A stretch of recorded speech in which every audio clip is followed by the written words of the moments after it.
Hey now! Hey now. It's your boy PSA Sitch here with another Tuesday show with everyone's favorite monetary. Well, I was going to say something else. Everyone's favorite guy who monetary talks about MMT, monetary not Adam. milker Yeah, milker theory. yes, What were Adam you from gonna the. say? Come on, don't Don't leave us worry hanging about it. here. Introduce our guest, Adam. Our Okay, lovely so guest today. we're also here with a great new guest, the UBI guy. His name is Conrad, and we're going to talk a little bit about UBI. Now, we oftentimes give Hassan Piker a hard time on the show because we all know he's an avowed socialist, right? Yes. Yet he's done absolutely nothing to further the cause of worker co-ops or any of the things that he advocates for, right? Mm-hmm. Of Now, course. now Conrad here, he's the UBI guy, right? He's advocating for UBI. Mm-hmm. Now, Conrad, have you done anything to actually implement UBI? Have you taken any steps to see if this will work? Yeah, I've been sort of the uh you know mad scientist in the basement for the last 7 years and just starting to share it. But we ran a pilot. We were doing a docu-series about the people receiving it. I built a calculator to sort of communicate UBI and what's possible economic wise. And the thing we're starting to present right now is this online app that we're building for UBI, where it's a UBI without waiting for the government. It's called Commingle. And the idea is, let's just do it ourselves. Financial technology is powerful. Let's just build it. Wow, I love this. So what? Imagine that, like someone who advocates for something and actually gets his hands dirty building the thing. You're So Isn't gonna that amazing, stick Sitch? Hassan on me right now? Am I gonna get in trouble with another internet person? No, hopefully. well, look, we are already in trouble with Hassan. You are perfectly innocent here. So, Sure. So, okay, so how's the pilot work? How is this UBI privately funded? So the pilot was for the docu-series, and that was just philanthropically funded, like all the other pilots going on, Hmm. meant to be more of a demonstration. I actually take issue with calling those things pilots because a pilot is something that, if it works, you could then just put it into practice and implement it. But all of the pilots going on, for who knows about the ones going around the country, mayors for a guaranteed income, are essentially a pile of money from some rich guy or from the government that's getting spent down to demonstrate that generally people, when they're given money, use it well, right? So those are Hmm. the pilots. The Well, platform, what before you move on, what exactly was it that you guys did? so this was 7 years ago. My wife, Dea, was looking for a new documentary project and asked me if I want to help produce. And she does social justice, environmental justice type films. And I'd been swept up in this idea of UBI from an article I read.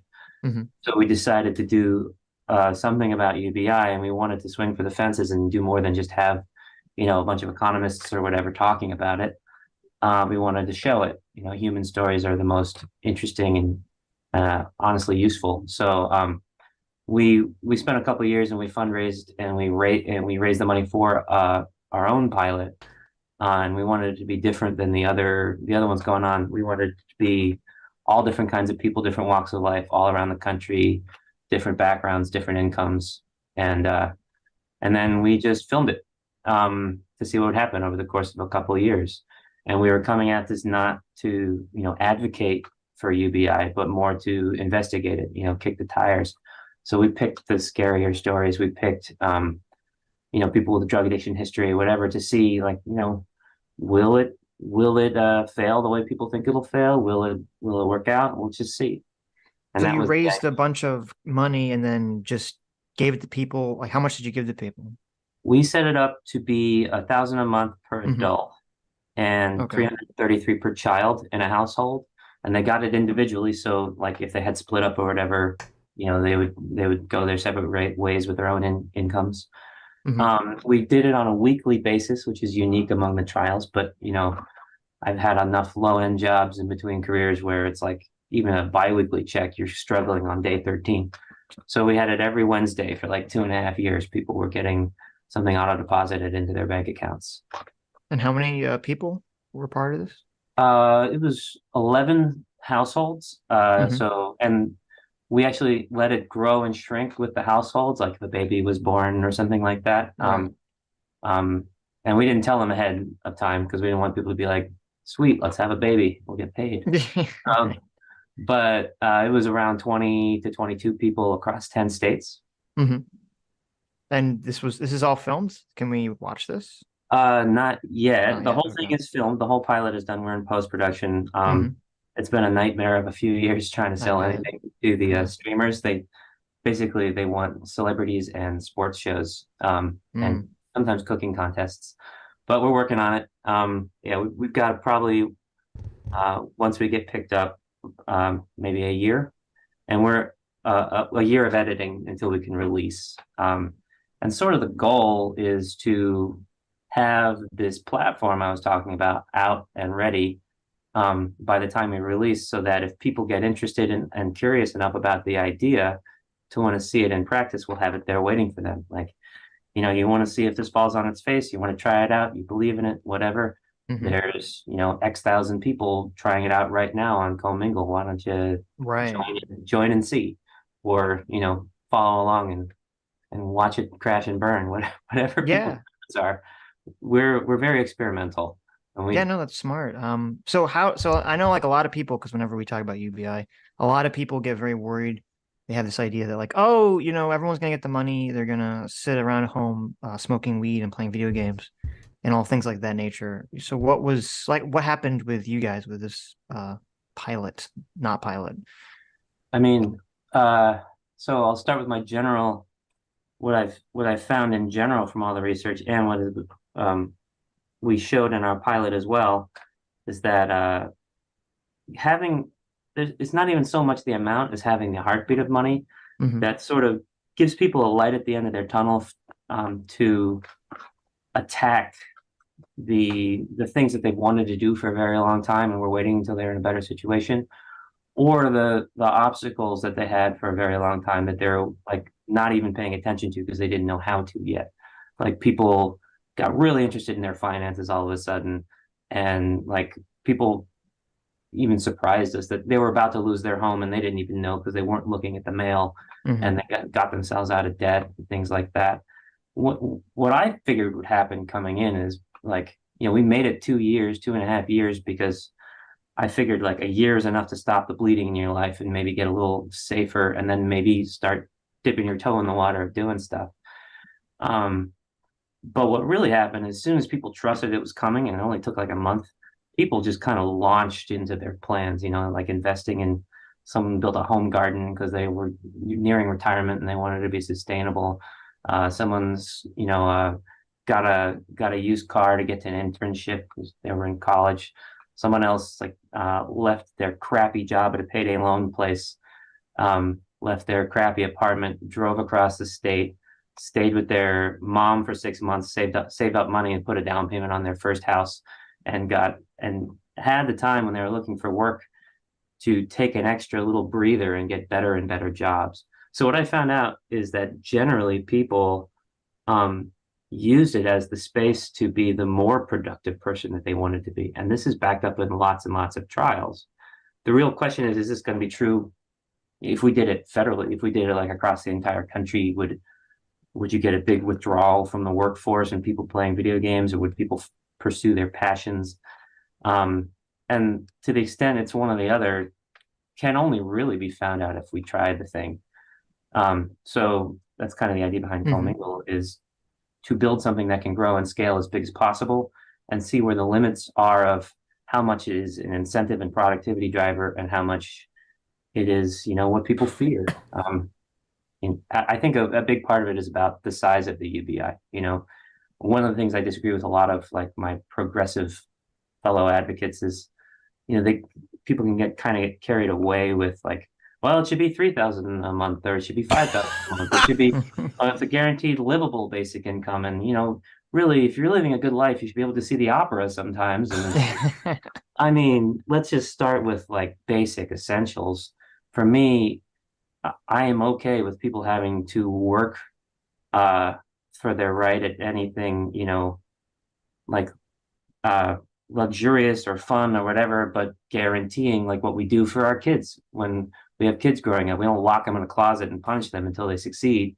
We make sure they got food and that they're living indoors and that they have like support and took some time to try.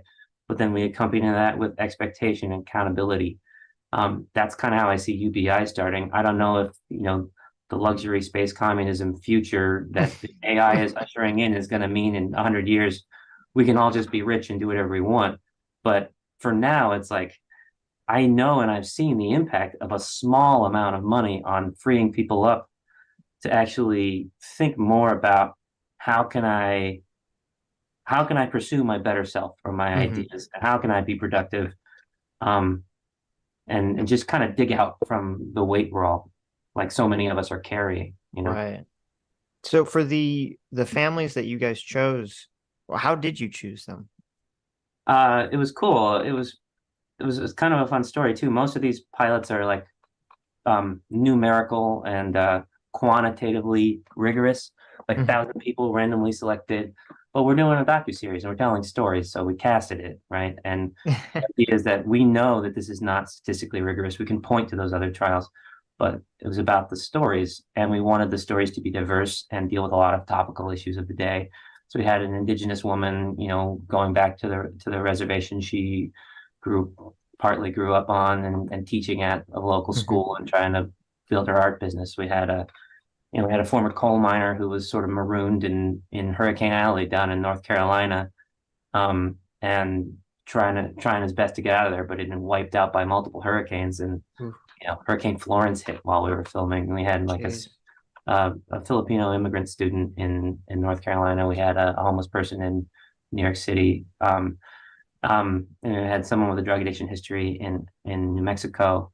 So it was really fun to like start filling these roles, and we would have loved to do a lot more. I fantasized about when we were driving 10,000 miles around the country at a time, like building up our stories and our people. Like, man, I wish a cop pulled me over on this road trip, because then I would ask him if he wanted to be in the. Be like, it'd be super interesting to see what does a police officer do Right. when getting a basic income. I don't know. It just kind of changed the way I thought about everybody. And the way we found them, we started out by interviews on the streets, planning on sort of surreptitiously picking everyone, because we didn't have the money at that point. We were just building the stories. And so we started out in New York City when we were living there, and we would ask two questions. The first question is, what do you think about UBI? And it was 2016, so we first had to tell almost everyone what it was. And the split was like 50-50. Like, I think it's a great idea, it would help people, or I think it's a terrible idea, no one will ever work again. And and then the next question was, okay, let's focus on you. What would you do with a UBI? Say like they passed it and there's $1,000 a month coming into your bank account. What would you do? And 99% of the answers I could justify. First of all, I believed them. Like, I'd give more to crowd funds because I care about that, or I'd work harder on this, or I'd spend more time with my kids, or I'd get a gym membership or whatever. These are all things that I can justify as their boons to the economy, boons to the local just environment, and people being better to each other. So there was like a very marked split between how people perceived how other people would use a basic income and how they perceived how they would. So that's kind of what hilarious. We're trying to like poke at and investigate a little, is like which perception is more accurate. And what we found is it's more the latter. It's more that people, they use it for good stuff, and they find it. There's been like 100,000 people have been part of UBI pilots around the world, and they always find the same thing: crime drops, vice drops. People start more businesses. It's because people want to do shit anyway. So that was how we were going to get people, is like anyone who was interesting enough and different enough and added a new lens, we'd get their information if they gave it to us, and surprise them a year later and be like, haha, remember we interviewed you about this idea? Do you want to do it and have some money and, have that moment on camera or whatever? And we did get a few people that way. But we kind of got our plans sort of accelerated a bit. We also got a few people that were through connections and stuff, like the indigenous woman in South Dakota. A couple of white filmmakers rolling up on the reservation saying, who wants money? Seemed a little icky. Right. But we knew people from, Dea's former work and stuff. It's like, who would be right for this, and personal outreach. And those two things got us about a third of our participants. We were trying to drum up a little buzz to raise funding early on. And we got an article in Fast Company And it was a nice article, great writer. I think the editor put in like a cheeky headline and said something that, so when the headline came out, well, first thing is we woke up to thousands and thousands of emails and looked at the headline and they had said, "You want free money? Apply to be in this documentary." It was like, oh no, we said nothing about applications. Oh crap. It got like picked up by um Penny Hoarder and Right. Time.com and like Yeah. George Takei shared it and just like thousands of emails. And I'm like trying to respond to all of them and they're all just terrifyingly sad. Um, Yeah. Oh, what we did, wow. we decided to go with it and say, you know what, let's just file all these away. We made a little application place on the, it was free form. It's like, just give us 2 sentences. Who are you and how would you spend the money? And Hmm. people responded to any degree from like, I want money to like 8 pages. And it was just, I mean, it was heartbreaking stories. I read like Right. 4,000 of them Jeez. um, and it So was did like you take starring them. half the people that said, "Look, I'm just going to blow it on weed and video games," and half the people said they were going to do something I good with mean, it, or was it most of, all people who were most of just them going were to do something good? joking, I Okay. think, when they said that, but we wanted to have people that had like a diversity of answers. But the way it worked, there was only one that like we knew straight from reading it. Like we started like 500 of them. Like we have 20 slots. This isn't gonna work. There was one that was just so damn funny, and I don't want to like give it away. That we're like, okay, pretty sure we're gonna go see these guys in Texas, and we want them. But everyone else, it's like we can't interview all these people and select.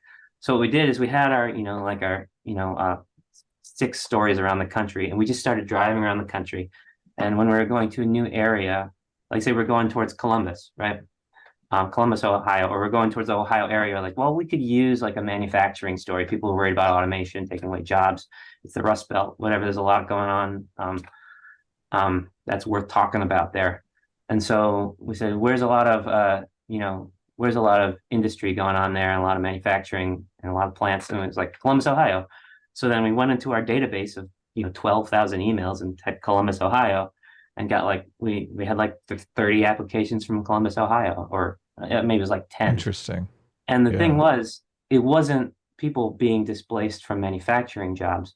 We had like 7 applications from trans couples in Columbus, and we're like, okay, I guess that's interesting. That's the story Columbus wants to tell us. And we went and interviewed a couple, and we're like, okay, we'll tell this story.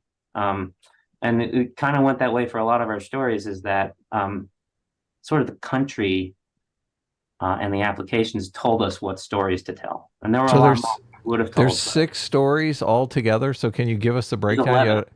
There's There's 11 11. stories. Yeah. Okay. So you've got a trans couple. So we have a What trans else? couple we have a trans couple, a homeless man. We have a Lebanese woman who was working toward her citizenship and was a survivor of domestic violence. We had like our picturesque middle class family, a black family in North Carolina, scientists and changing careers and young kids. We had a college age woman. She was a sophomore when we started at UNC and graduated right around when we were ending. She graduated into the pandemic. We actually overlapped 6 months with the pandemic, so that was super interesting to see all Hmm. these separate stories go into like a shared thing that we all kind of had a version of. Um, So the and pandemic plays a role in the movie? it does. It wasn't even part of the initial intent, obviously. Yeah, yeah. You And can't plan we a were pandemic. we were it was funny. We raised money for 2 years, and we thought at that time we were going to release in early 2020 to be like part of the presidential election conversation. Um, and so we made the argument to our funder, our biggest funder, and said, you know what? It's not a good look to drop these people off their basic income right when we're releasing something about it. So can we extend it 6 months? And he was like, that sounds reasonable. Um, and then pandemic hit. So it was like, oh shit, we've got a pandemic episode now, and we got to see how people fared through that.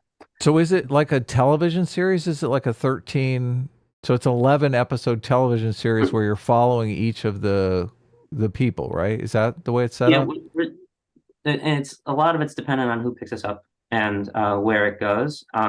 we've done a lot of versions of playing with it, with structure, like should it be one episode per, like each one's a chapter. And what we came down to, the most compelling version of it, that we're thinking right now is kind of the way we experienced it.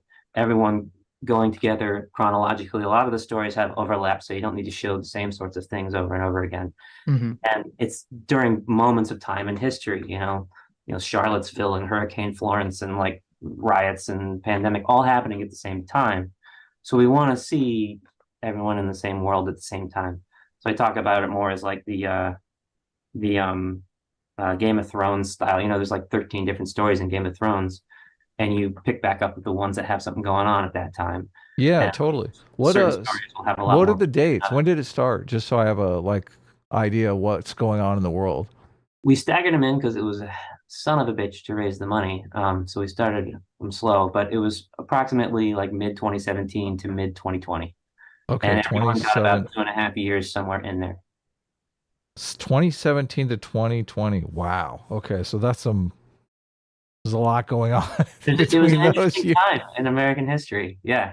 Yes, yeah, because Trump was elected in 2016, and there Yeah. was obviously a lot going on with that. So, because you mentioned Charlottesville, and I was wondering, because you're talking about the Charlottesville. The I don't. Charlottesville What do you story, even call it?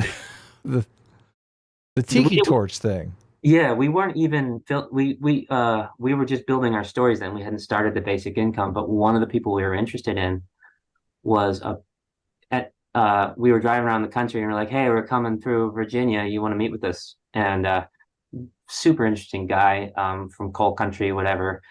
And he's like, super charismatic and very progressive, sounded, but I don't know. He said, yeah, I'll interview you. You're probably gonna have to come get me out of jail because I'm gonna be over at the Unite the Right thing in Charlottesville. And That's what it is. I couldn't remember what it was we were called. researching it and we're like, oh, this seems like this could be interesting and scary. Let's just go film with him there. And so we were there at the whole Charlottesville. Oh my God. I was like, me and Daya were like 3 feet to the left of where the car hit. Like it was traumatizing. Wow. It was, Jeez. and like that was one of my first experiences of just how wrong the mainstream media gets almost anything. Like when you're on the inside of something and you see how it goes down and you see the coverage, it's like, oh my gosh, nobody actually knows what it was like, and nobody ever will. Well, what did the media get wrong? Yeah. I'm interested. Let us know. Immediately, I mean, some of this has been corrected, but immediately, like the New York Times was talking about how like some car accidentally hit some other car, which hit another car, which then hit some people, and then someone ended up dying. And it's like, have you even looked at like the videos on Twitter? Like the guy who was driving the car mowed through the crowd as if he didn't see the other cars and he thought he was going to get out the other side. Like it was just, I mean, I wrote a whole article about this, and my experience in it and just sort of my takeaways. But what I remember most is like an explosion of shin bones, and people flying through the air and my heart jumping into my throat. It was chaos. It was, and the whole day was scary as hell because like the whatever your stance of it, there was just a shitload of guns there on both sides of people that are keeping the peace, right? There's the 3%ers and then there's the the progressives. Careful with the both sides thing. Don't watch out. We don't want to. Well, there were two very clear sides there, right? There were, and one side was well, so you went up to 2020. Did you get up to the January 6th stuff? Well, wait. Before we move off of this, the person that you were following, were they like one of the, I don't know if they were Antifa or like the far left people, or were they one of the white nationalist people? I don't think they identified with Antifa, but they were there against the white nationalists, protesting against them. And they were they actually they opted out of the docuseries because they were afraid that some of their fellow protesters would be targeted. And, I had trans friends and things like that, and they were afraid for their safety. But one funny story there, was at one point I wanted to get a view of him. He was like somewhere in the crowd, like fighting with one of the the khaki pants, white shirted, supremacist guys. Right. And there was a tussle going on, and all the tear gas was flying. And I went up to the entrance, up the hill part, so that I could try to see him with my little GoPro or whatever. And that's where that's like in the park part where the supremacists are. And I know how I look, I'm of German descent, whatever. And Oh no. I was standing up there, and Were you wearing khakis? Oh no. no, I was wearing like regular person clothes. But I that a picture of that moment ended up in the New York Times, and some friend from high school saw me in it and like was kind enough to reach out to me and say, "Hey, I saw you in the Times, protesting the supremacists." I was like, "Thank you for making that assumption. I was just filming, yeah, it was a That's crazy funny. day." Was there anything else that was like that everyone got wrong about that beyond the initial motivation of I forget the guy's name, Um, the guy that killed the woman? I mean, I don't want to get, I'm probably too close to it, and I don't want to get conspiracy-y, but there was No, some get there. Go there. crazy stuff that happened that had me messed up for a while. Like after the supremacists left the park, it was scary all day. There's guns everywhere. Everyone saying they were going to protect everyone with their guns, and I'm like, Right. this it could have been a much worse day. Um, and eventually the National Guard came in and they kind of pushed everyone out, and all the white supremacists left, right? And all the protesters who we followed went to this other little park and were regrouping. And word came from somewhere that some of the Unite the Writers were in another part of town, like a mile away, harassing some, people of color in some apartment complex. And everyone's like, okay, we're going to go down there, or we're going to stand up for these people, whatever. So we're walking with them. And that's everyone was marching. And it had started turning pretty celebratory because everyone was getting the feeling that uh, it was over, like they'd won or whatever. And we were walking down the main road, I think it was Water Street, or we were turning onto Water Street or whatever. And we had lost our guy, and we stepped onto the sidewalk to make time against the crowd and try to catch up to him and turn that corner. And it was like, oh, this is packed. And we look back at the video, and there's like hands waving everyone on up the corner. And we noticed at the time, it's like, wait, the place we're supposed to be going is that way. Like we got directed the wrong way up the street. Into this what felt like a cattle call, and that's where we got slammed into by the car. So I don't know if it was someone just screwing up on the directions, but in the moment of looking at the stuff after, it felt like we were guided in that direction so that we could be hit by a car. And I was glad we had stepped onto the sidewalk, because I would have been one of those people that got hit. Who was doing the guiding? We have footage of it, but it's just like we just see some hands, whatever. You're just following the crowd at that point. Right. Yeah. I understand, yeah. In terms of like the size, how many people were there, and was it like equal split between the forces, or was one side like clearly bigger? I think there were definitely more counter protesters, but they're like not like non-supremacist side. Right. But That's good. there was a strong showing from both. There were definitely hundreds of both, and then lots Right. of National Guard, and yeah. Okay. Okay, Adam, what were you asking? Well, so this is a very interesting time period you have here. Did you film stories all the way up until January 6th? Let's see, that was January 6th, 2021, I guess. Yeah, that would have been 2021. So. No, I guess we had finished probably late or early fall 2020. We did end up doing some look back interviews and stuff afterward, to get people's, like we did the 2022 round of interviews with people to like be like, okay, now they never were required to film with us to get the money and everything, but there's like, you're always worried about performativism. So it's like now there's no more money coming from us. There's no anything or like through with us or whatever. So what did you really think about the project? Or now that you have time to look back, So we've filmed some more stuff since it ended, just to see where people are at, what it was like after it ended, and um. But yeah, the during the pilot, while the money was going through our nonprofit thing who was running the UBI trial, um, that ended by mid to like fall of 2020. Cool. And so you wrap it up. You've got all of this footage, and you start editing together a like television series. You're going for 11 episodes, and you're kind of Probably shopping it 10. around. Okay, so We kind of see like 10, 10, 40-minute episodes, and right, it's also going to depend on what the streamers want or the networks want. right. So you're shopping it around like Netflix and Amazon and those kind of places.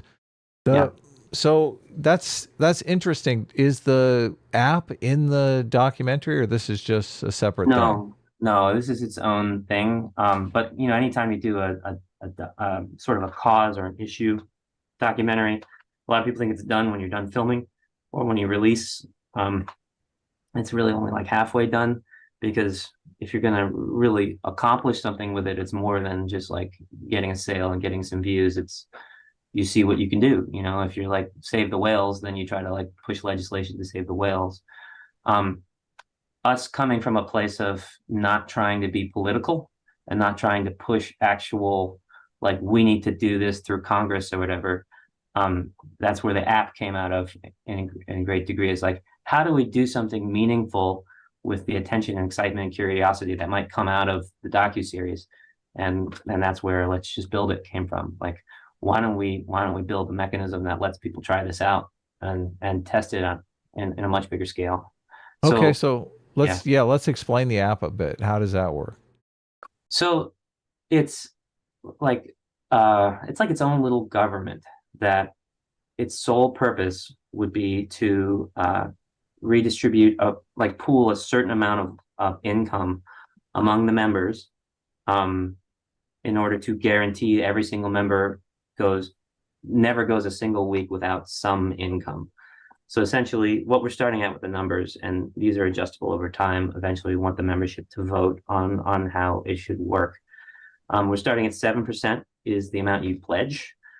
So it's almost like a 7% flat tax on income that goes into this government, whose only job is to take it all in, chop it up in equal pieces, and send it all right back out with as little waste and bureaucracy as possible, like automated.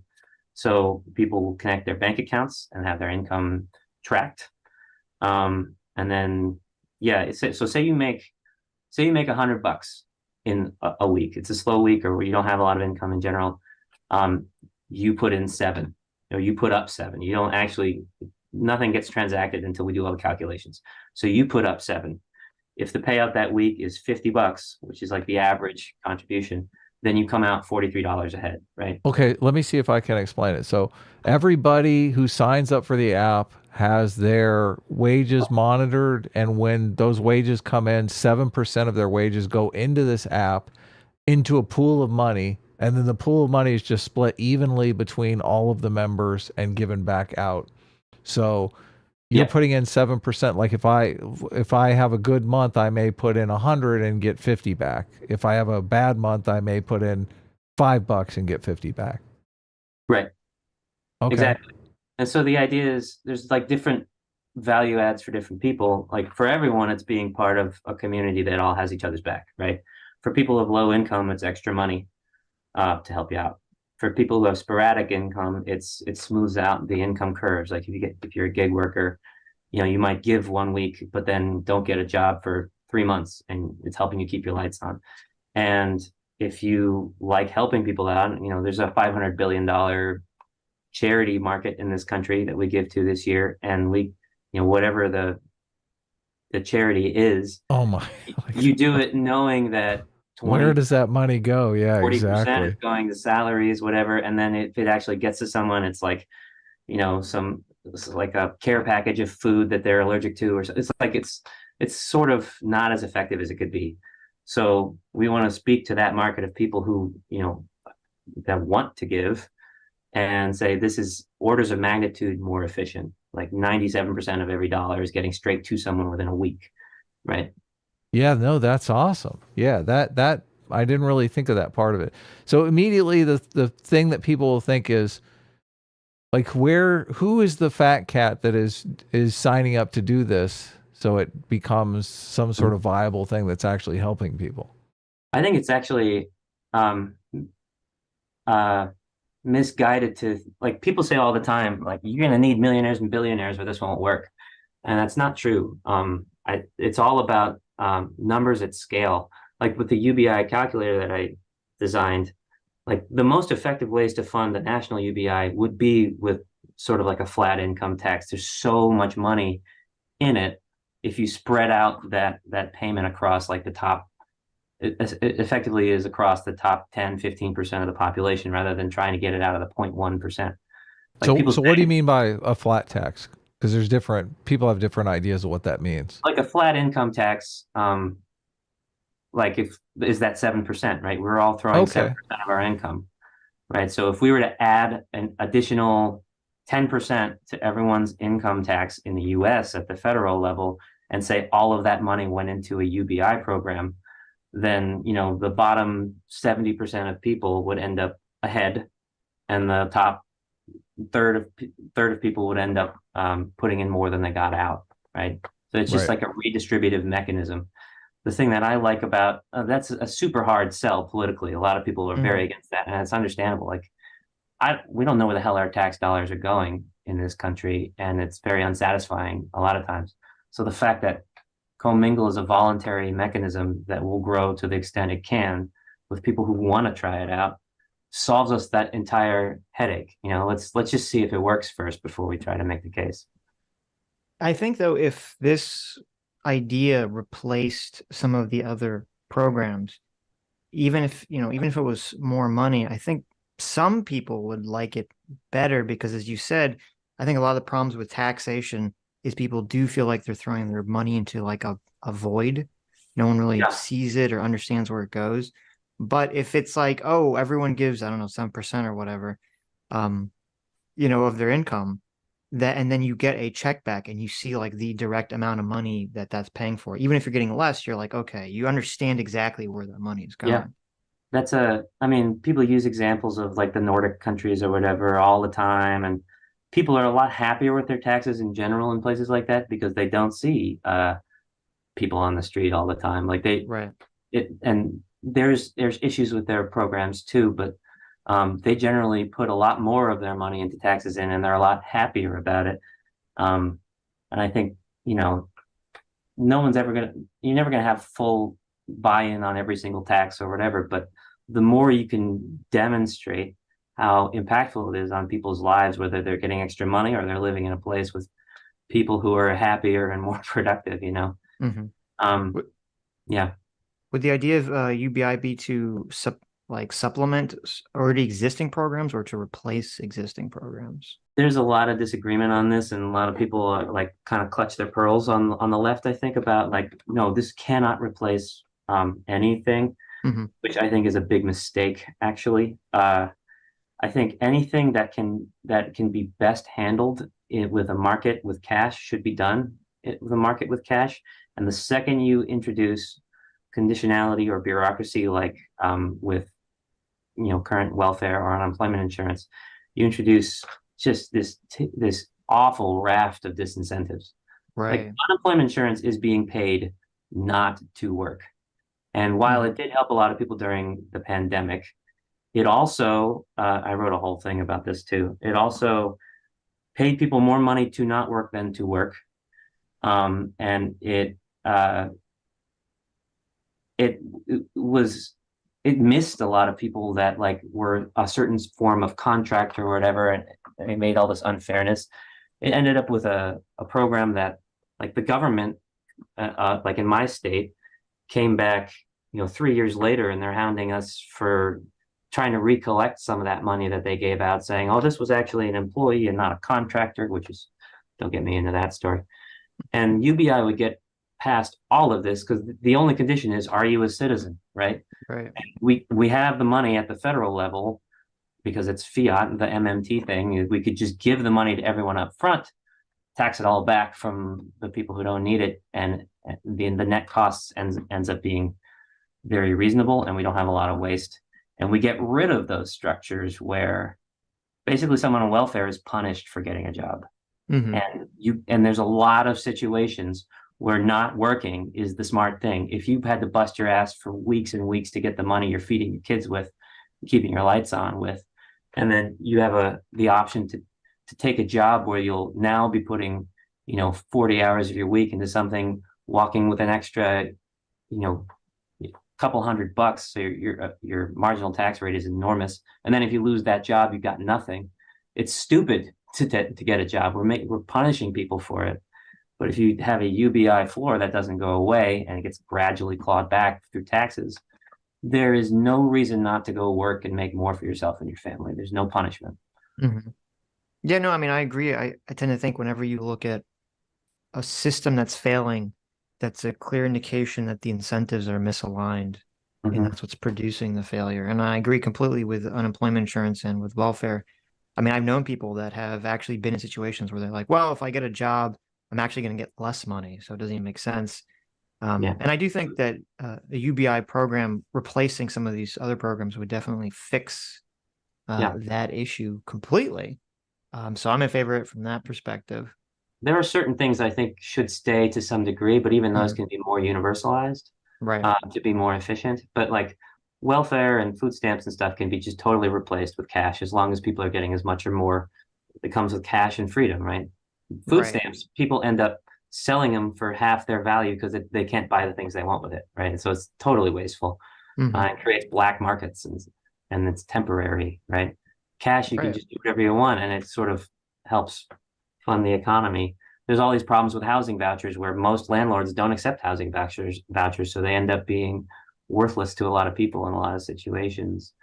Healthcare, I think, still needs to be in some way in kind, because if you're just a regular person and your life is at risk, your health is not something that's an elastic demand. Like Right. you can't just choose to, oh, that's too expensive, I'll just die. You know, Right. you have to pay whatever the hell. So you need some sort of stronger um, bargaining chip in that Hmm. case. So it needs to be more than just giving people cash for healthcare. But yeah, unemployment insurance can be largely, I think, replaced by a sufficient sized UBI. Yeah, welfare and Hmm. disability, I would say, is a tricky one. I think there's a portion of disability that's meant to cover like basic needs and basic essentials, and that could be replaced by UBI. But there's a portion of disability that is for additional needs and costs that, of living in a world that's not built for you, that's like not built with you in mind. And so that should still be disability. So people, and when you're applying for disability, wait for years to get it. You're not allowed to work. If we changed it such that you had a UBI while you're applying and waiting, and then like a smaller amount of disability or that covers the other stuff, then and then added into it sort of an unconditionality where it's like the only thing you have to prove is that you have a disability. You don't have to then also never work again, because some people can work, um, part of the time, like people with bipolar disorder can be very productive and work and want to a lot of the time, and they're forced to, sit in their basement pretending they're totally incompetent. Hmm. So one of the other concerns that I hear from people beyond they'll just sit around doing nothing is this will cause too much inflation. Mhm. Do you have what do you say to that? Yeah, I think, I mean, a big part of that is the assumption that we're adding a lot of money to the economy. And it's the idea that we're just showering money on everyone and it's extra money in the economy, but understanding it more as a redistribution where there's the same amount of money for the same amount of resources, except we've effectively transferred a bulk of it that's just sitting and not being circulated, and moving it to where it's going to be spent into the economy, means it's the less of an inflationary effect. There's the argument Hmm. that inflation is justifiable if goods and resources increase to meet it. So if you've got more money flowing, but more things you can buy with it or more services, then the inflation doesn't occur. Right. Um, and yeah, there's a lot of intelligent tax policy that should be coupled with it, but also regulation. Like a lot of people assume when you talk about UBI, that it's this sort of utopian thing where it's going to be the only policy we ever do, and they'll be like, well, landlords will just suck up all the money and charge more, and it's like Right. just like we need sort of speculation control and anti-monopoly and like certain sorts of regulations to make sure that power isn't too consolidated and people with too much capital don't have leverage against people that don't.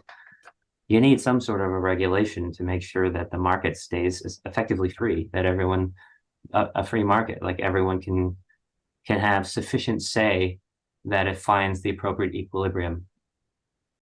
Yeah, I mean, I agree. In theory, obviously it gets a little more complicated if there's all these downstream effects caused by UBI, which would require regulating, rent or something to that effect to kind of try to figure out what all those Yeah, numbers would be.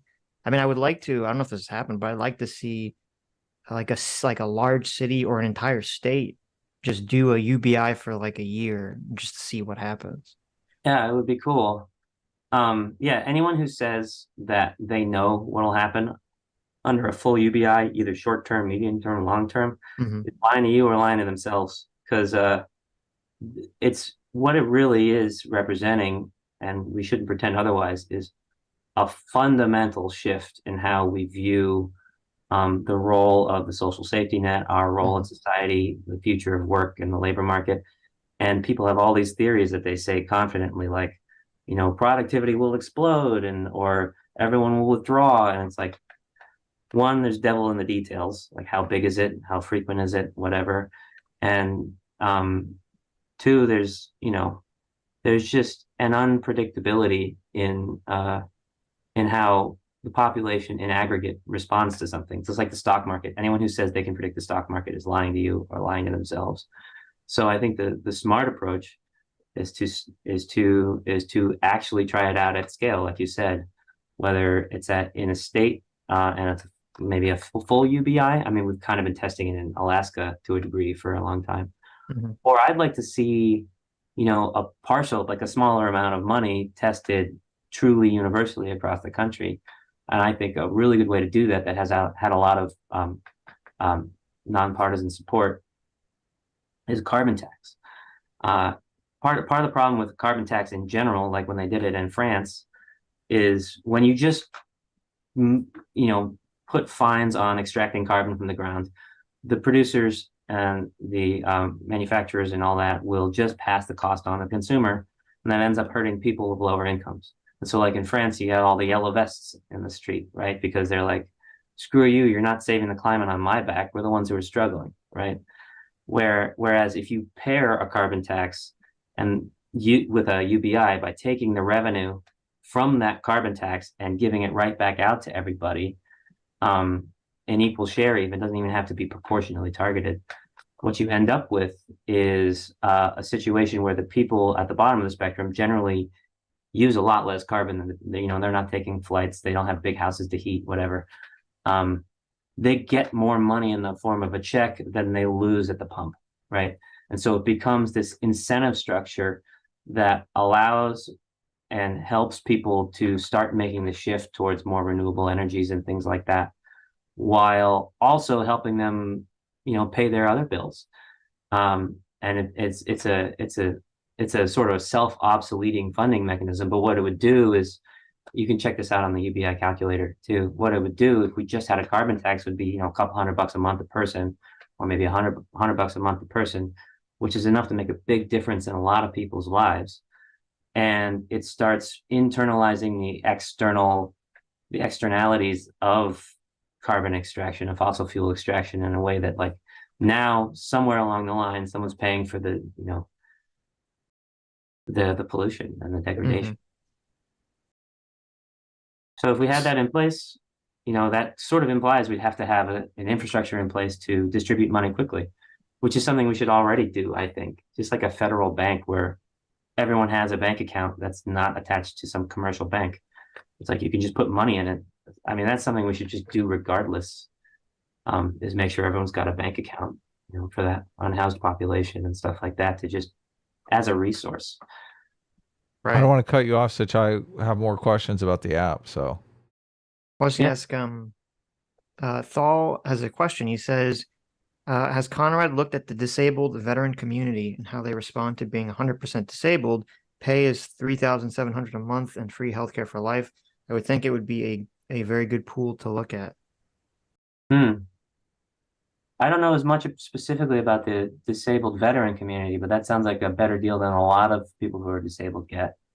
Yeah, I'd be interested to look into that too. My partner in a lot of this, or one of my partners, people who follow UBI might have heard of Scott Santon's, like I'm coming out of nowhere from the mad scientist area, but he's been sort of a public influencer, and he's done a ton of writing and research on all the different angles of this. So I'll probably talk to him a little bit about that too. But I would say if you want to look at it from a zillion different angles beyond the ones I have and my writing and the work, look at Scott Santon's. Mm-hmm. We've had Scott on the show before. Yeah. Yeah, he's great. Yeah. What are we going to ask Adam? Well, I was going to ask, obviously, the concerns people are going to have about the app is privacy concerns. So I just wanted to bring that up. And then I have another question about like big donations and stuff. Yeah. Yeah, privacy and security, right? And that's something I think we got to prove. There's going to be some number of people that are willing to trust us off the bat, right? But most of the people, a lot of the people in the country don't connect their bank accounts to anything, so they're not in our pool to begin with. And some people need to be shown that it's trustworthy and secure. What we're building, our intention is to build it completely anonymous to the extent that people want to be. And we want to give people opportunity to share their stories and things, but we never will. Because we're building in our revenue stream as a strict utility, as a percentage. So the way Commingled revenue will work is 1% of the money that comes into the pot becomes commingled revenue. And at like 30,000 members or so, it starts to overtake our overhead expenses, and we can start putting that back towards cool new tools and things like that for the members. But because it's built in from day one, it's not like the typical internet model of like get a zillion people addicted and then boom, monetize, right? Ads, personal data selling. We're actually making it a core promise is that we never show ads. We never have data selling. We have no profit incentive that we're allowing ourselves to have engagement or addiction metrics. Like the way I see it is we want to build out as much tools and functionality and ways to engage for people who want to. But someone should either be able to be on it all day if they want, or just set it and forget it for 5 years, and it's all the same to us, right? And I think that sort of addresses one of the main problems with the internet industry today is this urge to monetize just breaks everything. Is the app in use now? Has it been built? No, it's about half built. That's kind of why we're doing the fundraiser, is both to like start building awareness, but build some more of our development funds. So we've raised a couple $100,000 on grants to get where we are. The current one is about to hit its target, the crowdfund of 75,000. That'll get us to the next phase of beta. But yeah, speaking of security, like right now we have 20 beta testers that their bank accounts are connected. The algorithm's not all the way smartened up, but it's learning. And they're transacting what we call it play money beta, where we're just calculating what the transactions would be and giving a report like you put in this much, you got back that much, this is where you end up this week, here's how the community did, here's how many people were net beneficiaries, here's how many people gave, and just working out the user experience. The next phase of beta is to have real money beta, where we start small again, just like a few people and then 20 people and whatever, to transact the actual money and the timing and the security logistics that entails, and work through that. And then there's a couple more phases after that where we grow, maybe do a local pilot in a town, make sure that we fully understand the infrastructure we'll need to have this be scalable, if we're going to launch it and make it open to everyone in the U.S. public, right? We don't want an Obamacare where everyone's like, cool, I'm signing up, and then it just crashes and burns for the first like 2 months. We want to know that we're going to be able to, like, if if we end up like getting a lot of coverage and people want in really quickly, then we want to be able to take them in really quickly. Right. So if you got big dollar donations, is there going to be a way for philanthropists to just donate to the app directly? Yeah, a lot of people, like, we expect that we're gonna have to earn a lot of people's trust. And while the heartbeat of the model is the membership, and the model should work, as long as we have a diverse range of incomes, but it can be like 0 to 88,000 and it would still work. The important thing is that the average income stays at like a certain threshold or more, and we're going to use a wait list to make sure it's not flooded with 0 income people. So it'll have to grow more resiliently. And then people who want to donate will have both just give options for people who want to contribute to it but don't want to attach their bank accounts, and also for large philanthropic stuff, we'll route through a 501c3 we've created recently called the Income to Support All Foundation, or It's a Foundation. So it's a foundation.org. And the idea is like they can get a tax deductibility. They can put kind of my vision for it is something I was playing around with one of my bigger funders, our bigger funders for the docuseries is, I look at these giving pledge billionaires that have $100 billion that they want to give away, and none of them have done it yet, right? They've all made the pledge, but not a single one has kept up with their wealth accumulation. None of them have figured out how to give away, $50 billion. Right. It's hard. You have to basically create like a medium-sized country's government in order to do it in the typical philanthropic bureaucratic way. Right. The only way to really do it is a really efficient UBI, right? And so I was going to put together a proposal for how we could like do a whole UBI in some country somewhere and allow, Zuckerberg to give $100 billion to it and endow it forever and end poverty in that country, right? It's a nice little legacy thing. Do it in our country. Yeah, no, Elon might he doesn't jump have at enough that. money to do it in our country. Like Right. it takes a lot more in our country to do it than like in Nicaragua or something. Sure. But the idea behind Commingle is, we have this tool that we're creating to channel money hyper effectively. And so once it's built, we could go to Zuckerberg or Buffett or whatever and say, however much money, $100 billion, put it in. And, the payouts are capped at, $300 a week per person. So it stays within the gift limit, right? Mm-hmm. So if we've got this giant pool of money sitting there as an asset that's like, come and claim it, right? Then we grow our. Did you say 300 a week or 300 a month? 300 a week. 300 a week. We do it weekly. So part of the reason for that is to make sure it never exceeds the gift limit. In the US, you can give 17 grand to someone a year just as a gift, and no one has to report it on taxes. Oh, okay. So the way we're positioning ourselves is that it's not like you give money to Commingle and then Commingle gives money to people. Commingle is just a tool by which a bunch of people agree to give each other money. So as long as we keep it below that gift limit, no one should ever have to report any of it. It's just like Venmoing your buddy for lunch or whatever. It's like we're all just gifting each other all the time. It's not the government's business. Wow. Okay. That's interesting. That is interesting. So yeah, that answered my next question about big dollar donations. Like if someone gives $1 billion, is it like the lottery all of a sudden that week everybody gets we don't want that $100,000 payout? I'm sure we're talking about we're going to have to figure out a set of safeguards. Like the model itself needs to be strong enough to sustain itself whether or not some billionaire comes and goes, right? You don't want the payout to be like $50, $500, $10, because then everyone's just going to run for the doors. You don't want volatility, you want resiliency.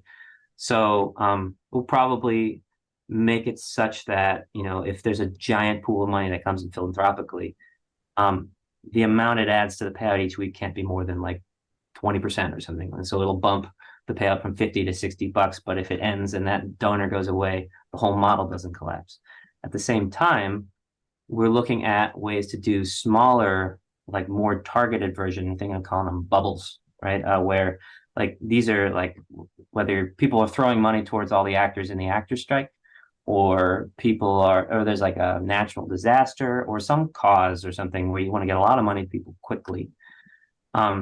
we can spin up a commingle in parallel by a set of zip codes or some other way to identify people and say, we're going to layer however much money comes in on top so that they can be getting, that money really quickly. Instead of $50 a week, it's $300 a week while they're, rebuilding their homes or evacuating or whatever. And if that philanthropic money all dries up and goes away and that ends, it's because that cause is over, and it doesn't drag down the rest of like just the national version that runs on the members sharing their income. Well, this is very, very fascinating stuff. I hope that you get this up and running, just because it would be interesting to get the data on it to see how it goes, to kind of figure out, if it's going to work or not. I guess it's technically not a UBI, because I think one of the properties of UBI that people worry about is it's universal. Everybody gets it. So they worry that it's going to have a giant effect on the economy. And obviously, even if you got 100,000 signups on the app, I don't know that it would have the same kind of effects on the economy that UBI would have. Yeah, it really depends on like the saturation levels in an area. So if some town gets super ambitious and says we want to run our own UBI pilot with our own little commingle bubble, and everyone's going to join, or like half the city is going to join, and we want to throw in 20% of our income, like just do something really ballsy. We want to let them try that, and that would be more like a UBI in the context of that region, where you'd see money flowing, and to the extent that Main Street should feel the difference, and you can measure like economic impact.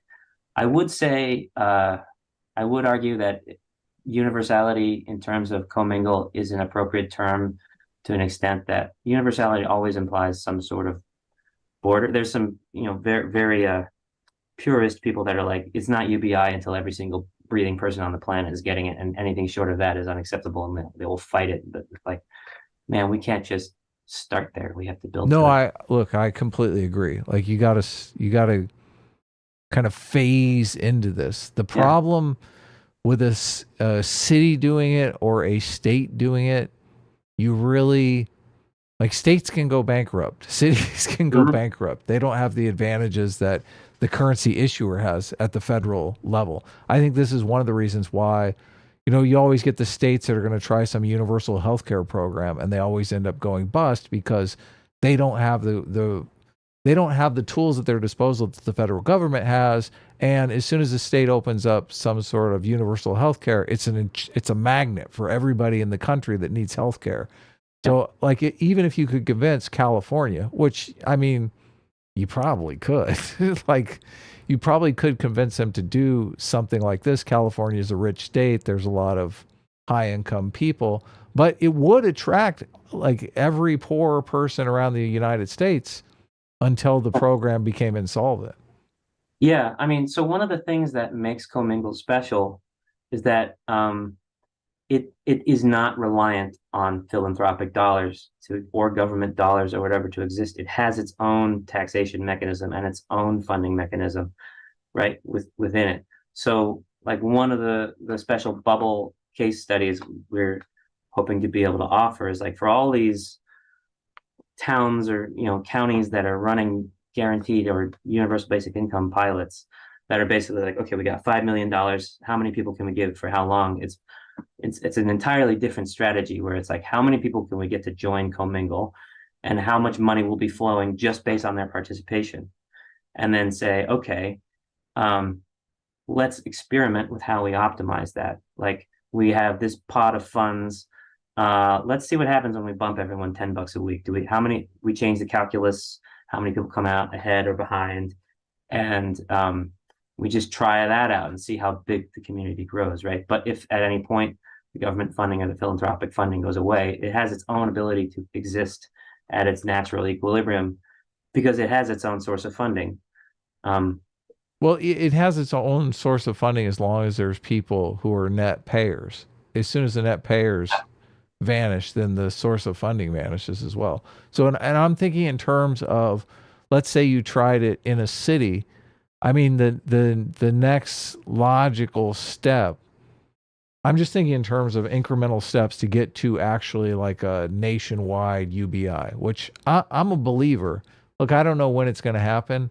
I do think automation is going to eventually make labor, virtually obsolete. I think we're going to automate away all the jobs that nobody wants to do.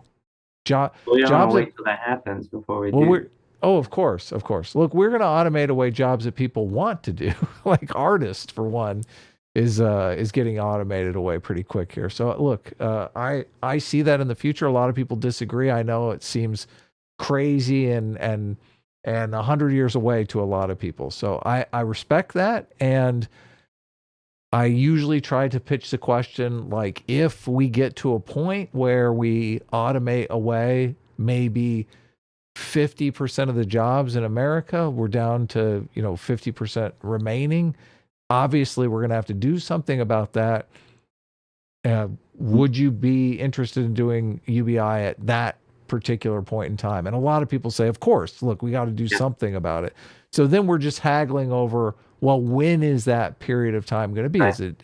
Is it 100 years away? Is it 500 years away? Is it 10 years away? Where is it? So look, Yeah. we got to keep tabs on what's going on in the environment. But I'm just thinking as a policy, like if a city decided to link it to something like, I don't know, property taxes or something like that, I mean, you'd have to get some sort of net pay-in. Right. And I don't like, sooner or later, it can't be just whoever wants to pay in pays in, because you get the tragedy of the commons pretty quickly. Yeah. I think the way I see it is, if we wait until it's bad enough with automation, or for whatever makes it finally like tipping point, then we're in a moment of crisis and haggling over an untested idea, and whatever comes out of it could be a bad policy.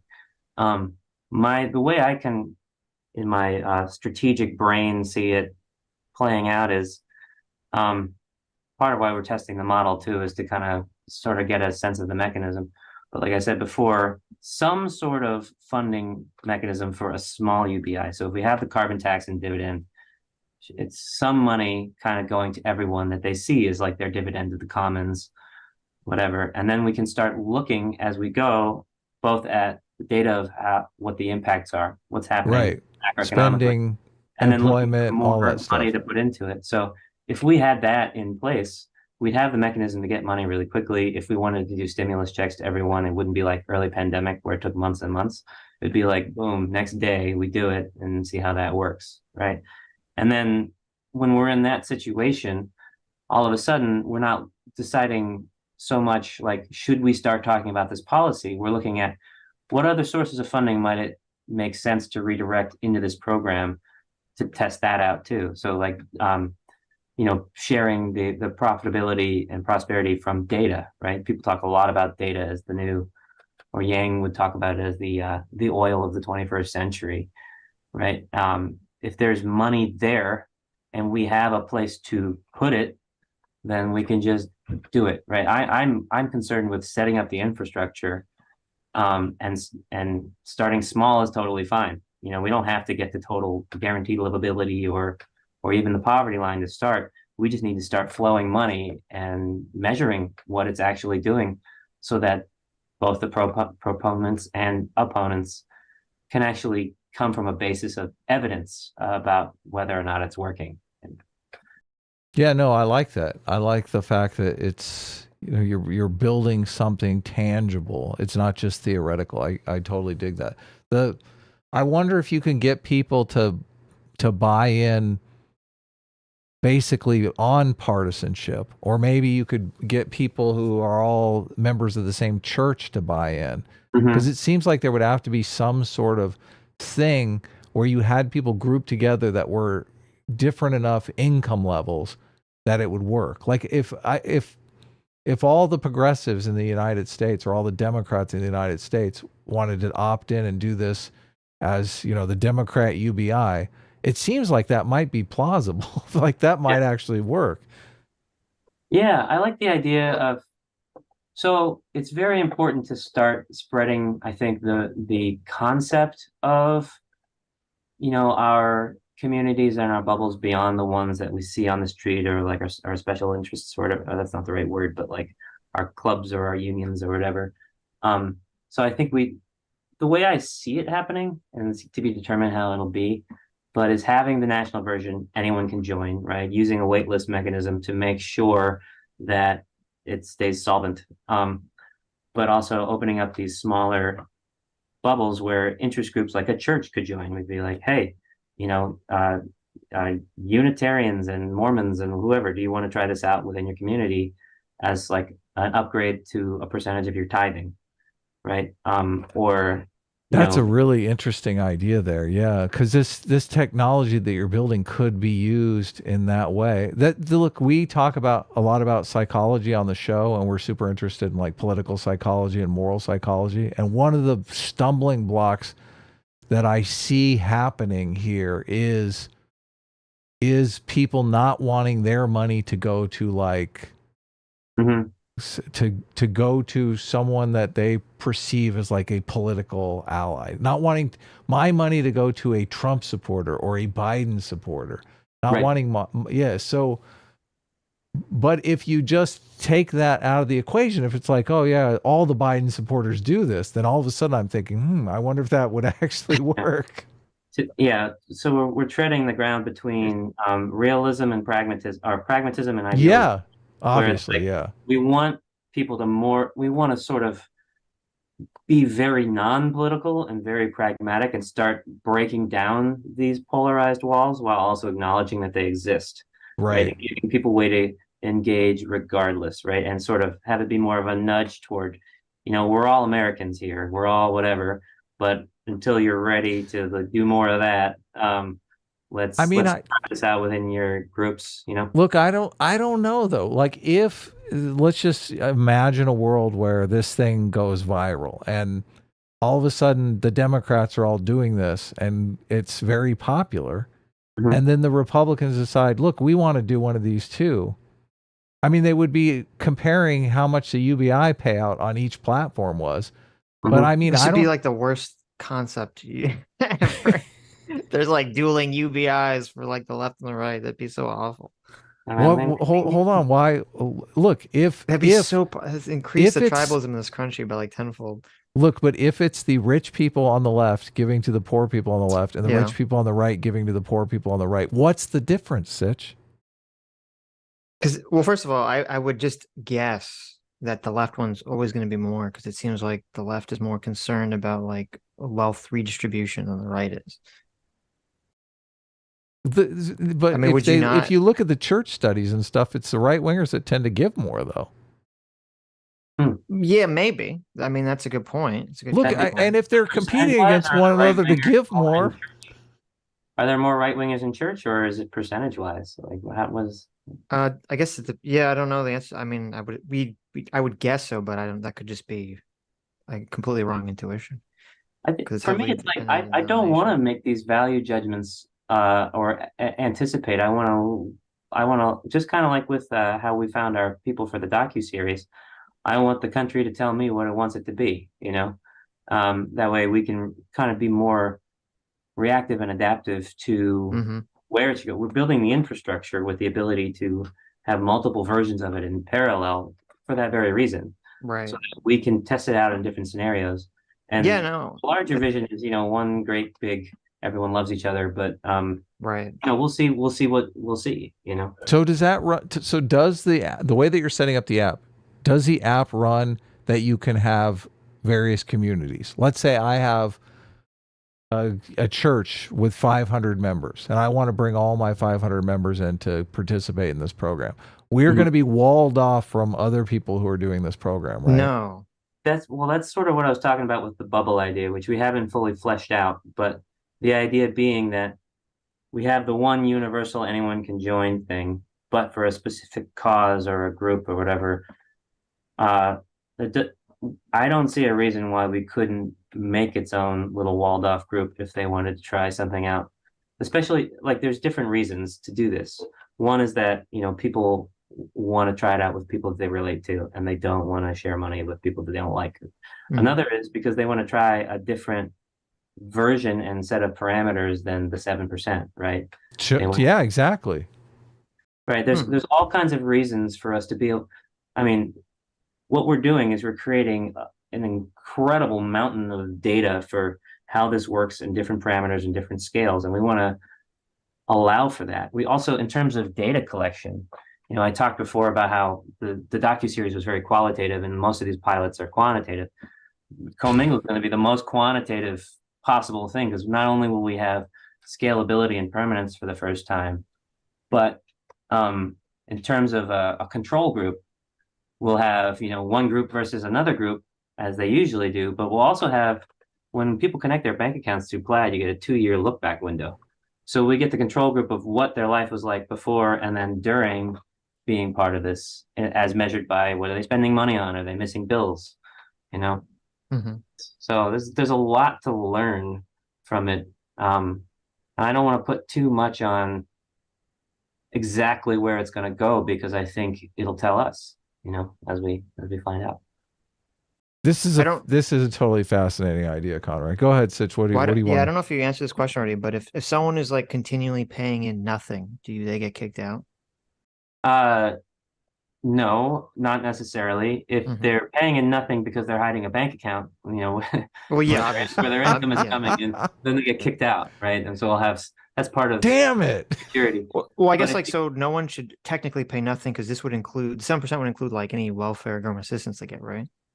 Yeah, but if they're not getting welfare or government assistance, then some people might have no income for a time or for a long period of time.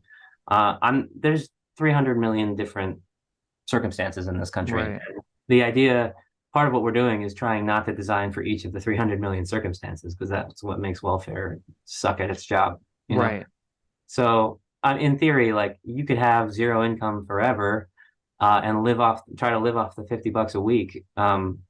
But I don't think anyone wants that, Well, the amount you get back is the amount you get back related to what you put in or not? No. So everyone gets back the exact same amount. Right. So theoretically, someone could put in 0 and get 300, the full amount, like if there was enough people, right? The full amount, yeah. So whatever the full amount is, it's more about what the average income of the group is, or what subsidy there is. But yeah, the full amount is relative to the average income of the group, and what we anticipate, because I'm not sure, but I anticipate, like, if this starts going somewhere, people with low income are going to be much easier sells on joining, because you would think money. So just like we got the 12,000 emails applying to be in our 20-slot documentary, we have to make sure that it doesn't get flooded by that, right? We have to grow it organically in such a way that it's a healthy and vibrant economy. So I imagine it will be pegged to that average income threshold, which you're thinking is like somewhere around $40,000 or something like that. So if you're making less than $40,000, you're getting some help proportional to how far below you are. And if you're making more, then you're giving some help. But it's like, if you're making $50,000 or $60,000, you're giving a few bucks a week to help people. If you're making, $300,000, you're giving, a few $100 a week, something like that. Is there, because I know like people will say like, oh, they would be afraid that like 50% of people that sign up for this would be putting in $0. Yeah, that's what the waitlist mechanism is for, is to make sure there's a healthy spread, right? That's the whole point. Oh, okay, gotcha. That's what you'll learn too, obviously. If you get a wait list and like nobody who's making any money joins. I'm also wondering if you could invite people in that were making more money but don't want to give like a full 7%, because it would still be worthwhile if they're overpayers to invite them into the community. I think so. There's a couple different answers for this, and we're still kind of coming down on what we think about how we'll approach this. One is the Just Give feature. People can just give any amount of money on a weekly, monthly basis, or one time that they feel like, and not memberize, but we want to encourage people to be members. In terms of security protocols, if someone is a perpetual recipient, obviously there's going to be more incentive to make sure there's not like a bank account they're forgetting to connect, or like whatever. If someone, like if Bill Gates signed up as a full-blown member, but he neglected to put a couple of his bank accounts in there and was giving $1 million a week, but was hiding some income, we wouldn't like track him down and kick him off the Yeah, platform. obviously. Yeah, that's what I'm thinking. So, Look, hire but we're not hire going to make it as much of an option because the idea of it being everyone plays by the same rules is pretty special to this. I think it's like with our crowdfund too. We're doing something that no one does. Like you go on Indiegogo and people are always selling products, and the more you give, the more you get, or like better things. We very specifically chose to make it that everyone gets all the exact same payouts, right? And it's all just like participation stuff, front of the wait list, and you get your name on the wall, whatever. It's more about you believe in the idea and you want commingle to happen.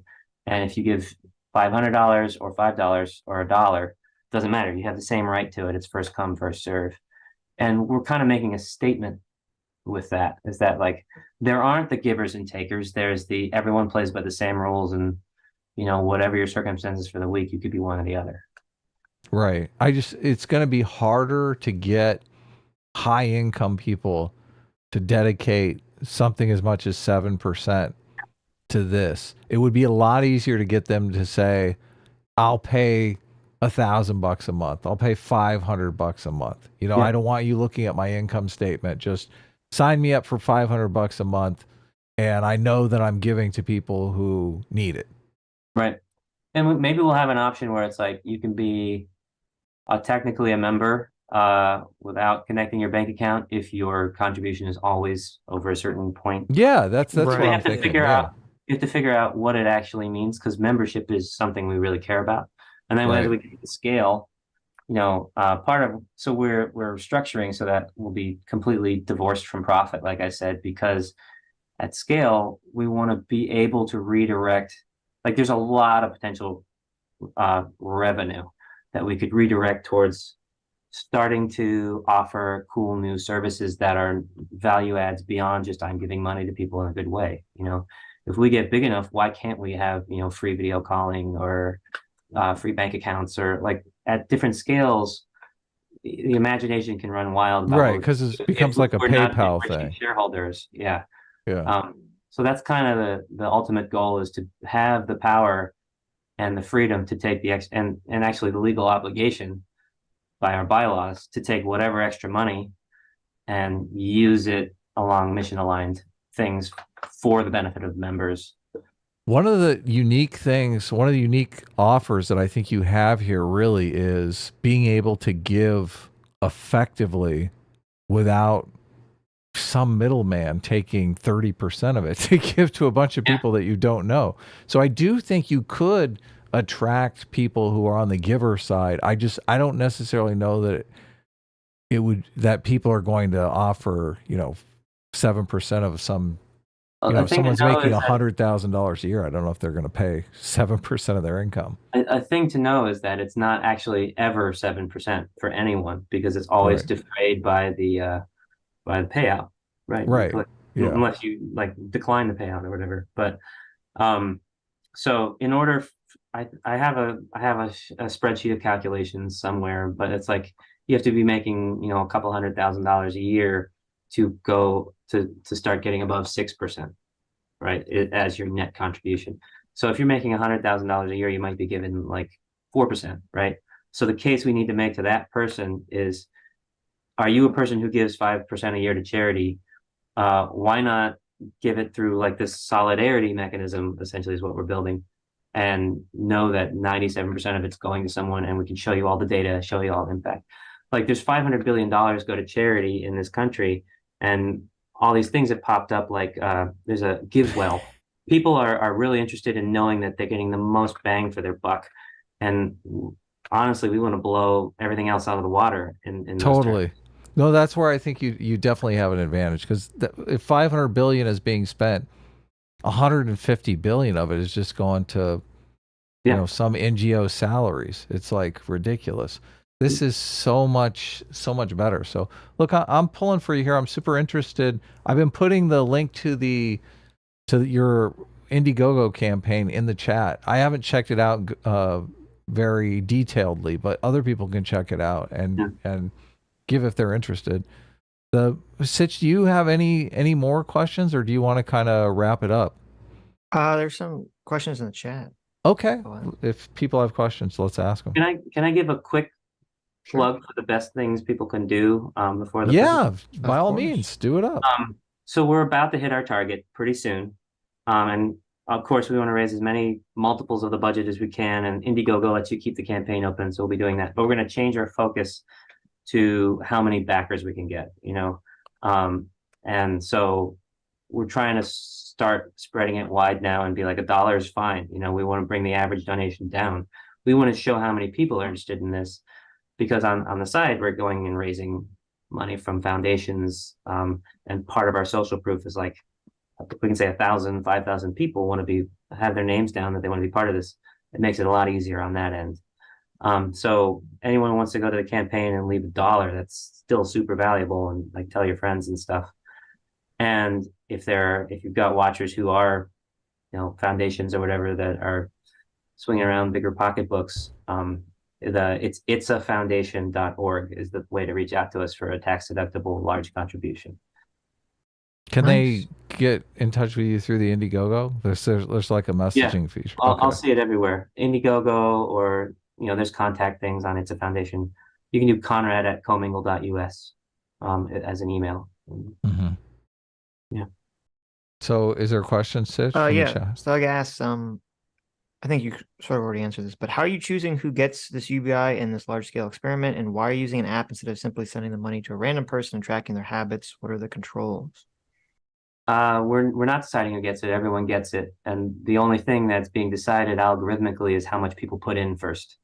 So that's the thing, is every single person gets it. Nobody gets missed, and that's the point. And the other point of it is, by not randomly selecting, that's super heavy touch, like low data, low return sort of strategy of like, that's what we did with the docuseries essentially, and they're super valuable, but that's not scalable. That's not something we could turn into policy, right? Just giving someone money and seeing what they do. That's what the docuseries is going to show, and that's what the other pilots have shown. What we're trying to do here is show massive economic data and results data by building a very big community and seeing what they all do when they're getting a little money. And someone asked, but you already said, so the whole point of the maximum payout of 300 a week is to not exceed the gift amount, so that none of this stuff is taxable by the government. But is the amount they give, is that tax deductible? That's sort of TBD. So the IRS system and the rules for nonprofits are a little bit onerous at the moment, because they're set up in a certain way where, like any just like big philanthropic or whatever donations to the It's a Foundation, I think we'll be able to make tax deductible right away and funnel it through. And we're actually going to make It's a Foundation not even take a percentage like foundations usually do. Just 100% will go straight through. For members, there's the argument that they could stand to get some money, or they are getting a payout. And there's the argument that it's going to everybody, that the IRS has these rules, as far as we understand it. Part of our development budget is to study this a lot more to position ourselves well. That anyone who's receiving any sort of financial aid has to be proven to be of need, of sufficient need, which amounts to making people fill out paperwork and documentation, describing their situation, pay stubs, whatever. And that's something that's an absolute deal breaker for us when it comes to what the user experience is going to be. If you sign on, connect your bank accounts, forget it, whatever. Like, there is no like, are you enough of a sad sack that we need to help you because the government agrees? So what I imagine doing, and I don't know if it's possible yet, is at first making the case that even without a tax deductibility, this is way more efficient than any other giving. And then over time, as we collect all this data and can demonstrate that the mechanism actually really effectively targets the money to the people who need it most, who are technically of need, and we can demonstrate it with numbers, we go to the IRS and make the case that, like, at the end of each year, the way I would want it to be is at the end of each year, someone who's a net giver, was given more than they got for that year, should just get a tax document that says this is how much you donated. But I can't promise that right away, because I don't know what they're going to go for, because government is old school and they've got a way of doing things. Knowing that your app is including an effective tax mechanism that you have to opt in, do you think this will have a selection bias that affects the results? Oh, absolutely. And that's something we have to keep in mind is this is 100% selection bias, right? But the reason for doing selection bias is to get around the political will issue, right? Right. You don't have to convince half the country to do something. You just have to convince 0.001% of the country to try it out. And the data, regardless, will show impacts among that group, and we'll learn what we can learn from it, which I think can be a lot. Right, definitely. This question is kind of more of a general UBI, not so much the app. How would UBI play along the side cost of living if cost of living consistently increases year over year as it has been doing? Does the percentage of tax for UBI also increase? Is there a cutoff or a fixed percentage?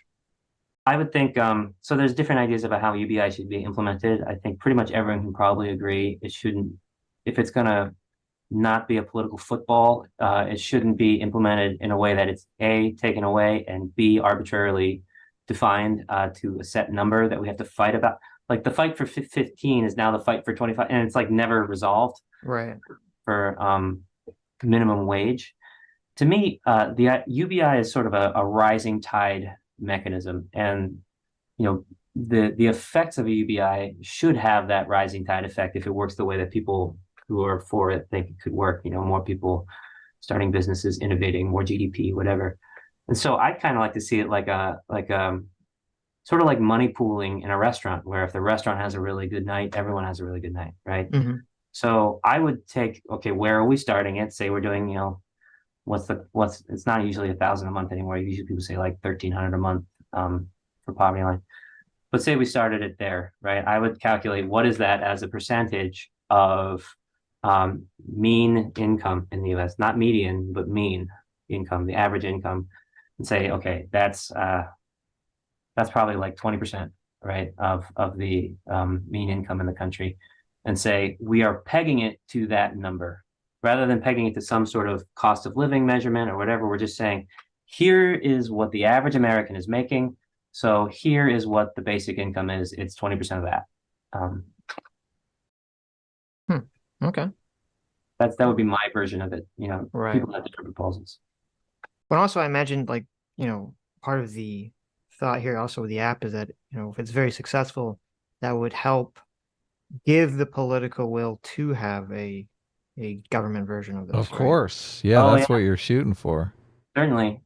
Not directly, but in so we have so many more logistical hurdles than the government would. We can't print money, so we have to have a mechanism of collect it and give it and a time lag in between, because we can't float even a penny for if we have 10 million users, right? Whereas the government can just float the money and then tax it back, and they're the ones printing the money. So the beauty of that is, right now what we do is we try to take the taxes first and then give the money out in welfare or whatever. And the people who are waiting for it are the people who are in the shittiest moment of their lives, jumping through hoops. Whereas why not let the government wait for it, because they are able to wait without it hurting them whatsoever, So yeah, if a federal government did it, it would be way more efficient even than us. And so the idea is we're showing that this little scale version of a UBI that is only essentially funded by a flat income tax and maybe some effectively wealth taxes through donations is already working orders of magnitude better than welfare and philanthropy as we know it. Right. Is what it could look like if the government did it. We're going to be shooting towards, working towards 2% inefficiency as we scale up and start solving different engineering problems to make it more effective. But UBI, done by the government, would be even more efficient than Social Security, because there's no bureaucracy to do. Social Security is the most effective, in terms of efficiency policy we have. It's less than 1% waste. I think it's down to 0.5% waste, because all they're doing is sending checks. Now, if all they were doing is sending checks to everyone, click of a button, and it's all the same amount, then that could be coded by a above average high schooler. Right. Yeah, I mean, listen, this sounds like a great project. I'm really rooting for this to succeed. And I would tell even the people that are skeptical of UBI, they have to give you lots of credit that you're out there doing this. You're actually trying to make this a reality as opposed to just talking about it. Yeah, I'd encourage them to, and thank you. I've encouraged them, people who are skeptical, just follow along to see if we fail. I'm Yeah, curious too, right, right? I mean, right. Exactly. Yeah, no, just give us a it's dollar to totally see us fall interesting. on our faces. And be like, I told you. Uh-huh. So, are there any more questions? But let's wrap up. I don't want this to be too long because I want people to pay attention, people to watch it. Yeah, no, that was it. So, okay. Any closing plugs you want to make before we call it a Yeah. day? Yeah, we're starting to get out there. This is our stepping out, the crowdfund and starting to try to learn Twitter and all that stuff, or X. But we're holding X spaces pretty regularly when we can get guests. So follow us on there. I'm the UBI guy. We're Commingler1 is our commingle account, Scott Santons. And ask more questions there, follow along, put us through our paces. And then yeah, go to the crowdfund page, give a buck. Go to the YouTube page. You're going to be putting on a lot of cool content for Commingle. I And I go will to put all that Instagram. stuff in the description as well too. So if you whatever you send me, I'll put in the description for us. Awesome. And I just wanted to say, look, I did a little poll here. Our audience is about 60% right wing, 40% left wing. And so I did a poll. I asked, UBI pays everyone X dollars a month. What level would you support a universal basic income starter program? Because my thinking is, if it becomes a federal program, we have to start small and kind of work up, because when you're doing it at a federal level, obviously there's going to be some effect on the economy that you kind of want to keep track of. So 57% of our audience, I remember I said 60% of our audience is right wing, 57% said $0 a month. No way, no UBI ever.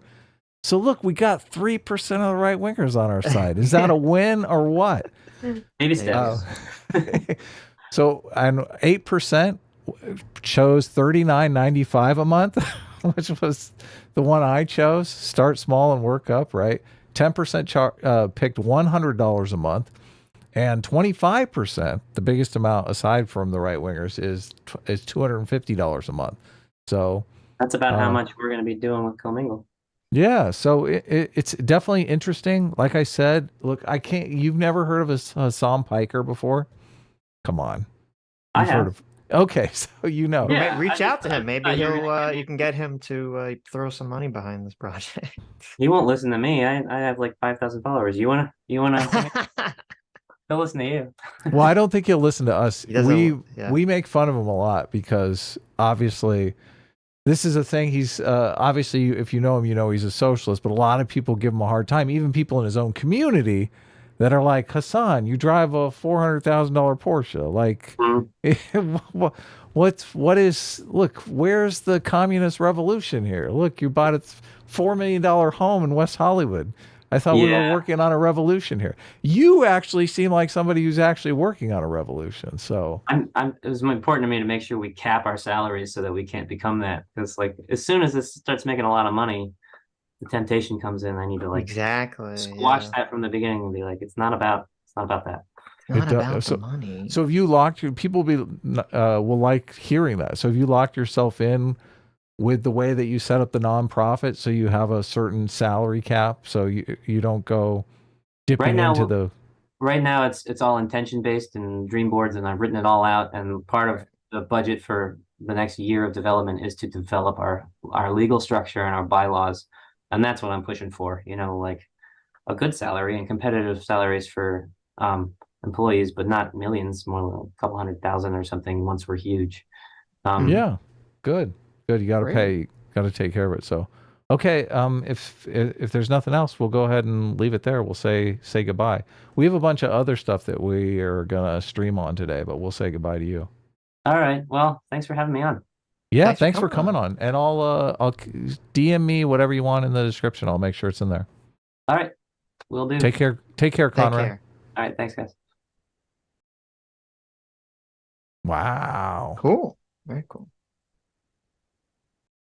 Yeah, fascinating stuff. There you Very go. Yeah. fascinating. I mean, I'm very impressed, even if you guys don't like UBI or not enamored with the idea. I mean, you have to give Conrad a lot of credit for saying, listen, I'm not going to sit around and wait for the government to do this. We're going to create this like an app. We're going to create a whole program to do this ourselves and see what happens. I mean, I think that's incredibly amazing and laudable and very commendable. Yeah, I mean, it would be interesting to get a church on board. I feel like a church would be the easy sell, right? This is like a product that they could use. Unless, of course, churches are just about taking money in and not really distributing it out to the Well, you can, I don't know, you community. can get any of the prosperity gospel churches. You can get like real churches. So it's available. Look, if you can you imagine? I mean, a prosperity gospel church would be the place to go. And I feel like it would, like, obviously the church, let's be realistic here. They're going to be skimming like 10% off of whatever this So the makes. prosperity gospel church is like, listen, if you want me to push this, you need to make me a partner and give me some percentage, right? Well, They're no, gonna try okay. that. So So it's let's like, say they're nah. scraping 10% off and it's like a 10 million a year, whatever it is, because Right. these churches are mega churches. Right. I still think it could be a net positive because the church would grow like crazy because people would constantly be going to that There's a church. problem, right? I understand what you're saying. But the problem with a model like that, even if that would work, is you're basically creating rules for rulers. There's too many keys to give to people, right? Well, You're setting up, too many lines of money you need to pay out to bad actors. It's going to screw you over at the end of the day. how? I mean, the app automatically pays people out. It's not, Because I don't, because essentially you're creating a system where you're gonna sell out a principal for a short-term gain, which is fine as long as it for the long term can pay for that, right? what is the But it's principle that you're selling out? because if you're gonna say like, oh, we're gonna like allow some big donor to basically skim a bunch of money off the top of this because because consequentially they're bringing more money in, right? So you're selling out the principle of like the process, are you not? Because you're saying, well, consequentially, it's going to be better because we're getting more money. So it's okay if we give this, rich millionaire, $10 million. Well, at this point in the game, you're really just trying to get it tested and see what kind of results you get. So, I mean, but it's a very interesting prospect. Right. Right. Well, I mean, I hope it works. Look, I think I think you have to be flexible on anything like this. You have to be pragmatic to get something going. I think inflexibility with like, no, this is the structure of how this is going to work. It's just, I mean, that's like death to anything. Yeah, I agree. There's some level of flexibility you want. Like, I think you brought up a really good point about, I think where there should be maximum flexibility is for people that would be putting in more money than they take out of it, that there should be an option for them to not say, well, here's 7%. Because you want to make the barriers to entry very low for them. Right, exactly. You want to make it very easy, very low, because I mean, there's going to be tons of people who would probably be willing to donate, probably even willing to donate some percent of their salary to this, but would not want to necessarily hook up their bank account to it or not want to just say, here's 7%. And I think that's where the maximum flexibility would be. But I think you do start to get into dangerous waters when you kind of do the prosperity gospel shit. Well, I just look, so many of these, like Warren Buffett has basically pledged to give away 90% of his net worth. Right. And he doesn't know how to do it. He's like, Bill Gates, you give it away. I don't know. How do I give away billions and billions of dollars? Right. And that's what Connor's talking about. And like theoretically, if what he's doing, if this app becomes big and works, I mean, this would be a great avenue for people like that to throw money at. I have an idea. Break it up into 330 million pieces and give it away. Yeah, right. Why not? Right, but there's no apparatus to do that. That's the issue. But so that's why. Yeah. Can you imagine if this is pretty awesome? Can you imagine if Bill or Warren Buffett just said, "Listen, I'm giving away $500 billion. Okay. And here's an app. You sign up and you're going to get however many people sign up. It's just going to be split evenly between them. That would look, everyone would be signing up for that app immediately. You get 330 signups in like 24 hours. Sure. That would be incredible. It would be pretty based. Yeah. Oh, that would be amazing. Anyway. I hope I haven't been cutting in and out the stream. I just realized I wasn't plugged in to my No, you've been fine. You just cut out a little bit on the end there. Okay. Yeah, it's when I noticed. Sounds like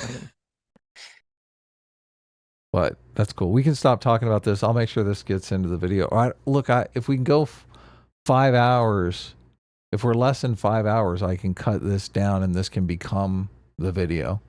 Gotcha. If we go longer than 5 hours, I'm going to have to cut it out and it's going to be... Okay.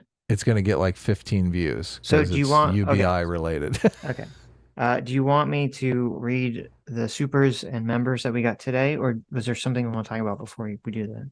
Well, I wanted to do a video. Vosh can't stop talking about us. And I want to do... Well, I want to do the identity politics talk. Sitch and I talked on the phone a bit about the identity politics thing, and I just want to talk about that a little bit more. I've thought about it. I'm sure you've thought about it too. Other people are talking about it. I think Kidda did a live stream on it, and I think they did a talk on it too. So I just want to talk a little bit more about that. And Solidoge wants to come on and talk about something. So okay. Well, before we do that, thanks so much, our surrogate father JMac, for giving us $10 and saying universal base membership for everyone, and then gave 50 gifted subs. Thanks so much, JMac. JMac is a stalwart against UBI. But yet he gives out all these memberships. No, see, he's like for the bubble. He's for UBI for us, for our audience. I know this is why I think the church thing will work. This is why I think, look, you got to get people who are like, I like these people. I want to help them. Yeah. There's all these other things that could crop up. Like as soon as this thing gives a UBI payment to some Trump supporter, everyone's going to lose their fucking minds. They're going to be like, oh my God. Well, maybe you could have a system where it's like there's a bubble. So if you're part of a church or community, you can give and only go to that community. But if the pool of money in that community exceeds the maximum amount for an extended period of time, it starts bleeding over into the universal pool. I don't think that would work. Yeah. Because one of the things that's stopping people from signing up is, I don't want my money going to somebody I don't like. That is the biggest problem with any welfare program. Maybe. But thank you, Thal, for the $50. Yeah, he asked a question about the veteran community. Mythos Infinite for 50 Canadian, thank you, says, gonna interrupt to make a solid investment. The most good faith political YouTubers around, and somehow you keep it from feeling like fence sitting. Politics disillusioned me for years. It was all just dogma and bad faith, but I trust you too. Cheers. Well, thank you, Mythos. Yeah, I really appreciate that. That's awesome. Yeah. Yeah. Thank you so much. That's what we shoot for. Diablo Neruda for $20 says, I live in the San Fran Bay tech world for 15 years. I've seen a lot of money splashed around. The one thing I've learned is that rich people don't know how to spend money efficiently. True. Very true. Thank you, Alex Stewart, for $20. I asked your question about the UBI increasing with the cost of living. Okay. What would you want to start with first, Adam? Is that it? Read some more super chats. I'll see if I can find that video. Okay, you find the video. Are you in the watch together? For 5 gifted memberships. What'd you say? I assume you're in the watch together. Yes. Okay. I haven't seen whatever video you're talking about, so I'll bring it up. Fiery Patriot, thanks so much for 4 months. Says, first time catching y'all live. I usually watch at night because I work graveyard. Also, right wing, best wing. Well, there you go. Andrew Clark for $5 says, no UBI. People will just compete to increase the cost of goods, and employers will pay less, like including tips as part of people's wages. I mean, that's why I would like to see it experimented to see what exactly happens with all this stuff. So, Sketch of 14 months says, remember, kids, don't get into Vush's Fortress Arc van. There's no candy inside. Stay in class, kids. DS class. There you go. What? There you go. I like Vush that. is driving around in a Fortress van? Arc fan, yeah. What's that all about? Right. You're Ray for 10 months says, I love the maul, maim, and take theory. MMT. There you go. Maul, maim, and take, huh? Right. Wow. Is that what's going on with... That is. Ikai Taxi for $20. Oh, thank you. I missed this. Says, did you guys see Destiny's interview of the professor from Duke who testified against affirmative action? Would be great to get your guys' opinion on it. Yeah, I did actually see... I didn't watch it yet. I added it to my watch later list. I saw that he talked to him, and I saw that Jordan Peterson talked to that same guy. So I was curious to see what he had to say. I listened to like the first, I think, 20 minutes of Jordan Peterson conversation. It sounded kind of interesting. He said one thing I disagreed with, which I thought was kind of weird, about how he kind of made this argument that he thought a lot of like sports scholarships were originally designed as a mechanism to like lower the Jewish population of the colleges. I was like, I don't know about that, but all right. He said that? Yeah, he did. He said that Jordan Peterson. I was like, oh, that's weird. But ouch. Yeah. But listen, if he helped get it overturned, I mean, I'm on board. So I listened to part of that talk with Destiny, and the most interesting thing about it for me was the fact that they edited in, I guess, Destiny playing a video game above during the talk. And I kept wondering, is Destiny playing that game as he's talking to this person? Because it doesn't seem like he is. It seems like they just edited video gameplay from another video into the talk between them. I mean, usually he is. You know, that'd be funny if he wasn't, and he was literally they just edited it. They thought the conversation was boring, or they thought his audience like needed to have something to look at. Yeah, that's why that is what interested me. Isn't that interesting? I guess. I mean, that's pretty funny if that's the case. He probably was playing the game. I mean, it's usually what he's doing. I don't think he was, to be honest with you. Well, let me see. I think he was, because I'm kind of just skimming it now. He's not actually doing anything in the game. He's just kind of like running around in a circle. So he was like, he had a game open, but he wasn't really playing it because he wasn't paying attention. So I don't think they definitely did not. It's definitely not something they added in just to get the visual, because he's just running around in a circle. So there you go. Nice. We answered the question. Nice. Yeah. It looks like, I don't know what game it is. It looks like either Starfield or No Man's Sky or something. Cool. Anyways. So okay, what is this video you have up here? I brought the video up. Yeah. Vaush reacts to Cenk Uygur explains the core principles of TYT. Right. So this video, I'm assuming, is from a recent stream, because this is from one of the Vaush clip channels. Okay. And it's just from a couple days ago. So okay. So the cope spiral continues. Are we allowed to talk about the thing? No, I don't think we should. Yeah, I think it should be. Yeah. Okay. Don't you think? I think it's better. I mean, I don't know. Yeah. Look. Usually you're the one that likes to hype things up, not me. Yeah, it's better. Look, let me take care of that. Okay. I'll leave it in your hands. If you want to talk about the face reveal surprise, like, we can talk about that. Right. But you want to talk about that because you want to pressure me to be faster on the face reveal. So it's a different motivation. I know, it's a completely different motivation. Yeah. Look, we'll talk about the hype stuff after the stream. Okay. So look, I'm trying to get better when people bring us up. Well, Vaush is a big YouTuber. I don't know if you know this. When he can't stop talking about us, really? I feel like we should say something. Okay. We should be like, oh, look at this guy. He can't stop talking about us. I mean, we're pretty awesome, so that makes sense.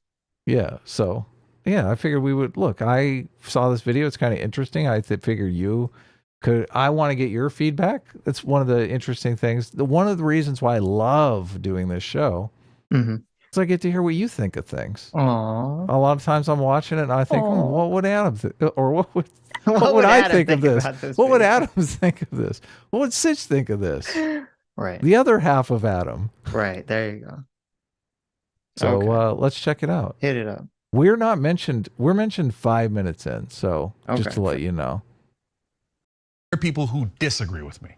And so some have disagreed on the right, some have disagreed on the left, and then they have come out. This explains the entire cavalcade of right-wing grifters that have come out of TYT. Okay, and then you guys know recently someone who we liked and really supported. It's So Wait. Okay. First of all, I'm assuming. I mean, I don't know who he's talking about besides Dave Rubin, right?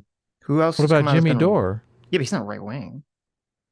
Look, We're They talking about conceptualize him Vaush. as right wing, but we're talking that's about Vaush stupid. here. Okay. We're talking about Vaush here. But even then, it's not like that. That has nothing to do. Even if you're Anna Kasparian is right wing as There far you as go. Vaush That's is true. concerned. and even like Dave Rubin, who I think would be the only example that I could think of that's like, I think there was someone else, I can't remember his name, that came out that kind of did become right wing.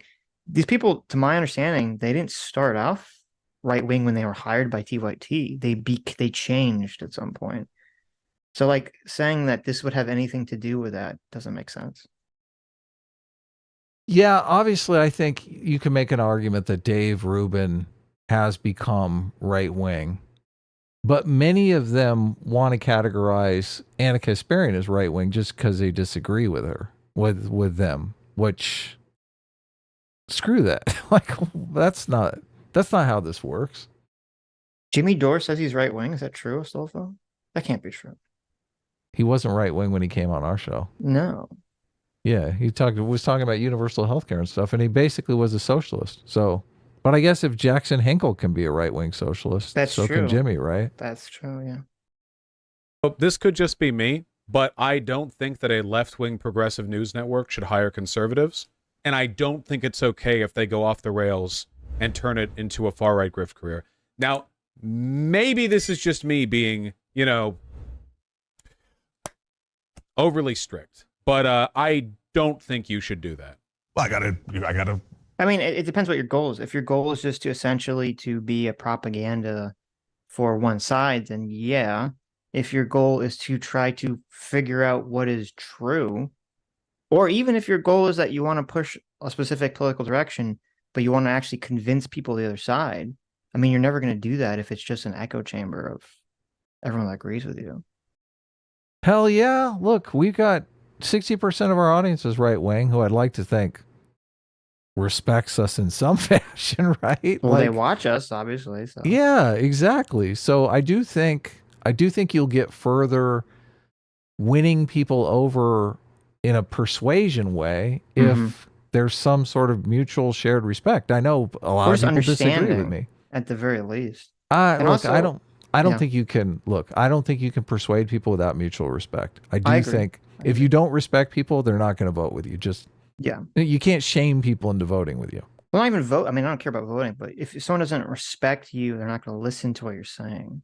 Right. Yeah. So. Look, my thing is, if you disrespect somebody, you could offer a proposal that they are 110% in favor of, and they will still vote against it because you're a dick. Right. Okay. So look, it doesn't make any sense to throw the disrespect around. It really doesn't. Right. You have to pet the elephant first. Yes. Pet the elephant first. This whole show is a testament to that. Right. Yes, of course. Look, we mutual respect on the show. People are at least look. We just had an entire to an extent. We just had an entire hour and a half talk on UBI. Right. People will at least listen to what we're saying, even though they're completely against it, because we have showed them respect in the past. So it's a give and take thing. Yeah. Well, and also, I mean, it depends. Going back to kind of what Vaush was laying out here, like Rising is interesting because you have people of different political persuasions interacting with each other. Far more interesting than anything Vaush puts out. Yeah, exactly. Right. Yeah. But again, I mean, if your goal is just to be like a mouthpiece or propagandist for one side, then yeah, you're going to want to have just everyone be on one take. What you want is a church. You're basically going to preach to the choir all day long. Exactly. Yeah, and most people on the internet, they don't want to go to church. They want a debate over I don't know points if that's true. of view. I think most people do want to go to church. I disagree with Okay. Well, it's some people, look, we can argue over what, you might be right. It might be more people want to go to church. But the more interesting people, yes, well, they want to look. This is not fun. Yeah, this is not fun for them. It's not intellectually stimulating. It's boring. Sure. Yeah, they want to debate ideas. They want to understand the world in different ways. Yeah, so I'm for. Apparently, the new standard is everyone must agree. Well, kind of, yeah. On the basic gists, yeah. You run a politically partisan news network.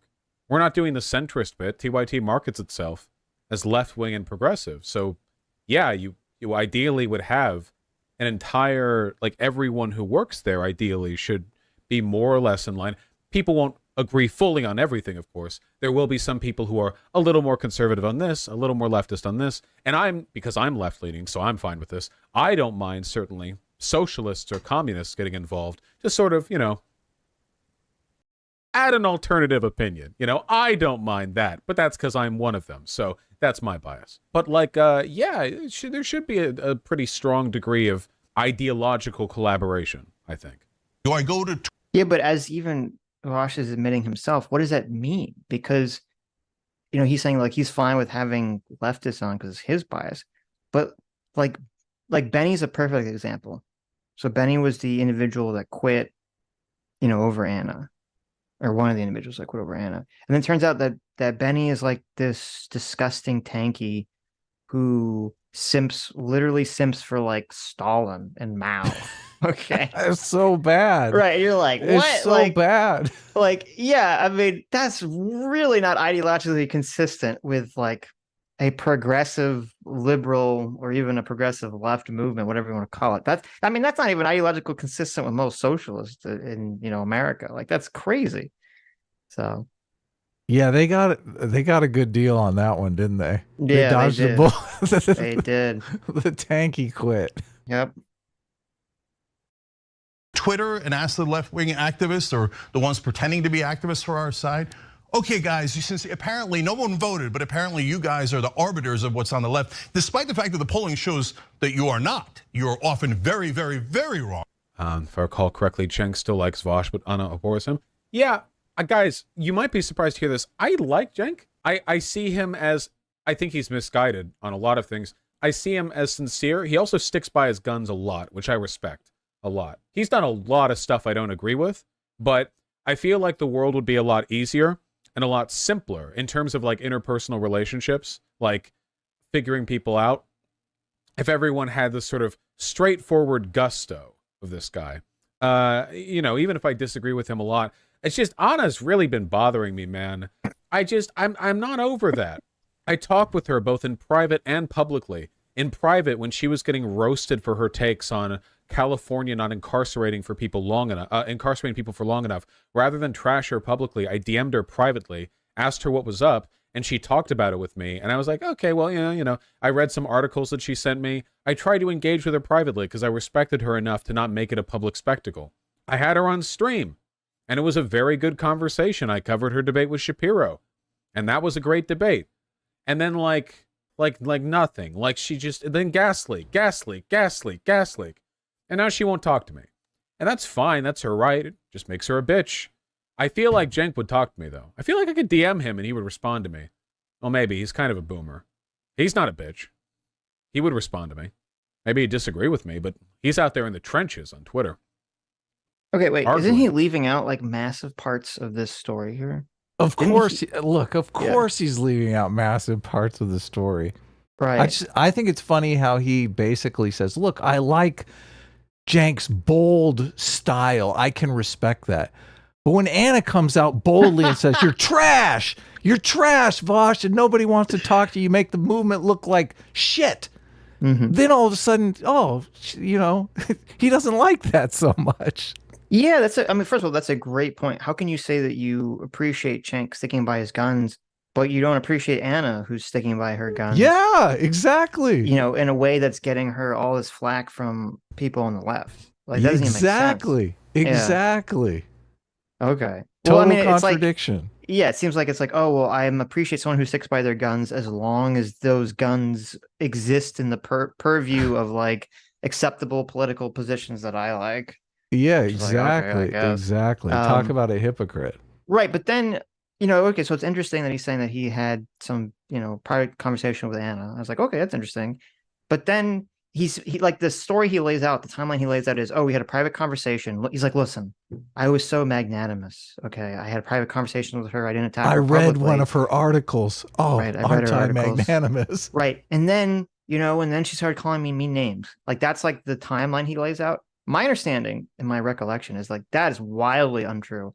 What actually happened was, I'm assuming that what he's talking about them talking privately was true, but he did before Anna said anything about Vosh. I don't think she just randomly attacked him. He came out publicly and started trashing her, He did. like Yeah, hardcore of trashing course. her. Yeah. Yeah, and so like this, how can you leave that out? See, that's like just wildly dishonest to frame it this way, to leave out the fact that like, well, you publicly started trashing her, and then that's why she started, trashing you back. Like, I don't know what you expect.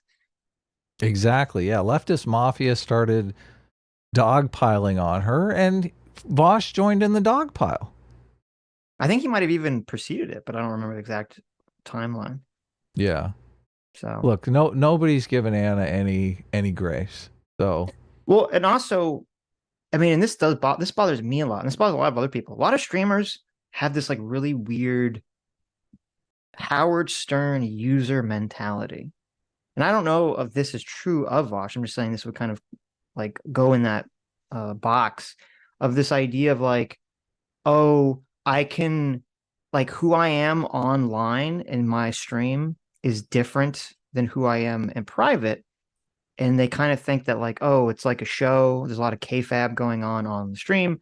So if I go on the stream and trash someone who I had a nice conversation with privately, they shouldn't get mad at me. They should understand that that's like show business. And I don't know if that's Vosh's belief, but that kind of feels like what's going on here because it's like I would assume from Anna's perspective that like she's talked, she has some private conversation with Vosh, and she's like, okay, maybe that conversation went decently, or he seemed receptive to it, and then out of the blue, a month later or something, he's like trash talking you publicly, and you're like, oh, it makes like your private interaction seem fake, dishonest. and Yeah. dishonest, right?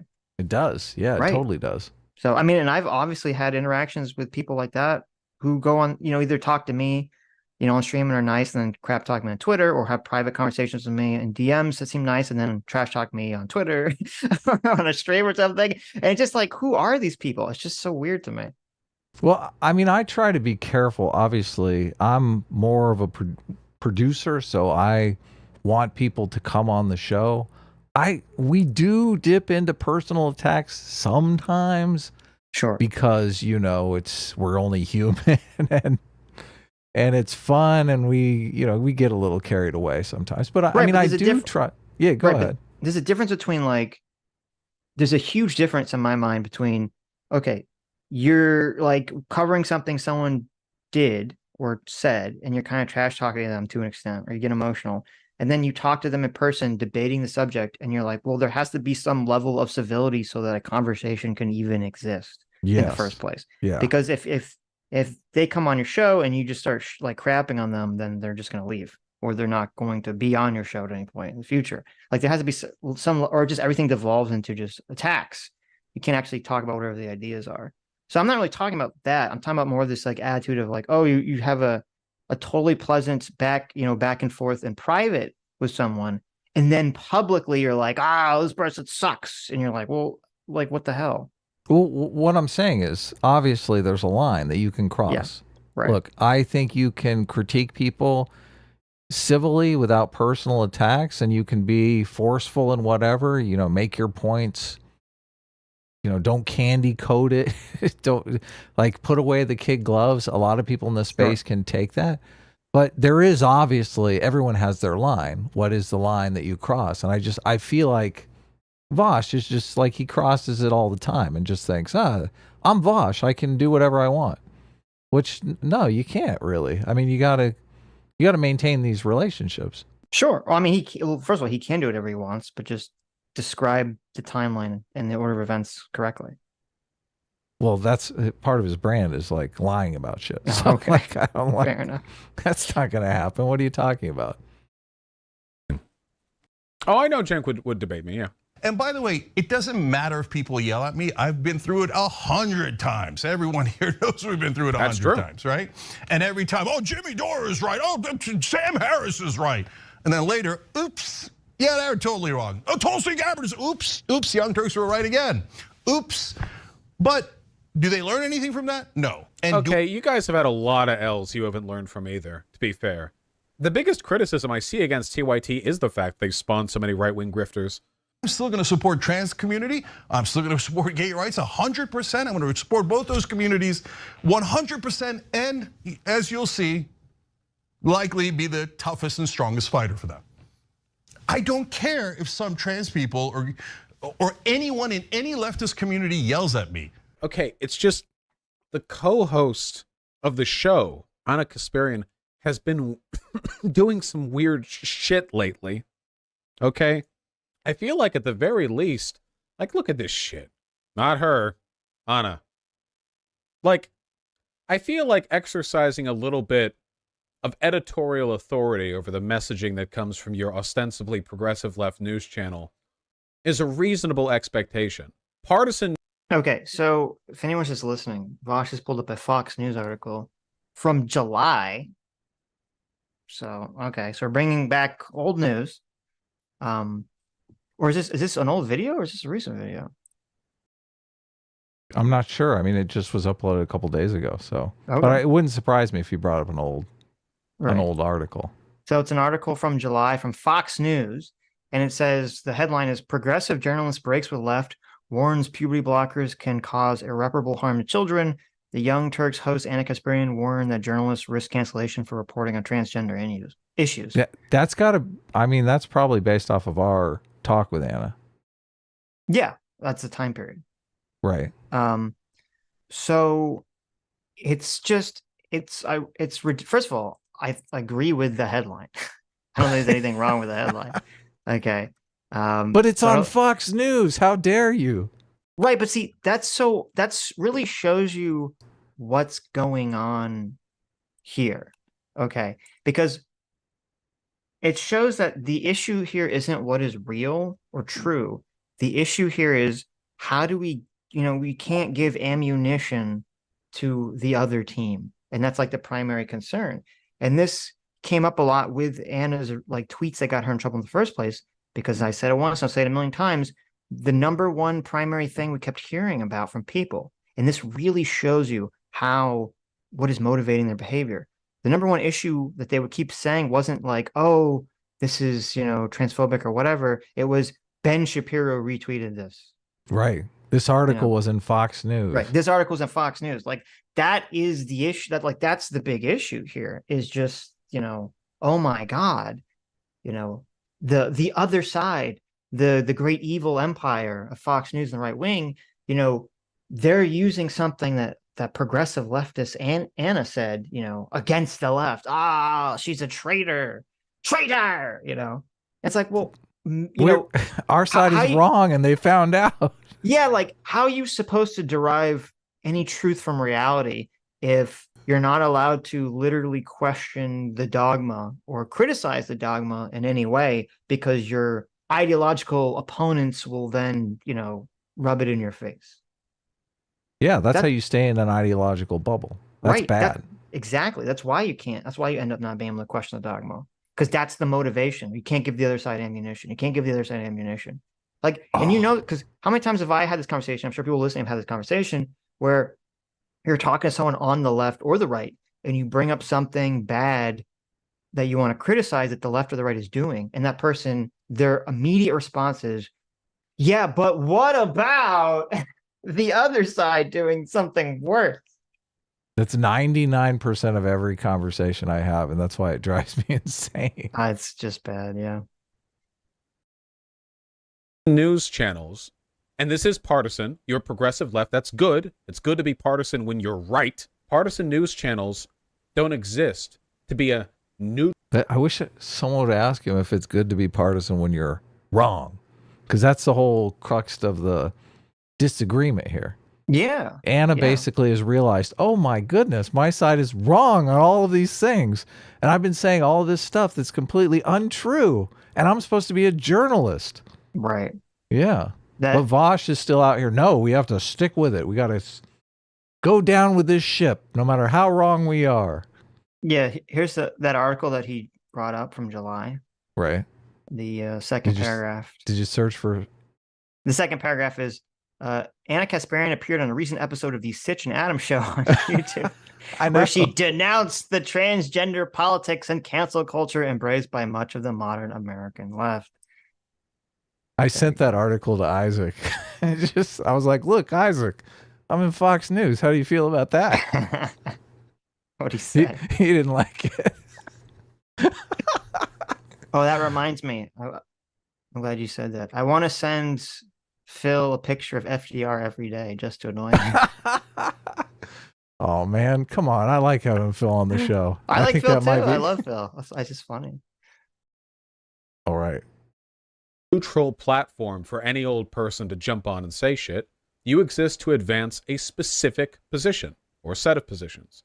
That's what we want you to do. That's what your audience wants you to do. That's what you're expected to do.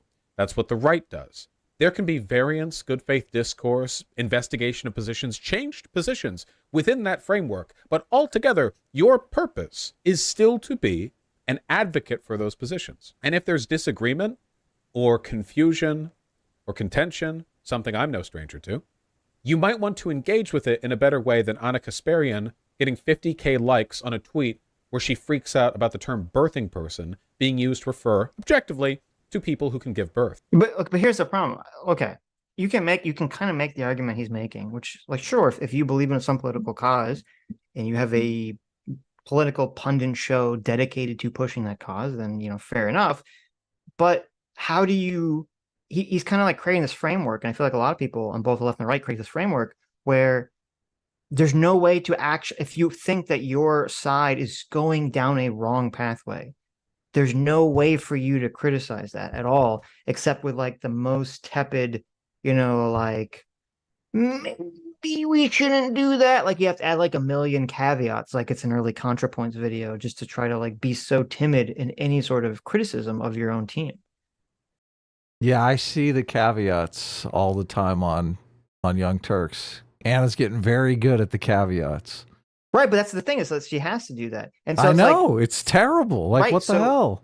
And it's silly too that Vaush is kind of saying all this, because there's a lot of people on the leftist social side that hate Vaush because he will come out and very strongly crap on something that they agree with or they believe in that he disagrees with.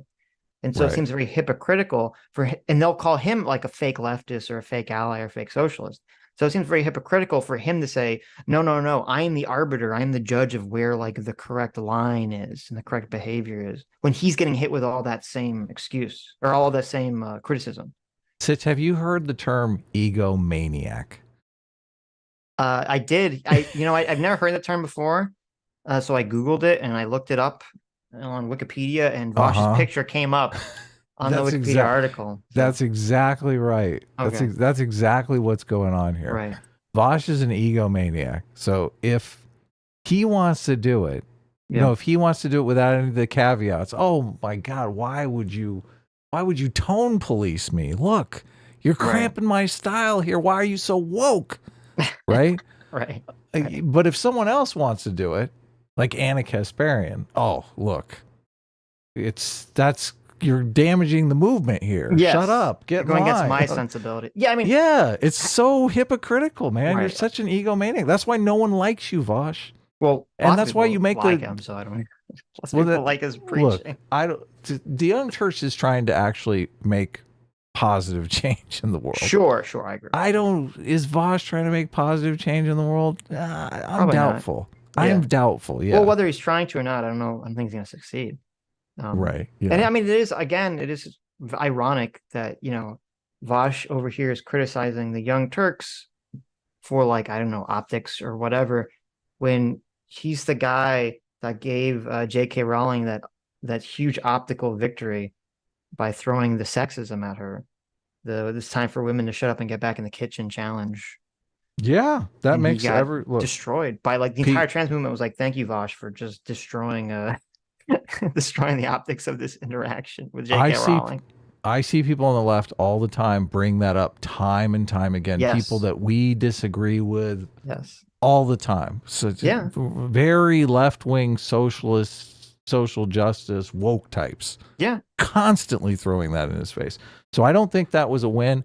I think also the Vosh deplorables moment, the moment that I think really hurt him in this space, is Brianna Joy Gray decided to go on his stream because she said, look, he's popular, he's an advocate for the causes I believe in. Let me see if we can come to some kind of agreement. Right. And he crapped all over her. Every single person saw that. Right. And was like, this guy's a mess. He can't be controlled. This guy is never going to be a team player. This guy's never going to be able to work with anybody. And I just think that's when everyone is like, yeah, Vosh is Vosh. Okay. Right. Like, he's not going to be a member of the. Look, I used to say Vosh would end up on MSNBC one day, and I thought that was a possibility. That's not a possibility anymore. No. Look, he's burned too many bridges. He doesn't know how to play this game. And the thing is, that's fine. I don't have a problem with someone saying, I'm going to be the renegade and just do my own thing. That's fine. But then you don't get to turn around and criticize other people saying, listen, they're not following the team speak here, the team line here. You know, it's like, well, wait a minute. What are you talking about? Look at yourself, buddy. Like, come on. Pull the plank out of your eye first before you start looking at the specs in TYT here. You're talking like your team captain. You're the water boy, dude. You're not. No. He's the guy. He's like the one guy who's dressed up in all the paint, who's just screaming like in the crowd. Is like a wide berth around everyone else. Doesn't want to be close to him. There are people that are legitimately working on policy goals in this space. Look, Vosh cannot contribute to that cause in any way, shape, or form. So, like ways to express discontentment with something, or to break from established progressive messaging, like telling J.K. Rowling to get back in the kitchen. All right, I gotta back it up. We gotta play this through because okay. This is still to be an advocate for those positions. And if there's disagreement or confusion or contention, something I'm no stranger to, you might want to engage with it in a better way than Anna Kasparian getting 50K likes on a tweet where she freaks out about the term birthing person being used to refer, objectively, to people who can give birth. Like, there are ways to express discontentment with something or to break from established progressive messaging without doing this. Christ, Anna Kasparian was on Adam and Sitch saying that she feels politically homeless. Like, she's literally doing the left shit. I mean, I saw apparently, what's... Is that left? I mean, listen. First of all, it's Sitch and Adam. Okay. I know. Look, the best thing about this is that he constantly calls us Adam and Sitch. I know. Is that, I don't know if that's a good thing for you or a bad thing for you. It's look, I'll take bag, it. Right? Yeah. I'll take it. I'll take it. Okay, fair enough. Anna came on our show and she said, look, I don't know what to call myself now. Yeah. She might have said that she was politically homeless, but I don't think she was doing the left thing. She definitely wasn't. I think she did say something around I don't know if she used a specific term, political homeless. But she just says stuff like around that idea. But I think you have to be acting in completely bad faith to throw she's leaving the left, like she left the left thing at Anna. It's not, she didn't come across like that on our show. She hasn't come across that in anything that I've seen her do since then. I mean, she still seems to be, pretty strongly on the left, so it's really, it all is just like, oh, you're not allowed to criticize the left in a way that I don't like. I'm allowed to criticize the left. right? Because when I do it properly, even though I do it hyper aggressively and hyper in everyone's face and piss everyone else off. But I'm the arbiter of what exactly denotes, the proper way to criticize the left, which is, I mean, that is egomaniacal and insane in this context, Right. coming from Vosh, The proper way for Vosh to criticize the left is misogyny. Yeah, like it's like, okay, all right, I guess. Look, I don't like because really what's going on here is a lot of people were trying to push Anna Kasparian out of the left. So it's completely disingenuous to say, oh, look, she's leaving the left when you guys are the ones pushing her. Well, to be fair, I don't know if they're trying to push her out of the left. I think they're trying to they're trying to shame her into silence.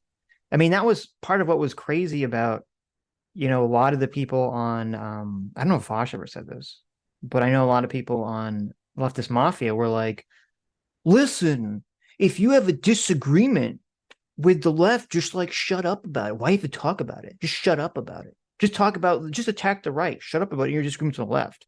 And I think that's what was going on. They're just trying to shame people that disagree with certain aspects to just toe the line and to keep their head down on things they disagree with.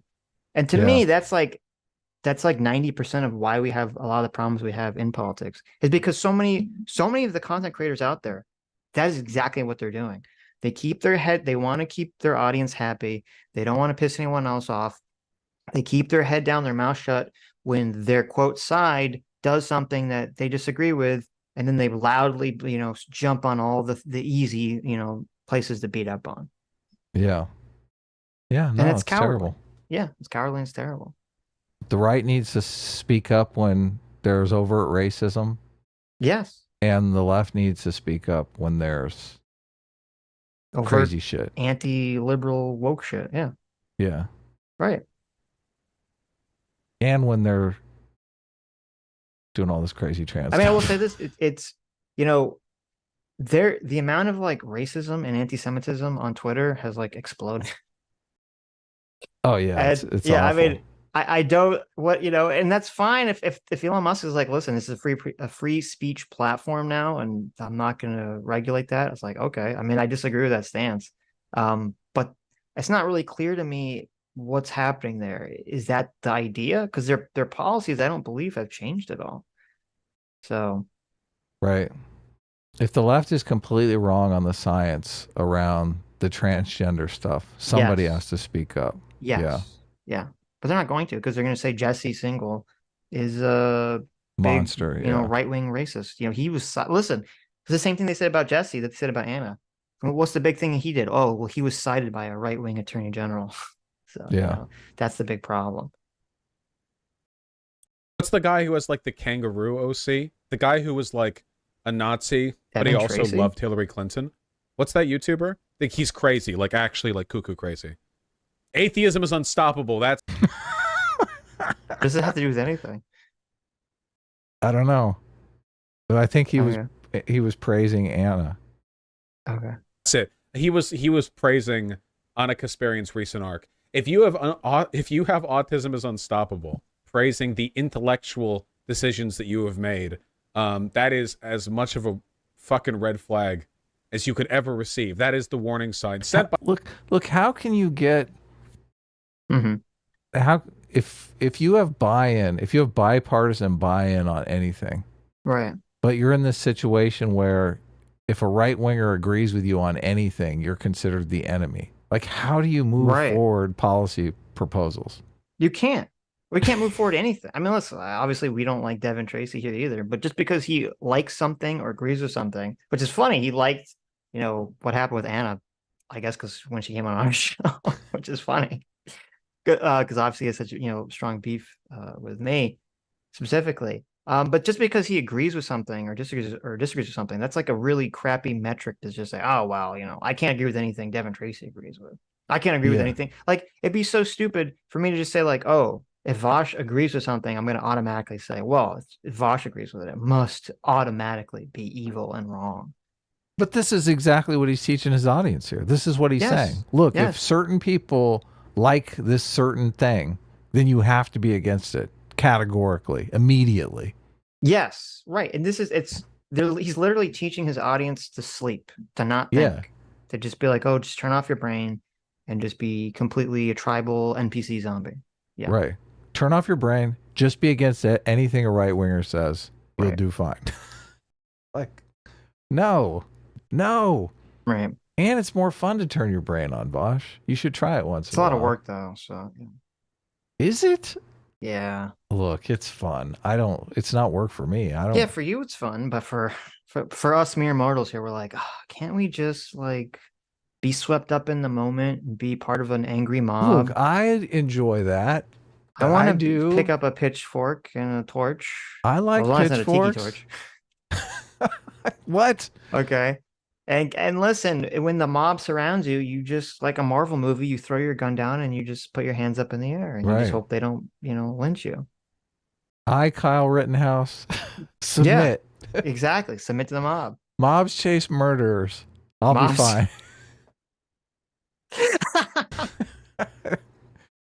Oh, you remember that, Jim? Yes. Mobs chase murderers. Yeah. These are all Vosh lines. These are all Vosh lines, I know. Yes.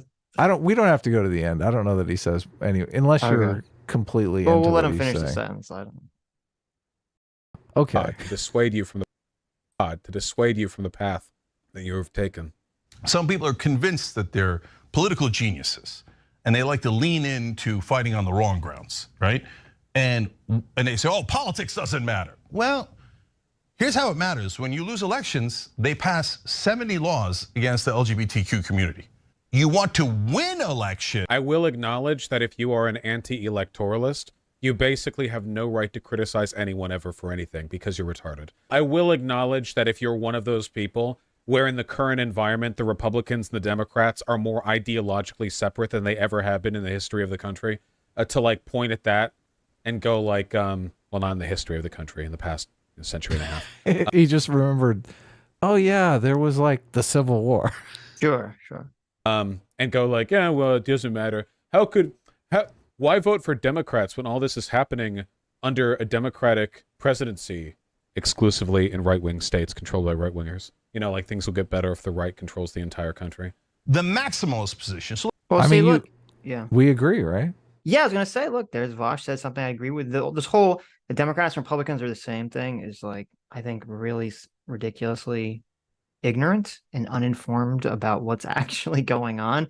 I think you have to be pretty far either like a socialist to think that or like very far, I don't know, neo-reactionary maybe to think that. Because it's very clear that the Democrats and Republicans have very different policies they want enacted, in the country. Yeah, immigration, just right. Immigration. It's like wildly different. Crime, woke stuff, tax policy, just almost everything.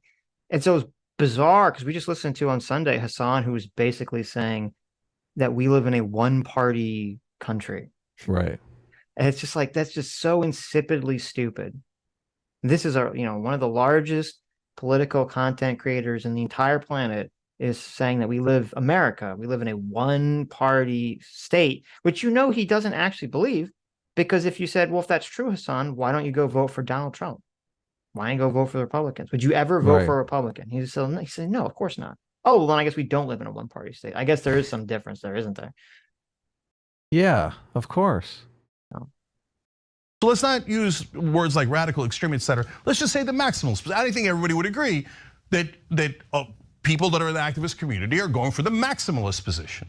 If you say the maximalist position, whether it's right wing or left wing, always gets you victories, sorry, you don't know politics. That's just not true. It's not remotely true. And so, the American people agree with us anyway on, let's say, for example, one of the disagreements that I have on the issue of trans people in sports. I think that, by the way, the American people don't agree with me either. 70% say that trans people should not participate in any sports that is not in the sex that they were born in, right? Well, I think they should participate in high school, and I think we could win that argument. And I think that the way you win that argument, I feel like I talked about this specifically. Man, the thing is here, like, first of all, the popularity of an argument is not evidence towards it being right or wrong. Even if 0% of Americans back in 1776 thought that black people were equal to white people, like that's not how empiricism works, for one. For two, like, regardless of your position on this, even if So wait. To be clear, Cenk is not making an argument here about whether the position is morally right or wrong. Yeah, He's he's not making making an empiricist argument. He's making a well, no, he is making political argument. no. He is making an empiricist argument. He's just not making it on the guidelines of what is the first of all the objective moral position, right? His argument is about well, what is going to objectively create the electoral conditions that you win elections that get policies passed.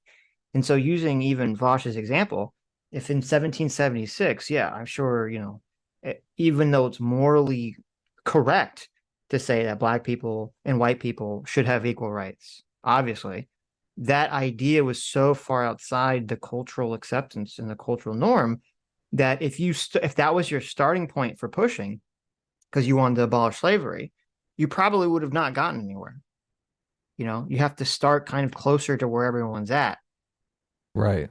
And What then, I say, am like, maybe we should start with abolishing slavery first, right? what I am saying is that there is no objective answer to whether or not trans women should be able to compete in sports or in high school sports. The answer to that is going to be determined by popular election. It's Right. not going to be determined by some empirical study, and the answer is up on some objective shelf somewhere that we're going to find right. and Well, because bring down. Right. I mean, a lot of moral questions. I mean, I don't believe in objective morality. So, I mean, I don't think any of these moral questions have some objective answer to them. But, Right. But I mean, this is why people usually go to utilitarianism. They're like, how do we Sure. do the least damage with this policy? Sure. Yeah. you were somebody who did not believe that trans women should play sports with cis women, I think you have to acknowledge that this is such an infinitesimally minor wedge issue that the best thing you could do is just not talk about it at all. Like, that's my request. Okay. We hear this argument all the time. And this is why this is a dumb argument. Is because it's like, it doesn't. So if everyone on the left, well, first of all, it's kind of a fake argument because if it's such an infinitesimal argument that doesn't matter, then why can't you just say, then yeah, let's just give it up? Yeah, I agree. If you want to just shut up about it and we can just not have trans women play in sports and you'll just keep your mouth shut, what's like, okay. Right. It's not a issue any longer. And it's so weird because they all say this. They all say, oh, these are such a minor issue. The Republicans are focusing on this minor issue. And it's like, well, if it's a minor issue, then stop defending it.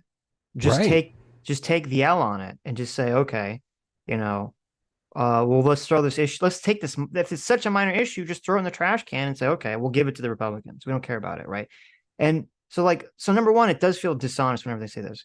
And then number two, if everyone on the left disagreed, or let's say every main political pundit or just a bunch of political pundits on the left all disagreed with trans women being able to play in, women's sporting leagues, professionally, and they all just shut up about it, okay, that wouldn't give you understand that would lose you the argument, right? That wouldn't gain you the argument, because all that would mean is that the people who agree that trans women should play in women's sports, like Emma, who will go out there and say, I don't care if trans women are all destroying cis women in sports, it's still worth it for the moral reason, right?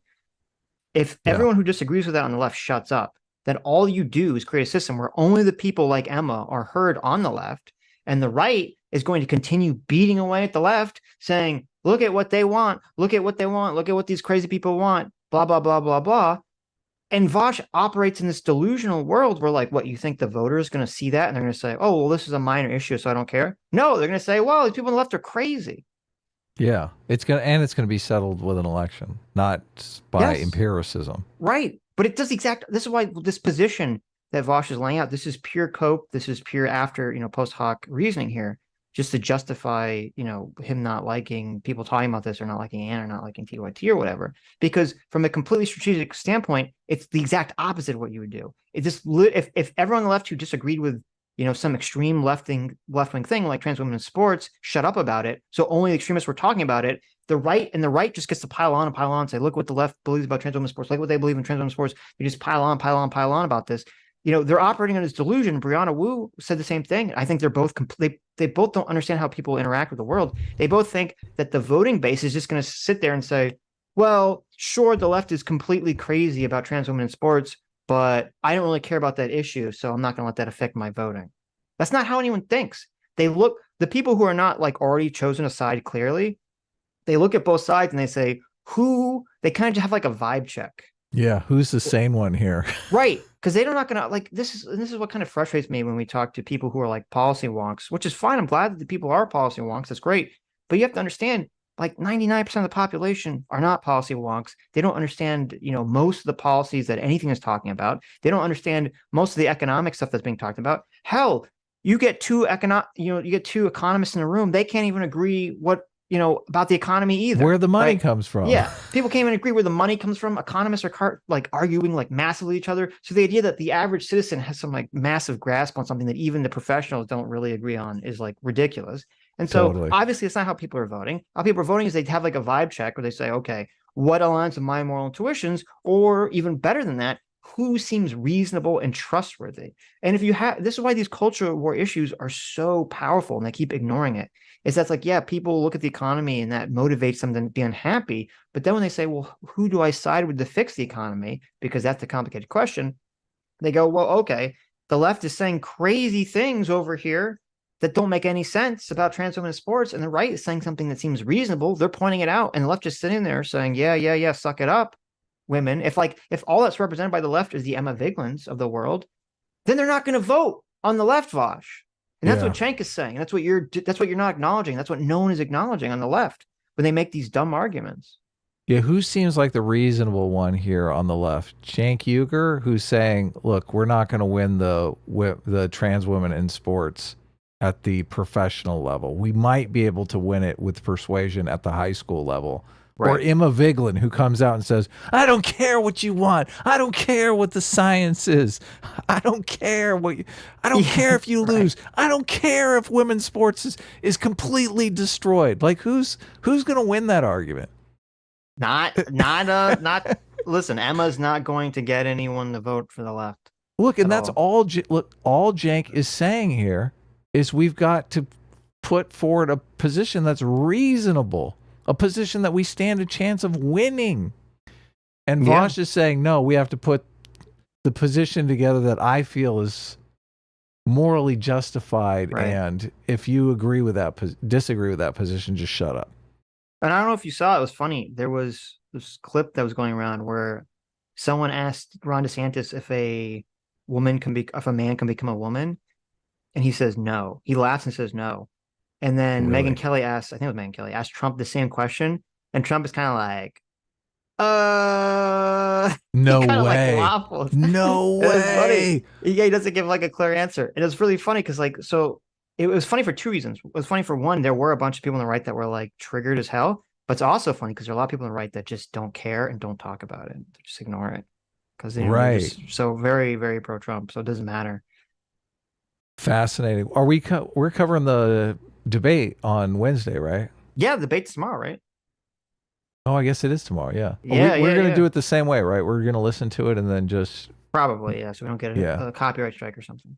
Well, I think our content is the least different. Everyone else is doing the exact same thing, and I was surprised we got as many views on the last one as we did. So I think it was fun.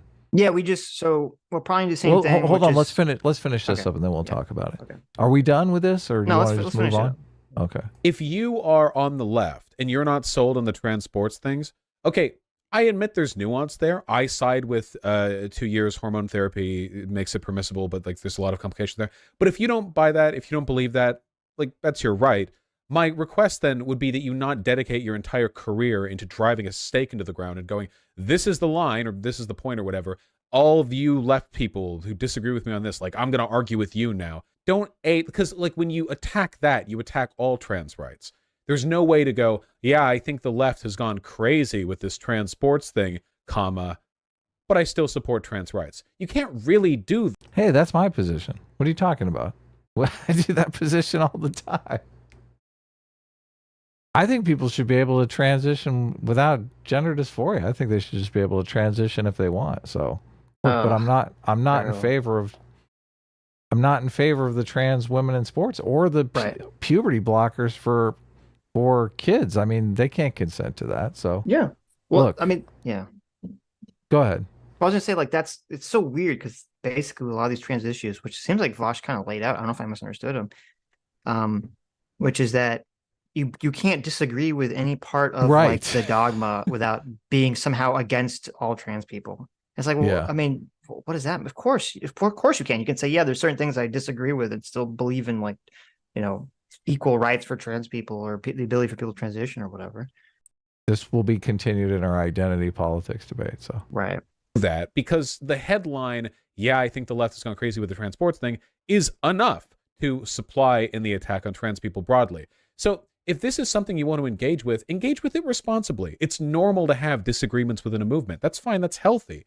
If you're going to have those disagreements, like if I was that person.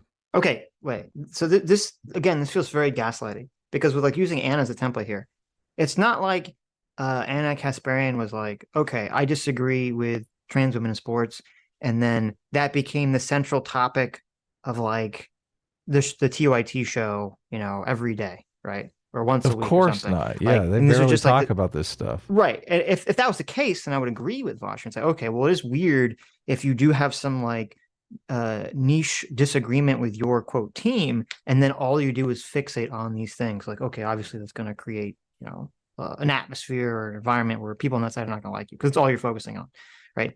That's not. I mean, TYT is like doing the opposite of that.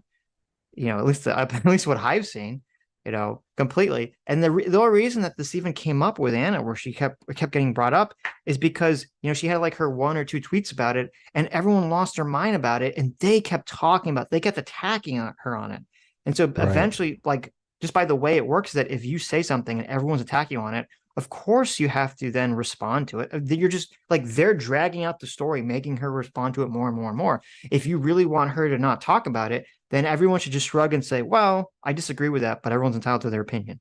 Because if that's what the left did, if Anna put out her birthing person tweet and everyone on the left just said, well, you know, I disagree with that, but hey, we live in America and we're allowed to disagree with each other, right? And she, you know, we agree with her on like 99% of other things. And they just shrugged and then went about their day. Then that would have been the end of the story. That would have been it. They went on a delete the tweet campaign.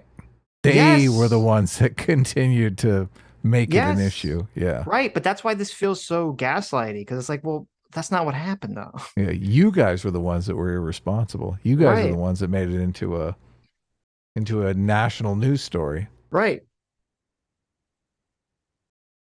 If I had that position, I would have people on to talk about it. I would have my disagreements. I've done this before. I've talked with this before. I've against like race-based reparations as opposed to class-based reparations. Like there are positions I have that are not fully in line with like every type of progressive message, every like line of political engagement. And what I try to do is I recognize that my disagreements are on kind of like a wedge niche part of a broader like thing that I generally agree with. And I'm not going to let a minor disagreement tear apart the practical work that I can do for the movement, right? Unless it's Anna, then you have to let him. Well, and not only that, like, why was he such a dick to Brianna Joy Gray? Like, what the hell? Right. That's not good. Yeah. Look, you're literally doing it just for clicks. You've made Brianna Greyjoy, Joy Gray. Forever Greyjoy. You've made Brianna a villain on your channel. And you continue to do so to this day, even though she was nice enough to come on your channel and have attempt to have a civil conversation with you. That says so much. Right. That says so much. Like you're more interested in collecting scalps for your audience than making some positive change in the world. And I disagree with Brianna on probably 95% of everything, right? Right. But you could look, she's a smart woman. You could show her some respect, right? Right. Look, we should be looking for people that we disagree with 95% of the time that are smart, that aren't just dumbasses that we bring on our shows and dunk on, right? Right. We should be elevating the level of dialogue here and not tearing it down. So, and this is one of the things that is interesting. Look, this is a storyline with Young Turks. Anna has come to the revelation that the mainstream media is not entirely trustworthy, even if it's the New York Times, the blessed New York Times. So that's interesting. That's interesting. And they have some respectability in the space, and maybe they can make some positive change towards not gaslighting every progressive on the left like the New York Times tends to do. So that could make some good, positive change in the world. The question is, in terms of pure impact, what would you rather do? Engage with the disagreement responsibly and push for a world where broadly things are far better for trans people, but maybe you slightly disagree with like the allowance of trans women to women's sports, or a world where you contribute to the suppression of trans people because you like nitpick and fight with your allies over something that refers to the rights of like a few thousand trans athletes in the country. Look, it's so all or nothing. It's like, you're exactly right with what you were saying. This argument, he's trying to make the inverted version of Chank's argument. He's like, well, you listen, you should have to be the ones that put up, like, how does this argument, let's think about the logic of this argument. Vaush is saying this is a minor issue. It's such a minor issue that you should be the one that have to puts up with it being implemented in reality. It's like, well, wait a minute. No, if it's a minor issue, then you should be the one that's like has to put up with it not being implemented. The people who believe it's a minor issue should be able to let it go. Yeah. And also, like, he's completely missing the point here, because he's like, oh, it only affects a few thousand trans people. The issue isn't the few thousand trans people it affects. That's the minor issue element. The issue is the thousands of non-trans women it affects if they ended up getting placed out of sports. Right. Because they can't compete. That's the issue, Vaush. Like, this is a very bizarre argument he's making. Yeah, and he doesn't want to say what the issue is. Anyway, I've made my point. This is just normal coalition building stuff. This is normal coalition building. See, this is just insane. It's totally insane. Okay. Like, Jank's whole point is we need to build a coalition. And in order to build a coalition, we're going to have to win people over in the center. The center is where the action is. The center is where the kingmakers are. Right. And guess what? Some of those people are probably conservative. Yeah, or just not. There's so many people that exist on the left who vote Democrat their whole life, who are like suspect on a lot of the trans issues. Of course. Yeah, of course. They're like, we're dealing with kids here. Their empathy is kicking in. They're like, oh my God, am I making the right decision here? Right? Yeah, or or the sports issue. I mean, Oh yeah. And it's like there's a lot of these issues that just intuitively rub people the wrong way. Yeah. And so just the idea that, they just have to, the left just has to suck it up. It's like, okay, that's retarded. There's no other way to say it. That's literally retarded. Building normal messaging stuff. No group fully agrees on every single issue within their own group. You make practical decisions about what to mainly focus on, because if you can't do that, no group could ever get anything done. This is just basic civil strategy. And Anna Kasparian getting dogpiled on Twitter is not other lefties having this nitpick with her and deciding to make it everything. She was the one who randomly tweeted that birthing person tweet and then went on to allow that trauma of being disagreed with to define successive months of engagement to the point where she's now doing this leave the left bullshit. Like the idea that's other people fixating, it's not. I mean, it literally was. That's the only reason why she talked about it. But all right, we can pretend like that wasn't the case. Yeah. So. Yeah, I don't think Anna's leaving the left. So. Yeah. But, if Vaush wants to try to force her out, look. Yeah. Go for it. Right. So any final thoughts on this? Not on this. Who's more reasonable, Jank or Vaush? Chank and Anna are 1,000 times more reasonable than Vaush on any day of the week. So infinitely more reasonable. Yeah, infinitely. Yeah. All right, we'll go ahead. Clip it, CT. They say clip it, CT on Kidda's channel too. Oh, they do. Yeah, it's like they're. Oh, I just made a good point. Clip it's it, like CT. how they emphasize the. Yeah. That's a good. That is. I destroyed it. Yes, that's great. Does everyone know that when you say clip it, CT, that's a lie? Look, I'm clipping it, C2. Look, you're not clipping that. I'm literally Yes. recording it right now. Yes, Yeah. that's a lie. Adam's the one clipping it. He just likes the way it sounds. It's all an Lie is a illusion. little extreme, I think. Okay, it's not, okay. You're right. This is the internet. It's hyperbolic. Look, acting, Sitch. It's Right. drama, and plus, if everyone knows, I'm not really. I guess sometimes I say it. I'm actually mean. If I say it during a live stream, I do mean clip it. But Sure. yeah, Mythos, I guess this is a live stream. So. Sure, but like I said, yes, people don't understand. Like the whole reason that sometimes you try to do some of these streams under 5 hours is because if it's under 5 hours, you can clip it internally on YouTube Studio. So then we could clip out those different segments and upload them separately. Yes. Yeah. And everyone goes, where'd the Tuesday stream go? Right. Maybe I'll just leave it up. Who knows?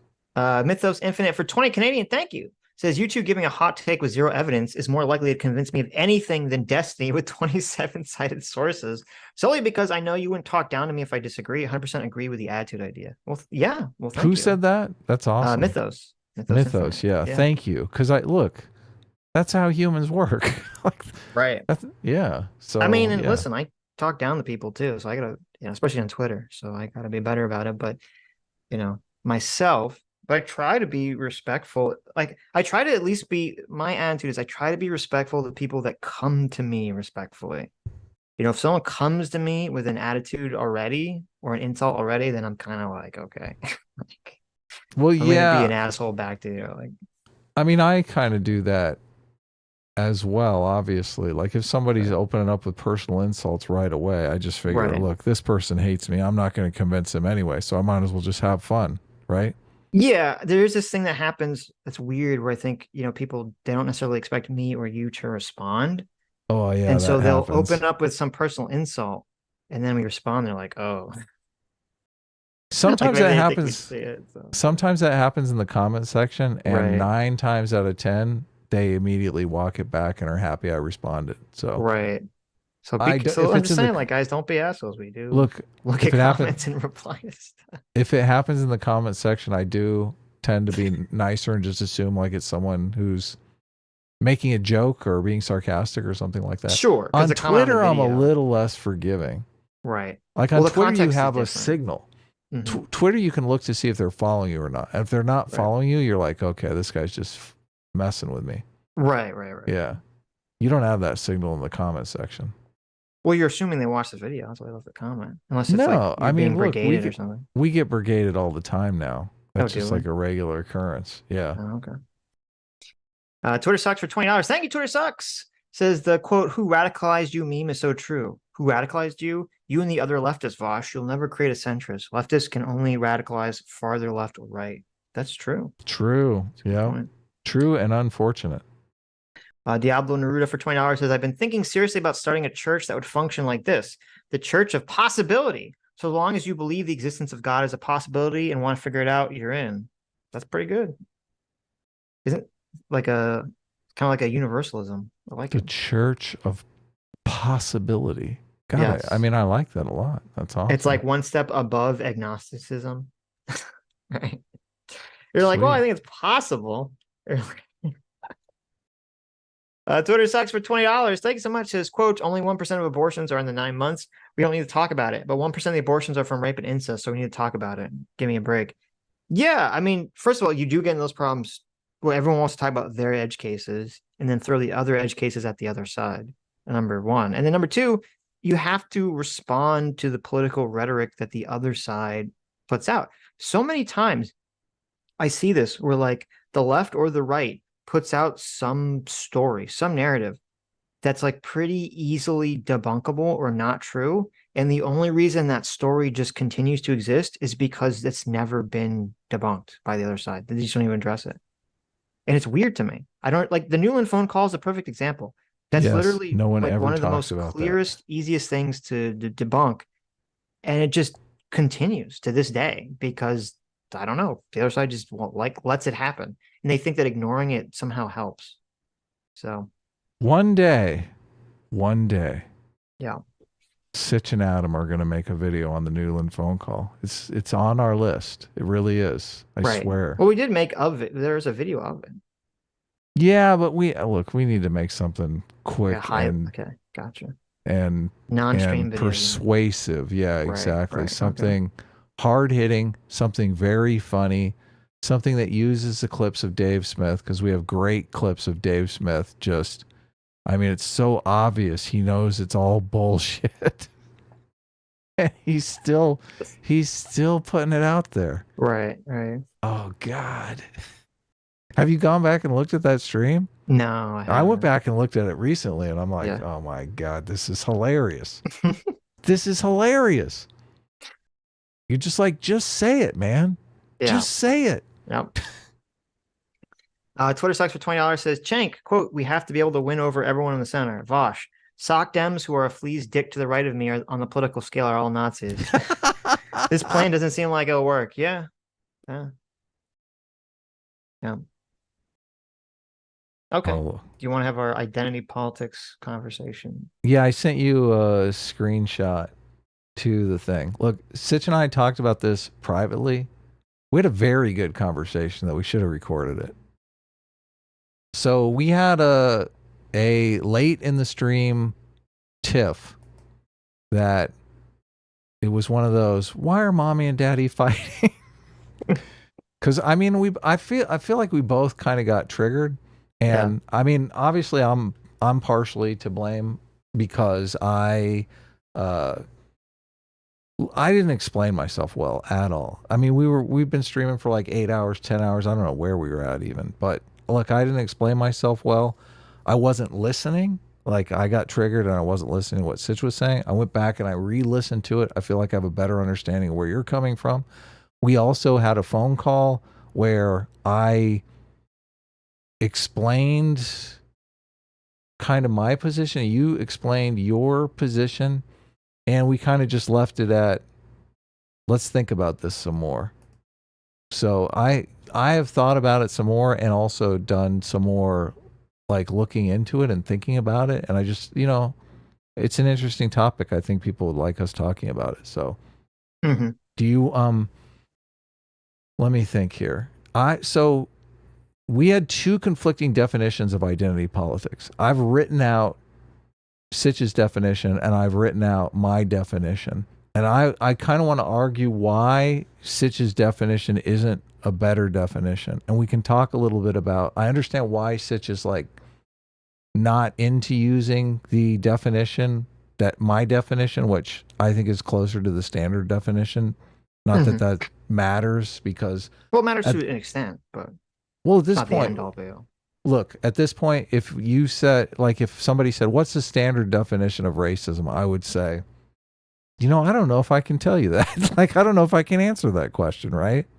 I mean, I think the standard definition of racism is still the standard definition of racism. That's to judge someone by the color of their skin. Right. But there's so many of these Zoomers out there. I don't know if they are using that definition. Yeah, but even if every Zoomer was using it wrong, or using people's are, they're still the minority of the population compared to every other generation combined. Okay. Right. So Sitch's so we're talking about identity politics here. Sitch's definition, and I'll just steel man. I guess you could read my definition, but I was going to ask you to steel man it first, so I shouldn't have sent you this. You should. Sitch's definition is identity politics is forcing a specific political profile on a person based on their identity. And the example would be black people must be progressive, which we hear all the time. So this is Sitch's definition of identity. Or you're not black unless you believe X, Y, Z. Right. Okay. Yeah. And I don't think that definition is as useful. So how would you describe my definition? Can you steel man it without looking at it? Just steel man it without looking at it. I don't know if I could, honestly, steel man it without looking at it. Because I don't fully understand your position. So okay, so we'll just read my definition. Okay. My definition is identity politics is any political project where some identity group demands public policy that will bestow societal dignity on their identity group. Black people, gay people, trans people, Christians, women, immigrants, shoplifters. Believe it or not, there are people out there that are now trying to bestow dignity on shoplifters. Right. And then the conflict that I see between Well, I just look, if honor culture and dignity culture comes up, I think that that's relevant for the conflict between these two definitions. So my question to you would be, with your definition, how do we have a conversation about the gay marriage debate? What do you mean? Well, look, I feel like, and we've debated the gay marriage thing. Gay people deserve the same rights that get married as straight people. Right, but there's a dignity component here that I don't think your definition illuminates in a way that makes us better advocates for understanding the people who are against gay marriage, so we can be more persuasive to fight their counter arguments, and doesn't explain the entire breadth of the situation. So I would say, like, gay marriage is the great gay marriage debate is classic identity politics, because you have two conflicting identity groups that are debating over some change to society that will take dignity away from them or bestow dignity on them. Gay people want the right to marry. They don't want civil unions, because obviously civil unions is like a second-class marriage, and that would be undignified for gay people. They're like, look, we want marriage. The Christians, who are the counterparty here, are saying, look, redefining marriage takes dignity away from us, because we believe marriage is this institution between a man and a woman, and you're taking dignity away from the Christian community. I think that is exactly what's going on in this debate. I think when we've debated it before, we have not really understood or been able to debate against the Christian position well, because we don't even recognize it. We just completely dismiss it. We don't understand it. And I think if you look at it through this identity politics lens, I think you understand it much clearer, much better. We know exactly what we're debating, and we also can make counter arguments that address their concerns head on. Right. With your definition, I don't necessarily know how we have this conversation. Okay. Well, there's two things. And I said this in the first conversation, and I said it on the phone too. If you think that looking at these issues through the lens of the interest group's dignity is a useful tool for understanding their arguments, I don't necessarily disagree with that. Okay. I'm on board with doing that. I just don't want to call it identity politics. Okay, so just call it something else. If you want to call it dignity politics, it's fine, or something else, but just do not call it identity politics. Well, that's my only contention. So, like, so the argument you're making, that's fine, but that doesn't address why we have to call it identity politics. Well, this is why I wanted to talk about this, because since we had that conversation on the phone, look, people bring up identity politics all the time, and I'm listening to the context that they're talking about it, and I'm not necessarily sure that they know this consciously, but it seems to be intuitively they understand that identity politics is about this dignity thing for the group. So when I hear those conversations, I use this lens. Well, how do you disagree? Well, because, and I want to go back to the gay marriage thing, because I don't even agree with the dignity thing, but putting that aside for a second. Mm-hmm. So it seems to me when people talk about identity politics, it's kind of like, excuse me, it's kind of like when I talk to people on the left and I say, do you feel that the left has changed substantially since 2014? And even the people who don't want to necessarily admit that there's like communism and wokeism is related, they kind of hem and haw, but they do acknowledge that there has been some change on the left. A shift has occurred. And this term of identity politics, I think people intuit, has something to do with the shift that's occurred from 2014 to 2016. Whenever people use the term identity politics, they seem to be referring to something, even if they don't know exactly what, they seem to be referring to something that happened on this left-wing shift in 2014. And the way that you're framing it with dignity, it could be applied to the civil rights movement. It could be applied to the gay rights movement. It could be applied to any left-wing movement that existed before 2014.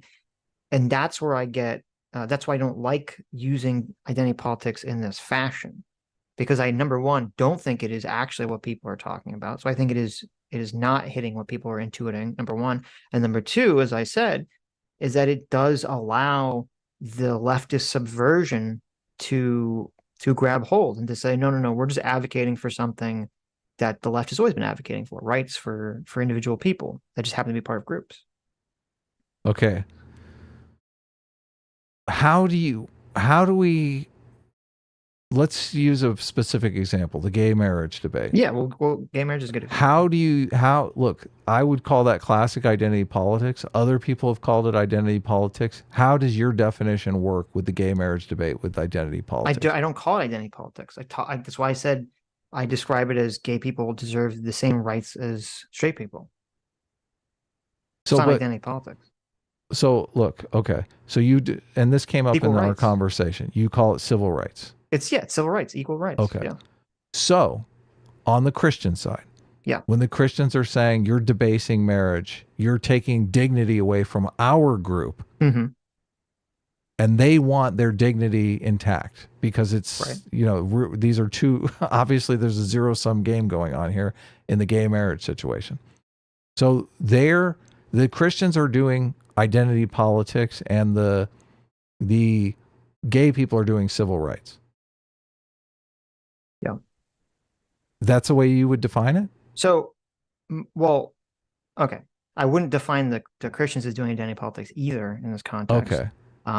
But to answer the question, how would I address the Christian argument, or not, because not every Christian is making that. Lots of Christians are fine with gay marriage. The Christians that are making that argument, I think there's two things going on there. Number one, I don't think I even believe the idea that Christians that are making that argument are saying what's actually motivating them. I don't believe that. I believe that what's motivating them is just that they don't like gay people for whatever reason, and they don't want society to promote gayness, and they don't want gayness to be reproduced in society. And so they basically want to, add as many stopgaps as possible. I think that's the primary motivator to this. And anything else is just kind of post hoc reasoning. Okay. That'd be my guess here. Okay. So that'd be number one. Okay. So the way that I'm conceptualizing the debate, you're just fundamentally against. I don't think that's actually what's happening. Okay. I don't think that's actually what's happening. But number two, if I were to just accept the framing, accept that it is some dignity argument, just for the sake of the argument, my response to that would be, well, you can say that about, and we've talked about this, you can say that about almost anything. When we live in a society with a bunch of different people, our rights as individuals are always in conflict with each other, right? Like, hell yeah. Yes, of course. Your free speech is curtailed because you're not allowed to print a bunch of slander and libel about someone that is not true. You're not allowed to go put a giant billboard of like cartoon pornography across a public school, something to that effect. So our rights are all in conflict with each other. That's part of the whole point. And James Lindsay talks about this a lot. That is kind of the magic of liberalism and existing in these liberal societies. Well, I would say it's more of the magic of dignity culture, but not to interrupt. Liberalism and dignity culture I would argue, are highly correlated with each other. Yeah, I agree. And it's that liberalism is a framework that basically allows all these people with different ideas to exist alongside each other in a society without like murdering each other, without violence. That's kind of the whole point of liberal systems. And I think that's why liberal systems have produced the best, strongest, richest countries in the world. And so my argument would be, even if I would accept this kind of argument about, well, like the Christians are upset about it because it insults the dignity of their marriage, I would say, well, when you're talking about limiting someone's right to do something that you are doing, okay? If you're saying that I should be able to do an action, but someone else should not be able to do literally the same action, I think you need to put forward a very strong argument to prevent that. You need to put forward a very strong argument about the actual tangible harm that is created by limiting someone's rights. Okay. And just saying that it insults the dignity of my marriage in some sort of etherical way that you can't show physically or tangibly, to me, that argument is just weak sauce. And I say, well, you haven't made a strong argument, so you lose. We are obviously trying to live in a society where we try to guarantee as much equal rights to everyone as possible. Right. Yeah, I would say the Christians are in the supremacist position. They're trying to deny marriage as an institution to gay people. Gay people are not trying to deny marriage as an institution to Christian people. No, right. So they're the ones trying to limit the rights. Yes. Yeah. So, but I would describe it in different identity groups can advocate for dignity in two different ways. They can advocate for dignity and we're supremacists, we're better than everyone. Right. Or we can advocate for dignity and we're just as good as everyone and we should all be treated equally. This is what Haidt says when he talks about common enemy identity politics and common humanity identity politics, where he breaks them up into the two. So, but so let's move on from the marriage thing, because let's focus on that for a second, because you brought up a good point, which I want to add on to, which is that it's difficult to make a dignity argument where you're like, well, my dignity it hinges will preclude somebody doing something. Yeah, hinges on someone else being able to not do something that doesn't have any impact on me whatsoever, right? That's a hard argument to sell compared to someone saying, well, my dignity relies on me being able to participate in some institution that like everyone 95% of the population is already participating in, and you're excluding me from doing it, right? But I hate to say it, but I mean, you're kind of making my argument, because I'm saying that this is a better framework to have that conversation, and your definition doesn't really allow it. No. But you can if you're talking to someone who's against gay marriage and they give you that argument, we can exactly have this argument and conversation. You can adapt their framing. That's fine. I just never going to call it identity politics. Right. Well, I feel like you're using this niche definition of identity politics. It's not really, I don't really see in the wild, and I don't see the use for it. But let's move on to the trans women in sports, because the trans women in sports is more difficult, but it's the same exact thing. It's like, and this is what Vaush was saying in the video that we just covered. Like, he's basically saying, before we move on, I should say one little thing. Okay, go ahead.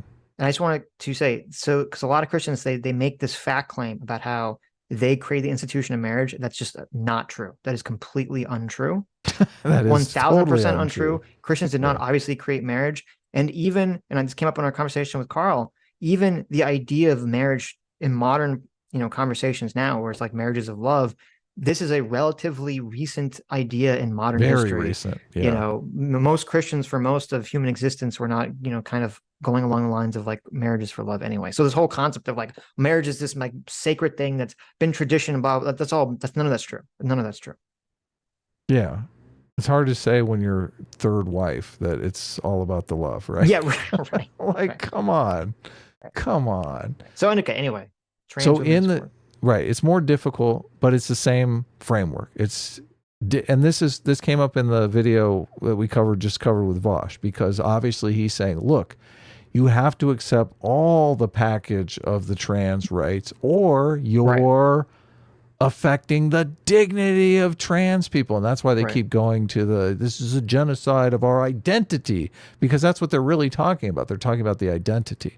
So trans women want to be able to compete in sports, and it's an affront to their dignity if you tell them no.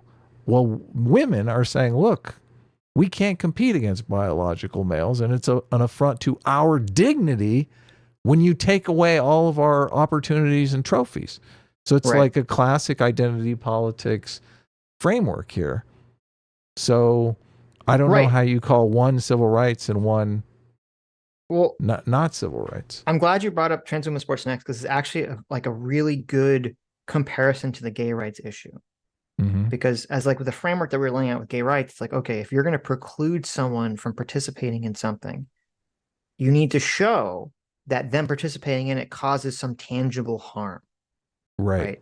And so with the gay marriage thing, it's like, well, there's no tangible harm that's created unless you're going to make the argument that you just want there to be less gay people, right? Well, they would argue that it affects their dignity. Like, that's really what that's they're not arguing. A tangible thing, right? That's not a tangible. What does that mean? But this came up in the conversation with Carl is too.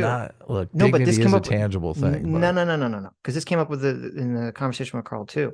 It's like, well, unless you're going to make an argument that gay people getting married is somehow making straight people's marriages physically worse, even psychologically worse, right? That's like ridiculous argument.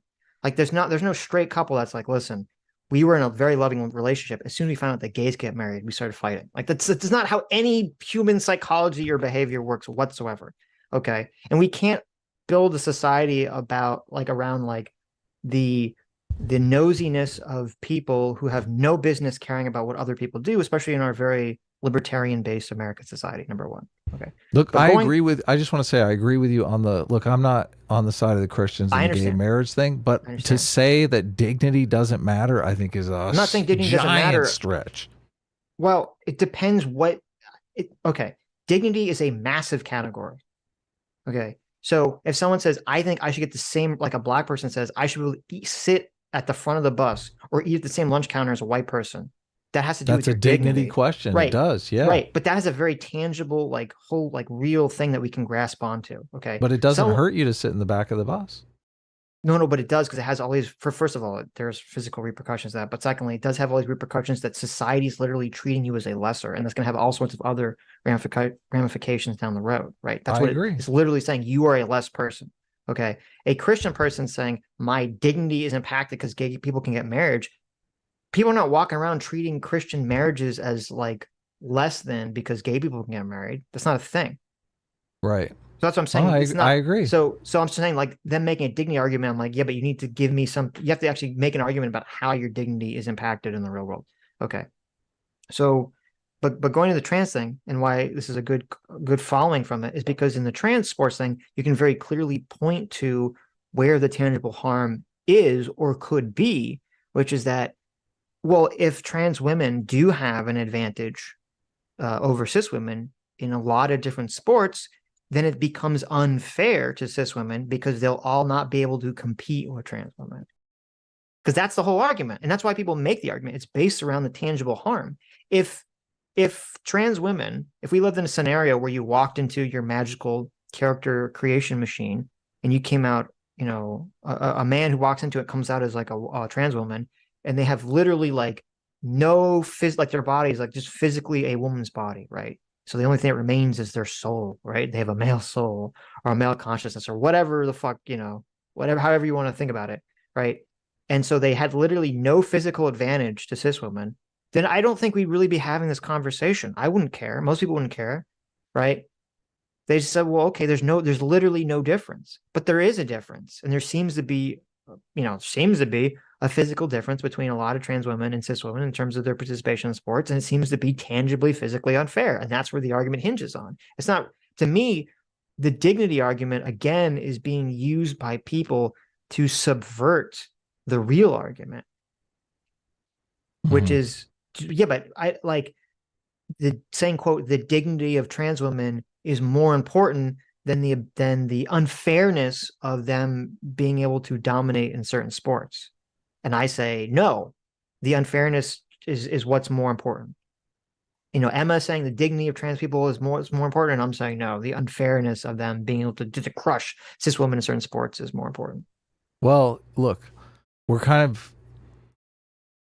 arguing the framework here, and I'm trying not to argue the actual issues. But you make my point when you say, well, if you're prepared to call what Emma is doing identity politics, I guess that's the thing. You're not willing to call what she's doing identity politics. But when Emma does come out and say, look, society needs to suck it up, the dignity of trans people is more important than women's sports, she is making an identity politics argument. So, yeah, but okay. I mean, honestly, I think what the framework that you're talking about, I think, is very useful because it does give people an understanding of what's happening.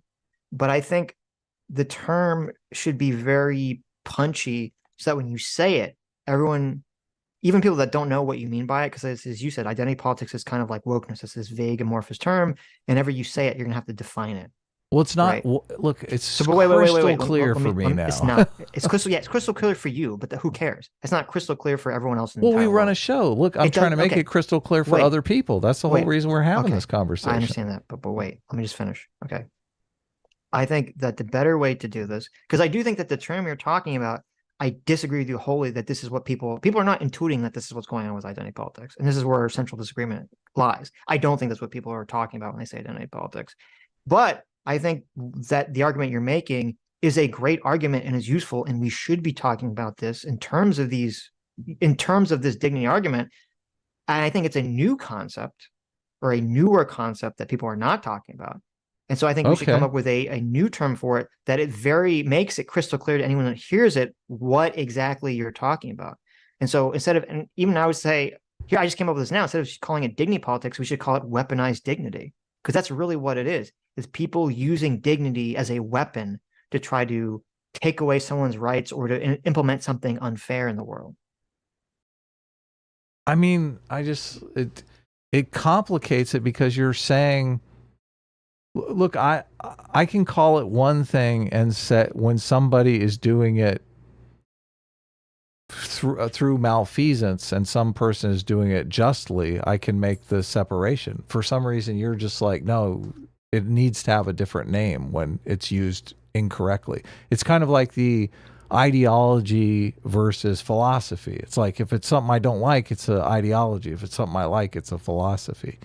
So, but they really are kind of the same thing. So I just don't see the value in separating them like that. Because as I've said, and this is where our central disagreement lies, and we're not going to, it's not going to be solved. You believe that when people say identity politics, the average person, when they use this term, they're intuiting this thing about dignity. And I don't believe that. I think they're talking about something completely different. I think they're talking about this change that occurred that people don't really understand in 2014 on the left. This is why I wanted to talk about it more and why I wanted to think about it more, obviously, because every time someone has said identity politics up until this point, I've not really understood what they're talking about. Now, when they say identity politics, and Cenk brings this up in his book a number of times and says identity politics, I think of it, I conceptualize it the way that I'm talking about here, and it makes perfect sense. So I just feel like I didn't understand what people are talking about. Now I do understand what people are talking about.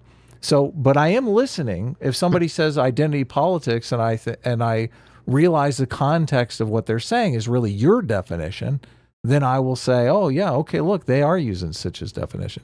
But up until now, and I've only heard, look, I haven't been using this definition for very long. So it's only happened to me a half a dozen times.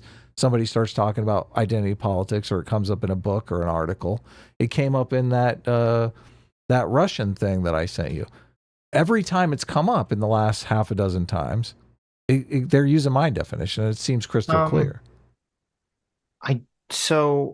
But if you can send me examples of situations where it's using your definition, that would be super helpful. Okay, here's the issue. So, I mean, first of all, you have to be careful, because if there's a term that either of us doesn't understand, and then we create a definition for it, it's very easy for us to then see, oh, well, they're using it in a way that aligns with my definition. This definition is all over. Okay. Is all over Fukuyama, which I'm hesitant to mention. I understand that. I understand that. Look, and you're using the definition from the source, James Lindsay. Yeah, but he's using it from the original source, which to me doesn't matter. Which even Francis Fukuyama acknowledged in his book. I agree. Yeah, but right. This is look. Classically, there's only one example I can give you where your definition could be used, and they don't even say identity politics. They don't use the term identity politics. It's when Biden does the thing to Charlemagne and says, look, if you don't vote for me, you're not black, which is a situation that perfectly fits your definition. But he doesn't come out and say, look, what I'm doing here is identity politics. No. Okay. And nobody in any article calls it identity politics. So, maybe if they do, you've got a case. Right. Here's where I think the confusion is. Okay. Hold on, I gotta sneeze. I'm not confused. I mean, I understand your definition of my definition perfectly. Okay. So the confusion is, as I said, identity politics, the general confusion between the public. Okay. Why Biden and why the New York Times isn't necessarily calling what Biden said identity politics. Okay. It's the same. Identity politics exists in the same world as the term wokeness. It's kind of like this vague term that people use differently to mean different things. I don't think wokeness means. I You don't don't think agree with wokeness means identity politics. No, No, no, wokeness no, for no, me no, no. has a Wait, stop, stop, completely stop, stop. I'm not saying identity politics and wokeness mean the same thing. okay. I'm saying that wokeness is a term people use, and it kind of means a bunch of different things to a bunch of different people. You agree with that, right? To some extent, yeah, but I do Right. think it's pretty clear what people mean. What is it? What does it mean? Wokeness? Yeah. Wokeness means being awake to systemic injustice in the world, and people on the right mean being awake to systemic injustice in the world that doesn't actually exist. Okay. So, See, I don't think that's what people mean by it. I think people mean by it the exact same thing I mean with identity politics, which is that people intuit there's some weird change that occurred between the left. People don't really understand how or why that change occurred, but they think wokeness is a word to define whatever this thing is, right? look, I don't. You're Do you not using this. agree with that? No, you have to at least admit that the left uses wokeness to mean awake to social, systematic, white supremacy, injustice, patriarchy, all that stuff. That's what they mean by woke. Right, right. But that okay. If someone on the left is using it to mean that, then that perfectly aligns with what I just said, because that is the shift that happened in 2014, was the moving away from the liberal conception of civil rights to we need to become like the socialist conception of everything's these systems of power, right? Okay, but when Ben Shapiro uses the word woke, he means somebody that believes all that stuff, even though it's not true. Right. So he means exactly what I said. He means this shift that's occurred from the liberal conception of civil rights to the socialist conception of everything's just systems of power. Okay. Right? Well, I mean, sure. Okay. So all I'm saying is that identity politics, while it doesn't mean exactly the same thing as wokeness, I do think most people today see it as, they don't necessarily know how, but they see it as a component of wokeness. They see it as something to do with wokeness. I think my definition is like a million times clear. I'm not saying, okay, we're not talking about what is clear right now. We're talking about what is going on with this word. Right. Because very often words are used and created in very unclear ways. Whenever I hear a right winger use the term woke, they mean awake to white supremacy and patriarchy that's not real. That's what when they use the term, that's what they mean. That's what I hear. And that's usually the context of what they're saying. What you're talking about, I don't necessarily hear. Like you do hear it. You hear it exactly. You're just using a different word to describe the process. Okay. You're talking about some sort of shift from civil rights to some illiberal framework. Yes. Okay. How is that not? It's the same thing. This is okay, because the way that, like, and we've talked about the way that people kind of understand the world is through general intuitive vibes, right? Mm-hmm. And then we try to explain those intuitive vibes with clear language. And this is part of why this was part of Jordan Peterson's great gift when he first came onto the scene, was he would point to all these kind of like vague intuitive vibes that we all felt but didn't necessarily understand. And he would say, this is what's happening. Here's a clear language to describe the process of what's happening, right? And there's a lot of totally agree. 100% agree. Right. Yeah. So wokeness, I'm saying, existed in everyone's mind. Before wokeness, it was social justice warrior. Existed in everyone's mind as this vague intuition that most people didn't really understand why it was happening. But as people started to begin to understand why it was happening, the vague intuition becomes a more crystal clear, solidified definition, and then it transforms into this system, like, systems of oppression, blah blah blah blah blah. Right, the definition that you put forward, which is accurate. Mm-hmm. Okay, so the vibe becomes clear when everyone starts to understand what's going on. Okay. Yes. And so I'm saying that identity politics right now is still not even in the clear phase; it's in the vague phase. And I think it is in the clear phase. I don't, because first of all, number one, identity politics, people do have a sensation, an intuition. And I maybe disagree with this. People, I think, generally have an intuition that identity politics has something to do with wokeness. Do you agree or disagree with that? I agree 100%. Okay. And look, the Kidda, I listen to part of Kidda's thing, and look, people are totally against me on this. They believe you. They think identity politics just is synonymous with woke.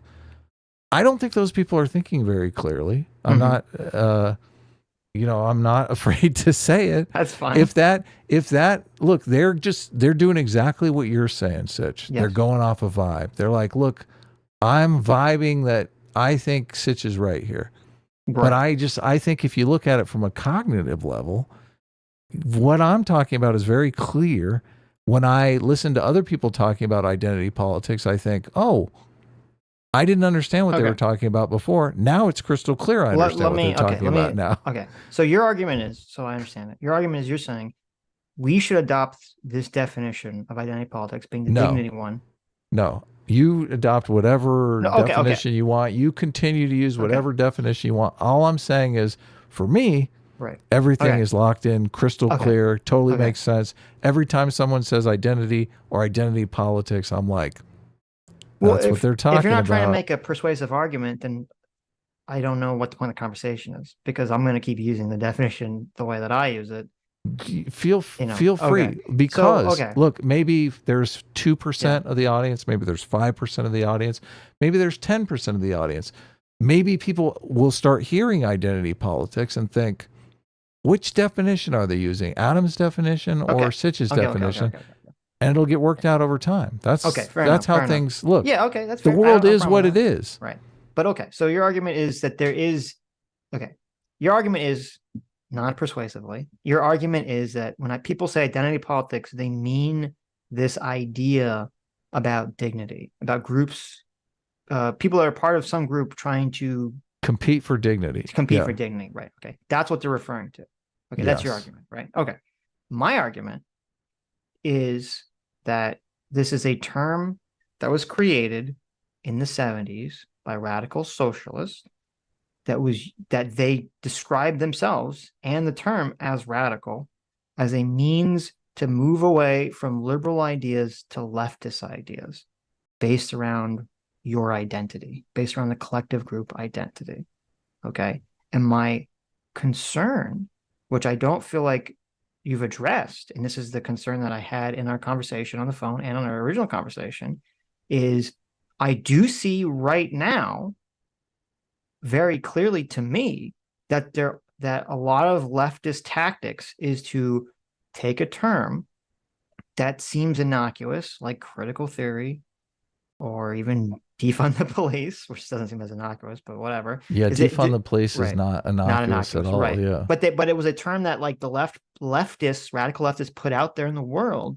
And then when people say, I don't like this, they try to like say, oh, it doesn't really mean this bad thing. It means this identity politics is not an innocuous term. Everyone hates the term. So what? Right. So what are you saying? So that's the thing. Identity politics comes into the play. Everyone hates the term. If people were using it just the way that you were using it, or Fukuyama's using it, or like this competition of dignity, why would people hate the term so strongly? Civil rights was basically reframed as identity politics because identity politics is a terrible term. Like that's the whole point. No. That's not true. What do you mean? Everyone hates the term identity politics. Yeah, they hate it now. That term didn't exist in the civil rights era. It came in after the civil rights era. Right. Yes. Okay. Right. So what I'm asking you is, you're saying it's an innocuous term that the socialists... Innocuous sounding term. Like the words identity and politics necessarily don't seem scary, right? Right. They seem scary because we all have intuitions about what it means. And the socialists came up with identity politics as a way to brand something good and like it's newspeak, right? Yes. What were they branding?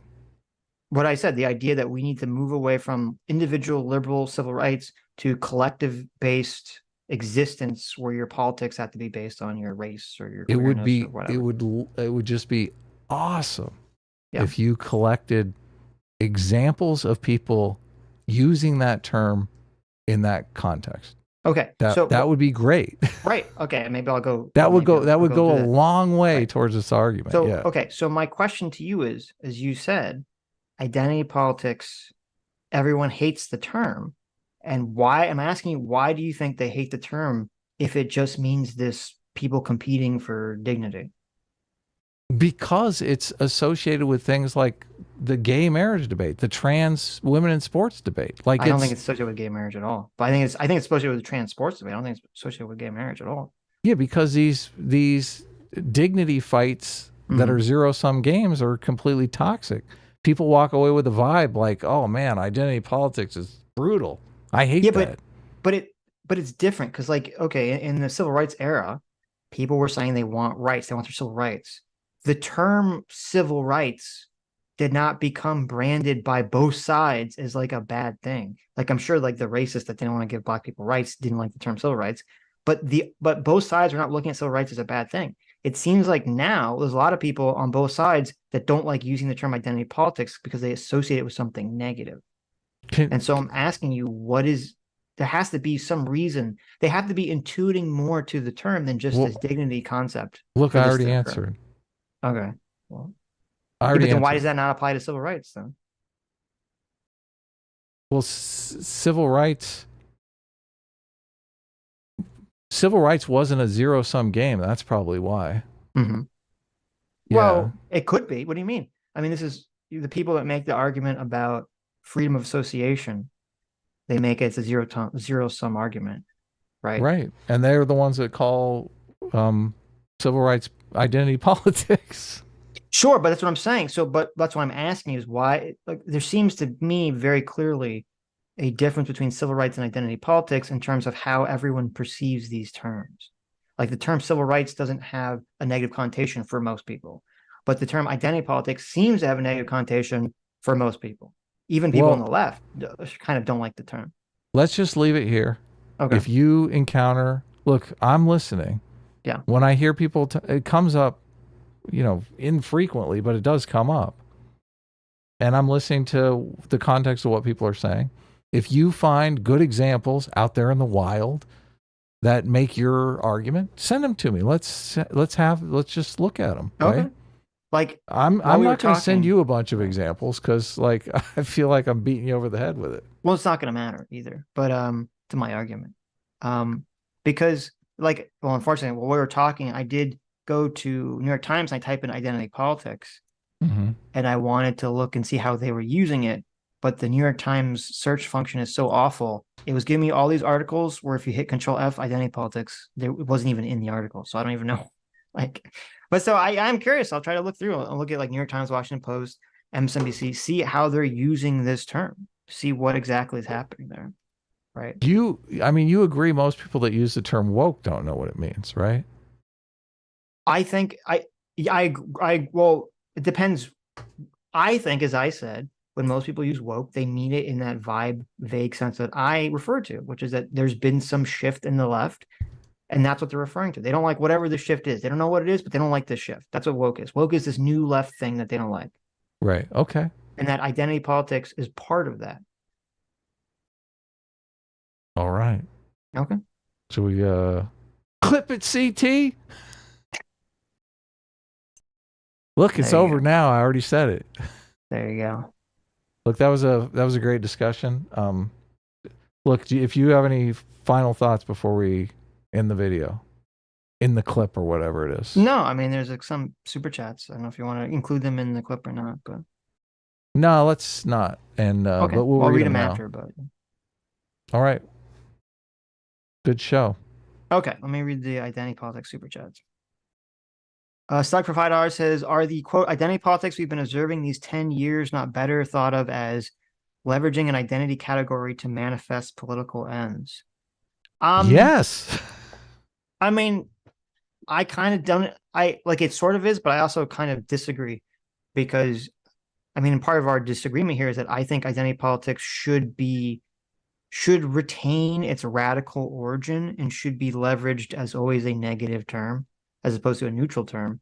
And I think that definition you could apply to the civil rights movement. You could apply to anything neutrally. It would hinge on how you define leveraging. So I'm using it as a strictly descriptive term. Yes, you are using a neutral descriptive term. Yeah. Yes.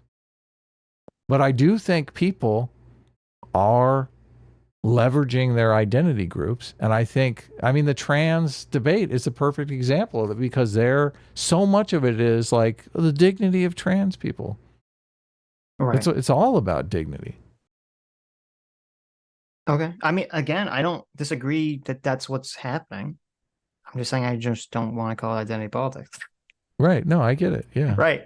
That's why I said weaponized dignity. I think that's such a good term. This is the thing, and I mean, Because even if you don't know what that means, you say like a weaponized dignity, they just say, well, they're using their dignity as a weapon. Like it's right there in the term. They know exactly what you're talking about, right? the whole point of this, and Yeah. the reason why I brought it up in the first place, is because I've always felt like when people talk about identity politics, I don't know what the hell they're talking about. Now, when I hear people talk about identity politics, I'm like, I get it. I know what you're talking about. If you can give me examples where someone's talking about identity politics and it's just not even in the ballpark of what I'm talking about, then that would be a point against this understanding of it. Okay. Like you can conceptualize it this way. Look, I never knew what people.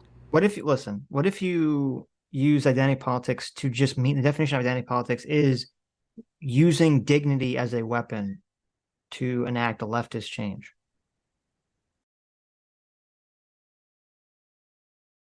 I mean, that is identity politics, but Okay, well, I mean, I'm fine if that's the definition you want to use. I'm on board with that. how does civil rights not fit that definition? It's not leftist, and it wasn't weaponized.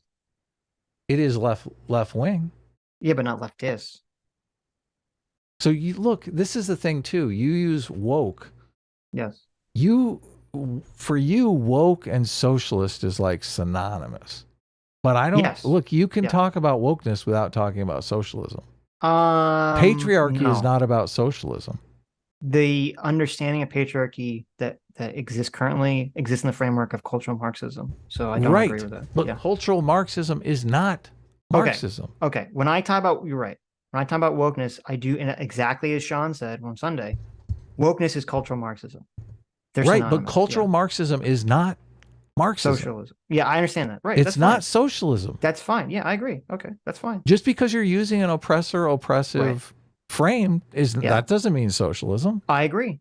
So you understand, but the only reason that I don't always say cultural Marxism when we're talking to someone is because they go, it's a Nazi conspiracy, right? What? Yeah, look, I talked to you about that. I understand that. So that's what I'm saying. But but you understand that's what I mean. Of course. Okay. And so again, like, because if you were to ask me, like, what is right-wing identity politics? I would think of it in terms of ethno-nationalism. Right? Look, we're on the same page. Sure, but I wouldn't think of it in terms of like Christians being against gay marriage or something. But I would think of it in terms of ethno-nationalism. So that's why I'm saying it seems to me that it means something specific that is different. Okay. So, is there more super chats on this topic? Oh, okay. Death by Slot for 18 months says, Adam, I question the word dignity. My leftist sister argued that it was, quote, dignity for people on Snap to be able to purchase Mountain Dew with EBT. That's identity politics right there. I mean, that's weaponized dignity. But Fiery Patriot for $20 says, Gavin Newsom just outlawed all body armor in California. Last time I went to California, I talked to many folks who wear pistol protection under their uniform. California wants people to have no way to protect themselves. That's crazy. For real? What is the justification for that?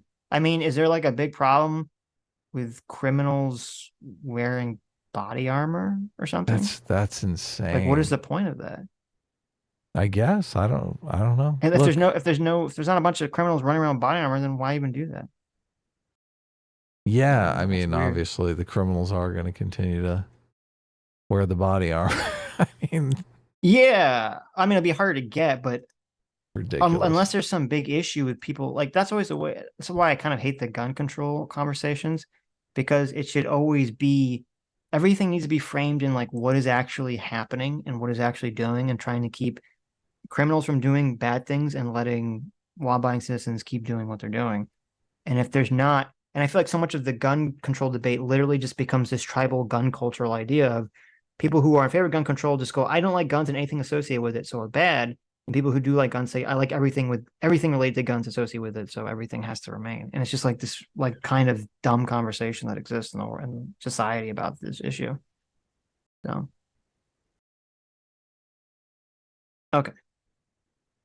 Floki VT for $5 says the state shouldn't be in marriage. The state should only have civil unions separate of church and state. Y'all love, even though not actually in the Constitution. I mean, I don't. But That's tell us fine. why. Tell us your reasoning. Listen, I'm fine with that.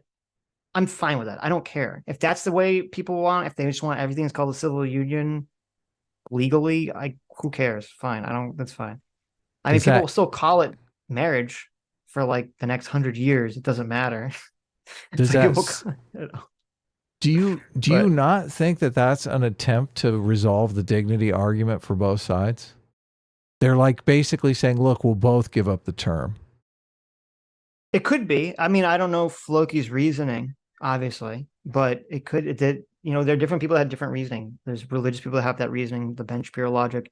There are libertarians that give libertarian reasons for it outside of the religious logic. So it would depend on the person and what their rationale was. But I understand it could definitely, and people have made the argument in the service of what you're talking about, Adam. So yeah. Who did this artwork? This artwork, look, is amazing. What is this? I can't see it yet. So. Oh, I got it off of Twitter. Sitch is normal because his ego can't handle Adam's cat. Smeg King? Did Smeg King do this? This is pretty good. I've never seen that. I got it off Twitter. Horrible name, Smeg King. Jesus, Twitter. Yeah. What are you doing? Did I block someone named Smeg King? I mean, I could see why with a name like that. Oh, maybe this is a pitch. Maybe this is a pitch. It says unblock Smeg King. Yeah. I don't know with a name like that, Smeg. Sitch is normal because his ego can't handle Adam's cat. And look, there's Adam with his feeder cat. Everyone, look, it's so funny. You don't know the third rail until you hit it. It's like, don't talk about circumcision. Like, whatever you do. Don't talk about fat cats. Listen, just because you drew art for this, Smeg King, I will unblock you. Okay, I don't know why I blocked you. I don't remember the context at all, but you put the effort in it with this funny picture, so you're unblocked. Look at that. Be nice to Sitch. Come on. Be nice to my bro.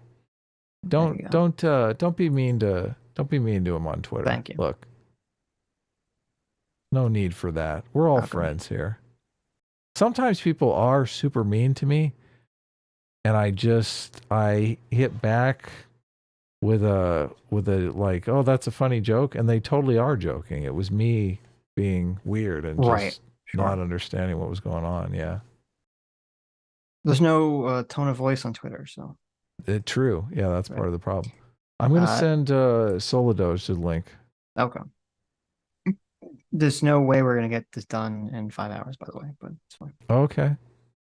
Just read Super Chats. Mythos Infinite for $5 says, Sitch is defining the term as it should be used. Adam's defining the term as it's functionally used. Either are legitimate different ends, in my opinion. I feel like Look, middle ground. The inverse of that. I feel like I'm describing the term the way it's used, and Adam's using it the way it should be used, or he thinks it should be used. But.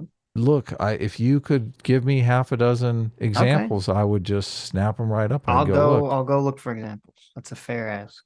Yeah. Tribute Liquids for 11 months says, I like you both, so it's Team SA all day. Team SA, Team SA, Team SA. Break. Well, thank you. Sweet. Grassroots Hegemon for $5 says, identity politics is stored in the balls. Thank you. That's true. What? Is it really? It is, yeah.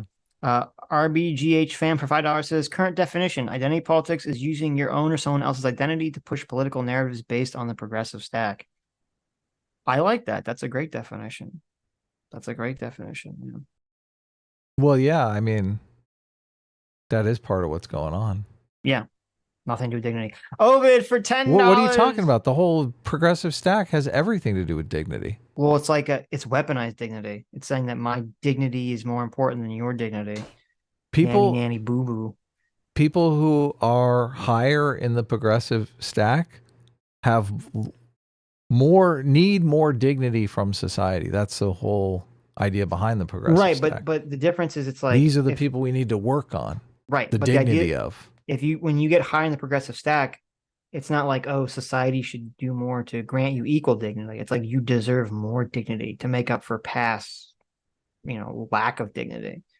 Yeah. Right. I agree. Ovid for $10 says, identity politics to me doesn't mean woke. It's the offspring application of standpoint theory. The use of identity as a sort of shield to forward issue. It's inherently anti-universal and anti-civil rights. Yeah, I mean, I agree with that completely. I mean, standpoint theory to me is just another aspect of wokeness. I mean, standpoint theory directly derives from critical theories and wokeness. But yeah, I mean, maybe that's a better way of conceptualizing it, is the way that you, Ovid, and RBGH fan put it. I mean, that's a really good way of talking about it. Identity politics is using your own or someone else's identity to push political narratives based on the progressive stack. So Our Ibrahim Kendi video did really good. yeah, that video is funny. We did that video like a while ago. It took forever to get monetized. Did we curse in it? I think that might have been me saying, "Oh my God," in the very beginning. Really? God triggered it? I think it might have. Okay. I'm not. Look, yeah, I don't Lord's know, name in vain. I have no clue why that video got flagged. It's really weird. Yeah, and then it took forever to get monetized, but it was, look, it was a good video. And yeah. Okay. Look, it's still getting oh, I guess that's our stream getting 1,000 views in an hour. You go. Okay. Well, let me go back and I'll read till Solidoge gets here. Clowny. Oh. Solidoge, it doesn't have to be long with Solidoge. Yeah, he has some grievances. Okay, he can air his grievances. Become the Knight. Thank you so much, Become the Knight. Being a free will seeker for 5 months says, sorry I haven't been around as much. Been incredibly busy. Thank you for humanizing people I disagree with. You're doing amazing work. Well, thank you, Become the Knight. Yeah, thanks. Clowny Moose Bean for 8 months says, S-Class got the drip, but A-Team is putting on the Ritz. What does that mean? Supreme. It means you're putting on the Ritz. What do you mean? Thank you for the A-Team reigns supreme. Right. I believe everyone loves A-Team. Asif made a picture. I don't know if we ever put it up. Oh, let's bring it up. This is another thing that I was thinking about, how like everyone thinks I'm more of a right winger than you because I'm actually more of a left winger than you, because I have actual empathy for the right wingers, and that empathy is being mistaken as like agreement. Right. And I'm actually the more right winger because I actually have a much more caring for tradition and a higher disgust mechanism than I think you do. I know, it's so bizarre. It's funny. It's funny. It is hilarious. It is what it is. As long as it keeps Destiny's community guessing, I'm all for it. That's the great joke at the end of the day, right? It is. Yeah. All right. So I don't know if you're still listening, Solidoge. He is. He says waiting on a link. Oh, okay. Cool. Okay. You have our undivided. You have our undivided attention now. I mean, I'm gonna be. Listen, we can bring up a game. I'm gonna be playing a game the whole time we're talking. So. Ajar did this. Ajar did this. Asif. Asif Artsy. Yeah. Ajar.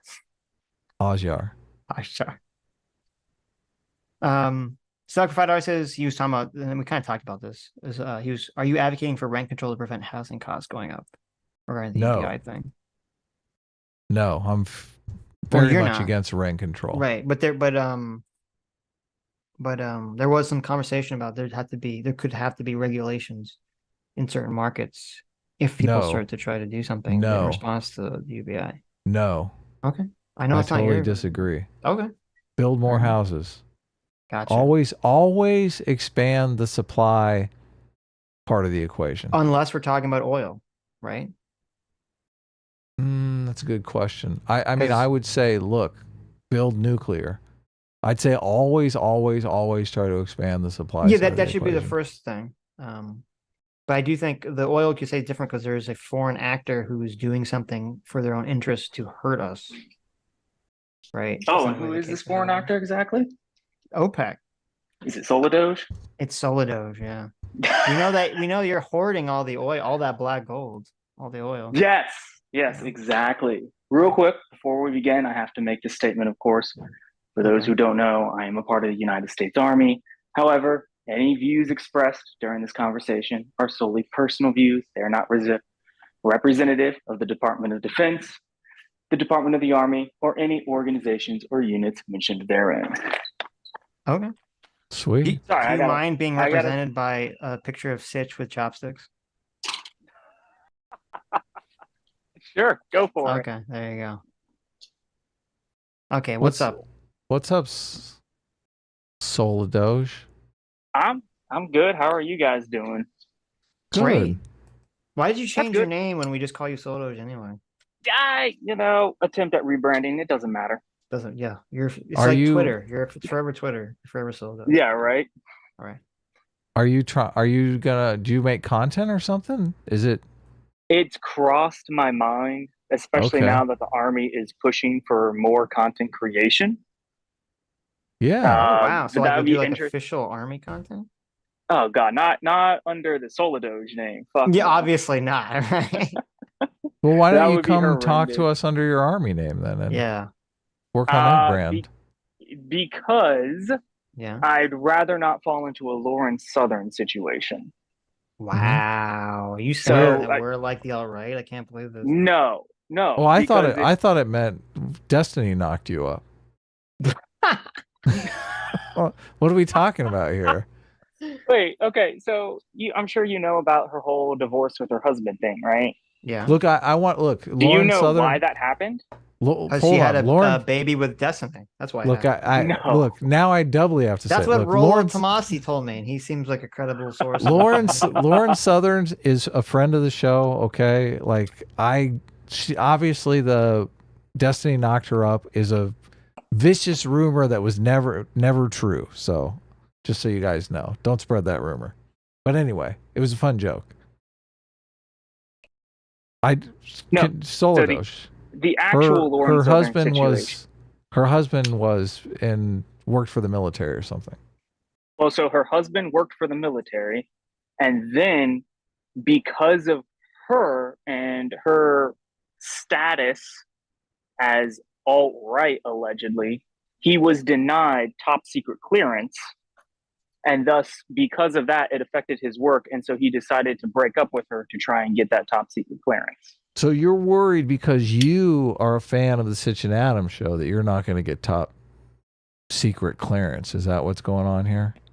Well, I'm trying to not lose it. And it's not because of y'all. It's primarily Wow. because Wait, you already You, have you top got secret you got to step Well, snap in your lighter. suspenders.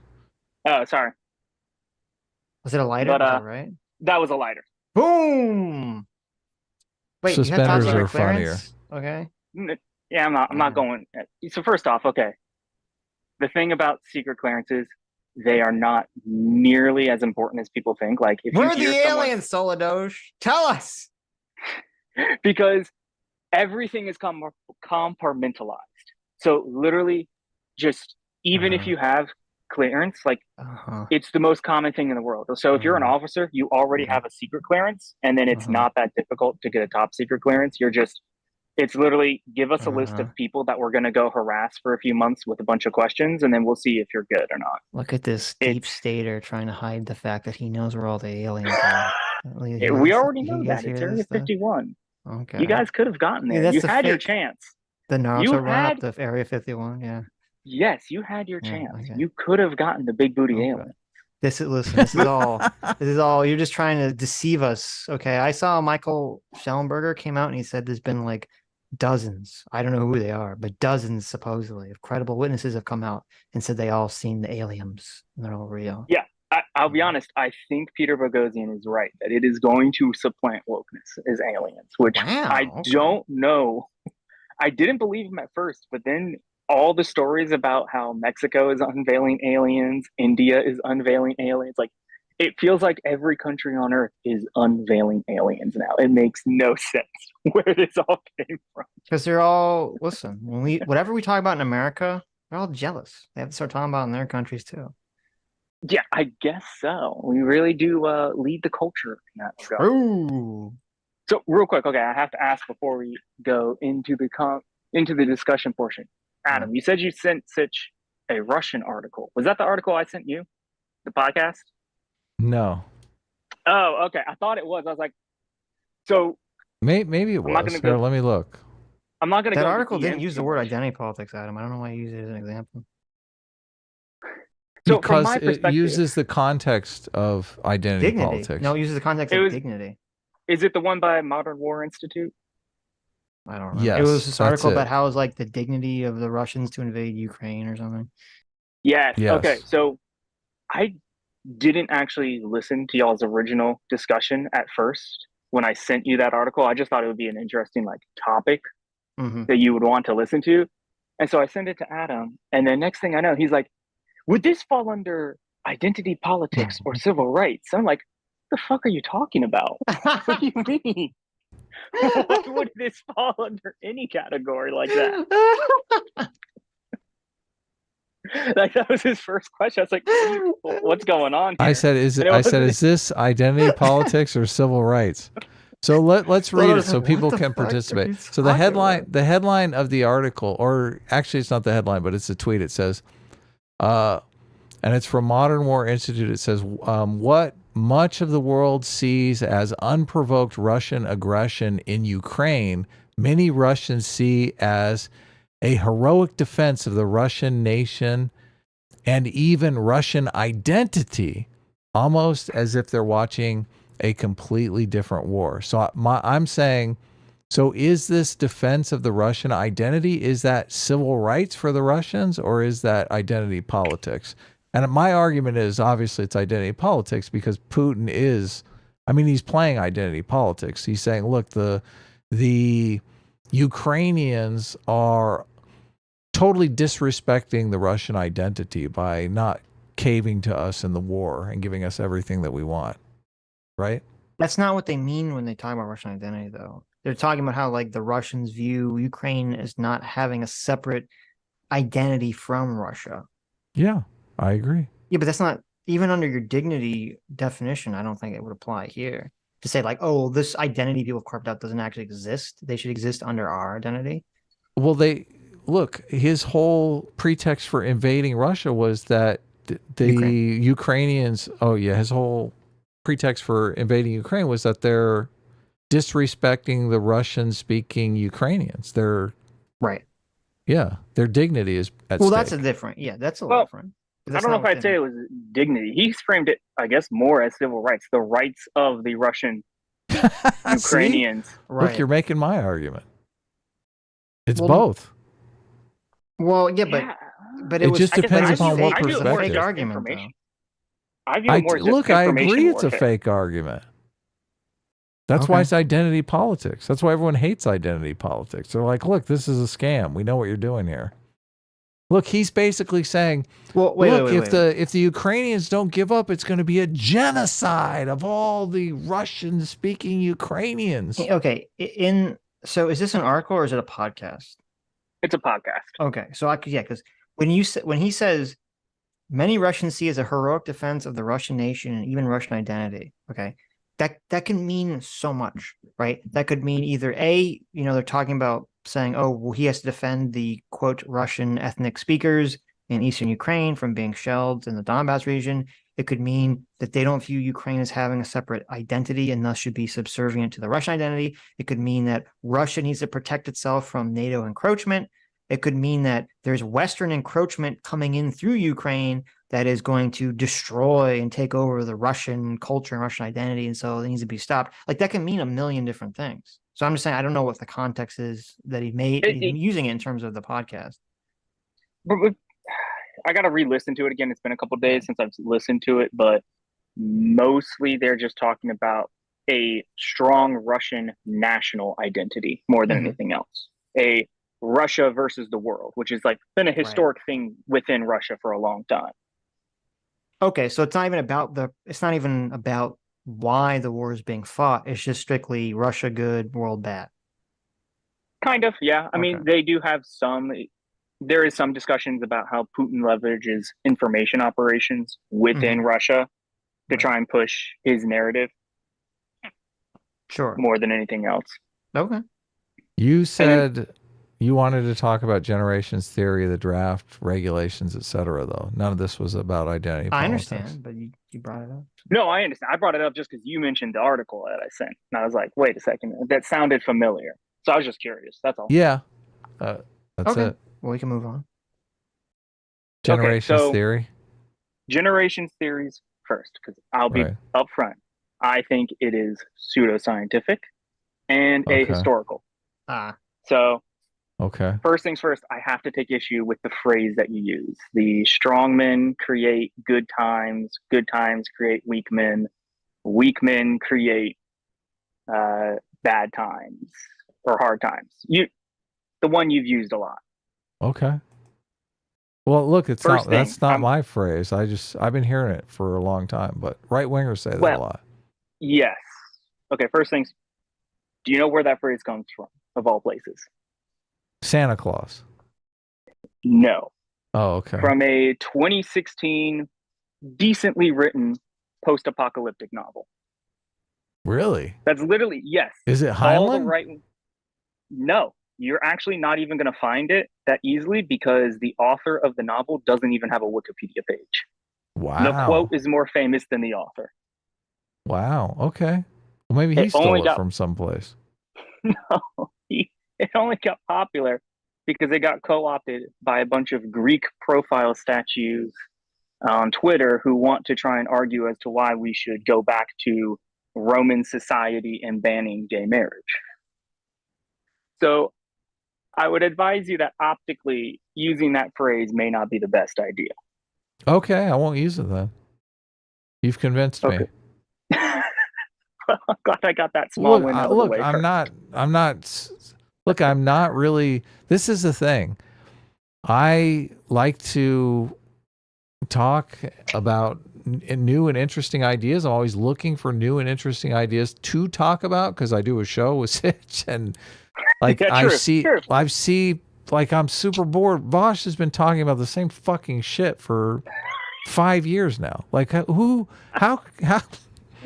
do people do this? So look, I find it interesting. So, but I'm not attached to any. Look, I'm not attached to generations theory. I'm not attached to this saying that a lot of people say. Like I don't look. I don't know if I don't. So the reason. Sorry, you go. Well, look, Cleodynamics is not. I mean, is that pseudoscience? I am not familiar enough with that. I haven't really looked into Cleodynamics a lot. Let's look up Cleodynamics here. Okay. So the is reason that like Miss Cleo explaining the laws of thermodynamics? Cleodynamics is a transdisciplinary area of research integrating historical, macro, sociology, cultural, and social evolution, economic history, climactics, mathematic modeling, and long-term social processes, and the construction of analysis of historical databases. That makes zero fucking sense. Well, what they do is they have a bunch of historical scholars go in, read old texts, and look for quantitative data that they can put into databases. Like one of the examples they use in the book End Times, which kind of shares a lot in common with the Fourth Turning book on generations theory, is like they look at how tall were people at different points in history. And since we live in a scientific time, we can understand like how height relates to basically diet and resources in the environment. So you can make kind of so the difference between that and specifically Strauss and Howell's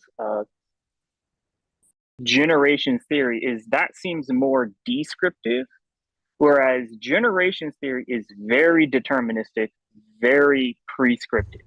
You will have this first cycle that is the first high, then you'll have the second turning cycle, third turning cycle, fourth, and then just repeats. It's very deterministic. It's not prescriptive though. It's totally descriptive. They're not saying you have to do this. This is the way that we should do it. They're saying this is the way it happens. I don't know if I entirely agree with that, because they're saying that it will always turn out in these 4 cycles, and that you can break down all of history, or at least going back to 1460, whenever they start their model, always turns out that way, which to me sounds like you're trying to use modeling to entirely extrapolate the future, which first off, I take issue with the modeling itself. Second, I take issue with the idea that you can model the future like that, especially since history has just so many different variables affecting different things. Right. Well, in the fourth So, turning, they lay out, I think, 4 or 5 different examples of the climactic section that we're in now that could happen. So they're definitely not saying, oh, here is what's going to happen. well, the issue with the 4th turning itself, though, is also, it was written in 1997, I want to say. Like, I don't trust anything that's trying to model how it's going to go that doesn't account for the explosive growth of internet. Like, for instance, I disagree with you on the idea that we're about to enter into, like, the next culture war will be decided for 80 years. I completely disagree. I think the internet has entrenched culture war to agree that it will never go away. Have you read either of these books? Because the fourth turning, yeah, okay. So, but I have not read the first one. The book that I just read came out like a month ago. It's called The Fourth Turning Is Here. What the seasons of history tell us about how and when this crisis will end. And in the book, they go into all the places that they got it right in the previous book that they wrote. So, I mean, they're basically marking up all their wins. I have not read, I didn't even realize they had released a new book a month ago, so I'll look into it. However, most of my knowledge is based off of the original Fourth Turning book, and I think a lot of it has not been proven accurate. Okay. Look, I haven't read it, so you could be right. Oh, okay. Yeah, no, because the original Fourth Turning book kind of ends about the 1990s. Right. And I think so 23 years ago. Yeah, exactly. And I think a large portion of it too just doesn't account for, because, like, for instance, I don't think the 20-year time scale is particularly, I think it's mostly arbitrary for 20 years or 22 years for a generation. I also think the idea of grouping entire sections of society by age kind of misses a lot of nuance of the intergroup dynamics that are occurring. And so those are a lot of the big issues that I take with their theory in general. Because like, you know, I fall within the millennial age range. I believe Sitch does as well. We have a lot of similarities. We also have way more differences. Well, okay. Yeah, Vaush and I'm millennial. Yeah, Vaush is a millennial. Like, he and I have almost nothing in common in terms of our views, culture, aspects, etc., etc. So I think it would be ill-advised to try and group us as, you know, in a same category just because we happen to be born on the same year. Okay. Okay, fair enough. I wasn't even going to go into how I think it's kind of pseudo-communistic. Well, so wait, so your criticism is to say that you don't believe that there's some kind of general cultural idea that exists among age groups? Is that what your criticism is? Yes, that is my first general criticism. Second one is, I think trying to claim age groups is a useful metric isn't that helpful, which kind of goes into that first one. And then my other criticism too is I don't really like the kind of prescriptions they give, because they define a high point in society as low individualism, which, you know, being a libertarian. Look, again, it's not prescriptive. They're not saying it should be. They're saying at this point in the generational cycle, you have more collectivism. At this point in the generational cycle, you have less collectivism. And then they go through and point to that point in each of the generational cycles, the saculum, as they call them, going back like 7 saculums, and they say, look, they look into history and say, look, you can tell people were more individualistic here and people were more collectivist here. So, I mean, they're not saying they should be this way. They're saying, Well, this is a description of the way the world was.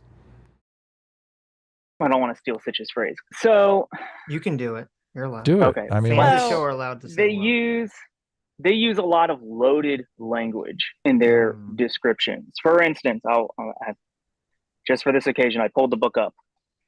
Okay, the original one, Fourth Turning, it's like page 6 or 7.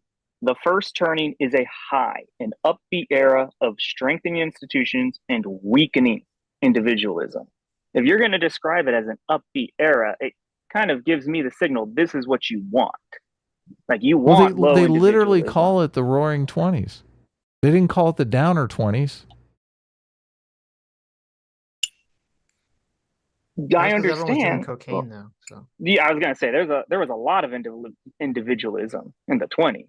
Everybody was very strongly individualistic. If anything, yeah, like I said, I disagree with a lot of their prescriptions. And then let me think about how I'm gonna say this. Give me 1 second. Okay. Well, hold on. The Roaring 20s was the climax of it. hot. That was the individualism, the high individualism that led to the Collectivism of the World War II post-Depression era. Is that well, then you're kind of defeating your own argument because again, they define the high point as an upbeat era. This is not my argument. Okay. Look, okay, fair enough. This is not my argument. Okay. Fair enough. Yeah. So they define the high point as the World War II post World War II Depression era. Yeah, that's it right there. The Prohibition era. Yeah. Was that the Prohibition era? Did you pull up? Was it Prohibition was before that. Prohibition was late 1800s, early 1900s. Right. So that would be the Roaring 20s. Let me go. Is there like a chart? Yeah, I do. You want the chart? I mean, go back in. Go back in your DMs. Generational. No, I'll send. Yeah, look, you just look it up. I'm just saying you can bring it up if we're talking about this. I'm gonna bring it up. Okay. Oh, don't you worry. I'm gonna get that chart way up. Okay, when I type in generational, there's all sorts of charts and they're all real confusing and not clear, like the one that. That's the way it should be. Yeah, there's like the worst charts I've ever seen in my life. Look, lies, damn lies, and statistics holds as true as ever before. Did I delete the dang chart? Why would you delete the chart? Didn't you send it to me? It should be in our DMs somewhere. I feel like it is, but it's like way up there in the DMs. I mean, there's like this horrible chart that's like a bullseye. That's like the most horrific chart I've ever seen. I went to the source, man. I went straight to the PDF. According to this chart, it says the high. It says spring is the high, summer is the awakening, autumn is the unraveling, and winter is the crisis. Okay. Yeah. So it says the Roaring 20s were in the unraveling.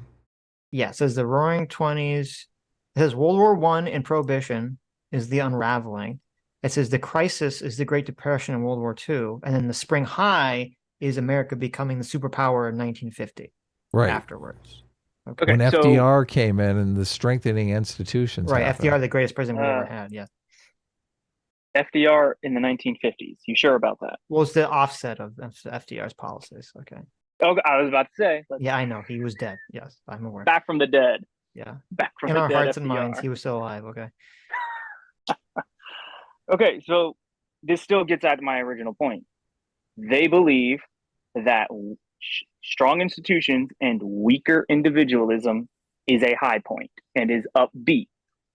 And so if you're going to describe strong institutions and weak individualism as upbeat, then obviously to me, it sounds like you want that to be the constant. Why else would you describe it that way? You were in favor of the 1950s, Solidoge? How could you be so un-American? Look, right? Solidoge, I can't believe you're making this argument just based on the fact that you're a libertarian. Like you're basically saying individualism is good And I don't like the way that they said individualism is not good. That's like your entire argument. Yeah, so what's wrong with that? I don't. That's Yeah, hold on, wait. just, What's your definition of liberalism? I believe Yeah. you've said it multiple times. What's your definition of liberalism? Look, I'm Ooh. for individualism. Where I am born in the saculum, in the cycle, the generational cycle, fits with me being as an individualist as fuck as I am, right? Awesome. Come join us libertarians. But where you're born in the cycle fits with you being individualist too.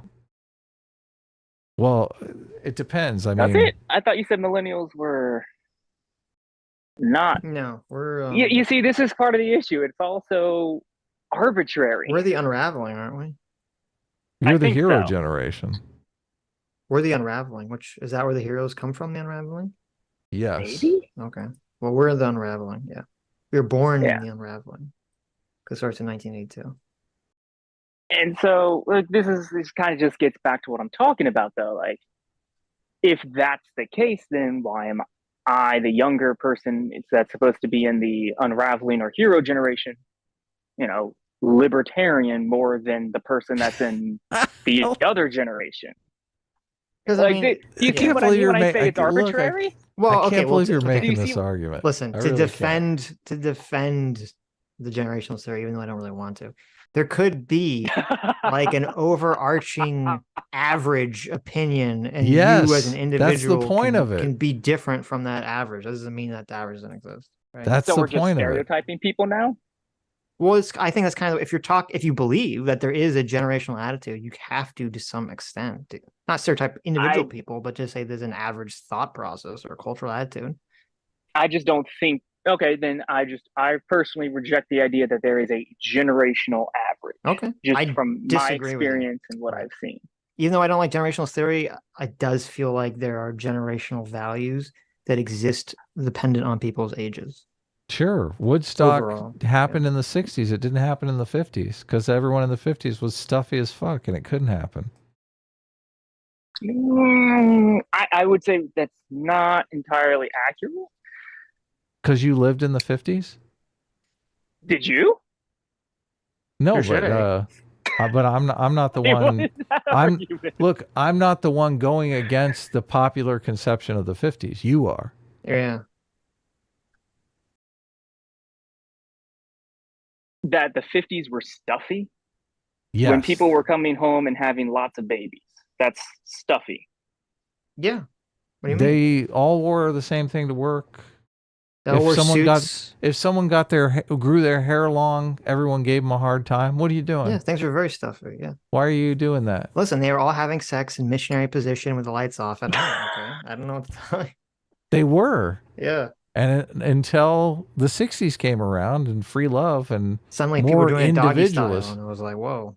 Yeah, exactly. The more individualist perspective came into Pile play. driver, Amazon, all sorts of positions came about in the 60s. True. So anyway, look, I can't believe you're making this argument, Solidoge. You're basically saying I don't like generational theory because I'm a libertarian. Well, wait a minute. Yeah, all right. I think it's a fair. I mean, I haven't read the book, so I don't know.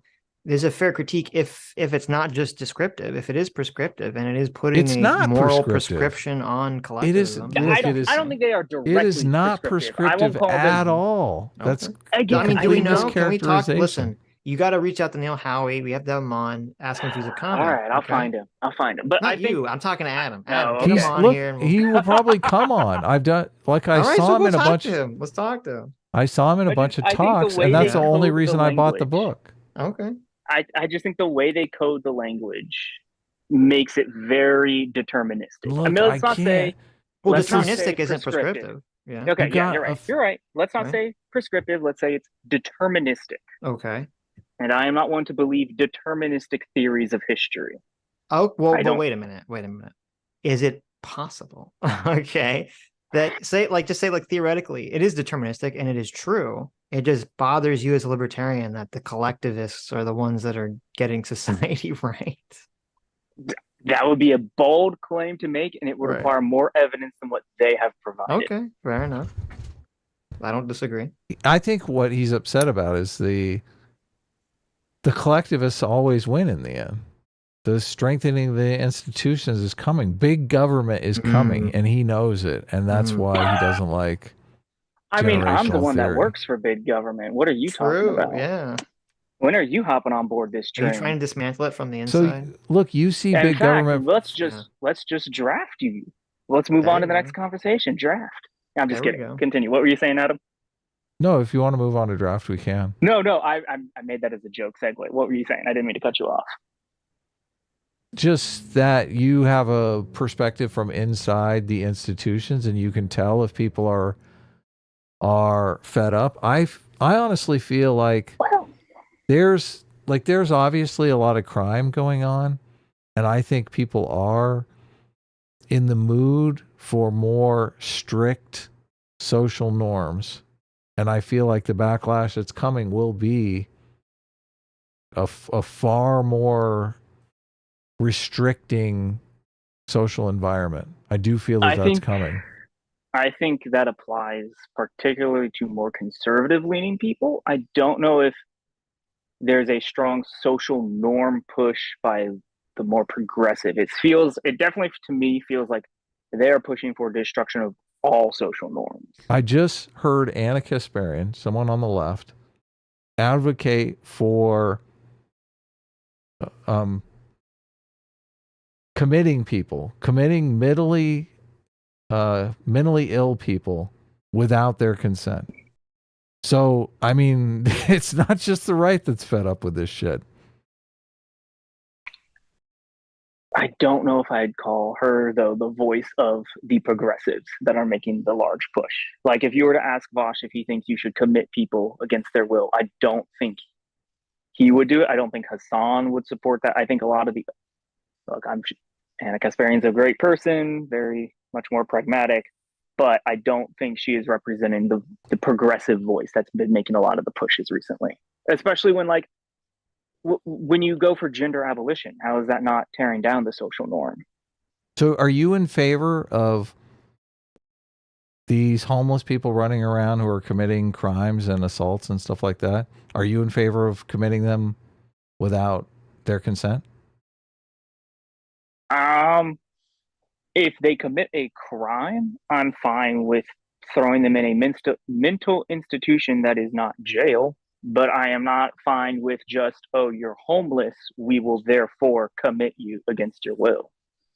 I do not fundamentally believe in involuntary commitment, especially because when you start doing things like that, they open up the door for excessive levels of rights violations beyond just commitment against your will. I mean, the whole lobotomy thing was born from involuntary commitment and trying to make them. So I think if we start doing it, you're just going to get another form of lobotomy that just seems nicer or something similar to that effect. Well, okay. Well, I'm in favor of locking them up. I mean, I think if someone commits a crime, sure, throw them in jail or throw them in a mental institution. I'm down for creating Arkham, and we'll have Batman just beat them up and throw them in there. Those are the kinds of rebuilding of institutions that they're talking about. They're talking about, famously, we had a bunch of people in mental institutions in the 1950s, that stuffy time. And then part of my issue, though, is that we've violated all of their rights. I wouldn't call that very upbeat for those people who are getting lobotomized against their will. No, obviously, look, some heinous stuff went on. That's my point. When you advocate for individualism, you get stuff like that. Well, but no, there was a backlash that happened, and then we went to complete individualism where, we can't even commit people who are a danger to themselves and their family. And now we're moving back into the stuffy period where we're like, okay, well, that didn't work out very well. Now we should lock these people up again.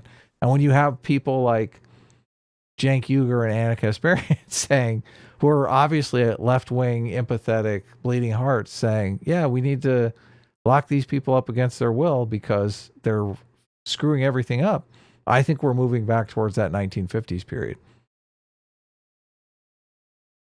I don't quite buy it because, again, I don't think they are the sole voices of all left-wing opinions, especially the more progressive left. I'm only using them you as just had the. I'm using them as an anecdotal example. I think if we did a survey of people on the left, I think more and more people on the left, like the worse crime gets, the worse homelessness gets, the worse people are affected by those things, the more they are going to be in favor of going back to the stuffy times when we let the paddy wagon run around town and round people up. And you may not like that, but I'm thinking that's coming. I am doubtful that will be the strong push. I think there will probably be maybe some compromise that if they commit a crime, they'll get locked up, but I am doubtful that we're going to go full back 1950s. Jake was just talking about a person in their neighborhood that was homeless that was running around with a machete. And they couldn't get anyone to deal with that. People are getting He didn't want to deal with it himself? Come on. Oh my God. Just deal with that yourself. Listen, I'm not scared of guys with machetes. I have a Glock. There you go. I don't see the problem here. Okay. I'm sure if you shot and killed a homeless man with a machete, that it would probably come up at work, Solidoge. That is true. I might lose that security clearance. Yeah. Look, normally, it depends on if it was self-defense. I'm not saying I'm going to hunt people down that are homeless. Come on. But normally people like a society. Private island for that. Normally people like a society that the authorities are going to deal with these kinds of situations. That's what I'm saying. Anyway, let's move on. I think a lot of conservatives would prefer if they were just allowed to deal with it themselves as well. I think that the conservative backlash on the subway marine was that they felt you should be allowed to deal with that problem yourself, and that the stuffy authorities were not allowing you to do that. Well, I think the subway thing is a perfect example. I think people would rather the authorities deal with that than a guy has to risk his freedom in order to deal with a situation for a car full of people. But let's move on. What else did you want to talk about? We got a bunch of super chats that we have to get through, so we can't really argue forever. Shoot. Okay, yeah. Fair enough. Okay, so we'll hash it out on the draft, because I did come across some evidence that Sitch will like. And I'll see if I can refind it. It was a white paper written by the Army University Press, and it was on lessons learned from the Ukraine war going on right now. Mm-hmm. And basically, they were saying that projected casualty rates, if the U.S. were to go to war with China, would basically be so high we would not be able to sustain an all-volunteer force and would need to go back to conscription. Okay. So if you want to use that as evidence, you can. However, I also disagree with that evidence because I do not perceive... I mean, that wouldn't really be evidence to my argument, because people would... Adam's argument was that if people believed in the cause of the war, like if we were being invaded or something, that they wouldn't have to do a draft because enough people would sign up. So if we went to war with China, unless China invaded us or something, unless that's what that white paper was talking about, China invading us. No, that the issue with the white paper that I have is that it particularly goes kind of worst case scenario, kind of doomerist perspective, because big thing is we're kind of making up China to be the way we perceived Russia was 5 years ago. And well, obviously that's not 18 months after their invasion, they still haven't made much forward progress, kind of has broken that myth. So I'm doubtful that China is actually able to actually pose as much of a threat that Russia did, or even more of a threat than Russia did. Do you think China would be just as inept as Russia was in the beginning of the Ukraine war? Absolutely. I know recently, so first off, for anyone that thinks I'm going to be citing top secret information, I'm not. This is all open source. Right. Xi Jinping literally just fired like a good portion of his generals, primarily from the PLARF, the People's Liberation Army Rocket Force, because he thought he claims because they were inept. I think they were probably too competent and they were threatening his power. I think an organization like the Chinese military, for instance, still has what's called a political officer at every level who is supposed to adhere compliance to the party lines.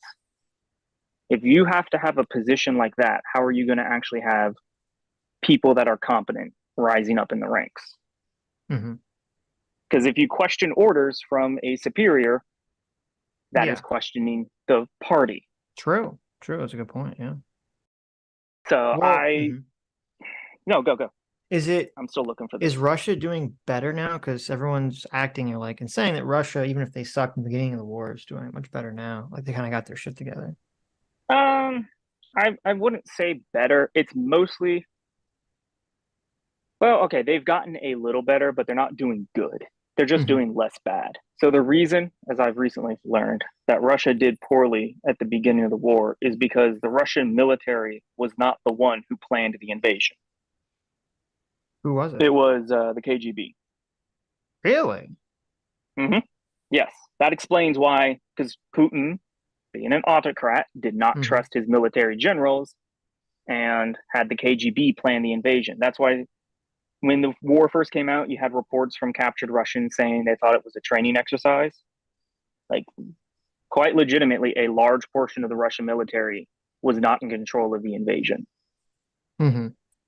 Interesting. So I think now that portions of the military are allowed to control the invasion, they're starting to kind of go back to how they were supposed to doctrinally fight. Right. And that's allowed them to do less bad, but they've lost all operational momentum. So there's really no recovery at this point. All they can really do is kind of just hammer in the defenses and try to prevent Ukraine from retaking its territory. Okay, so kind of the gist. Right. So it sounded like, if I didn't mishear you, so you agree with Adam that you think if the United States was invaded by a foreign power, that we wouldn't have to institute a draft because enough people would sign up on their own? Well, okay, so there's a lot of assumptions when you say invaded. Like people are, Red Dawn style putting troops on the ground. Yeah, or maybe we shouldn't even say invaded. Say there's a war. Okay, I was gonna say, because if that's the case, that's probably just nuclear annihilation at that point. Let's be honest. Let's just say there's a war like the Nazis. Like there's some war that everyone, it's not like questionable. I know what it is. Agrees We invade with Mexico. The way the Republicans. People, that's the thing. People would not support that. Let's just, okay. Well, like, okay, let's just say, we'll use Mexico. Okay, let's say like the Nazis come back. Okay, Hitler comes back in a time machine. It turns out he didn't actually kill himself. He just went into a time machine. He takes over Mexico. Right, it's Wolfenstein. He takes over Mexico. Okay, and the Nazis are in Mexico. Right? On our doorstep. On our doorstep. Everyone's like, fuck, we got to go take out Hitler and the time-traveling Nazis in Mexico. Okay, so everyone's on board with this. And it's going to be like a land invasion of Mexico. So Adam's argument was that if there was some war that people were just like strongly in agreement with, we wouldn't actually need a draft because everyone would agree with it. I agree with that position. And my primary evidence is the fact that we have been waging, not quite war, but operations and involved in war zones all across the globe without ever needing to use the draft. Sure, but like nothing to the extent of like Vietnam or World War I or something that requires just like troops and troops and troops and troops. Right? I would disagree. I mean, we have people all over, like quite literally people all over the world, boots all over the ground. It would require that. I mean, it would all depend on the strategic decision. If like we decide, all right, let's pull people out of Germany to go deal with Mexico. I mean, I think in terms of just raw number of people available, we probably have enough. Also because the nature of war is the same. The character of war you're talking about something slightly different, technology. Though. Yeah, I understand what you're saying. Okay, you're talking about something slightly different. I don't think we need as many people to wage war. Sure. Okay. So I'm not necessarily making the argument. You could be right. I don't know enough about the logistics of our modern military to say, okay, maybe we just don't need as many boots on the ground. So this is a moot conversation. Really what we were kind of debating was this idea of if they did need like a crap ton of people, like they did in World War II or World War I or any of these like big wars, if we got into some major fight with a first world power or China or something, where we did have to like literally invade China and go in there, we just need like millions of people or hundreds of thousands of people just to like maintain areas. Okay. I don't foresee that.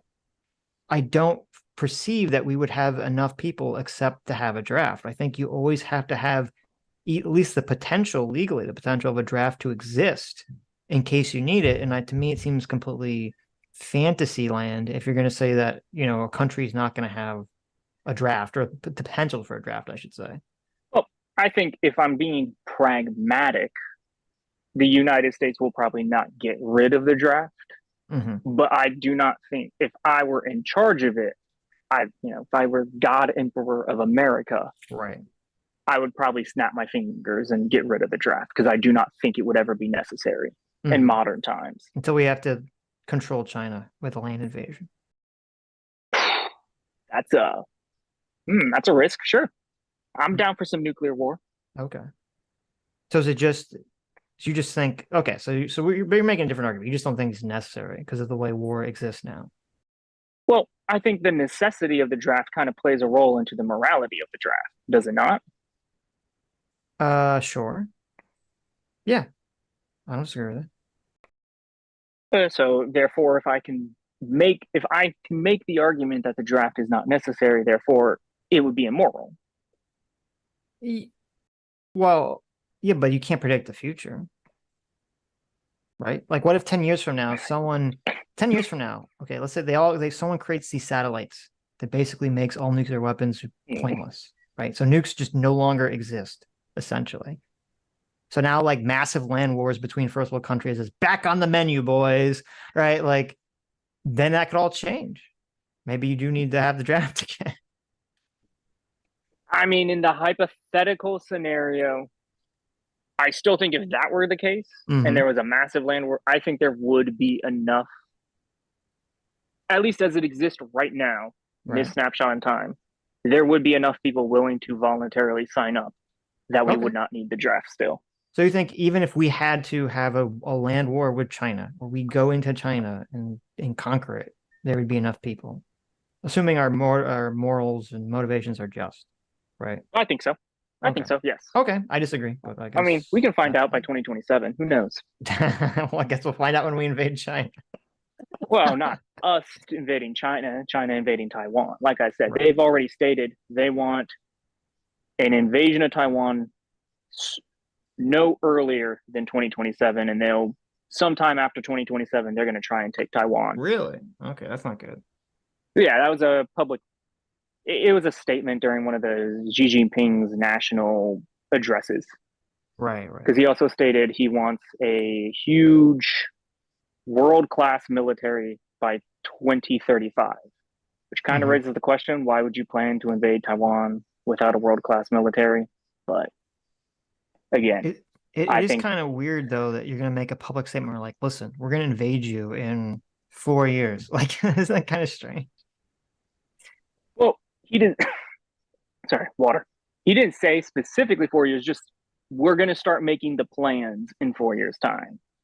We anticipate if it were to happen, it would be no earlier than 4 years. So they're all kind of overhauling the military and how they operate to prepare for that. But then again, this is a military that has not seen combat in over 60 years, trying to conduct the largest, most complex amphibious assault in the history of warfare. So, it's only a mile away. Didn't you hear Hassan? Taiwan's a mile away from China. I don't know if you know this. I mean, they're basically the same country, right? Yeah. Yeah, they have basically the same government. There's no difference between the two whatsoever. I mean, people with slanty eyes are people with slanty eyes. I don't know if you know this. Okay, so like I said, all views expressed on this podcast are personal views, not representative. I don't know why you don't want your name Solidoge associated with your official army channel. I had no clue. I'm not. Listen, by the way, that's not my opinion. That's Hassan Piker's official position. Okay, I'm just repeating what he said. Please no. And by him saying that, I mean he implied it. Okay. Yeah, Please know, Hassan Piker does not represent the views of the Department of Defense or the Department There you of the go. Army. Yeah, when Hassan Piker said that America deserved 9/11, I'm assuming the Army doesn't agree with that. So I think you're safe. Yeah, right. Yeah. All right. Okay. Well, okay. Okay. Anything else? Fair enough. Okay, final thing. Final thing. I have been sending $2 super chat puns like at least once every stream I've noticed. the Yeah. entire time. Yeah. And yet I've not gotten a single groan from Adam. What is going on? Is he just not listening every time he hears a pun? I think it's that. You can't run from it forever. Yeah. I think it's that. Look, You don't my know- brain does not acknowledge puns, okay? He's not pun even- blind. He doesn't see puns. No punny business around here. There I you don't- go. Yeah, exactly. I think half the super Come chats on, I that's a read, good one. Adam's not paying attention. So That's not Definitely. true. Look, I bring them up and I try to pay attention. all right. Selling me out. I think half of them he misses just because he's not reading the pun itself. Maybe. That's why I bring him up. I try to Oh. read along with him. Okay. Come on. You didn't like it when Hassan's love of socialism got declined? Come on. Yeah. That was funny. Come on. Well, Why that would one you I ever didn't have reveal? up, so I didn't see that it was spelled like Ethan Klein. Yeah, but when I say declined, I mean, come on. Come on. Come on. It's okay. I'll keep sending them. It'll be That's my fine. primary form of communication from now Okay. on. It's like I appreciate it's like it. blood in the water with Adam. It's like blood in the True. water. True. All right, Okay. cool. Thanks, Solidoge. Yeah. I Get do outta here. think. Okay, fair Yeah. enough. So you can just ignore. Close, any of give the us your other super closing chats. thoughts On which one? on Which whatever topic? whatever you were about to say before I told you to leave. Oh no. That's about it. I think the only other point of contention was I had an issue with a couple of Adam's statements. Like he said, "Oh, we need the big government to defend from China," which I understand why you have that perspective, but the issue is you kind of lump all of government into big government. Sure. Supposed to a big military, right? Yeah, kind of. I don't know. I disagree. I think that was Okay, a little bad it's faith. fine. A little We'll save bad that faith. for next time. We'll save that for next Okay, time. fair enough. So you can just Well- skip those super chats. Thanks for coming on, Solidoge. I appreciate you guys having me. Yeah, thanks for You coming on, guys man. need any other perspectives, you always know where to find me. Nice. Cool. Well, you can be the official S-class master of puns. Okay. There you go. Major of puns. You're Major Punny. It sounds good. I'll change the Yeah. name to that. We'll There see if you go. adopt that as my new username, Major Puns. Major Punny. There you go. All right. Thanks. All right, have a good one, y'all. You Take too. care, man. Get out. What's up, buddy? Okay. I All really like it when you're debating my position. It's so much easier. It's like a million Why times. do I even bother? Look at It's this. a I can just million let times you. easier. Okay. You're like, oh, just let Sitch argue. It's fine. Whatever. Jeez. Okay. Okay. Anyways. I'm sorry, I was working on a new poll here, so I just wanted to make sure I Hypothetical. got it up. Sitch is We had a drafted into the army. How long before he breaks down and publicly cries? Wow. What an a-hole. look at this, 50% hero. Never. There you go. Look, we I'm need too S old class. to be drafted, Adam. I don't know how to tell We you this. need that. Look, you and I are both going to be drone pilots. What are you talking about? We're old men. Okay, we're too old to be drafted. Look, we we're in a can't be on position the. where we can say, "Of course, there should be a draft. You young kids, go die for me while I play on the internet." Look, we'll fly the drones. We can be drone pilots. It'll There be you go. great. Let's enlist. Let's That's enlist true. together. Also, Look, man, there's 100 miles of ocean that we have to cover between Taiwan and China. that's true. We could be drone pilots out there. Adam, I was a Boy Scout. Okay, I will happily pick up arms to defend my country. Yeah. I ain't I'm going crying. to pick up a drone. I'm gonna go shooty bang bang some ne'er do wells who are invading my country, whoever they may be. Whether Sammy it be G. China or Russia or Antifa, I'm gonna take out my big iron. I'm gonna drop them. Pow, pow, pow, pow, pow. Sammy G. Yeah. advocated for this poll. So, but I want you to know. Wow, what is this Sammy G betrayal? Oh my God. I want you to know right now. I'm clicking Oh never. my God. I'm clicking never right now. I'm clicking hero. Thank you. I want you guys to join me. Yes. And click that hero button. Sammy G betrayal. I can't believe this. I can't. We might have to rethink your position in the S-class army. Jeez. You have a spy. Spy is in the base. Damn. Regular Benedict Arnold there, man. I know. Jeez. What's going on here?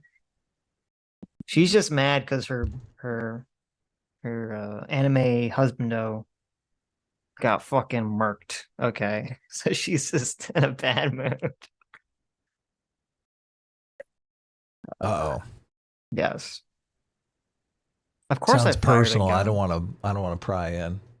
No, her favorite anime character got killed, and everyone is like, everyone on the internet's freaking out about it. So. Oh wow. Yeah. That's very, very. Yes. Nerdy. This is what you betrayed me for, Sammy. The man who calls you nerdy. Jeez. And yeah, of course I fired a gun. What do you mean? Sammy says, "Shut up, Sitch." Cries. Who? Who? Exactly. Who hasn't fired a gun? Yeah, I don't know. I was in Boy Scouts. We fired lots of guns. What do you mean? I was a latchkey kid. I fired lots of guns. Really, you're like, hey, let's go over to Timmy's house and fire his dad's pistol at some cans. He never leaps it in a safe location. You're like, yeah, let's go. No comment. Okay. All right, there it goes. His gun, Sam, Timmy's gun was right. Timmy's dad's gun was right next to the cigarettes. Yeah, there it is. Better run. Fasten my bullets. Sammy says he's just sleeping. He will come back. Listen, Sammy, you believe whatever you want to believe, but that's Cope. That's Cope. He's dead. He's dead.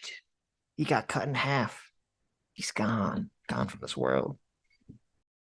Okay. Let me read some super chats. I'm bringing him up so I can follow along. Okay. Which one are we on? Old shows or today? Today. We'll over today and then we'll work backwards. You should heart them after you do them so we know they're done. Did we do JMac? Gifted 50 gifted subs? We did, yeah. JMac! We're at Adam Gadbaugh for $5. Says, this is a compelling case for UBI, assuming you can remove a large chunk of welfare along with it. Good luck convincing SOC Dems of that. Yeah, that's the problem right there. You need to do it so every dollar of UBI takes away a dollar of welfare. And the SOC Dems are just gonna cry. Liza, oh no, don't. Mm-hmm. They need the UBI and the welfare. And the student aid. And the SNAP. They need it all. Octasy for $10 says, I do think large-scale implementation of UBI would be very interesting. I nominate California. Yeah, me too. I'll take it. Look. We'll take a check. I conceptualize it as a tax cut. If they want to send me $1,000 a month, yeah, hell yeah, I'll take it. Right. Genie payment for $5 says you're going to have people that join or drop out depending if they cross the loss threshold. It's also be a huge pile of money the government will tax. Yeah, that's why they want to keep it under the gift amount. Because I agree, if it wasn't, that'd be unusual. It could cause other problems, but. You don't think there will be? Look, you don't think there will be rich people on the left that will opt in? I feel like there will be. Oh, no, there will be. Yeah, but the question is, will there be enough? That's why I'm saying, like, ironically, he should hook up with Hassan, because it would be something bread tubers would push for, because it's something easy to do that they don't have to do a lot to do. So all of BreadDupe should do one of the UBI bubbles. Sure. Twitter wants to join for like 5 minutes after Super Chats. Yeah, no problem. Oh, Twitter Sucks is going to come on? Nice. Yeah. Okay, yeah, sure. Cryomancer Lex for 100 Mega Man X dollars says, you guys are being too nice to him. If this wasn't UBI or MMT, you'd already be interrupting him with rampaging elephants. Quote, money sitting around as if the bulk of the 1% money wasn't in investment. I mean, I don't think that's true. I don't think it's, I mean, we didn't agree with, what's his face? Ben Burgess on like 90% of what he was saying. We didn't interrupt them every 2 seconds either. So I mean, try not to interrupt people. Yeah, what are you talking about? Unless I feel like they're just going way off topic or straw manning one of us. So Stock for $5 says, not knowing that you're oh no, I read that one. Adam Godball for $5 says, you lost me with the carbon tax. In the words of the late great Norm MacDonald, quote, no offense, but that sounds like some commie gobbledygook. There you go.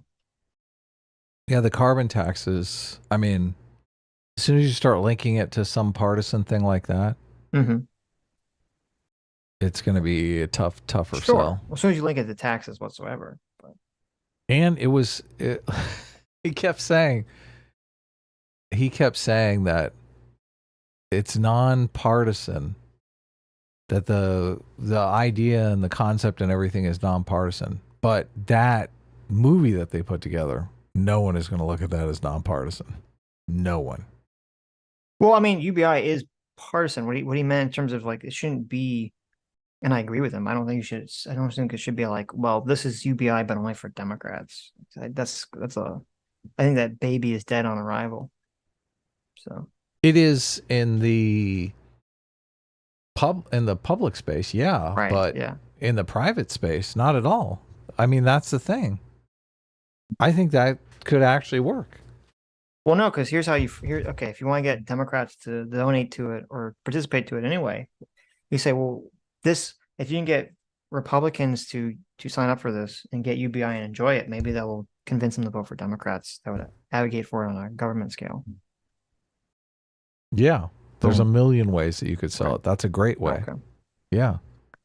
CT for 2 Canadian says, this dude is chill. I really like him. Thank you, CT. Yeah, he seemed cool. I mean... Yeah. Cool, not terminating online, actually doing things in the real world. I know, it's great.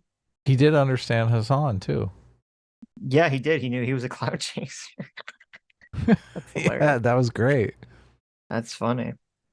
Phil Moore for $5 says, dystopia begins when people have no more use to society, and the government elites have all the leverage. Tyranny is inevitable as tech progresses. I mean, I understand like the first thing that you're talking about. You know, it is scary. Dystopia does begin when people have no more use to the government or the elites. I mean, fortunately, this is why what Matt Walsh said is so kind of hilariously stupid. Like the whole concept of limiting voting rights. I mean, this argument is actually the perfect argument about the danger of limiting voting rights. Because if you're going to limit voting rights to like intelligence or land ownership or some kind of utility to society, you're basically setting yourself up that you're not going to get a vote in the future because everything's going to get done by robots, or most things will get done by robots. But if we have conceptualized this idea that we all agree upon, that voting is a natural right, then at the end of the day, it doesn't matter how many robots we do to do shit for us. At the end of the day, the politicians still always need our votes to get things done. So. Yeah, totally. I mean, that's why I get so pissed off about this stuff. Right. You're basically like handing them a noose to hang you with. Right. Yeah, I would say that the ability to have control over your own local government through voting should be conceived of as a natural right. And I would be wary of anyone who says otherwise. Caleb the Cynic for $5 says, quote, the tax exempt church of centrist truth, or our angels Sitch and Adam. When can we start our own UBI? S classes, best classes. There you go. Yeah, no, we're definitely gonna set up this UBI for us. The Church of Centrist Truth. I like that. Yeah, let's do it. That'd be interesting if we or Hassan or some streamer set up like a UBI that existed only for their community. I wonder how that would work. That'd be interesting. J-Mac would basically fund the whole thing. Right. I think J-Mac would probably not be joining. Right. That's the thing. Anyone who's got money is going to be like, what? 7% of my income? Here, how about I give you like $1,000 a month, right? I mean, obviously J-Mac donates heavily to the show already, so right. He's kind of doing that, but we're not asking him for 7% of his income. Oh my God. Right. That's like a big ask. Yeah. Obviously. Okay, obviously I shouldn't have to like add an asterisk here. Obviously, when I'm talking about natural rights being for voting, I'm referring to citizens of the country. You don't have a natural right to go to another country and just vote there. Obviously, I think that should go without saying. But the chat's ultimate goal is to tell you you're wrong. No, it's like people they don't like something, and so they're like trying to like twist it around. It's like, come on, obviously I'm not referring to illegal immigrants having the right to vote. Oh yeah, they always do that. They're like, but if it's a natural right, what about the serial killer? Sure. Doesn't he get to vote? Sure. Well, we deprive people of natural rights all the time. What do you mean? Yeah, we do. If they commit crimes or something. Don't you guys agree that liberty is a natural right? That freedom is a natural right? Sure. Well, what do we do with a serial killer? We say, fuck you. Right. And even the way that even you can argue and say, well, no, voting is a natural right. But if someone comes to your country illegally, right, they're committing a crime that part of the penalty of the crime is they don't have the right to vote. Right. Because they come to your country illegally. So, right. You know what I mean. Obviously, people who are not citizens of the country should not be able to vote in the country. That should be fairly obvious. Anyway. I don't buy into the whole natural rights thing anyway, but I do think it's like. It's a useful conception that I'm totally on board with continuing. Yeah. I agree. And especially in this case. Yeah. Stuck for $5 says, my prediction is that this app will succeed, if that is the right word, and then the politicking will begin in full force. Yeah, I mean, that's always the danger. That is always the danger. And that's kind of why Connor was talking about, like, make sure that the system is set up beforehand in case it gets big to prevent corruption and grifting. So, Human Flourishing for $5 says, laughing my ass off listening to your recent video reading the Kendi $43 million flop article. Please cover the updates going forward beyond parody. Well, thank you. I'm glad you liked that. Yeah. Yeah, it was a lot of fun. Those are pretty easy for Sitch and I to do. So how long did that video end up being? It's like 30 minutes, 35 minutes. Good. Yeah. Twitter Sucks for $2 says, hey, whoa, Doomer Senpai. Kya. Okay. There you nice. Go. Thank you, Twitter Sucks. Cameraman 502 for $5 says, Ben Shapiro should just pick a lefty every other month to destroy and start retweeting them. He would undo the left by the end of next year. Oh, that's a great funny. Point. He should. Yeah, that's a good point. That would be hilarious. He could go through them all, right? Sam Cedar. Oh, great point, Sam. Yep. Emma Viglin. Yeah. Wow, Emma. Wow. You really nailed it with this tweet. You know what? Oh my God. Unironically, here's the move. Okay. Somebody write this email to Ben Shapiro. Here's the move. Ben Shapiro. Every time someone on the left, one of these leftist people, complains about a Democrat who's not left enough. Oh, yes. Retweet and be like, I agree, this Democrat sucks. Boom. Oh my God. That would be devastating. There's the move, baby.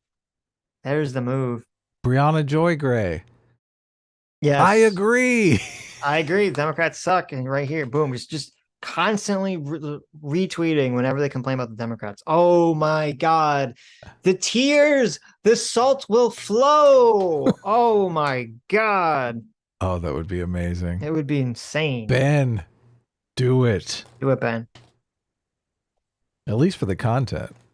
Yeah, just for the comedy purposes. Do it for the comedy. Right. Stock for $5 says, look, if Vaush weren't hypocritical, he wouldn't have a personality to speak of. So why do we keep feeling the need to say it? True. There you go. That's funny. It's funny. Fondue for $2 says, quote, CT, do the thing. There you go. That's true. Do the thing. Pull lever. CT for 2 Canadian says, I'm transferring 5 terabytes of your streams to a new drive. CT, you can like CT also says for 2 Canadian, almost like streaming 12 hours uses a lot of space. I mean, yeah, it does. You know, you can get rid of the streams, those streams, after they've been done, right? You don't have to keep them. You can get rid of the. Wait, I'm wondering why we aren't clipping old streams. Like, okay, don't get rid of old streams. Yeah, no. These are streams that she's already clipped to shit, I'm assuming. You're talking about old streams that haven't been clipped, right? We should be clipping old streams. That's what I'm saying. Okay. I'm talking about she doesn't have old streams saved on her computer. She has streams that she's already clipped the high heavens on her computer. And I'm saying they can get rid of that. You can always re-download it again if you need it for some bizarre reason, but nope. Okay. Never delete anything, Sitch. I don't know what you're talking about. Okay. Why don't you go in and do all the clipping? Oh man. Not only that. I mean, the way to go is to start using clips within clips. I'm assuming you watch how Destiny's editor does it, right? No, how's Destiny's editor doing? He lays out August. He's amazing. He lays out like a narrative flow. Oh, yeah, I know. Yeah. Yeah. So when he goes back and he shows from the other stream when he said that, when they reference it, yeah, stuff like that. Yeah. We should do that, but that's going to require us to do some things very, very, very differently, which I'm on board with doing. Why'd you end the poll? Because people started voting against never. That's why. You're right. Less than one day. Oh, I know. The numbers started to change, and I said I got in this poll quickly. You pulled an Adam. You were I said no. You gotta have one eye on the poll at all times. Right. I shouldn't have done that. I feel bad now. I blame Sammy G. This was all Sammy G's fault. Look at this. Adam takes no personal responsibility. Okay. I don't like that. Look, I'm the one that doesn't want the draft. Yeah, okay. Ostracy for $5 says Destiny going off on Twitter on female gym outfits pretty funny. Okay. I don't know what he said about it, but Stock for $5 says, are the quote identity politics we've been observing for 10? Oh, I read this one. Bum.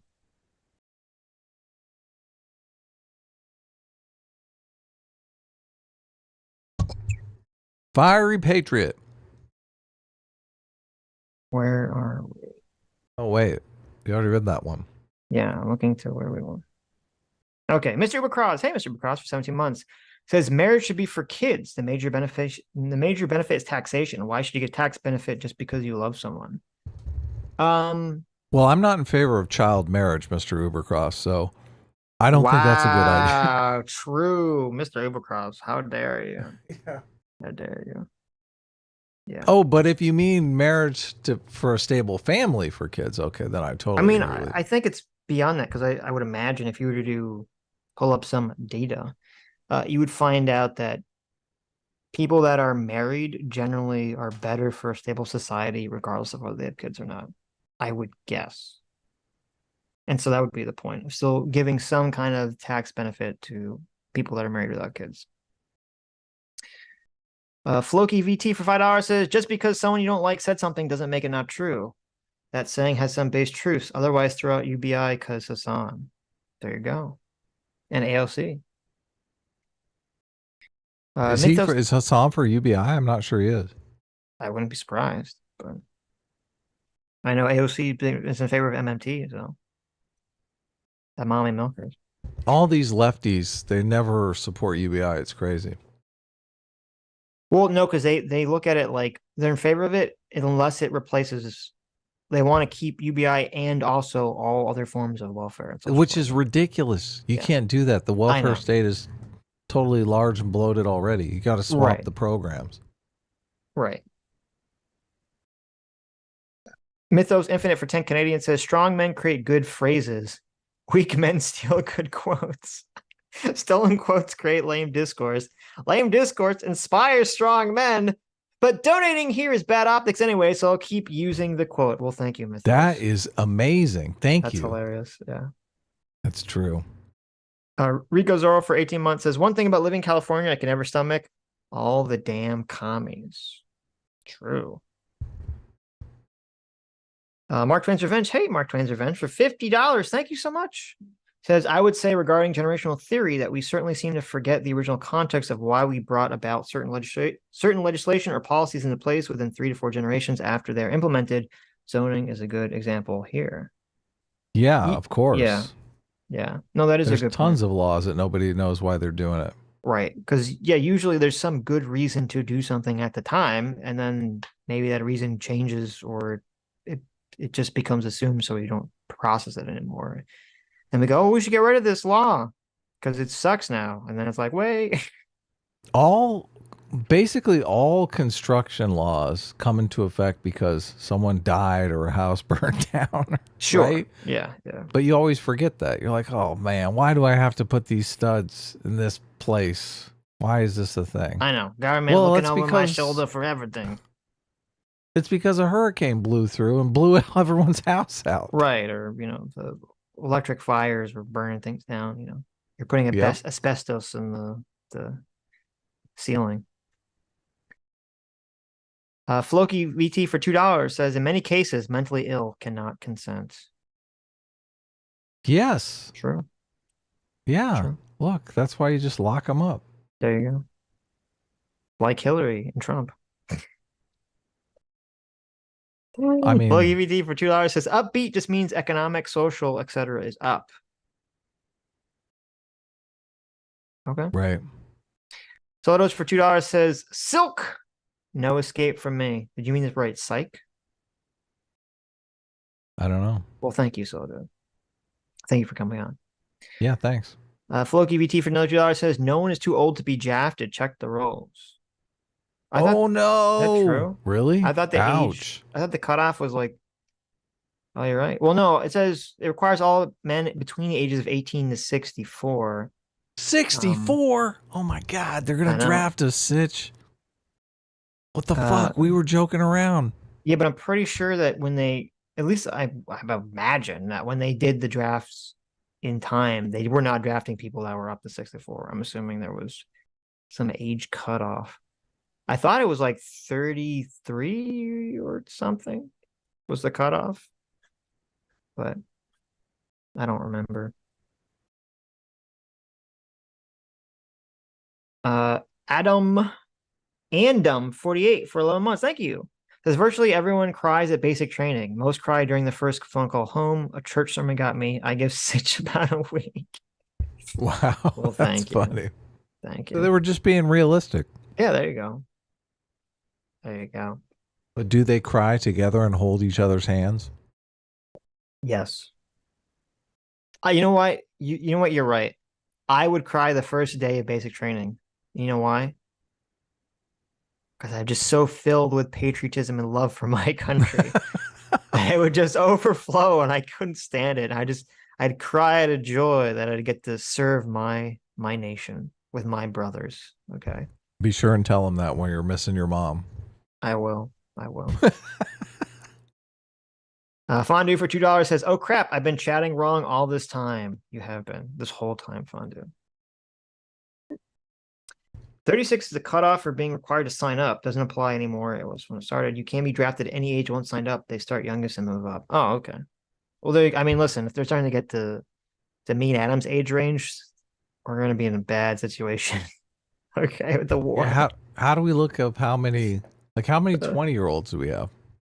I don't know, but I'm assuming we have enough bodies to throw out before I start to get them to the old men. Okay. Bad.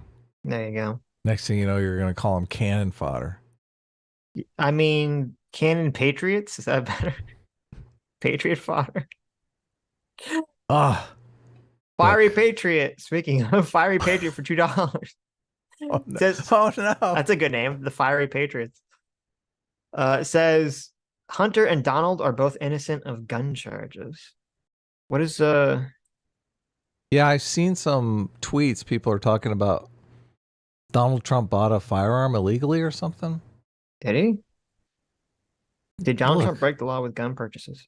Oh, was that I sent that picture to someone. It was really funny. There's like a gun that's got Trump's face on it. Yeah, he's Did holding he buy it the very gun daintily. and they said he bought it illegally or something? Why? Because he's being indicted? You're not allowed to buy a gun if you're being indicted or something? I don't know. Hello? Hello? No, I look. Hello? Everyone is doing weird things with the gun laws. Okay. They're trying to get you. Right. Right. So for all I know, he misspelled his name on the application or something. There you go. Oren knows. He says, quote, "Why are you crying like a baby girl, Private S-Class Sitch? Sir, I just saw a bald eagle flying in front of Old Glory, sir." Exactly. That's exactly it. Okay. That's exactly it. Oh, that's beautiful. That's beautiful. It was like a gift or something. He didn't buy it. He just I thought he just posed with it. I didn't think he bought it. What? So what is the gun charge they're talking about then? Illegal acceptance of a firearm. Okay. Without, he had to register it. You have to register it within 15 minutes. Otherwise, you're guilty of a crime. Okay. The whole thing with the Hunter gun. Did you see? Like, it's so crazy. He buys the gun, and then what is it? It's his brother's wife takes it and throws it in a public trash can. Why? Because she's like, "You're a dangerous drug addict, and I don't want you to have your gun." So you throw it where a 15-year-old kid can find it. I know, what a fucking idiot. And then it's so funny because they tried to find it. Guess what? So then the government finds out about this. Did you not read any of these text messages? They're hilarious. No, I didn't. Like, I don't the know text any of the messages story. of like Hunter like freaking out on her are so funny. Like, he's, where's so my triggered. gun? Yes, he's like, "I can't believe you fucking threw it away, you dumb bitch." Like, he's just super triggered about it. Well, I And might then it's be on all- his side in here. It sounds like Oh yeah, was, no, it's sounds like I mean, it was dumb. yeah, it was dumb. It was really stupid. And it's funny because he was also like, "You know that my father's house has like 1,000,000 guns in it. What do you think this is even gonna do?" Like, and because apparently He's she like, said, I can get another one immediately. right, and apparently because she said something about like, because you're dangerous. I thought you were dangerous to me and my children. And the government gets involved. They get the text messages, and he's like, "You dumb bitch! You're making me seem like unhinged. The government." It's like the whole thing's hilarious. But then I think if I recall the story correctly, it's even funnier. So she takes his gun and throws it in like a public trash can or something, like an idiot. And then when the government goes to find the gun, like the police go to find the gun, it's not actually at the dump. Like a random dumpster diver found the gun. Yeah, of And had course. it. Look, Like, what the there's no fuck? way. There's no way that gun is getting to the dump. Like, Yeah, trash is sorted so much now. Mm-hmm. So many hands are going through your trash. There's no way that gun makes it to the dump. Do you like destroy, or do you have like a shredder or anything? Do you destroy Yeah, any of like course. financial information before you throw it away? Of course, yeah. Okay. You do that. Everyone I does do that, right? Yeah. I do that, but whenever I do it, I feel silly. I'm like, this is probably not necessary. In California, though, I've been to the recycling centers, not down here, but up in Northern California. And man, they just go through everything and pick it all out. Though. You're not like, I'm talking about like trash. No, they do. They go through your regular trash like that. Why? Who's going through your trash?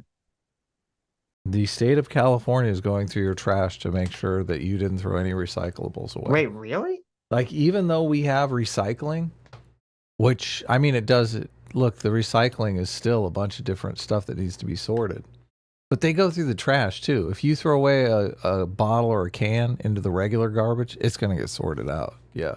So I've seen these recycling places. I didn't know that. Wow. Okay. I don't think they do that where I live at all. Maybe they don't. But I've never looked California's into weird. it. I've heard that like all the plastic recycling is a scam. Specifically, Yes, like most glass of it's recycling like- is real, and like maybe cardboard recycling is real, but the plastic is like a fake thing.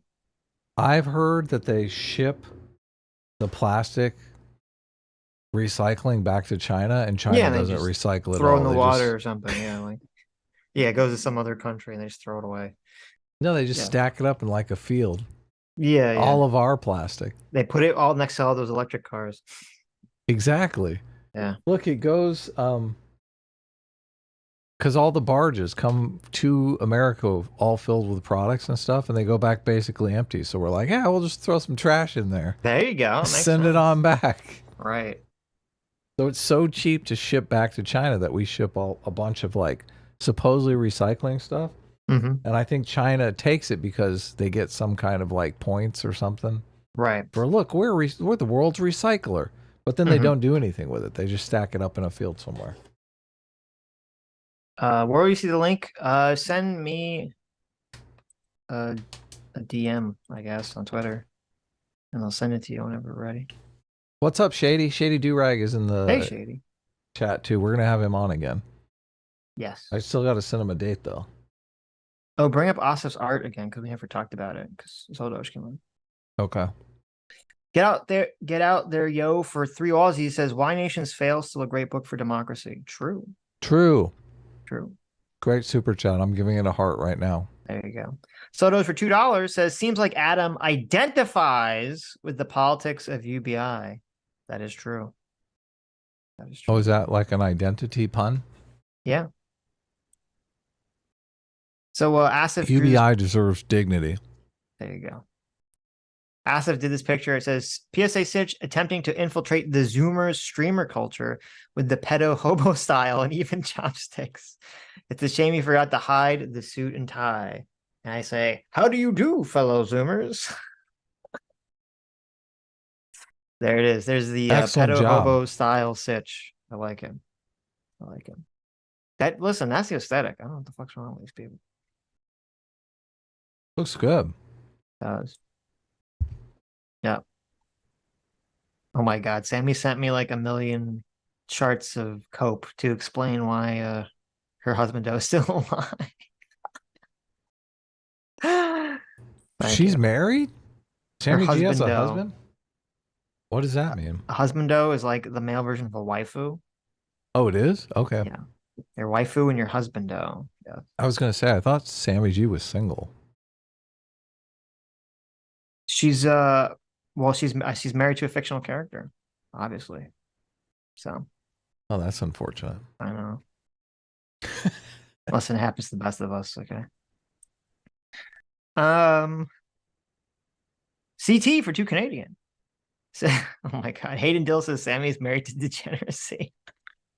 True.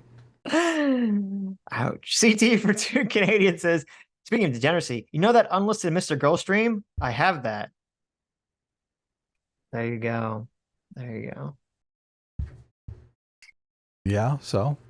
Hal Sparks for $10 says, UBI without price rent control is just a receipt for gouging. The money will be gone before the checks clear. Yeah, maybe. CT, you can delete the unlisted Mr. Girl stream. I mean, it still exists if you needed it. It hasn't been deleted from the channel. That one can be deleted, yeah. Okay. Mark Twain's Revenge. Thank you, Mark Twain's Revenge. For $10 says, regarding House Sparks, rent control is not a long-term sustainable method of keeping rent down.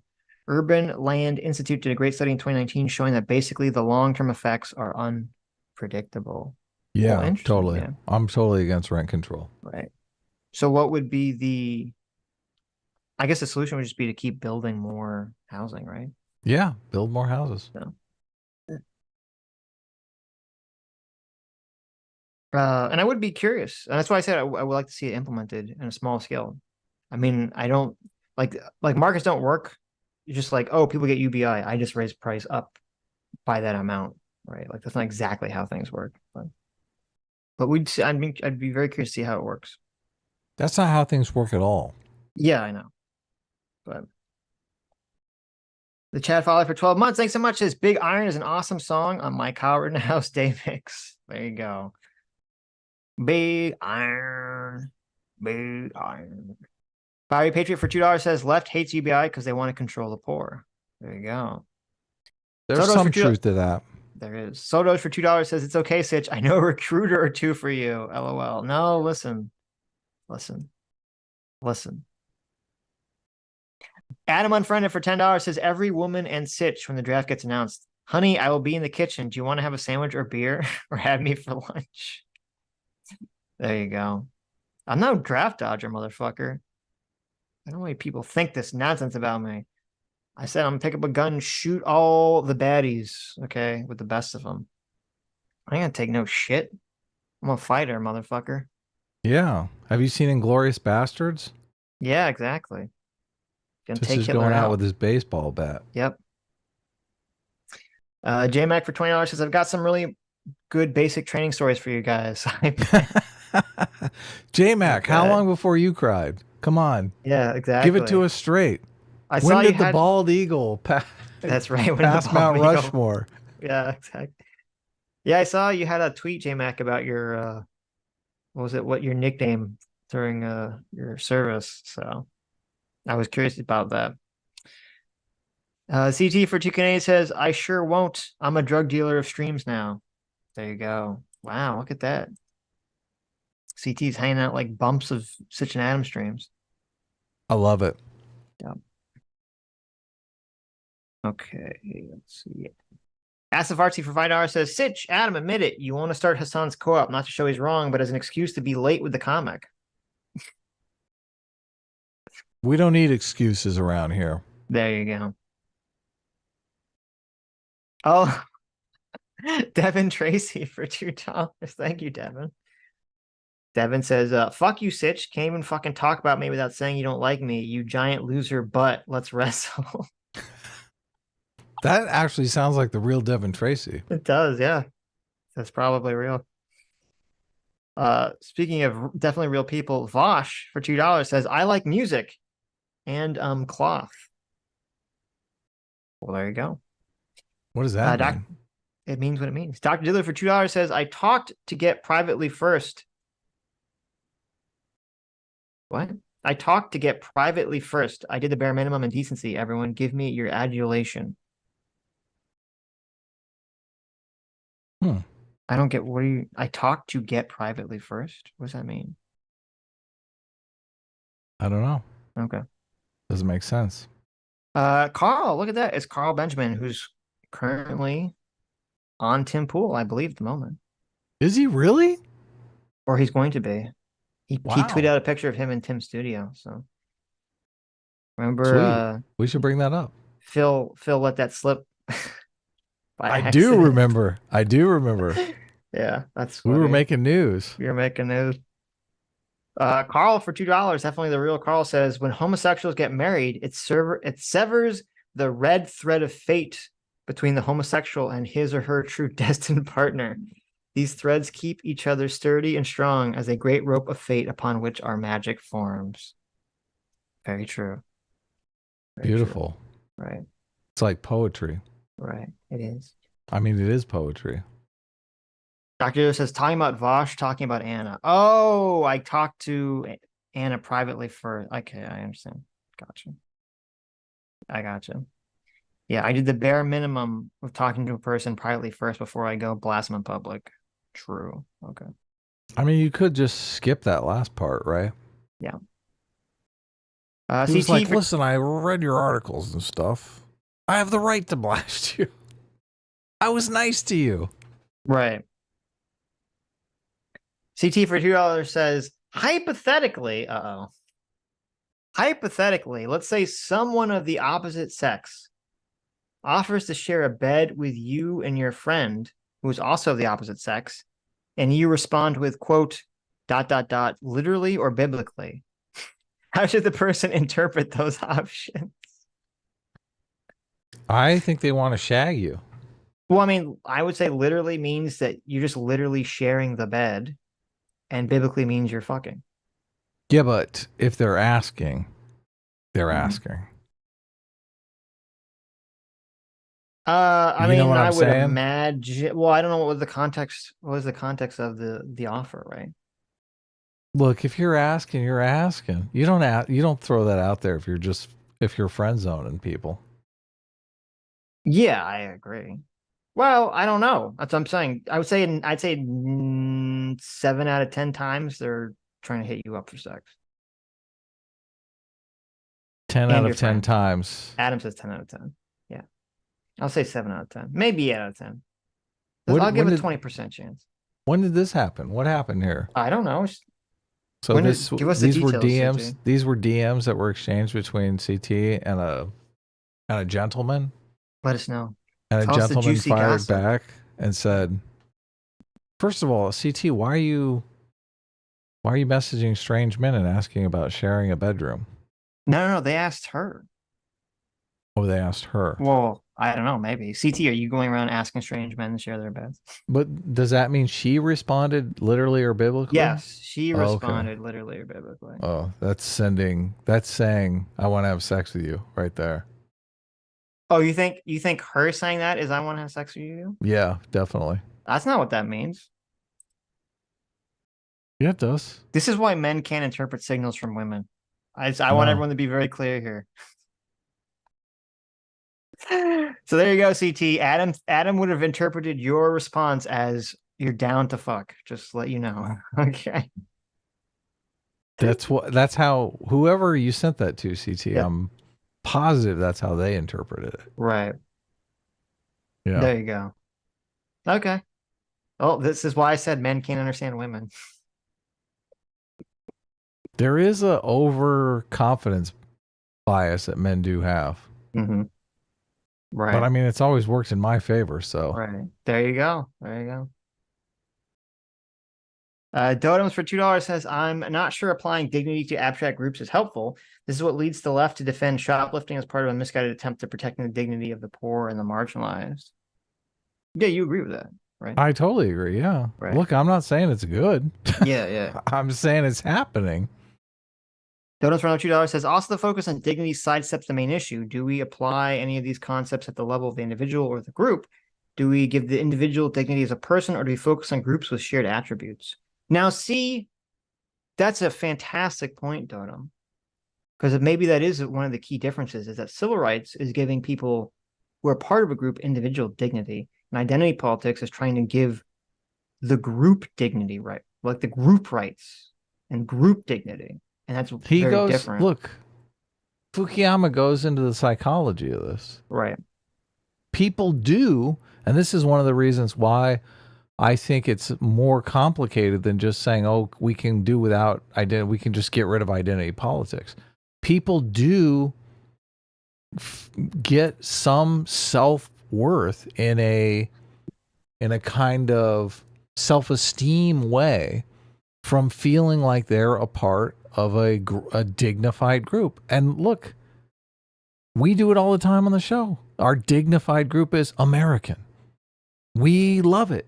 Other people who are European are pissed when we start getting in our America great mode because they feel like, look, because they're not part of America. They live in shithole countries and they know like they don't have the dignity that we have. Right. Look, obviously I'm joking, right? I'm not. See?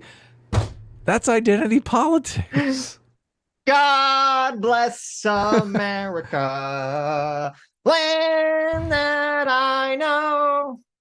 So look, that feeling that you have right now. Yes. Just imagine how you would feel if you were a citizen of Russia. Ew, gross. See?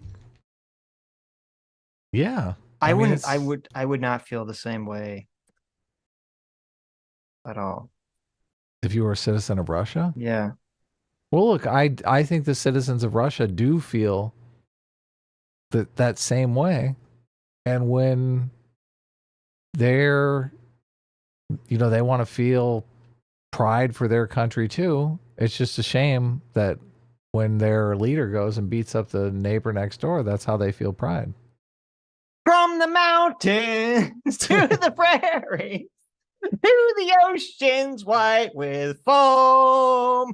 God bless America, my home, sweet home. So look, let's talk about this a little more. The America Bad crowd. Yes. Are they interfering with our dignity? What's going on with them? Do they feel dignity being a part of the American group? No, see, okay. The thing that bothers me about the America Bad crowd is not that they don't love America. I don't care about that. My problem with the America Bad crowd is that they use this framework to be retarded. It controls their thinking. And the thing that annoys me, and this is what annoyed me in the watching Hassan and Ethan, is this insane America Bad brain rot, which makes him say stupid shit like, well, America and China are basically the same in terms of like freedom. Right. And you're like, what you're so stupid. That's like one of the dumbest sentences anyone's ever uttered in human history. I agree. What's it? But what is the identity where they're getting their self-esteem from? Being socialist, I guess. It is, yeah, exactly. Yeah. Right. Exactly. You nailed it. That's exactly right. The America crowd, the America bad crowd. Well, I mean, unless you're Dave Smith, and then you're getting your dignity from libertarianism, right?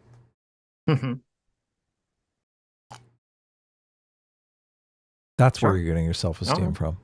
You want to know something really sad? What's that? Miss Cleo's dead. Did you know that?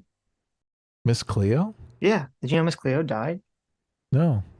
She died in 2016 of cancer. Miss Cleo. She was only 53. Oh, that's the... Oh, wow. Miss Cleo of Cleo Dynamics. No. Yeah. Miss Cleo is the huckster. She's the creator of Cleo Dynamics, right? No. She's not. She's not. Are you sure? No. I'm super curious. How many people in the chat, well, this will be a good judge of your age, know who Miss Cleo is? That's like a really good like age guess. I had to look it up. I thought she's like the, well, I don't want to say it if you're doing an experiment with the chat. A lot of good jokes in the chat. Bet she didn't see that coming. Guess she didn't see that coming. Did she foresee it? Okay, most people in chat do know. Miss Cleo was like a famous psychic lady in like the 90s.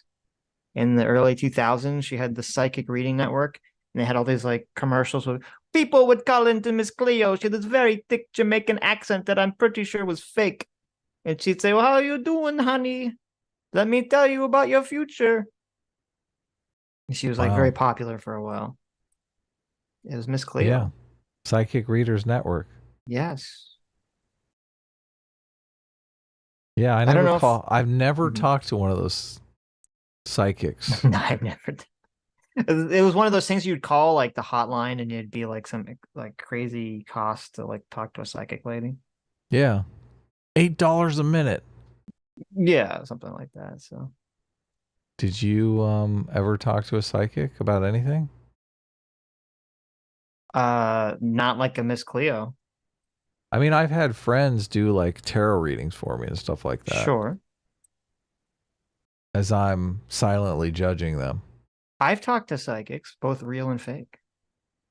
Oh, okay. You have. Uh-oh.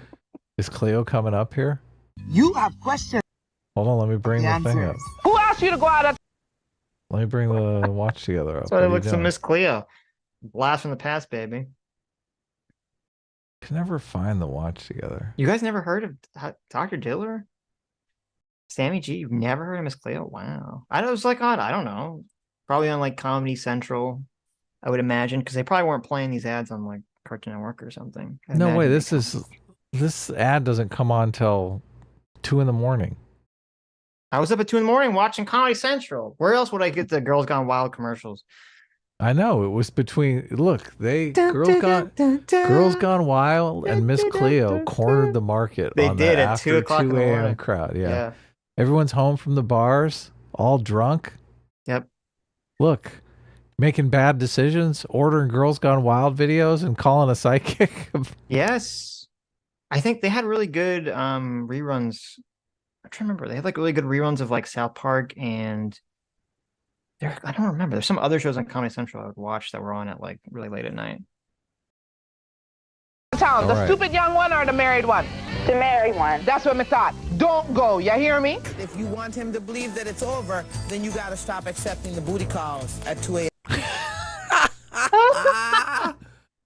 Oh, so true. This is why it was on at 2 a.m. Yes. Listen, she gave good advice. Even if she wasn't psychic, okay? She gave good advice. Right? She's like, he's lighting up my phone right now. What should I do, Miss Cleo?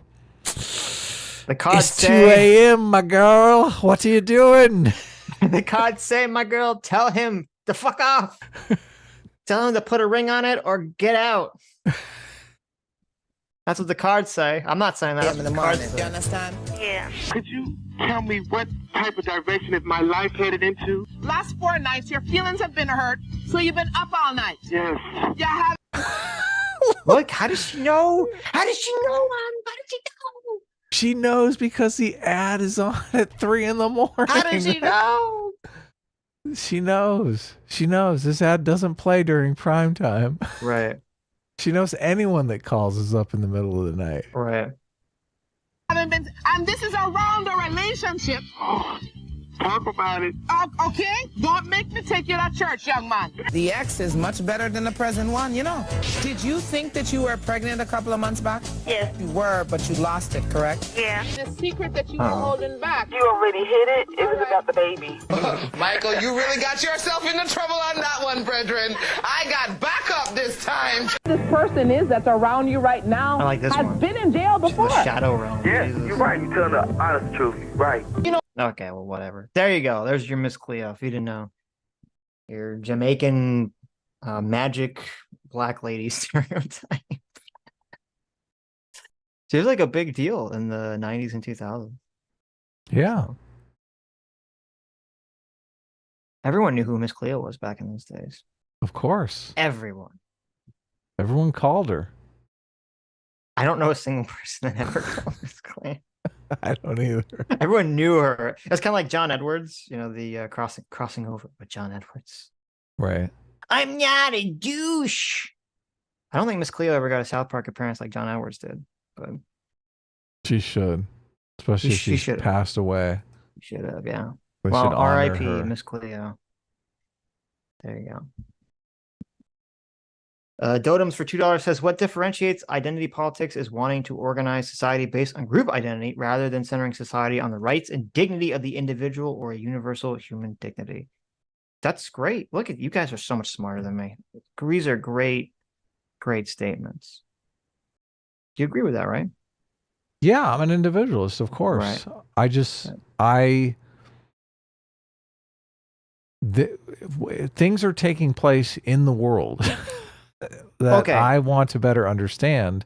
Right. And just because I'm an individualist doesn't mean other people are individualists, Okay. obviously. Yeah. Maybe we can agree on a definition. If you wanted to what if you would define identity politics as politics that center around the dignity of a group instead of the dignity of the individual?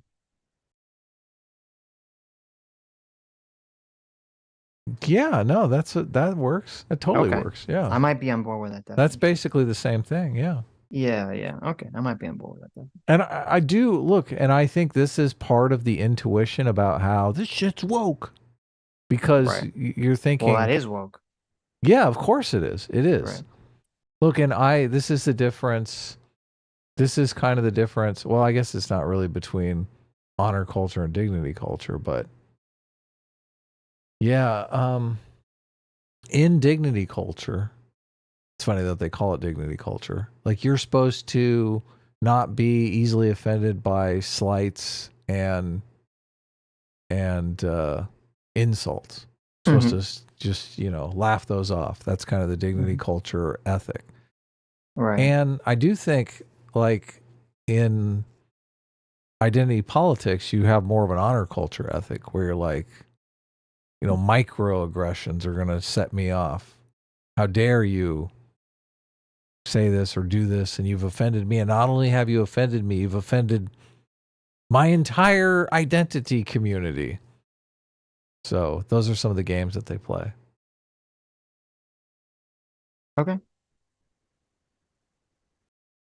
Dr. Diller for $2 says for $4 says my problem with the theory. Oh, this is the generational theory. Is that it only makes sense if you arbitrarily exclude things. Britain, the origin of the Anglosphere, was getting dunked on in 1770, 1820 or so. From the American Revolution to Napoleon. We went to war with Britain in 1812, and the country was in low spirits until news of Andrew Jackson's victory in New Orleans arrived after the war ended. Who was feeling good? Why does the Civil War turning only last 5 years? Well, they talk about the Civil War turning being an anomaly. Oh, okay. And they also talk about other places. They have their turnings out of sync, but as the world becomes more globally entwined, that the various seculums have kind of got in sync. So they're Like a all bunch of basically, girls on their periods, we've all synced up. or metrodomes is the example that they use. They don't pull out I the like- periods, but I like mine better. is that really a true thing? I mean, I've heard it, but I don't know if it's true. According to Community and Abed, it is true. Okay, yeah. So you don't know. I'm gonna say yes because it's funny. I mean, I understand the metrodomes thing because there is some air displacement that goes on with those things, and the air displacement is how they kind of end up becoming in sync. It's how they're connected. Oh, is that true? All metronomes will start eventually sync up if you put Yeah, them you next to haven't each other. seen that? I vaguely recall seeing a video about this. Yeah. Yeah. So they end up syncing up. If you put them in the same room, they'll end up syncing up. But it's the air currents in the room that end up Yeah, making but them does that mean sync up. doesn't that mean a metronome sucks? Because it's not really. If a metronome is being affected by air currents, does that mean it's slightly pushing itself off of time? At all, You would like all think, moments? right? Yeah. Yeah, That I don't sucks. think it's not like an atomic clock or anything. Right. Musicians have been lied to this whole time. They've been counting on this thing. Doesn't work. Yeah. Dr. Liv for $2 says the early 1800s had a lot of massive recessions, probably worse than the Great Depression. These were caused by a war with England, Andrew Jackson, and unregulated markets, etc., that are included in the generational high. Okay. I mean, look, I just think it's a fun theory. Like, okay. if you want to play this game and go throughout history and say everywhere they got it wrong, go for it. CT for $2 says, just to be clear, chat, I was not propositioning this kind gentleman for sex, Adam. I was fucking with him, not trying to fuck him. There's a subtle but important distinction. And with him, do you mean like you guys were going steady, or There you go. what do you mean? There you go. With Adam's him in gonna the get it. biblical sense or in the literal sense? literal sense? Yeah. There you go. Look, you've just made everything totally unclear. Adam's the master of clarity and unclarity. Okay. Somewhat. I mean, I try to be clear. Right. Where are we at? I have no Sammy idea. G, I was reading the Streamlabs. Sammy G says the Okay. worst part of living in a woman dorms is the sinking. So wait, is it true? Is it true? Is the sinking true? Ladies, is the sinking true? Is know. the synchronizing, not Is the the sinking. Sinking. Yeah. Is the sinking up true? Okay. Where was I?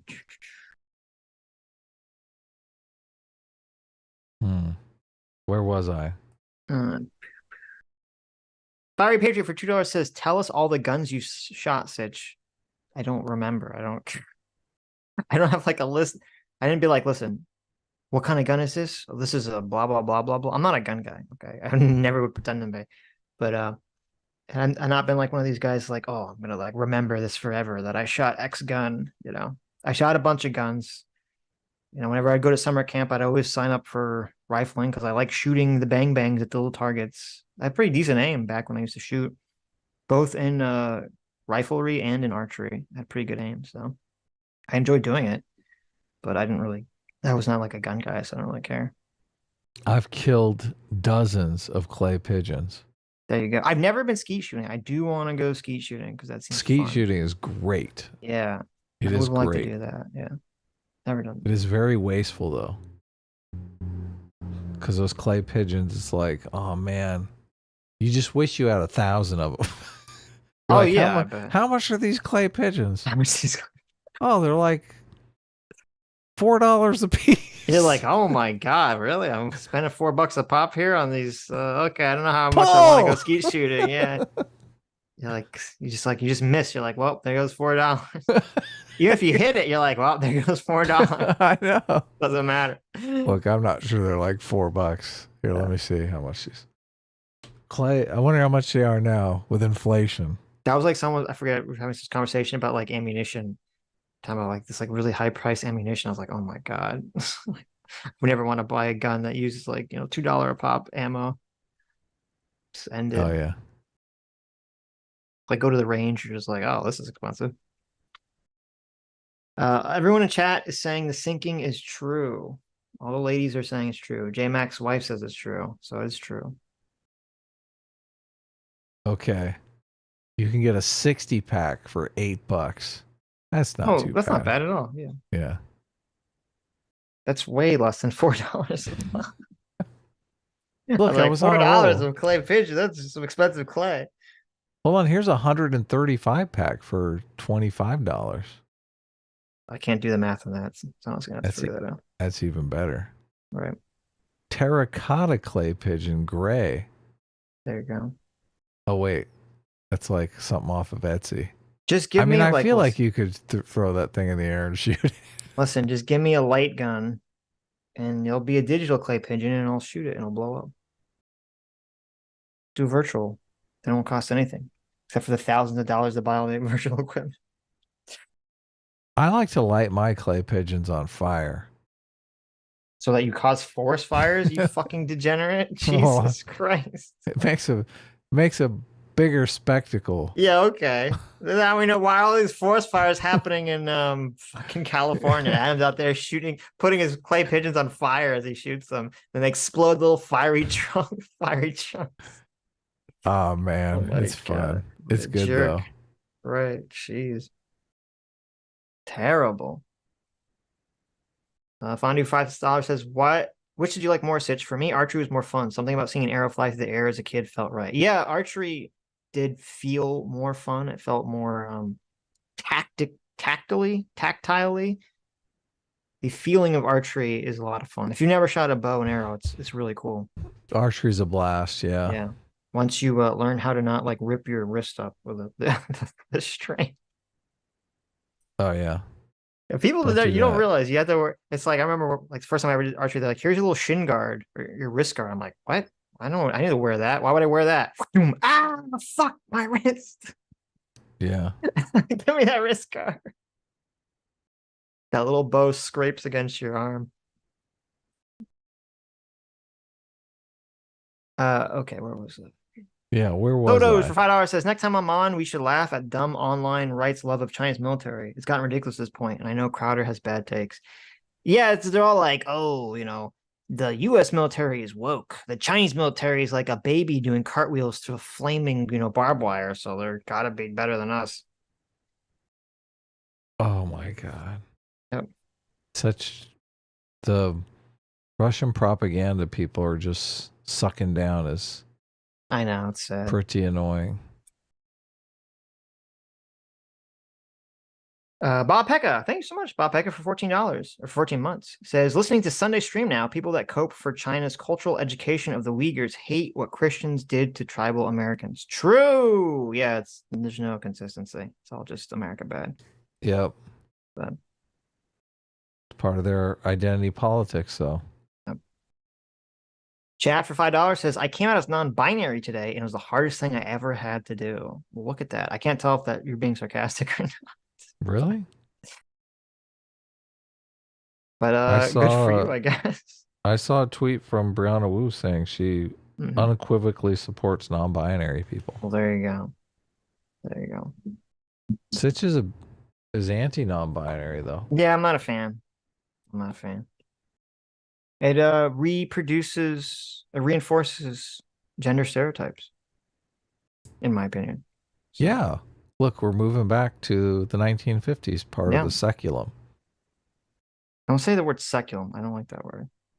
The seculum. It sounds too close to like, what's the word? Freneculum? The saculum. Saculum? What's the word I'm thinking of? There's some word that has something to do with a part of your penis that sounds very close to. The saculum. Is that the word? It's SAECULUM. Saculum. Yeah, it sounds too close to the frunculum or something. I don't know. Don't say that word. It's a bad word. Right. It's gross. The scrotalum. Yeah. Frenulum? Is that how you say it? Okay. The saculum.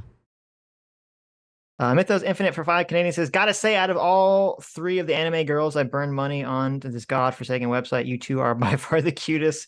Socks on, so no homo. Well, thank you, Mythos. We appreciate it. Yeah. That's an awesome compliment. Right. We strive for being the cutest of all anime girls.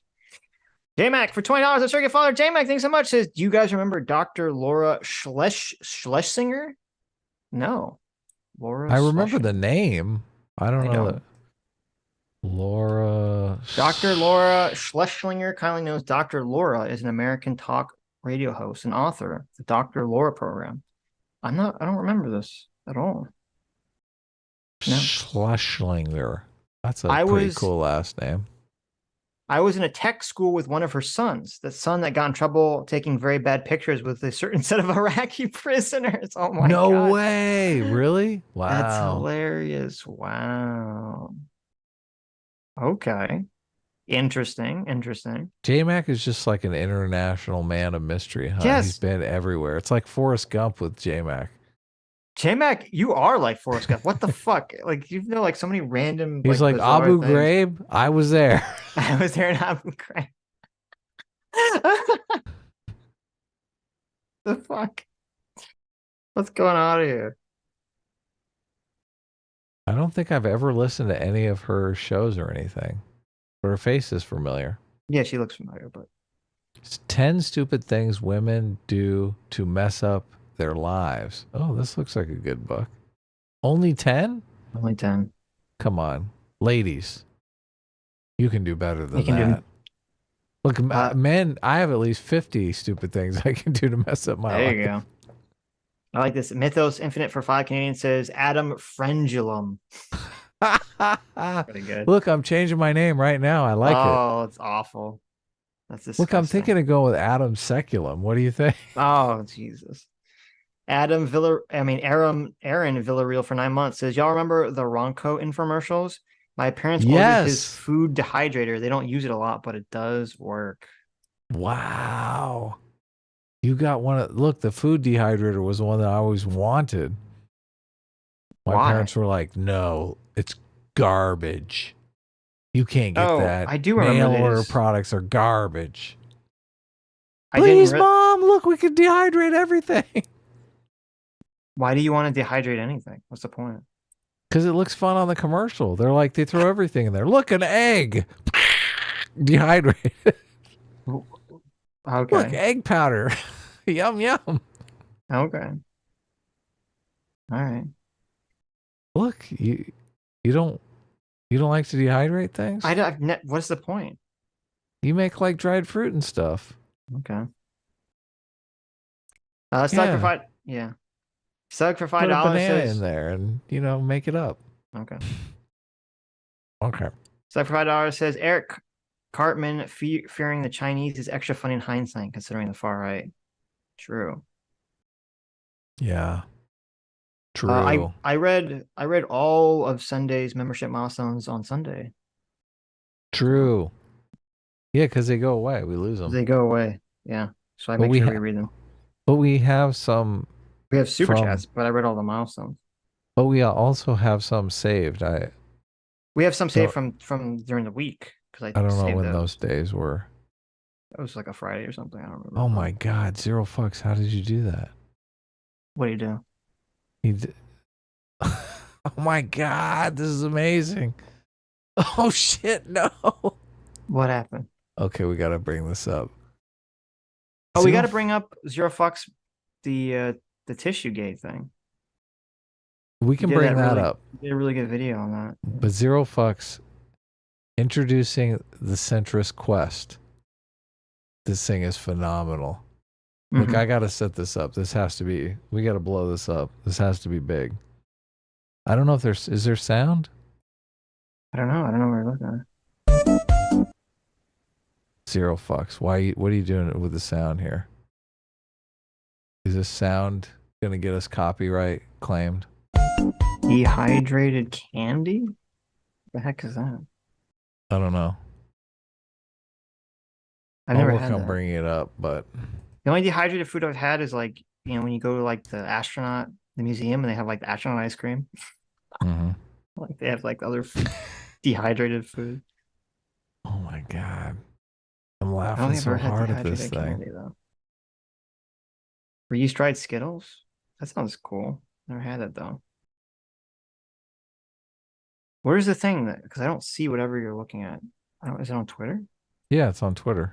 Why was I not tagged in this? You are tagged. What are you talking about? Didn't show up in my So is notifications. CT. Unmute Zero Fucks. What are you doing? He does amazing work. Why do you have him muted? Oh, I did see this. When did you see this? Well, no, he did a longer version. Yeah, this one is, you haven't seen this. This looks brand new. This is pretty great. Hell yeah, it's great. This is amazing. I know. Look. It is amazing. We're going to bring it up too. Is the music copyrighted? I don't think so. It sounds like me music. I maybe we'll just risk it with the music. You pick the music? What is the music? What's the name of the song, CC? I can look it up. Well, you just ask her if she picked it from where did you get YouTube. The music? She knows how to do YouTube music. Yeah. Where'd you get the music? I mean, I don't think it's copyrighted, but tell me, just make sure. Yeah. Tell us it's safe. Is it Say safe? It's safe. Is it safe? Just tell us it's safe. Well, anyway, while we're waiting for the answer, very original for 5. Canadian says, I'm a right-wing conspiracy brain, so I'm thankful all of Sitch's hard work on Ukraine because I'm also Team Truth, who knows what I would believe. Well, thank you. I appreciate that a lot, actually. Thank you so much. Yeah. It just saved us all from, first of all, having to read a lot of nonsense. Really boring nonsense. Yes. Yeah, exactly. And number 2, being completely in the dark by propaganda. Right. Very original for 5. Canadian says, also listen to you guys at work, so you're lifesavers. The 8-hour streams are amazing, and I'll take these short ones too. All amazing. Well, thank you. Very original. A lot of people do listen to us at work, which is, I mean, that's pretty cool. Mm-hmm. I've worked some horrible, dumb jobs where I wish I had something like this to listen to. Yes. Yes. Yeah. Guys are playing on easy mode here. Of course, you'll never be able to afford a house, but, you know, whatever. Okay. CT, where did you... Okay. Where did you get the music from? Is what I'm asking. What's the name of the song? Yeah. I know it's me music. The song is Maxwell the Cat. Okay. I'll look it up on YouTube. Does she not know about copyright music? I don't know. I don't know if people know, Adam. Yeah. Well, you think, fucking look, living in the dark ages here. She's our editor. Does she, look, I explained to her where the music that actually goes in the video she edits comes from. I showed her on YouTube. I said, look, I said, look, you can get whatever music you want. Right. She's never changed the song. At least I have 2 songs I choose from, right? Right. Sometimes that one song is not appropriate if it's like a serious video. Right. Then I put so this music is actually a song that is copyrighted by Mr. Weeble. Yeah, so we'll get copyright. Mr. Weeble, known as from the Badger mushroom fame, called Stock Market. So that's unfortunate. We're not going to so be able every to play time the music. you click on a well, I don't know if he's charging for it because I don't know. It's hard to tell. But I know whenever you click on a YouTube video that has the music and you click the description open, it says music, one song, Stock Market, Mr. Weeble. Right. I wish it would say in the description what the usage of the song was. I turned the music off, so no music. No, I know. I'm just saying that would be a good design for YouTube to do that, so you would just know. But just mute it and play the harmonica. Okay. There you go. Okay, well, hold on. Let me bring it up. Okay, give me a 3, 2, 1 when you're ready. Ready? Yeah. 3, 2, 1, go.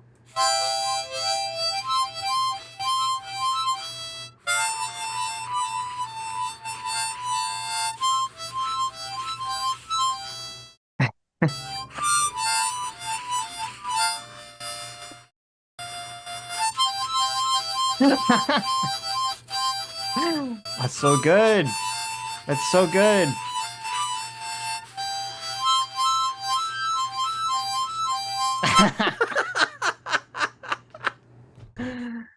That's so Okay. good. Okay, that was good. The Vosh as Bowser is so good.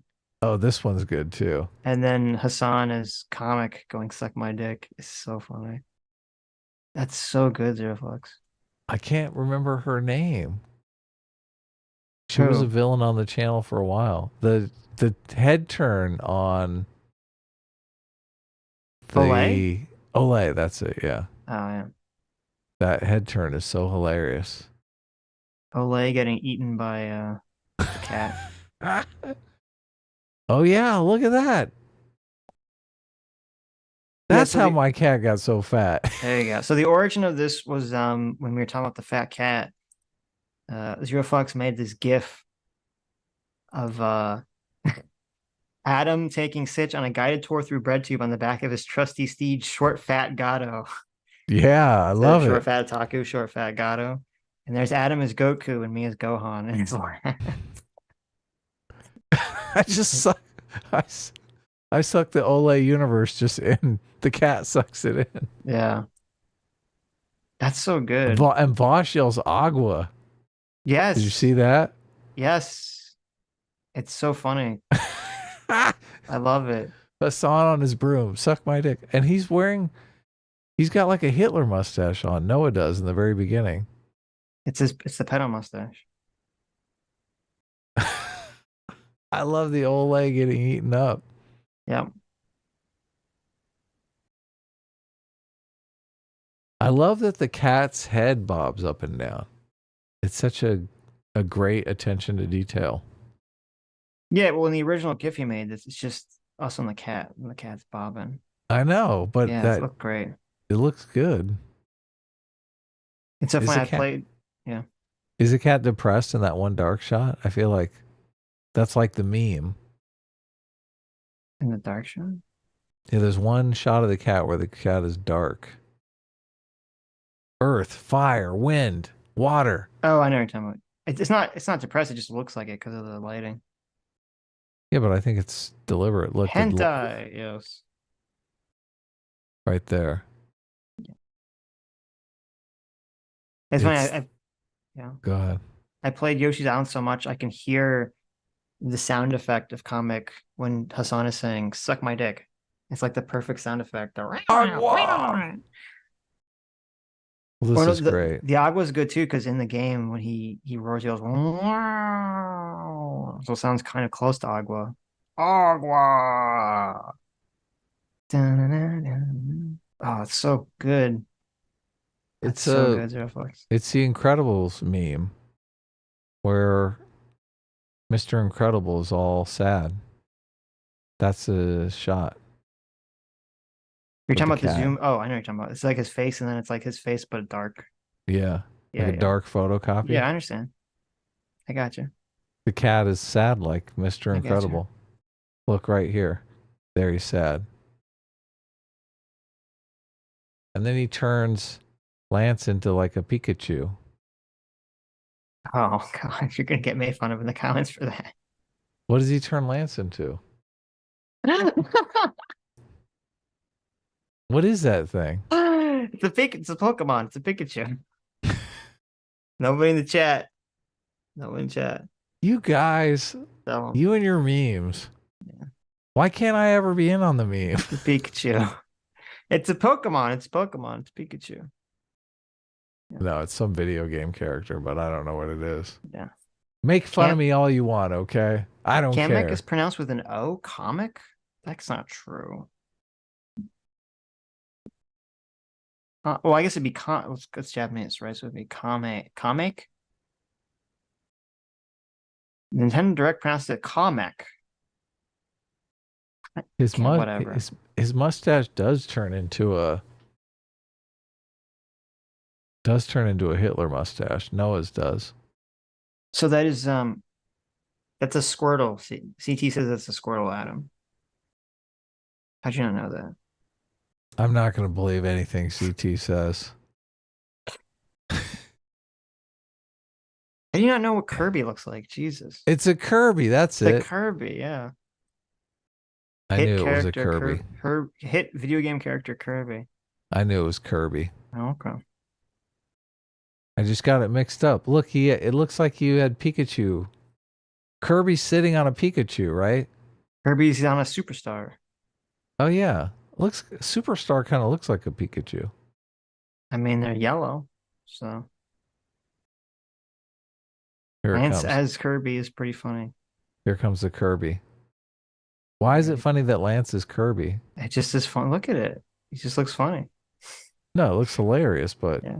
is Kirby as a character kind of like Lance or something? I mean, they both suck. Oh, okay. That works. Uh-huh.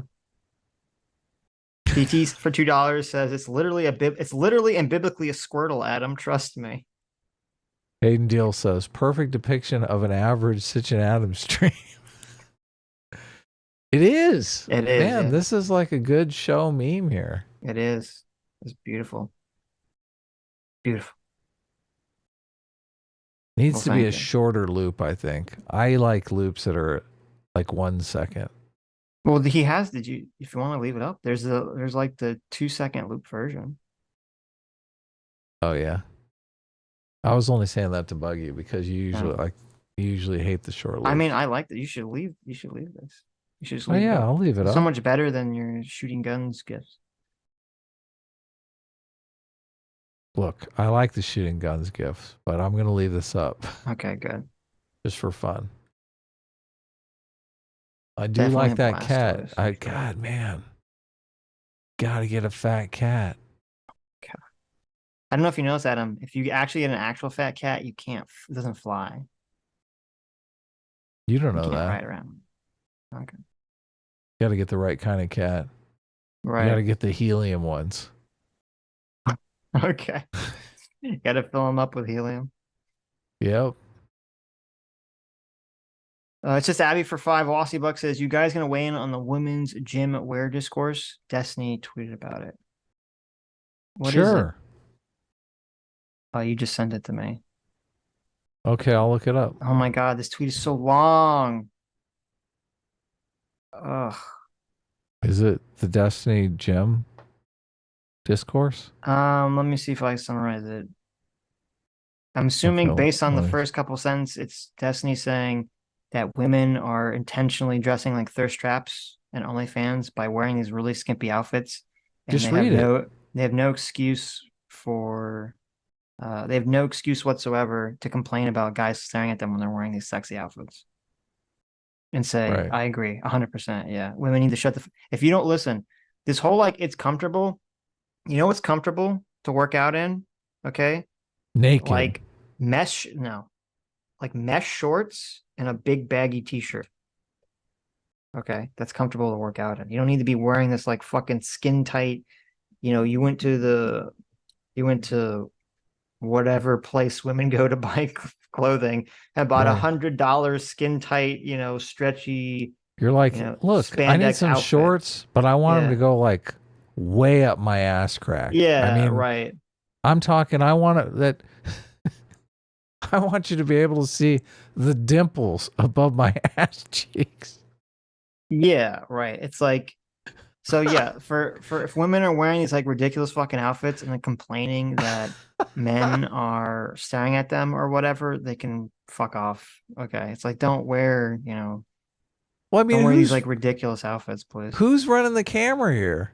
Yeah, it'd be like essentially it would be like if men came into the gym wearing like the Oh, yeah. what's his name, the Borat banana hammock.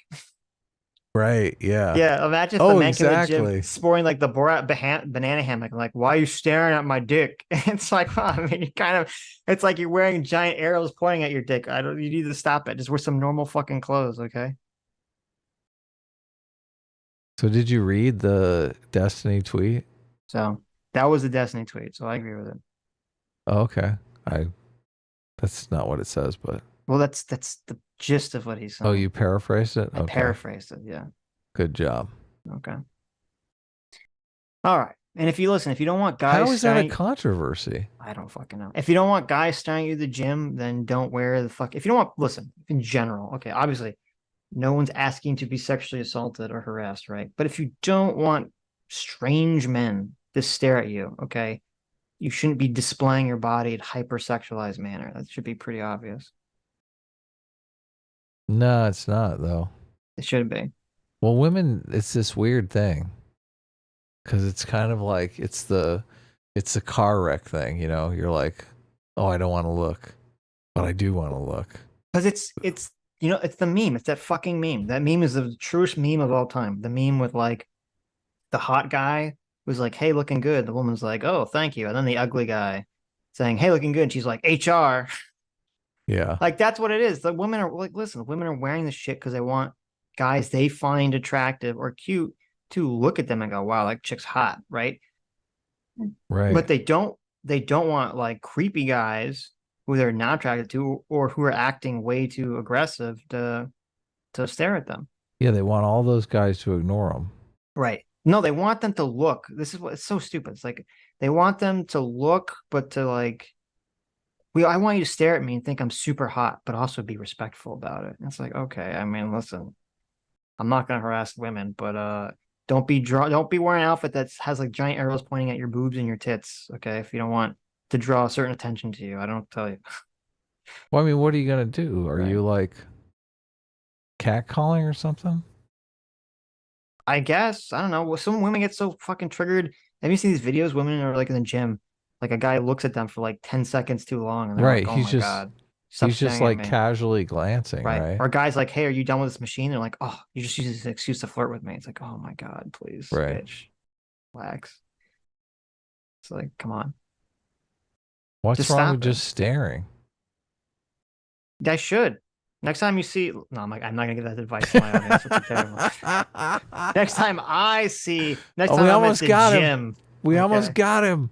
Next time We I'm almost at the got some gym. bad advice out of Sitch. Yeah, some bad advice. Next time I'm at the gym and there's some girl wearing some thirst trap outfit, I'm just gonna stare at her and I'm gonna do it in the most uncomfortable way possible. I'm gonna like have like really big bug eyes, try to make myself look as bizarre as possible with this weird face and go, just stare at them. And when they come up to me and say, "Stop," I say, "You should have fucking dressed like that, bitch."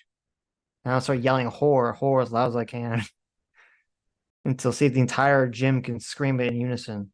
You should get a T-shirt that says "I like big tits" and wear that in the gym. There you go. I'll get, how like Saitama wears the shirt that literally says breasts on it and it's got like the breast picture on it. Yeah, that's what I'll you get get. that shirt. Yeah. Yeah, there you go. Just let them know. And then if anyone's dressed like this, like a thirst trap, you just point at the shirt. You're like, oh, look, you, look at my shirt. Right. That's a great idea. I'll just look at them and they look back at me. I'll just point to my own tits, which say breasts, or says Opie, because I'll be a big anime nerd. I'll just go, Opie. Oh man. Look, I don't work out at the gym. So like I've never, well, no, I mean, I have gone to the gym before. So I guess I have been in this situation. I don't remember there being a bunch of hot girls at the gym though. Right. Yeah. Well, there are in Instagram videos. I don't know if there are in real life. Okay. This seems like a new development here. Yeah. Well, there's a lot of people doing it for social media, obviously. It seems like when I went to the gym, everyone was just chill. Because they're fucking working out. But now with social media, people are going to the gym to video themselves going to the gym. Right. So. Yeah, that wasn't really going on when I went to the gym. When I had a gym membership, it was not the thing. Yeah. Okay. Slabraham Lincoln for $20. Thank you. He says, watching the Hassan Ethan debate, Hassan asserts that the U.S. supported the KMT because they are fascists, as if we didn't fight a global war 4 years prior to eradicate fascism from the planet whilst allied to communists. That's a great point. We should have brought that up. Hassan is a dumb fuck idiot. So, as the song goes, Hassan is a dumb fuck idiot. That's our song. Yeah. So, you can play that song. We own the rights to that song. That's true. Mythos Infinite for 10 Canadian says, I just killed a family of fucknormous spiders after one of them fell on my head and another fell on the phone. Acrophobic, give me a hypothetical super chat as a congratulations for my primal bravery. Well, it's based. Well, good for you. Good for you. That'd I'm be gonna awful let if a it. spider fell on my head. I'd be fucking pissed. Yeah. You know, it's funny actually. I used to be, I still don't like spiders, but I used to be far more uh arachnophobic about them. Right. And the way that I was forced to get over it was I was at some summer camp for Boy Scouts once, and there were these gigantic daddy long leg spiders. If you ever seen them, like in the woods of North Carolina, they had these circle orange bodies that are like, I don't know, the size of like a quarter, and then they have these giant fucking legs that are like goes out for days. These giant fucking legs. And it was really annoying because the tents at this summer camp, they weren't enclosed tents. Like, normally if you have a tent that you set up, it's an entirely enclosed thing. So as long as you keep it closed, bugs can't get inside of it normally, or usually. They only get inside if you leave the door open like a retard. Right. But these things were just basically like a roof tarp on top of a wooden platform. So they were not closed at all. So these stupid spiders would always, every day, get inside of the tent, and there'd be like 5 or 6 of them every time, and it became this. Torture. It was so bad, and so like every time you went in there at night, you'd have to before you'd go to sleep, you'd have to kill every one of these stupid spiders, and then you'd hear in the middle of the night, you hear like a sound, and you go, oh, you wake up, there's a spider there, and you have to kill it. And I literally just got so angry at these spiders that the rage consumed any fear, and I just became angry at spiders. And it actually like cured my arachnophobia because I just got angry. I just got pissed off, and I was like, I went Super Saiyan essentially, and my anger cured my fear of it. So You literally got angry? I literally just got enraged. Yes, I know I said literally a lot, but I never no. noticed it. I'm trying to notice it now. I went Super Saiyan, and my rage conquered my fear, and it stuck, and it forever kind of like stuck with me and fixed a element of me. So I don't like spiders, but I'm not like afraid of them the way I used to be. I've never been afraid of spiders. Spiders are my friends. Okay. I know my friends. I know daddy long legs are harmless, but it's still gross. I don't want that shit around. I don't want these giant fucking things walking around while I'm just trying to sleep. Okay. I like it when they climb in your mouth and take a nap. Yeah, I don't want that shit. That's gross. I once had give you a big spider kiss. I once had a centipede fall on my face while I was sleeping. Now those are scary. I'm sorry, not a centipede. That'd been horrific. A millipede. So those are pretty scary too. No, the little black millipedes. The ones that like crawl in your house and then just dehydrate and die. Yeah, they're horrible. Look, centipedes are way more scary. Centipedes are like horrific. Jesus. Yeah. That would. Those are like nightmare fuel. They're like a horror movie. Yeah, it was a millipede. Those centipedes. But millipedes, that wasn't even while I was camping. That was I was fucking in college. I was like, where the fuck did this come from? Millipedes are not fun either. I'll take millipede any day over a centipede. Yeah. Millipedes aren't too bad. You don't want them on your face, but they're the little black ones. So they're kind of cute. You don't like them? They roll up in a little ball when you touch them. Yeah. Yeah, no, they're like the roly-poly of longworms. Yeah, they're kind of cute. Centipedes are disgusting, fucking vile, horrible creatures. Yeah. I remember I once saw a giant centipede in my house go under like a cabinet somewhere. I'm like, oh my God. Right, yeah. Gonna burn the house down. That's going to be in my cereal tomorrow. Right. I never saw it again. I was like, okay, I'm good. Yeah. That's good. Probably climbed in your ear and died. There you go. it was too big to crawl out crying on anything, any part of me. It was gigantic. I was like, what the fuck? Okay. Well, but good for you, Mythos. Are we back to Super Chats? Let your rage fix you. Look, I'm trying to read along here. JMac for $20, yes. Thanks so much for Circuit Father. JMac says, There's a fat cat mount in Final Fantasy 14 that flies. What's crazy is in the lore, the cat is dead and is probably being piloted by a demon. That's horrific. That's awful. Wow. But cool. That's really bad. I want that fat cat pretty bad. Wow. What the fuck? J-Mac continuing his Forrest Gump life. Because I fell asleep once at camp and a black widow crawled up and started making a web in my shorts. Jesus Christ. Wow. Those black widows scare me. Yeah. But sometimes I think, look, I can take it. Sometimes I'm curious if, like, how bad it hurts. Well, I don't know if been it's... bitten by a black widow? No, it's not. It's not that it hurts. What the fuck are you talking about? It's not that it hurts. It's that it's poisonous. Right, I know, but like, I'm sure it can't kill you. I'm sure it just. What do you mean? Of course it can. What the fuck are you talking? That's why it's called a black widow. What the fuck are you talking about? I thought it was called a black widow because it eats its prey. It eats its mate. No, it's called that because it makes people into widows. I don't think so. Their deadly poison is said to be 15 times stronger than a rattlesnake venom. What the fuck are you talking about, Ad? I'm gonna ask ChatGPT. Okay. Though to be fair, it says black widow bites rarely lead to death in the United States. Their mortality rate is less than 1%. There you go. Look, so I'm adventurous. Okay, well, you listen. If you want to go get fucking bit by a black widow like a dumb fuck, you go for it. The bite of the black widow can produce severe symptoms, but is seldom fatal, except in young children and older adults. Oh shit. Well, how poisonous are rattlesnakes? I thought rattlesnakes were like Damn really it. poisonous. Have I aged out? I've always wanted to get bit by a black widow. Rattlesnake bites are rarely fatal, less than 1 in 600, resulting in death. I've been stung by a wasp. Oh my god! Are wasps even venomous? They just sting you? Look, I've been stung by a bee, and I've been stung by a wasp, and the wasp is like 10 times. I mean, it's like fire. Right. It's immediately like that thing's just putting fire into your. I've been stung by a veins. wasp. It was awful. Yeah. Yeah. It sucks. Or it was a hornet. I don't know. It was a wasp or a hornet. I got stung by something that flew. That was not a bee. Yeah. Yeah. So. I got stung by a bee on the bottom of my foot once, and that was just agony. That's awful. Yeah, because you're walking around, you're like, I can't walk.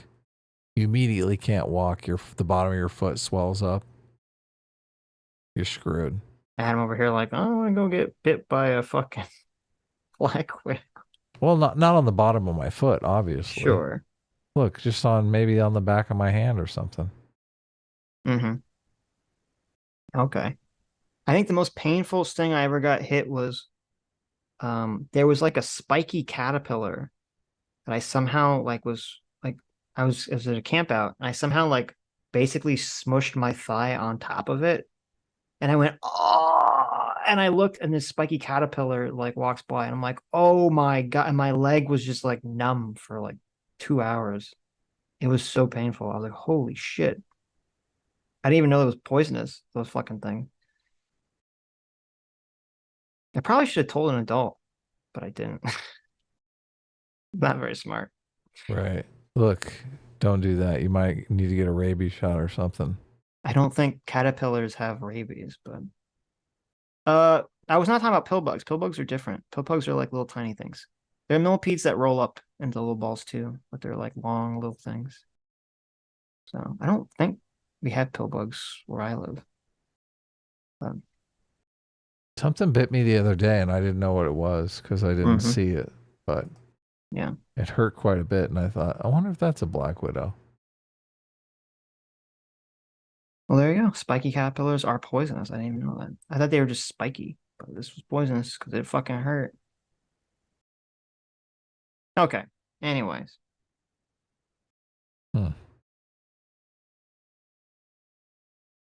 Mythos Infinite. Thanks so much, Mythos, for all the money today. For another 5 Canadian says, those provocative outfits aren't for the 5 people at the gym to objectify. They're at the 250,000 people on Instagram to objectify. Sexist. That's true. That's exactly what's going on there. That's exactly what's going on there. That's a lame part of it. Right. Right. It's Lives all in game. True. Lives in Dev's Wall specifically for $5. Says the male answer to Jim Attire is the barbarian loincloth. Make the Jim into Frank Ferezza Frank Ferezza drawing in real life. True.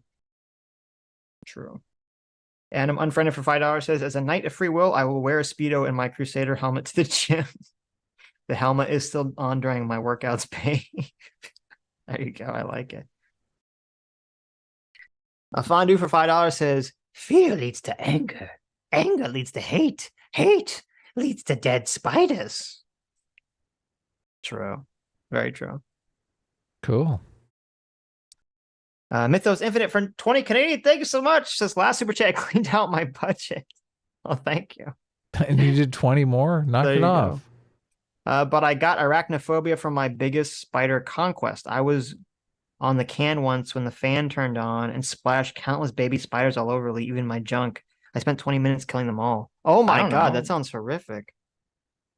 Where do you live? Why are there so many fucking spiders in your ceiling? That's like insane to me. That would make me fucking arachnophobic. There's spiders fucking flying out from my ceiling all the time.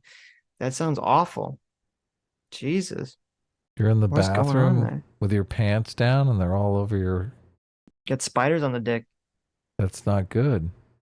That's awful. That's when you jump in the shower and you just fucking blast them. Why are there so many spiders in your ceiling, Mythos? Listen, you need to save up all this money. Get an exterminator. Get the spiders out of your ceiling. Asme for 15 MYR says, quote, Elon Musk doesn't know his mercy fetish is boring. An article from Polygon. I saw people talk about that. That was so weird. What is that? Elon Musk like had his girlfriend or something cosplay as Mercy from Overwatch. It's a character. And like, oh, okay, I got know, it. people were like criticizing him for it. It was really, I mean, because they criticized him for everything. His girlfriend or Amber Heard? I think, no, he had like, was there Amber Heard was involved? I don't know. There's a picture of Amber Heard as Mercy. I thought it was his girlfriend. Someone was like giving him shit for that or something. It was Let's Amber see. Heard and his girlfriend. Elon Musk and actress Amber Heard hung out at Met Gala in 2016, just weeks before she filed for divorce with Johnny Depp.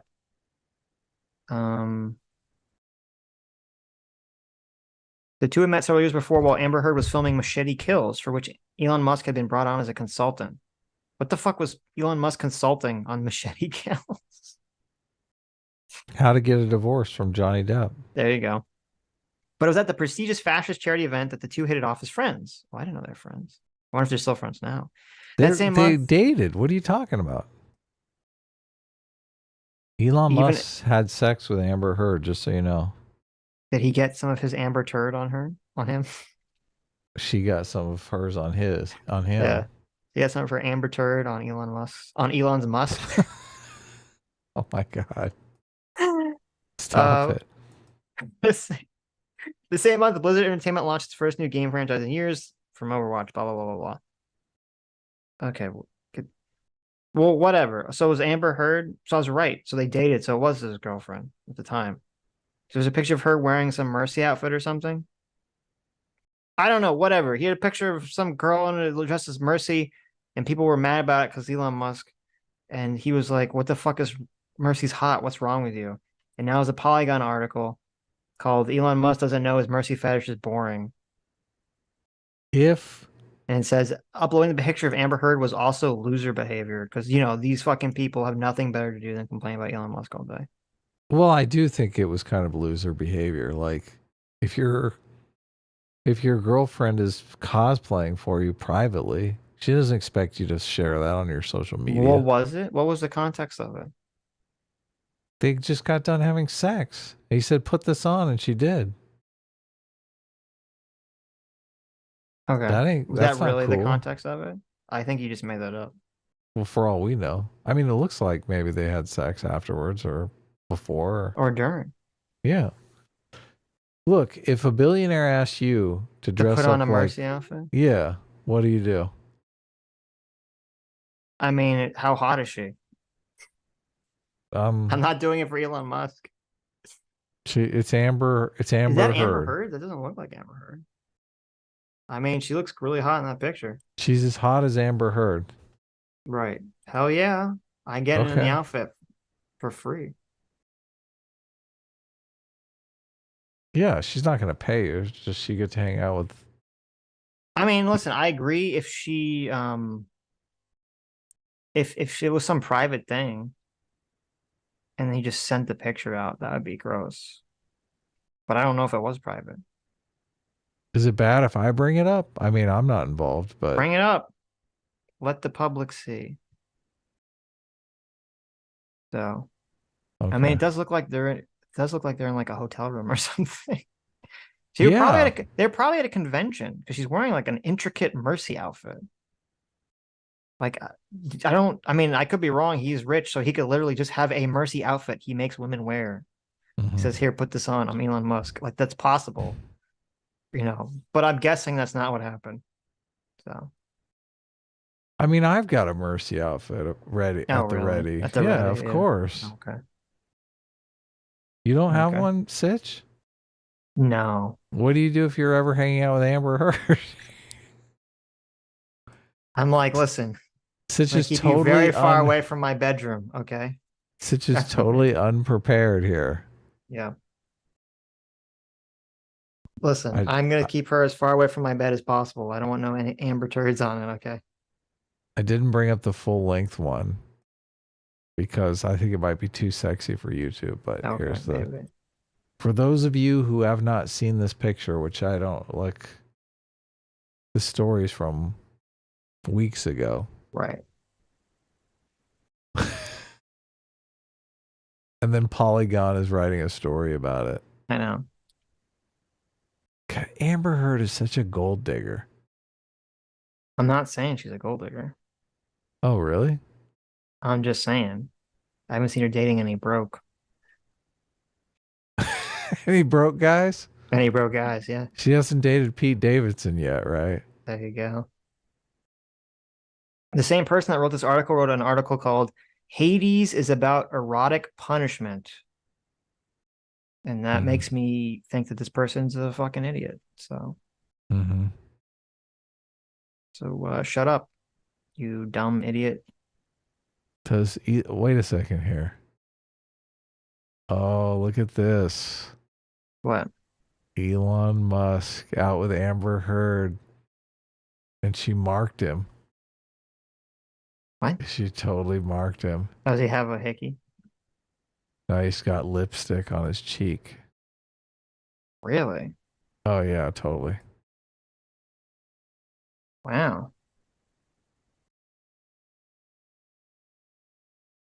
She's so proud of herself. Oh, Look I at see the that. picture you're looking at, yeah. Look at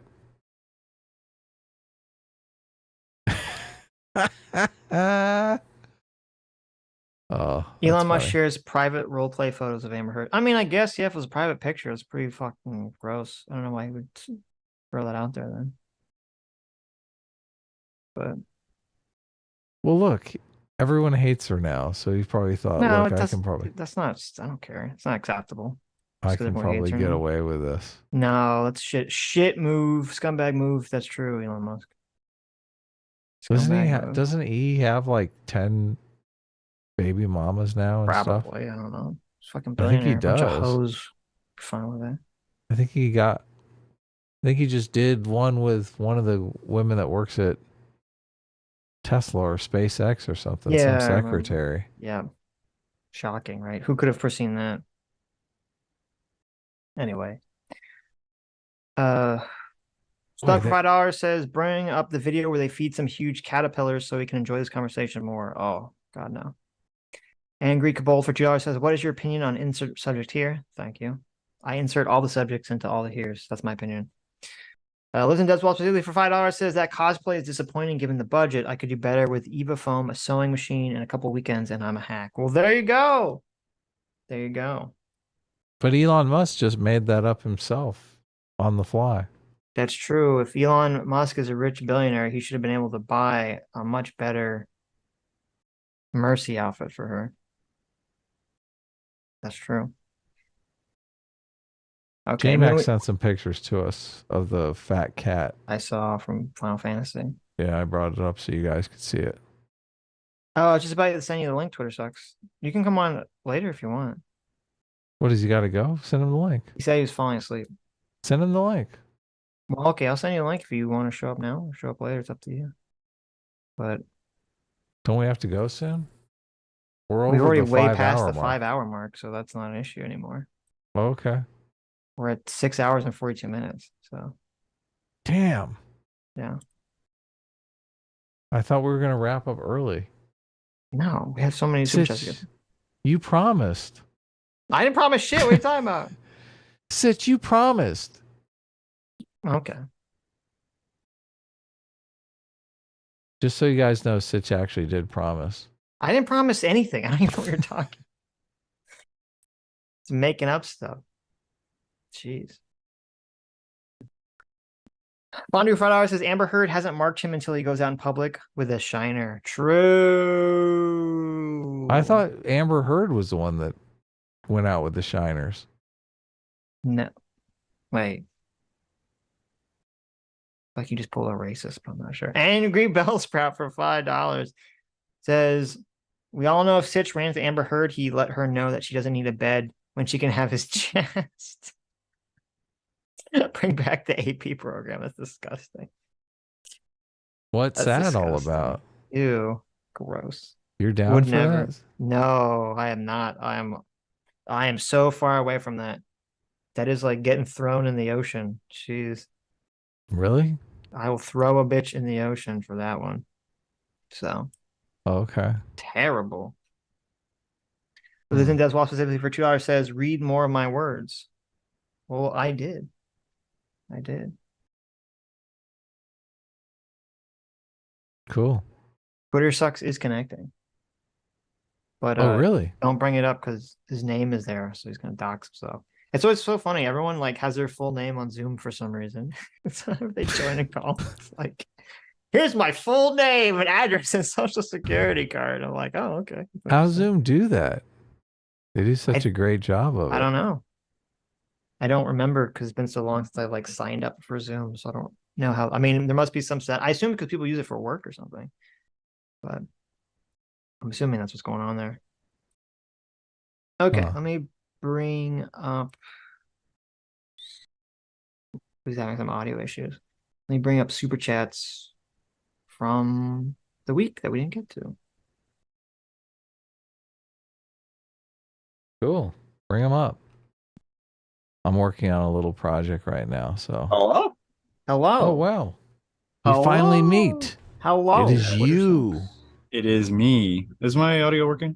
It is. Yeah, sounds great. Okay, cool. Sometimes my microphone has issues because I just tried to redo a bunch of like cable management.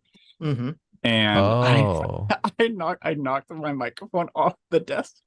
Oh no. And it landed like right on the diaphragm part. And I was just like, oh no, please don't be broken. The mute button had popped out. I had to like twist it back in. It was a mess.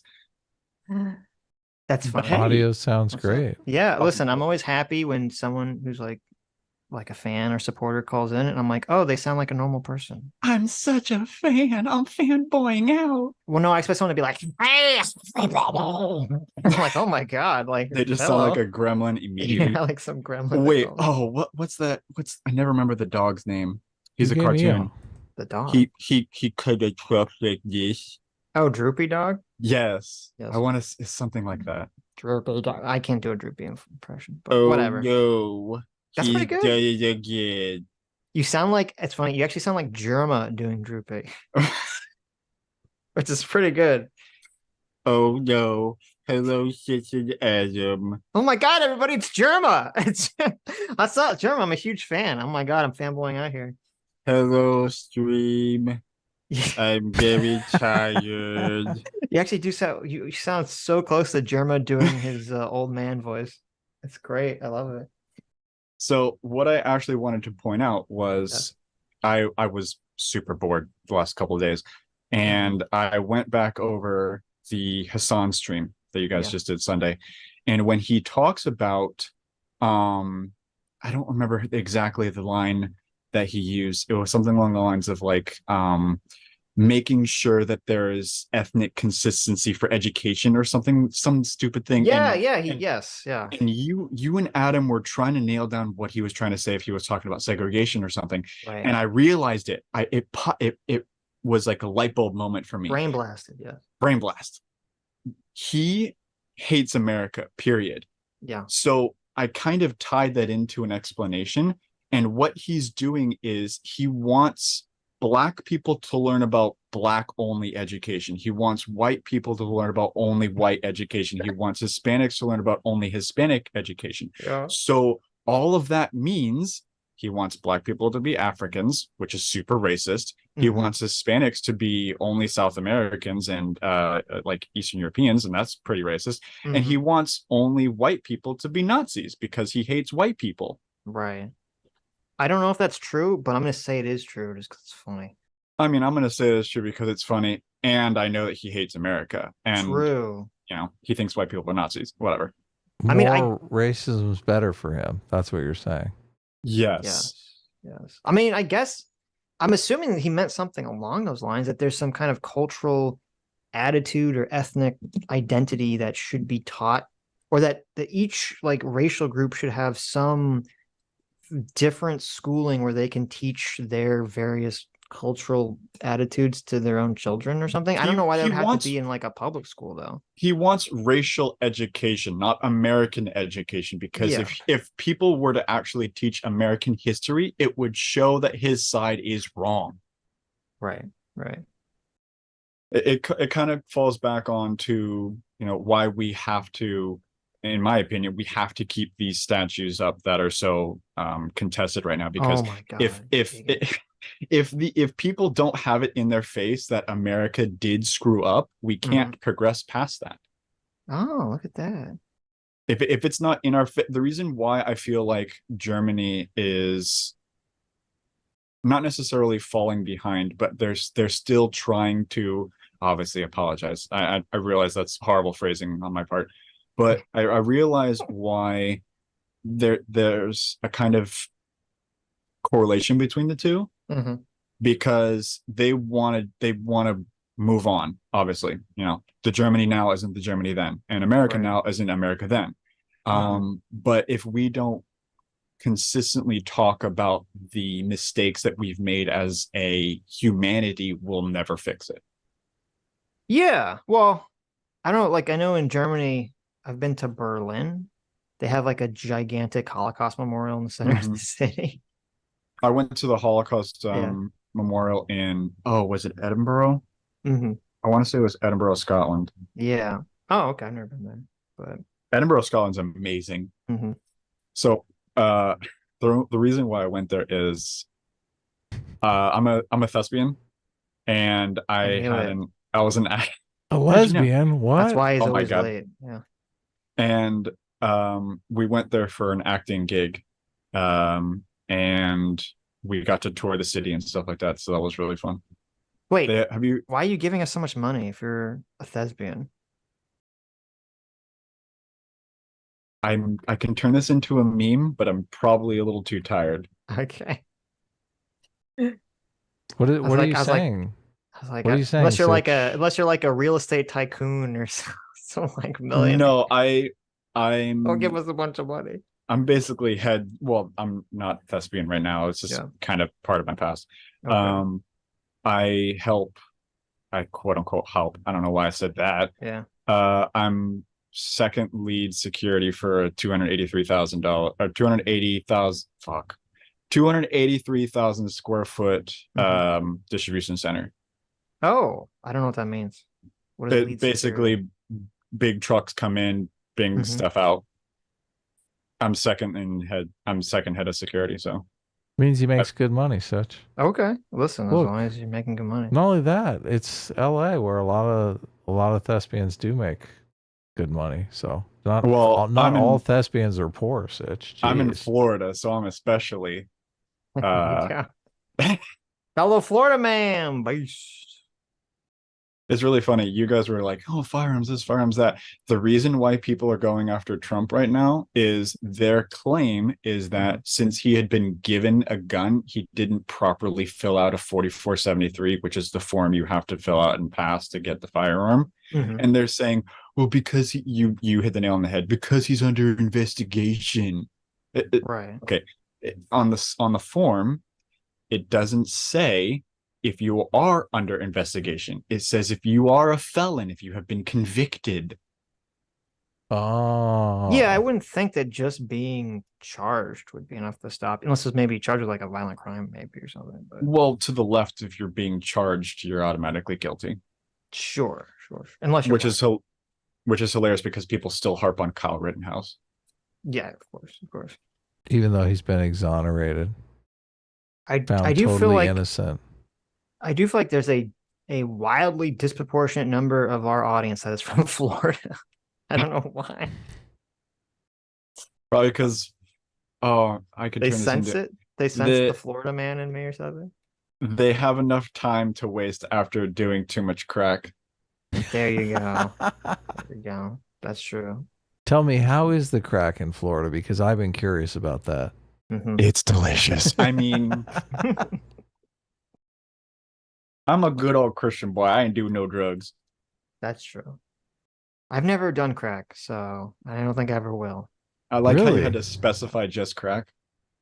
I've never done any type of cocaine. No. No. Well, I won't, but it's fine. I keep going back to your story. Oh gosh, Never, this was... Sitch? I mean, Never. geez. Wait, how often have you done cocaine? As the stream Well, gets look, demonetized no, forever. let's not talk about this on stream, but I'm just saying. You shouldn't no. listen, no one should be doing coke. That's dangerous. Before you die. Don't be doing no, stop, shut up. Don't do coke, okay? If you want to speed, just take some Adderall or something. Okay. Or just adrenaline. I don't think you should be taking adrenaline. That sounds dangerous. What were you gonna say, Twitters? I was gonna say, I remember your story from long ago stream. I want to say it was like in the early hundreds, when you were like, I don't remember if you said you took mushrooms or something like that, but you said at that moment I realized why God made humans because he was lonely. Yes, he was bored. He was lonely. He was lonely and bored. Lonely, yeah, that was from shrooms. Yeah. And I thought that me realizing that meant I was going to have to become the Godhead and exist in the realm of loneliness while I watched all the other people ignorant of being God, exist as humans, tricking themselves into not being lonely. I literally thought that. It was so funny. I had a bag. I had like a trash bag because I felt sick, like I was going to vomit. And it literally felt like a movie. If you've never been on shrooms, you won't understand this. You ever see like those weird shots in movies where it's like a weird trippy sequence where a person's like crawling through like a bag or something? It's like a dream, and then they like appear in a different like place. You know what I'm talking about? Oh, kind of like the line looks in the person wardrobe, except instead of a wardrobe, it's a bag.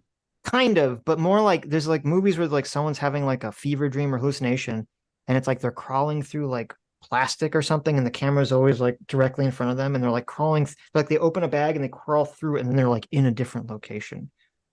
Like, so when you're on shrooms, kind of understand that, right? Okay, it's hard to explain unless you've like been on shrooms. Yeah, everything on shrooms feels very cinematic and weird, and I literally felt like I had this bag that I felt I was going to throw up into. It was just like a white trash bag. I literally thought at that moment, I really, really, really thought I was going to crawl through this bag and end up in the Godhead realm and become the Godhead that knew the truth of reality. And I'd be like lonely for like a million years while all the people were like pretending to be humans. See, what you don't realize is you missed your isekai moment. I did. I rejected the isekai moment. I was literally like, no. God was like he was reaching into the bag to pull you the last couple of feet, and you were just like, no, and then you curled up in a ball. That's true. I slapped him away. I was like, no, I don't want to be out there with Aqua. She's a bitch. So, speaking of Aqua, have you heard what Twitter's doing now? They've rediscovered Konosuba. No. Oh God. So the last couple of, I don't want to, it's probably about the last week or so. Do you know what Azure Lane is? I've never played it. That's the ship game, right? Yeah. Or no. Ship Wait, waifus. is it? the girls are all ships, All right? of the ships are girls, but it's Okay, reversed. Right. They released a new ship, and she's got Mommy Milker Theory, and I thought they all did. well, some of them yes, some of them no. Okay. Twitter lost their absolute mind. They were going like, "How can you sexualize blah blah blah blah blah blah?" The whole game is sexual. What the fuck are they talking It about? makes no sense. So Okay. what they did over the last couple of days is people have gone through like previous cosplay accounts. There was a really petite girl who'd done a cosplay. They went after her for being like pedophile bait, and it's just like insane. Someone Is it like an underage girl or something? No, she's of age. She's like no, 22. I mean like is the character supposed to be underage that they're talking? No, it's just two. It's her and her friend both in bunny girl outfits. Okay, listen. But one on girl's Twitter. really petite and short, and the other girl is like average. I looked up Azure Lane on Twitter, and the first video that came up, I feel like I should play this game. I like the way this character looks. I don't play it, but it's good. I play Nikkei instead. Anyways, so your fucking gotcha games. Someone rediscovered the scene of, do you remember when Darkness is fighting that golem and he does like he dribbles her breasts? Oh, the robot guy? Yeah. Someone clipped that, and it was they added a comment of something along the lines of like, I feel like anime is all serious until you have these out of context clips and it makes it so much funnier, or something along those lines. And people lost their minds saying like, oh, well, she's underage and blah, blah, blah, blah, blah. So now Twitter has rediscovered Konosuba, and they're projecting their... Wait, how the fuck old is Darkness supposed to be in Konosuba? I think she's 15. What? No fucking way. Wait a minute. I want to say she's insane. 17? I don't remember. It says she's 19. She's 19? Is she 19 in the manga or the anime? I mean, I just Googled it. It says she's 19. Megumi is 15. Wiz is 20. Oh. That's what makes sense. Wiz is 20? Well, she's a lich, so I assume that she was really old, but maybe she's not. Well, she's undead. But anyways, whatever. Twitter, I've noticed a trend. They love to project. And it's you would think that was obvious until you see it every single day without them realizing they're doing it.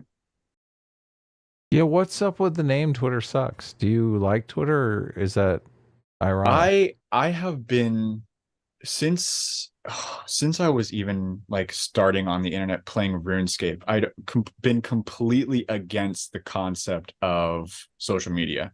I'd never really liked it. I was essentially pushed by a friend to get a Snapchat and then an Instagram, and then I basically never used them. I uploaded like 3 pictures. And then I got a Facebook just to connect to friends in high school. And then I deactivated it because in the middle of 2016, no, it was I think the beginning of 2016. Basically, after Trump announced that he was running for president, all of the pages, like the cat pages and the food pages and like naturescape pages, everything on Facebook became political, and I hated it. I was like, if I want to go to politics, I'm going to go to a politics page. If I want to do politics, I'm going to go to a news page. I'm not going to do it when I'm looking at cat pictures and pictures of a river and a mountain in the background. I'm not going to get politics when I'm trying to look at food recipes. Like, I'm not going to do this. I'm trying not to curse. You can curse it up. Who cares? Okay, cool. Fuck it. It's one of those. So what kind of solidified why I hated social media was the fact that everything became political, like overnight. And ever since that, I've just been like zero social media. I have no social media. So you're not on Twitter? I have a Twitter now just for the sake of trying to connect with politicians to get like AMAs, Ask Me Anythings, and some interviews in Florida. Oh, cool. I over the last 3 years, just I've been heavily involved in local politics. And it's one of those things where it's required that you have to have social media to get anything done. Yeah, pretty much. But yeah, Right. Twitter was the social media to hate. And so I just kind of adopted the name that Twitter sucks. A lot of people think that, definitely. So People keep I get saying it. X sucks, and that people like I've seen the chat say whenever I donate or comment, people are like, are you gonna change the name to X sucks? No. That's funny. They give you a hard time. Yeah, it's such a Because weird thing that they change the name. X is good because Elon Musk has it now. Twitter sucked. Right. Mm-hmm. Oh, So I you should think change my name to Twitter sucked now. do you think There you go. Twitter's better now that Elon Musk has it? It's really funny. Sitch was talking about how he's seen more like racist comments and anti-Semitic comments on Twitter now. And I honestly, it's not necessarily I'm a First Amendment absolutist, but I really do believe that if you are allowed to be racist and anti-Semitic and a complete dickhead on the internet, people should be allowed to see that. And the reason why is because you should be able to go, this guy's a fucking idiot. I'm gonna ignore him. Block. Yeah. And it Right. just makes it so much easier for that to be on the I don't want to say on the front page, but it makes it so much easier to be able to see it and know that it's there to be like, okay, this is happening. I can move on. I would not want my kids on Twitter though, because Twitter, it has like a major porn bot problem. Yes. Oh Like my the God. porn bots are just throwing themselves at you. So what's crazy about that is, what was the state that made it a requirement that you had to have your driver's license to access Pornhub? Was that Ohio? Or was it Iowa? I know what you're talking about, but I don't know what state it was. Okay, basically the state that did that. The reason why is if you go into, okay, this is gonna be like not a history lesson, but an online kind of like database searching lesson. If you go through their archive, I didn't do this myself.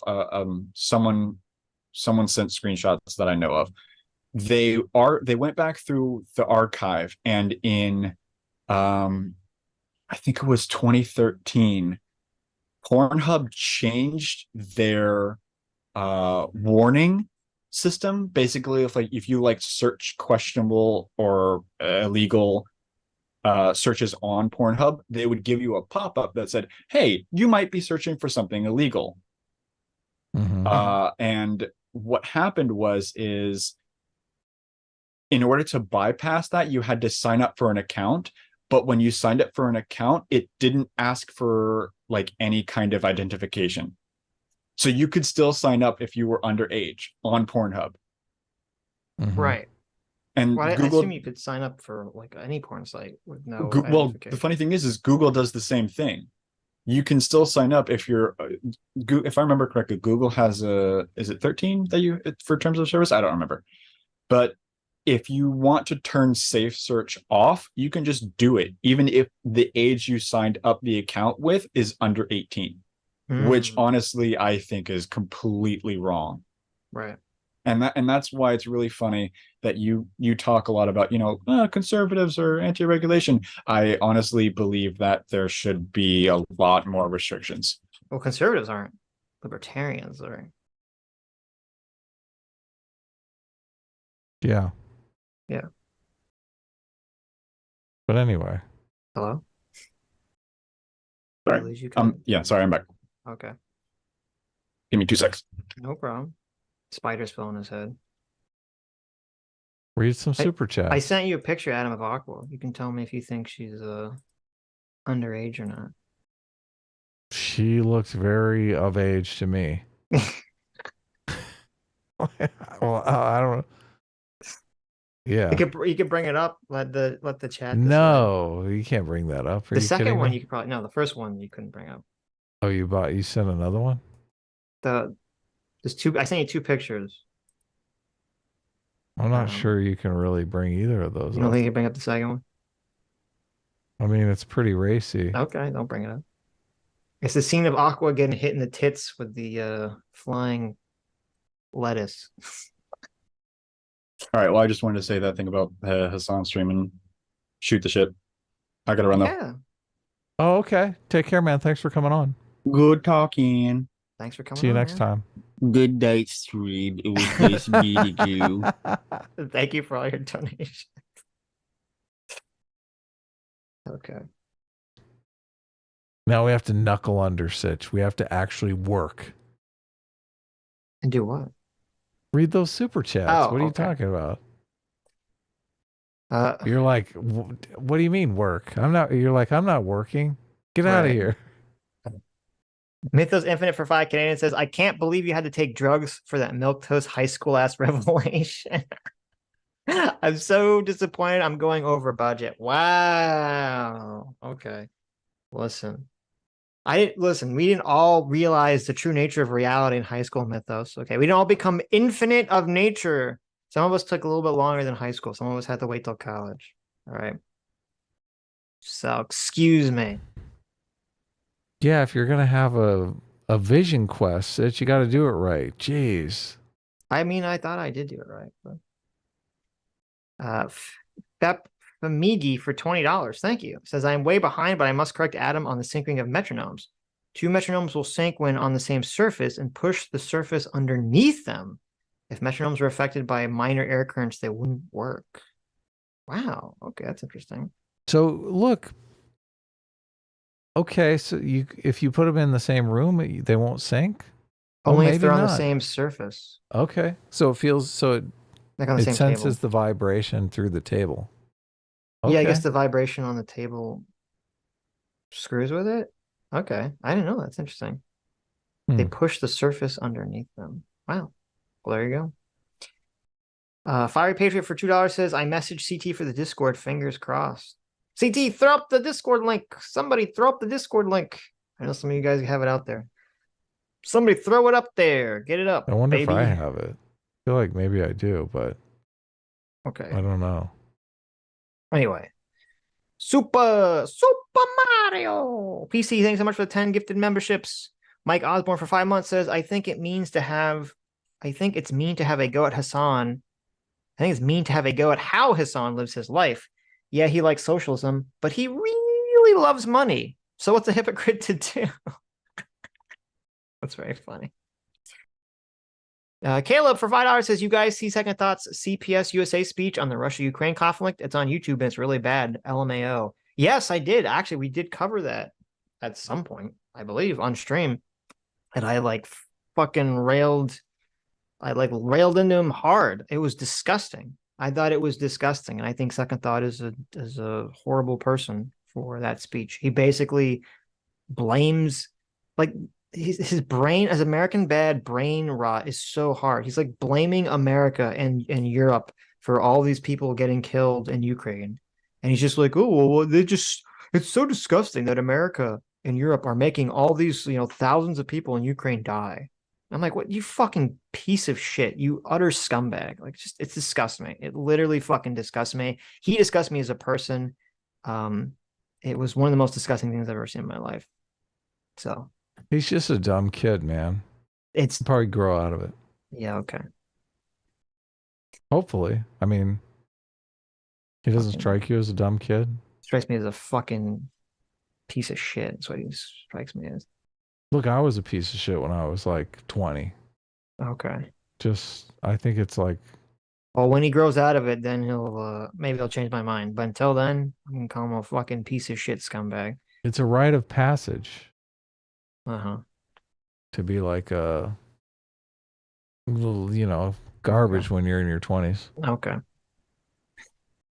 Yeah, but when you're in your 20s, you weren't taking your garbageness and selling it to a bunch of other dumb fuck children to perpetuate your garbageness, were you? Let me think.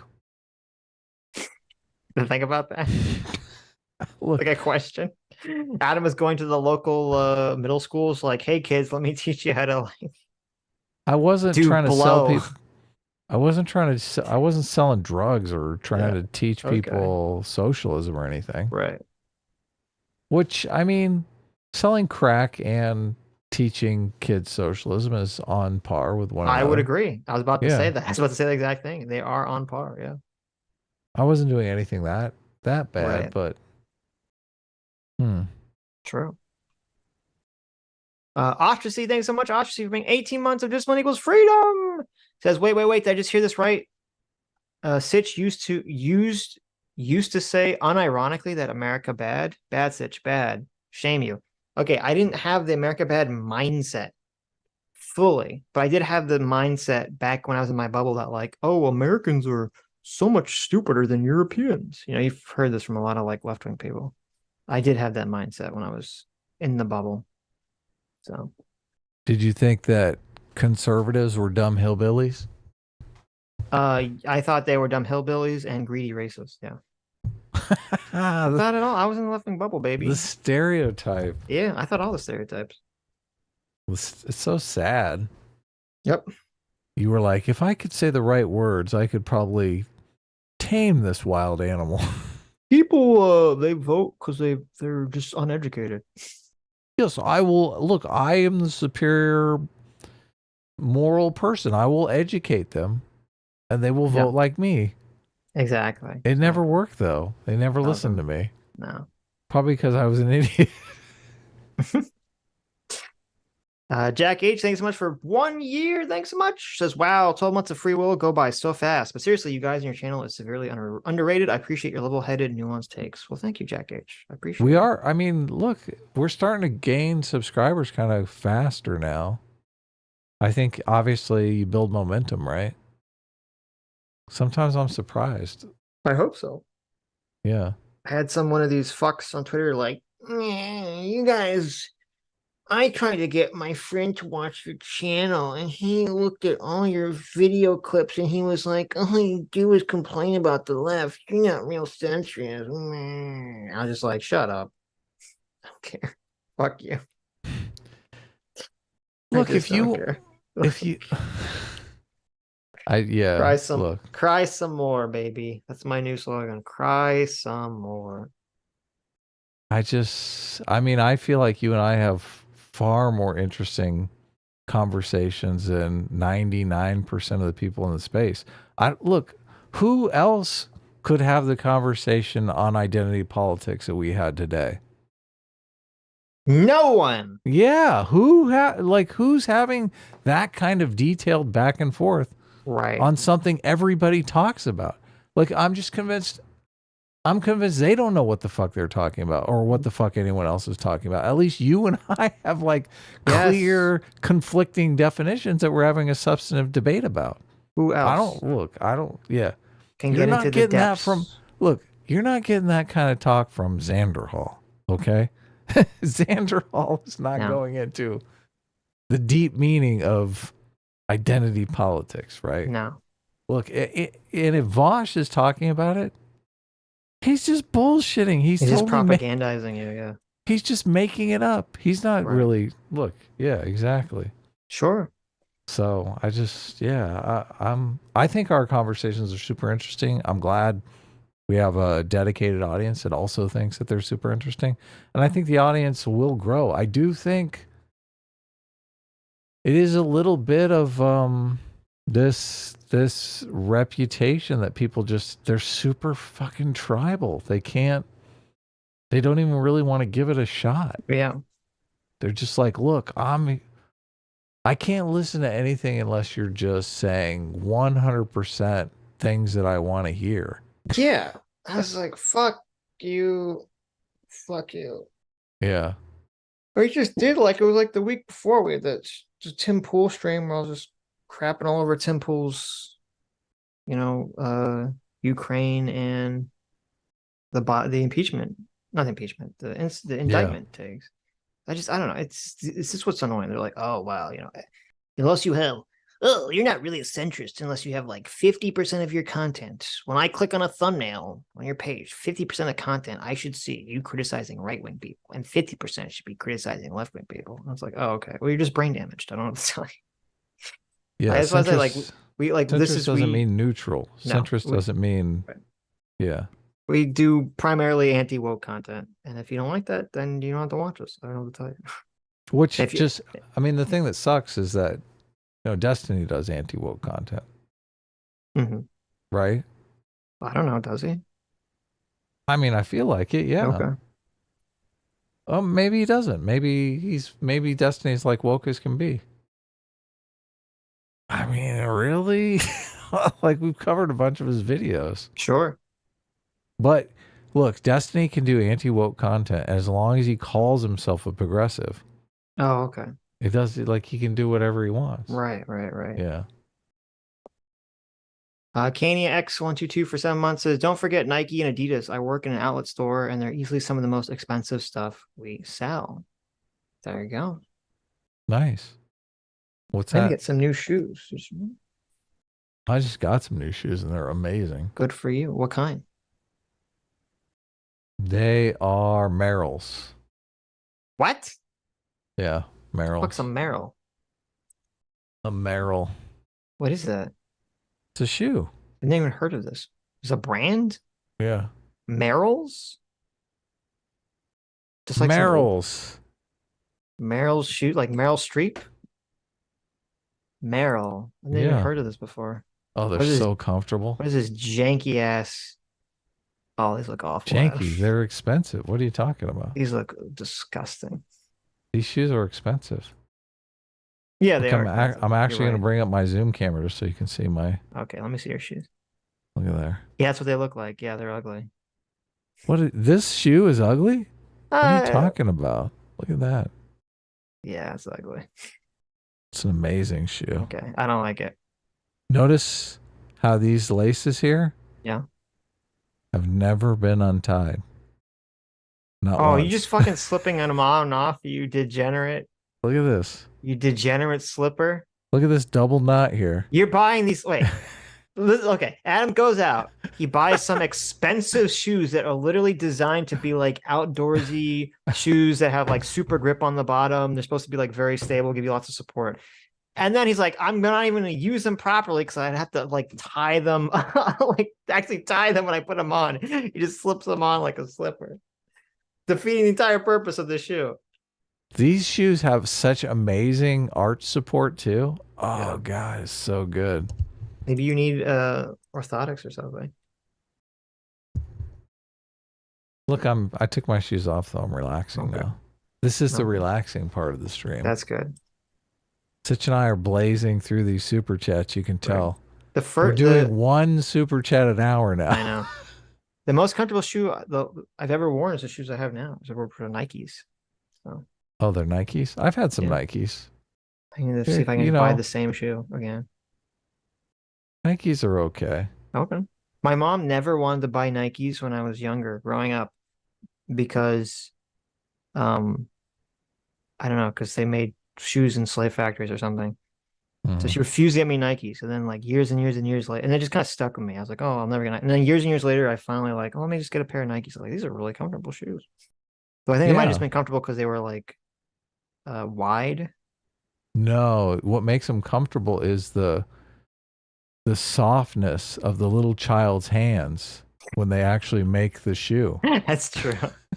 That's true. Yeah, the kid can really get in there. No, but it was like it was a wide shoe, and I don't think I've ever worn a wide shoe in my life. And I was like, oh my God, it's like, oh yeah, wide shoes are the key. I was like, yeah, I was like, really who the fuck? Listen, I'm not one of these guys with these like gigantic like Bigfoot feet, Hobbit feet. But I'm like, if my feet are square though. Maybe I'm like, who are these people with these tiny fucking feet? I'm like, I just wear like a wide shoe for the first time. I'm like, oh my God, it's like a whole new experience. Like, who are these fucking like? Maybe are the shoes made for the tiny Asian children that are slaving away in the factory? Are the shoes made for them? Is that why? Like they'll fit them fine, but not like an American with a normal size foot. Sometimes they make a special pair just for them. You're right. Now that I look at it, man, I don't know. Maybe my feet. I just have like wide, flat, broad feet. Do people have like really narrow feet normally? I I don't don't know. know. I'm not a foot guy. I don't pay attention to these things. Anyway, a long story short, for $5 says, are you guys familiar with Nathan J. Robinson? He has a small communist publication. His employees want to convert it to a co-op. He then fired them. That's hilarious. I know who you're talking about. He said he looks really dippy. He wears those dippy outfits. Really? Trying to remember what's the name of his. Yeah, he looks like communist Joker. Sweet. What's the name of his And publication? he's a commie, and they wanted to do a workers' co-op, and they were Current like, Affairs is the name of his publication. they put the thumb screws to him. They said, listen, you're a commie. You advocate for workers' co-op. We need a workers' co-op or shut STFU. Employees Union. Wait, that's hilarious. That's true. Union for thee, not for me. On Wednesday, August 18th, an enormous controversy broke out over left-wing Twitter. To be more specifically, the editor for Current Affairs published a statement that she and most of her coworkers have been dismissed from their position at the magazine. This was because she and the staff had organized to turn their workplace into a worker co-op. Sadly, this was far from the first time the entire group of workers lost their employment for attempting to assert control over their work. What made this case especially egregious was that Current Affairs is an overtly left-wing magazine that's frequently advocated for socialism and defended union organizing. That's hilarious. Oh my God. That's so funny. What was his excuse? Did he give an excuse? Who knows? Did communist Joker or communist Riddler give an excuse? Interesting. Well, that's funny. I didn't know about this. I'll look into this. That's so funny that Phil totally outed Sargon on Tim. Tim Cat. Right. Yeah. Whoops. I knew it, and I knew that was the case, and I didn't even really think about it, but I should have gone like immediately to Twitter. Hey, I wonder if Carl's going on Tim Cat. No, that'd be mean. Oh, that would have been funny. Hikaru K for $10 says being murderous tankies is the entire appeal to them. They don't want the co-ops. They want the gulags and the tanks and the dead bodies under the Lubinaga. Well, there you go. Gnostic Informant for $10 says, who am I? Quote, okay, Russia bad, now what? Okay, Putin bad, now what? Fine, Russia invaded, now what? What's the end game? Repeat 500 times, increasingly louder and louder. Who was that? Do you remember who that was? That was Dave Smith. No. Oh. Hassan. No. I'll do it one more time. Okay, Russia bad. Now what? Okay, Putin bad. Now what? Fine, Russia invaded. Now what? What's the end game, Sitch? What's the end game? I don't know who it is. How do you not know who this is? Did we do a debate with someone and this happened? Yes. This is your best friend in the world. This is your good friend. My Kurt good Metzger. friend? That was Kurt. Right. That was Kurt. You're right. It was Kurt. Okay, Russia bad. Now what? Now what? It's from the Jimmy Dore. His eyes all bugging out of his skull. That's from the Jimmy Dore talk. Yeah. Look, CT, clip that bitch up. Like, I'm telling you, you get like, that will get 100K views right there. There you go. 100K look, views. I think, well, look, it might not get 100K views, but it would get some views. The Dylan Mulvaney. No, not that Dylan. Dylan Burns. Yeah. He got like 10,000 views on Twitter off of our clip. We never even clipped it out. We never on our channel right now, we never even clipped out Jimmy running for the door. Well, there you go. How insane is that? That was before we were doing clips. Yeah, but I'm just saying, like, there's a bunch of clips that would get a lot of views that are just not being clipped. Yeah. Okay. Go for it, CT. Because I know there's not. I mean, it's probably not going to be that many clips from this stream. We're not excited. Yeah, there are. I mean, we could clip the identity politics conversation. Look, clip the Vosh out. clip the identity that's right. politics Vosh out. and Vosh identity, but those are all going to be one clip each, Yeah, right? but And you still. clip them yourself already. Well, no, I'll let CT clip them. I got work to do. We've got tomorrow we got to do a thing. I'm what are we trying to doing finish tomorrow? the debate. Oh, That's why I'm right. like, look, Yeah. we should be getting off here. Okay, I'm trying. Jeez. We got the Republican debate. We got. Okay, we'll blast through these. Shut up. Solidoge for $5 says what you do is sell Sitch and Adam pin cushions that your viewers can stab whenever you say something they disagree with, keeps them around, and you get rich. Mm-hmm. Oh, like little Sitch and Adam voodoo dolls. That's a good idea. Yeah. That's smart. That's smart, the ticket. Yeah, that's the ticket. That's the ticket. Yeah, that's the ticket. Yeah. Only old people get this reference. Yeah. Adam Robot for 9 months says, I tried setting up a co-op. Nearly everyone who wanted in on it told me to contact them once it was profitable. I blocked them and stuck to capitalism. That's hilarious. That's good. You made the right decision. Yes. That's so funny. Fondue for 18 months. Thank you so much. Has it really been this long? Cheers to 2.5 years. And remember, the only difference between libertarian socialism and authoritarian one is time. Mm-hmm. There you go. True. Yep. A little bit of time in there, and next thing you know, authoritarian city. Mm-hmm. Yeah, I know my impressions suck. I thought it was funny. It's okay. I liked it. One person got it. Thank you. I think they were talking about my Kurt Metzger impression. I can't do Kurt Metzger voice. So. I should have got that one. What's the end game? What's the end game? I can't sound like Kurt. Lives in Devsville. I can't channel that level of craziness. Lives in Devsville specifically for $10. Says, here's money. If you want to be philosophically consistent, you will use it to build a liberal capitalism. True. You know what? Thank you. Yeah. You will use the money you so generously donate to build a liberal capitalism. Thank you. People wonder why we get so many super chats. It's because it's ideologically consistent with our worldview. Right. Zuniga for 11 months says, Sitch, are you going to see Death Clock? They're touring the U.S. right now. Hi, Adam. Plap, plap, get S-classed. First of all, that's awesome. I didn't even know they were. I love Death Clock, and I love their music. I'm not going to because I hate going to concerts because they're always so loud, and I'm an old man, and I care about my hearing not getting destroyed. So I love going to concerts. I saw Purity Ring recently. Mm-hmm. I saw Melanie Martinez. I mean, I might see Death Clock. We just watched the movie yesterday, the Death Clock movie. Oh, how was it? Yeah. It was okay. Really? Wow. That Metalocalypse movie's not good. The Adventure Brothers movie's not good. I know they made the same kind of mistakes. It's just they added a bunch of new characters that you don't care about.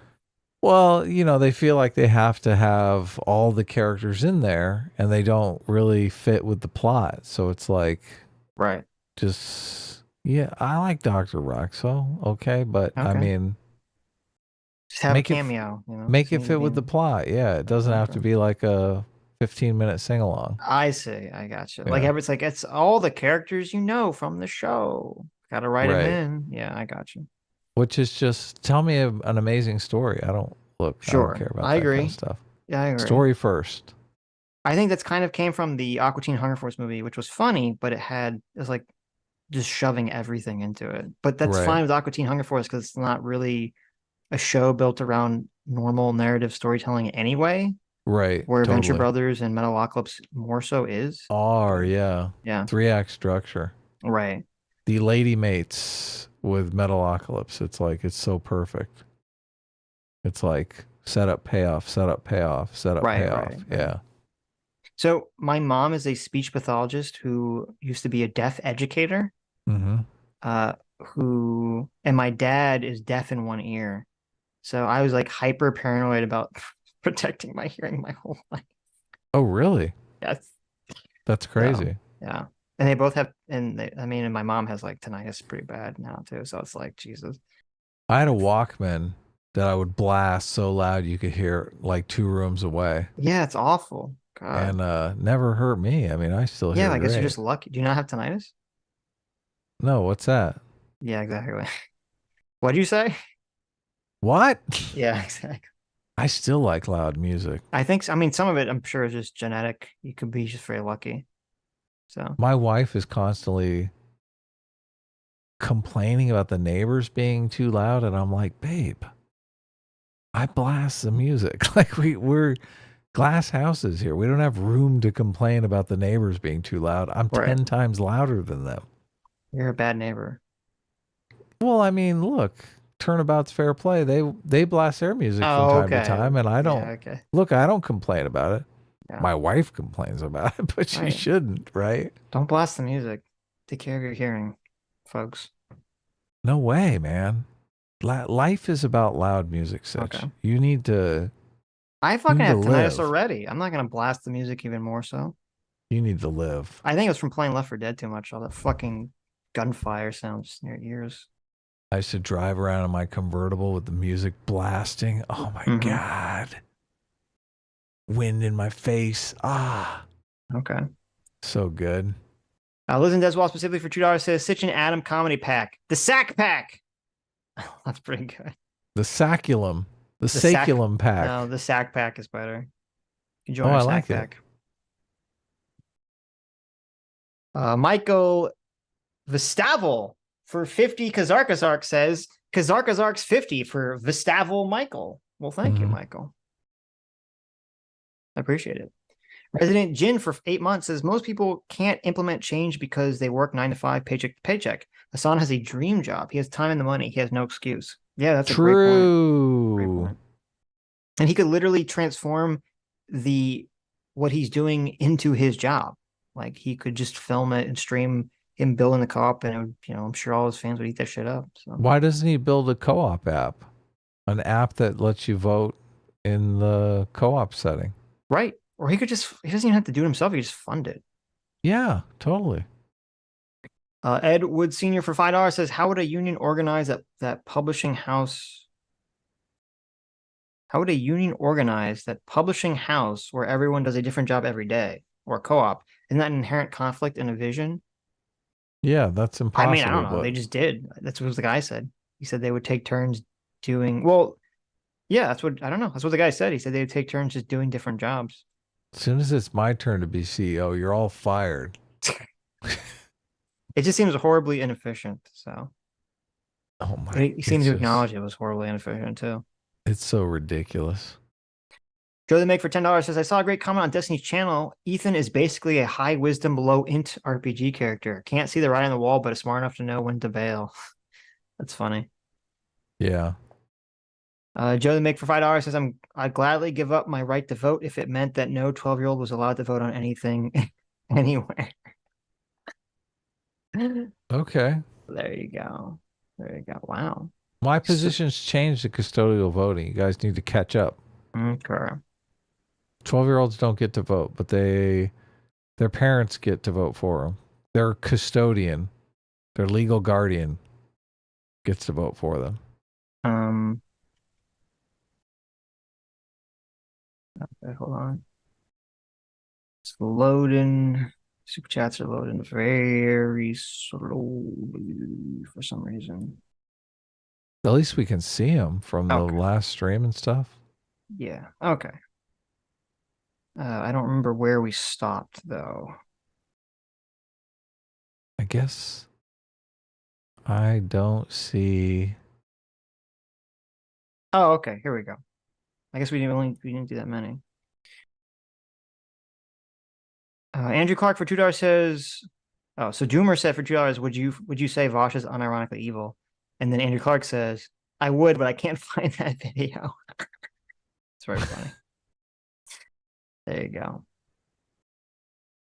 Bruh moment for, or wait, no, I read that one. Sion Arikale for $10 Thank you, Sion. Says, doesn't surprise me. I went to high school with an open socialist community on campus. This was back in 1999. I was class of 03. They even hosted conventions on campus that required us to attend. What? That's insane. Holy crap. I didn't experience anything like that. EHEF for $10 says, did you see a white European girl won Miss Zimbabwe? I did see that, yeah. Did you see that? I did, yeah. I was actually surprised by the lack of people reading over it. So maybe people Everyone's just getting tired of it. sick of this stuff. Yeah, so that was a good sign. Because the only thing I really saw about it was funny. I think it was like Lauren Southern just like tweeted out, and she's like, "This person just looks like white Candace Owens." And I was like, "Holy shit, they do look like white Candace Owens." I actually like that because my drawing style, my beautiful women drawing style, is always a super wide distance between the eyes, and it's kind of become in vogue now, where it used to be very unusual. You like the autism? I do, yeah. I like the hammerhead shark look. Okay. I like it when women have each eye on the side of their head. Right. Adam really likes the Sid from Ice Age look. That's what you really like, the woman from Little Mermaid. Yeah. No, look, all these actresses that are coming up now, they all have it. And Terrible. I look at my early work and I think, yeah, look at that. Adam likes fat cats and wide-eyed ladies. I nailed that one.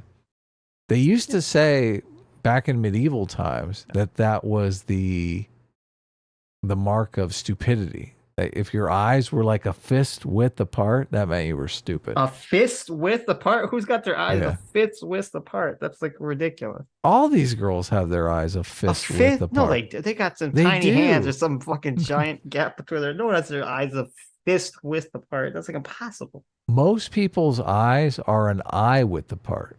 Like one eye, if you look, will be the distance between the eyes. But these girls, they're like an eye and a half. They're like two eyes. I don't think my eyes are anywhere near an eye length apart. Well, I mean, that's usually mine are like 60% maybe. That's the usual proportion. Okay, oh, look, you've got the beady eye thing. I got that beady eye, the Jewish beady eyes. You've got the Charlie Kirk. You've got the two little. No, Charlie Kirk has giant forehead. I don't have that. In the center of the. Well, he's got a lot of side head too. I mean, it's got basically his face is just all scrunched up in the middle of his head. Listen. Well, I guess when you do a face reveal, you guys can see if you think I've got the scrunched up face. I've never been described that way. I've never been thought of or described as having my eyes too close to themselves. For a moment, you look like my friend Jeff. Like, I think I use the Jeff model because Jeff was one of my best friends in high school, and I feel like when I think of you, I see his face. Right. Because your face is like close enough, but I haven't hung out with you enough to like memorize your face. You see me again and be like, you look nothing like Jeff. Nah, what the hell was I remember. Look, I've seen some pictures of you, and I can I can remember the pictures. Okay. Yeah. Bra Moment for $2 says, can you guys start calling Rolo rolled tomato? Sure. I guess. I was kind of hoping Rolo would come back on, but he doesn't seem to want to. Right. Bosch the Stampede for $2 says, so he has a mini Archist idea. Yes. Dr. Dealer for $5 says, A-Team thinks Beyond Beef tastes good and gets angry that he can't find the rainbow in the Skittles bag. They're ripping you off. S-Class is the best class. Yeah. Where is that? Look, it's so weird. Where is the... You think Beyond Beef tastes good? Where is the rainbow in the Skittles bag? I guess he does. So weird. Oh, Beyond Beef? Delicious. Yummy. All that soy. Nobody likes Beyond Beef. That's true. Let's be honest here. Joe the Make for $5 says, you can't have good health care in a country that doesn't value its health. There you go. Kana X122 for $5 says, I will still say Ethan kind of deserves the backlash from his commie audience after all the courting to them he's done. Reap what you sow, Ethan. I agree. Yeah. Dr. Fire for 5 Canadian says, wouldn't farmers be part of the 1%? A John Deere is pretty damn expensive. Are they about to call farmers kulaks, the wealthy peasants? It may be. Ooh. Ouch. Maybe. Ivan Getarix for $5 says, Sitch, say Thomas Sowell is correct again, but whisper it to me. Use your sultry, deep voice. I want to hear you put your heart and soul so well into it. Do it. I don't have a deep, sultry voice. Have you heard me? You can fake it. Just fake it. I can't. I literally can't. Give me that Thomas Sowell is You right want again. the Sitch ASMR voice? Yeah, look at that. Yeah. Thomas Sowell is correct, baby. Yeah.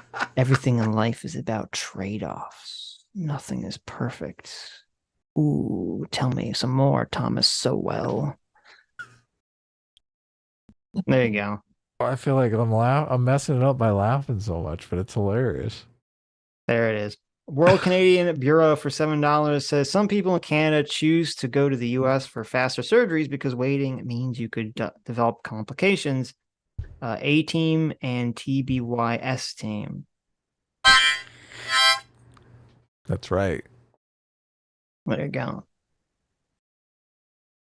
Oregon for $2 says, or Andrew Clark for $2 says, Oregon abolished standardized testing. So there. That's true. Of course. Look, Is they're that gonna. true? Wow. Oregon is dead set on returning to the Stone Age. Mm-hmm. Hilarious. That darn kid really didn't like my ASMR voice. Why not? I don't know. She just really hated it. Nah, she loved it. She's just very upset. Vinny also did not like it. It seems like all the men liked it, but all the women didn't. Now you know what? Now you know why so many gay guys hit on me. Okay. Mark Twain's Revenge for $10 says, Phil, with enough bourbon, anyone can fight a bear. Whether they win the fight or not is a different question. That's true. That's a good point. Sam Wallace Art for $10 says, the voters don't control policy, but we do control public approval, and that does influence the decisions being made. It's not much, but it's not nothing. Hard to disagree on giving that up. Yeah, that's a fair point. Yep. We're hanging on to the voting. Lives in Devs Wall specifically for $5.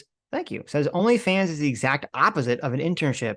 You are paid now for exposure, but your future career prospects are diminished. That's a great point. That's funny. It's a reverse internship. Okay. This is how you throw your entire career away. Right. Oh, thank you, CC. CC says she thought my voice was great. Thank you. Sweet. Well, thank you, Vanessa. I appreciate a not bad. I'll take what I can get. Okay. CT for, speaking of CT for 5 Canadian says $100,000 a year. So what I'm hearing is I need to ask for a raise. Yeah, look at that. Oh, look. There you go. What was that coming up from? They're saying like Hassan's editor would make $100,000 a year. Right. Listen, CT, if you can get clips of ours to get the same amount of views as Hassan clips. Oh yeah. Then we'll talk. Okay. Yes. Then we'll talk. Done. It's not it's not up to us. It's up to you. Okay. You got to edit it so well. So well. Listen, Right? CT. So Thomas so well clips edited. Life is about trade-offs. You trade off your editing skill for those sweet, sweet views. Right. And then you get that sweet 100K. It's up to you, not up to us. We're just making the content, okay? Yeah. We have no control over this. Hennessy for $5 says, how is open primaries fair in elections? It disenfranchises the party members itself. A team is concerning me right now, but still the best team. Choo choo, mother effer. Yeah, choo choo, mother effer. There you go. Say it like you mean it. Well, he disagrees with you on open primaries. Oh, okay. Well, whatever. Okay. Lives and Does Well specifically for $2 says $2 super chats are the basest form of communication. Do you mean like the most based or like the basest, like the lowest base form of communication? like you've debased yourself long enough. Right. I'm gonna say it's the most based. I agree with you, the most based. Doomer for $2 says, I'll super chat $50 if you kick Phil. Never. Why would we do that? Never. That Dr. was Dealer for $2 amazing. says $2 super class are the most base super class. There you go. Yeah. Edward Senior for $5 says, could you say prison is an unprofitable co-op the central government assigned you to join? That's funny. You could say that. You could say that. I tried to look into the prison work thing, and it looked like it was weird because the stats kind of use these weird labels to describe things, and it looked like overwhelmingly the majority of prison work was for work to maintain the prison itself. Mm-hmm. And then there was, I think it was something like 40% did work outside of that. These are all for-profit prisons, though. They don't have to hire cleaners or anything like that. They just use the labor. Sure. Well, they're in prison. I mean, I saw a YouTube channel. Yeah. That was a guy who, oh no, actually, I think it was a Twitter account. Yeah. Where the guy was like, I own 6 for-profit prisons and it's a great industry. Here's how you get into it. And everyone was just like reeing. Ree! I don't care about for-profit prisons as long as it's not like fucked up. Mm-hmm. So, but I mean, all prisons kind of fucked up. Well, he said that in the Twitter thread. Yeah. He's like, first you got to pay bribes to the cops. Yeah, okay. No, none of that was in there. I read the thread. I was actually pretty interested in it. There was some like really crazy story. Like this was years ago, like 20 years ago. I don't know if I remember this. Where like there was some town where all these kids were being given these insane. Oh, I remember sentencing. that. Yeah, I forget what this was. This insane sentencing. It's like these juvenile, like very mild juvenile convictions to go to jail. For like 10 years. Yeah, I was like, what? Like it was like totally batshit crazy. And then it turned out that the judge was literally getting paid off by the private juvenile detention facility to give these sentences. I don't know whatever happened to that guy, if he ever went to jail or not. I hope he did. Right. But it was pretty wild. Aussie ODST for 5 Aussie bucks says, as a farmer, I'm terrified of these Muppets getting to power. I know my history. Adam is best girl and Sitch needs a big skull for that big brain. Well, there you go. Thank you. Sweet. Twitter Stocks for $2 says, ooh, Doomer Chan is big mad again. Have a dono. Renault Zo for $2 says, take Doomer's wrench. He's a communist. I should. Was he talking smack? Probably. He was excited we had Think Before You Sleep on. Yes. Living Does Well specifically for $5 says, I get the antisocial wanting to be alone thing. I don't even let my roommates see me or find the secret entrance to my tunnels network. There you go. Those are the tunnel network that leads directly to devs walls. So. Oh, yeah. Stock for $5 says, the flight attendant should be able to vote on how the pilot flies the plane for better results. True. Yeah. I think all the flight staff should be able to vote someone off the plane. Don't you think? Yeah, of course. Actually, unruly passengers, whatever. Yeah. I think actually no, not the flight staff. Everyone should get a vote. Should be able to vote someone off the plane mid-flight, right? Someone's causing a problem. Sure. Some baby. Oh, shut up. You know. Well, bye. Yeah. Ace for $10 says, I need to clarify past super chat about Trump and the summer riots. It seemed the super chat was only anti-Trump. It was also anti-far left. I brought up to show how both sides empower each other. Well, I don't remember super chat, Ace, but consider yourself clarified. Yeah. Thank you. And forgiven. And forgiven for whatever transgression you may or may not have done. Angry Bellsprout for $5 says, Phil is thinking in dollar amounts. What percentage of super chats do you think Tim acknowledges every night? Really like you, but Tim is insufferable most of the time. Well, there you go. That's great. I mean, Tim only reads like 3 or 4, right? Yeah, I mean, he reads a few. They're probably like $100, $200 super I don't chats. know how much they get, but yeah. Doug for $5 says it's really fun that no matter what happens, it's because capitalism is bad. True. Yeah. Lionscape Corner for $2 says Southwest Airlines exists in capitalism. Dan's adult. That is true. And Blankscape Quarter for $2 says, we profit share. Can we loss share too? That's yeah, a good point. that's the key right there. Right. Good point. Planescape Quarter for $2 says, in the Pacific Northwest, we have the Ray co-op, and it exists under capitalism. There you go. So yeah, see, if you want a co-op, just start one. You don't need the government to make you do it. Yeah, all this stuff could exist under capitalism. Solidoge for $5 says, rest assured, Adam, I won't stab you in the back. My honor won't allow it, but I will stab you in the heart with my arguments and my puns. Well, I can take that. Thanks for coming on today, too. Yeah. Blankscape Corner for $2 says, my house is my house. Down with the HOA tyranny. Yeah, good. Look, I don't have an HOA, and we struggled to find a house. Like most houses we looked at did have HOAs, and oh man, I'm so glad we don't have an HOA. Such a pain. Sounds awful.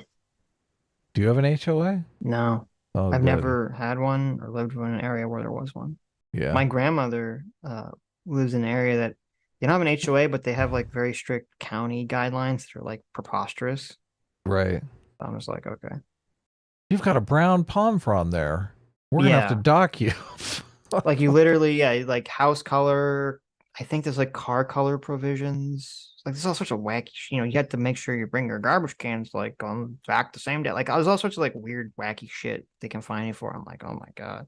Did you do some caulking on that window? Because it looks like you used off-white. Yeah, it's like give me a break. We like, only, listen, I get it. wow. I get if you don't want to paint like a giant penis on your house and make your house hot pink or something. Like, okay, I understand people not wanting that, even though it's your property. But Right. these things get out of control. Like, I think so. They have to justify their own existence, so they have to pass more rules. I think that's. How I these things agree. work. That's exactly what it is. And Yeah. just those things attract the kind of people that want to be in other people's The business. busybodies, yeah. Yeah, totally. So it's just no, thank you. It's okay for $5 says, as someone that lives on the border, people in my area knew Biden was going to be weak on the border, such as the white buses increasing. There you go. Yeah, no, I was completely 100% right on that. Listen, end asylum granting at the border. Simple. Simple. I don't care what international law says. Be gone with that. We're America. We do what we want. International law be damned. Okay. That's how we roll. That's part of our dignity. Right.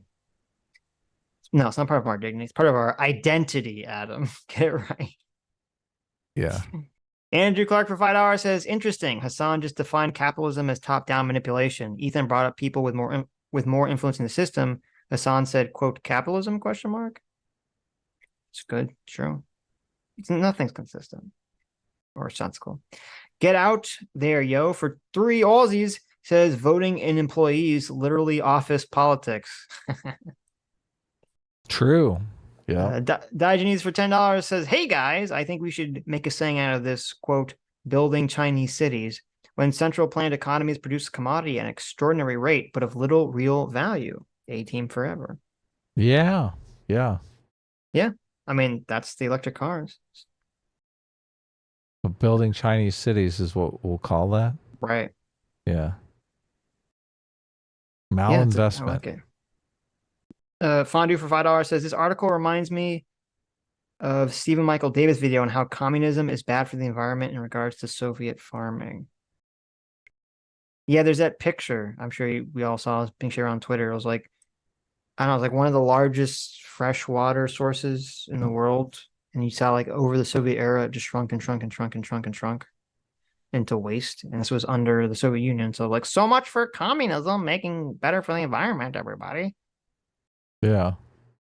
Tragedy of the commons is going to happen no matter what economic system you're functioning I'm under. gonna common year tragedies, if you know what I mean. Sure. Literally? Andrew Clark, yeah. Andrew Clark for $2 says, hello, Stick and Alan. Hello. Hello. Landscape Quarter for $2 says, didn't Hassan say he would re-educate capitalist? Yes. He did. CT for 2 Canadian says, Hassan's going to have to leave LA. That's Mexican turf. True. Okay, go, CT. And CT for another $2 says, is Hassan wearing a hat or is his hair a helmet? Oh, Good no. question. He's got like the JoJo, his hair and his hat like meld into one being. Andrew Clark for $5 says, no UBI. Oh, I read that was from today. Oh, we're caught up then. Yeah. Yeah, Well, we I think did. there was some Streamlabs I didn't get to. Ugh. Dr. Zilla for 2 hours says Hassan arguing that he likes the liberal method of control for his ideal government while consistently decrying it as evil. I hope it's obvious Hassan is a bad person. True. Dill's elephant for president for $2. Wow, look how upset he is. He's very upset by this. Oh my God. Dill's elephant is? Yes. Damn it. I don't even know if I should read this. It's so crude. He's very upset. He Good. says, listen here, Sitch. I am an angry piss boy who am very angry. And I really want to. Wow. Dill's Elephant for $2 says he really loves FDR and just really, he loves FDR so much he wants to take in FDR's little DR, if you know what I'm saying. Mm-hmm. So, wow. Okay. Wow. There you go. Very crude, Dill. I don't know about that one. That was Hayden Dill? That was Dill's Elephant for president. Oh, okay. Wow. I don't know if that is Dill in the chat, but very crude, Dill. Dr. Dill for $2 says, my favorite part of the stream is all the parts where you weren't debating libertarianism, not because you did a bad job either. Okay, thank you. Sounds like we did do a bad job. I don't remember really debating libertarianism in that conversation that much. I mean, we did a little bit. A little bit, yeah. Dr. Diller for 2 hours says, not a lot of socialists are stupid enough to vouch for the labor theory of value. Props to Hassan for standing up for the blatantly stupid things he believes in.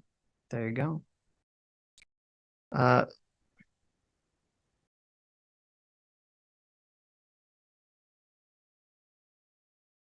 I lose you? Oh. No. Do you want me to read these angry donations, Solidoge? I feel like I shouldn't. Is Solidoge angry? Well, these are from Sunday. Oh, okay. What was happening? I don't know. He was mad Yeah, at no, you. read them. Look, I can take it. Okay. He said that you mock and bailed on the idea that if we don't have a massive overbearing using tax fund to gender studies in Pakistan and give heroin needles to druggies, then we'll be conquered by China. Oh, he did bring that up when he was on. Oh, he did?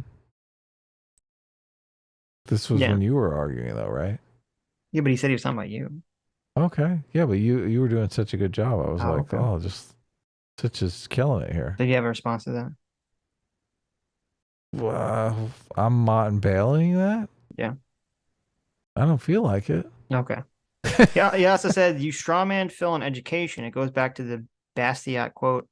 You assume us not wanting government solving every problems must equal not wanting it to ever be solved. No, I mean, I get it. I do get it. I do think there needs to be some way to have some uniting culture. And public schools seems to be the way that we've done it in the past. Mm-hmm.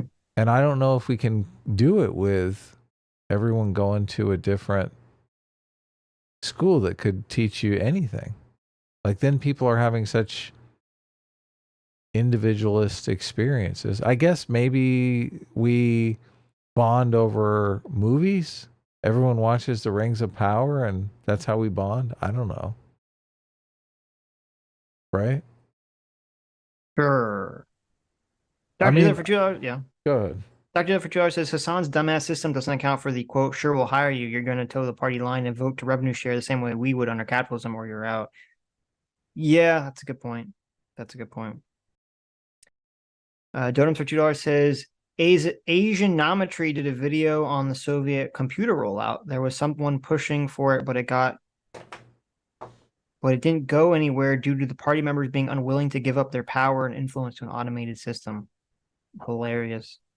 I mean, that's what happens when you don't care about efficiency. Dr. Dealer for $2 says, we know the labor theory of value is garbage because Hassan puts no effort into his shitty stream and a 12-year-old brainlets fling money at him for being a himbo. True. True. Dr. Dealer for $2 says, so Vaush and Hassan both admitted that they toned down their rhetoric to trick new viewers into supporting socialism. Never let any dishonest guest ever tell you socialist subversion of institutions isn't real. True. CT for $2 says, shout out to my ex for fixing on 2 different occasions my wireless headphones with his weird tech voodoo because the app has weird DMR. Thanks. Well, there you go. Dodoms for $2 says, someone needs to tell Massachusetts to cut out with the bills trying to offer prisoners reduced sentence for organ donations. We'll never hear the end of it from the commies. Is that a real thing? Or are you just memeing? I hope that's a meme. Donuts for $2 says, I believe it's a requirement for either NATO or EU membership to not have disputed territory. So funding separatists in Ukraine was probably to prevent formal Western integration by making them ineligible. Yeah, no, it's not. I don't think it matters for EU. Well, okay. I don't think it matters for NATO. The EU. Well, so for NATO, there's no official criteria for that, but unofficially, the thought process is that NATO never would have someone with a disputed territory enter NATO, which is probably true. So yeah, I do border disputes. A border dispute, yeah, because they don't want to immediately join NATO and then have to fight a war, right? Right. Yeah. But yeah, no, I agree, and I agree that was probably another reason why they kept the border dispute roiling, was to try to prevent that. But I'm not sure how much I believe the NATO thing was even. I mean, I guess the NATO thing would be real after they invaded Ukraine and took Crimea. Then it'd be like, oh, well, obviously they're going to run NATO, so we got to keep this dispute rolling. So yeah, okay. No, I think that's a good point. They didn't want them to join NATO because they wanted to invade. No, of course. Right. Yeah. I'm saying after they invaded the first time. Yeah. If they never invaded Crimea the first time, I don't think there would have been a big push for them to join NATO anyway, because there hadn't really been for years. So.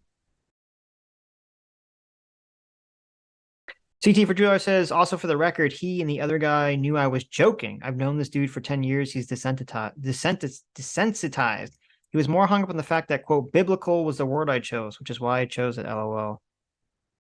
What do you mean? That's like the common saying. That's a common saying people say. You say like, oh, you lay down with someone. You know someone. What, in like a biblical sense, you know someone? I don't know the situation too. Sure, maybe you think it's like just friends, but maybe he's been pining secretly for you for years. And yeah, you don't know. He's looking for his opportunity, and all of a sudden it presents itself. Mm-hmm. In this cute little thing that you said. Am I hearing your wife laughing in the background? What am I hearing? No. Oh, okay. Yeah, I heard my wife laugh. Okay. This is an opportune time to laugh at that. Sounds like she's on the phone. Okay.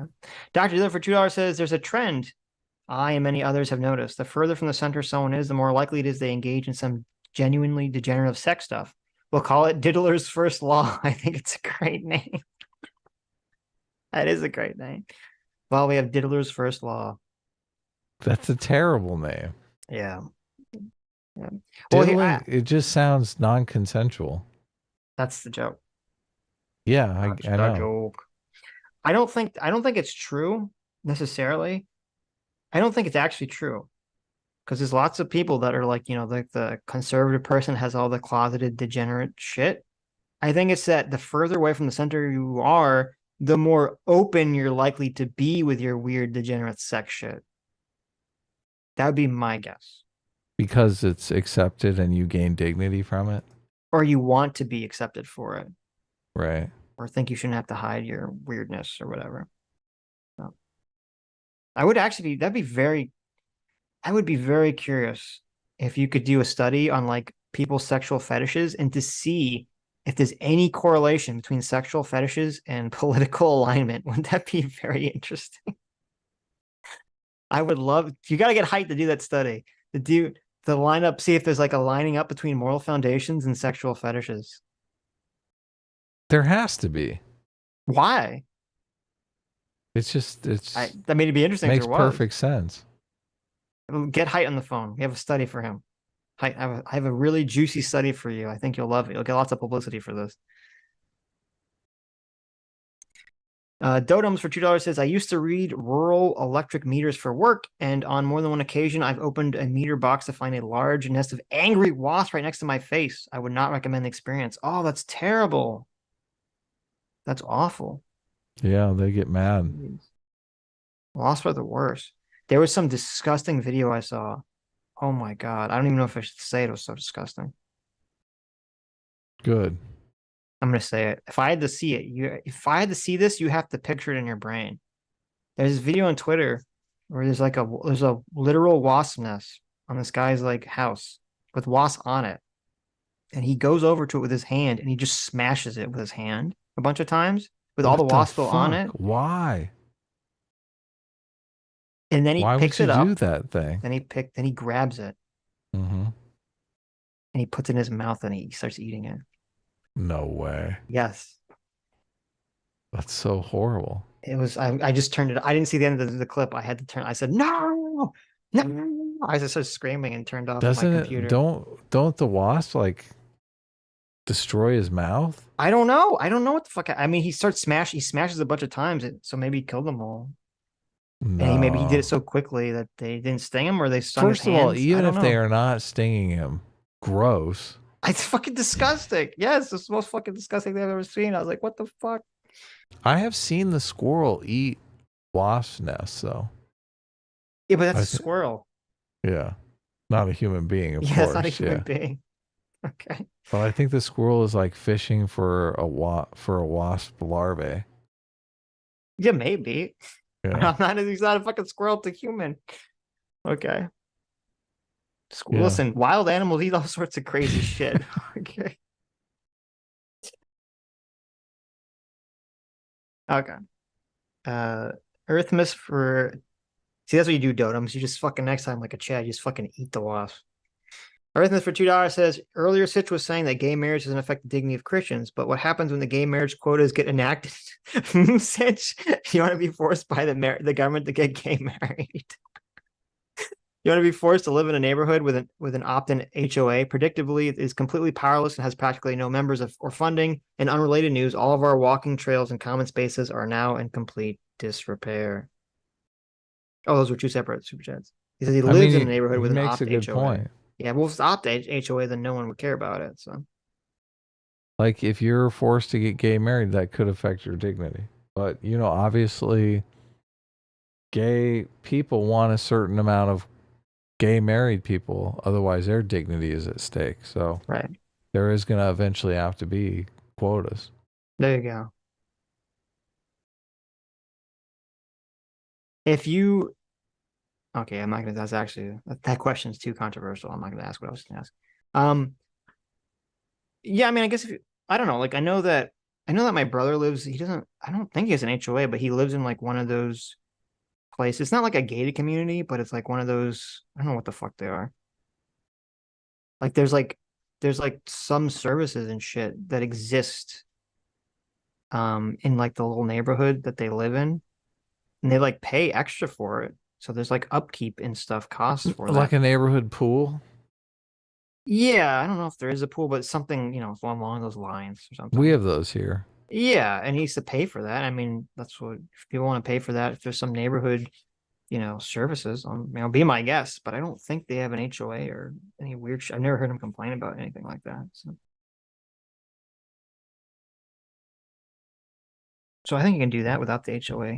It's just, and people, it's not really like the paying upkeep for trails and common spaces that bothers people. It's all the busybody shit. That's what annoys everyone. Yeah, when they come over and tell you what to do on your house. And they're like, look, you're using the wrong color cock on your windows. Like, here. You gotta use the black cock because it's 2023, right? You want to see the wrong color cock? Come over a little closer.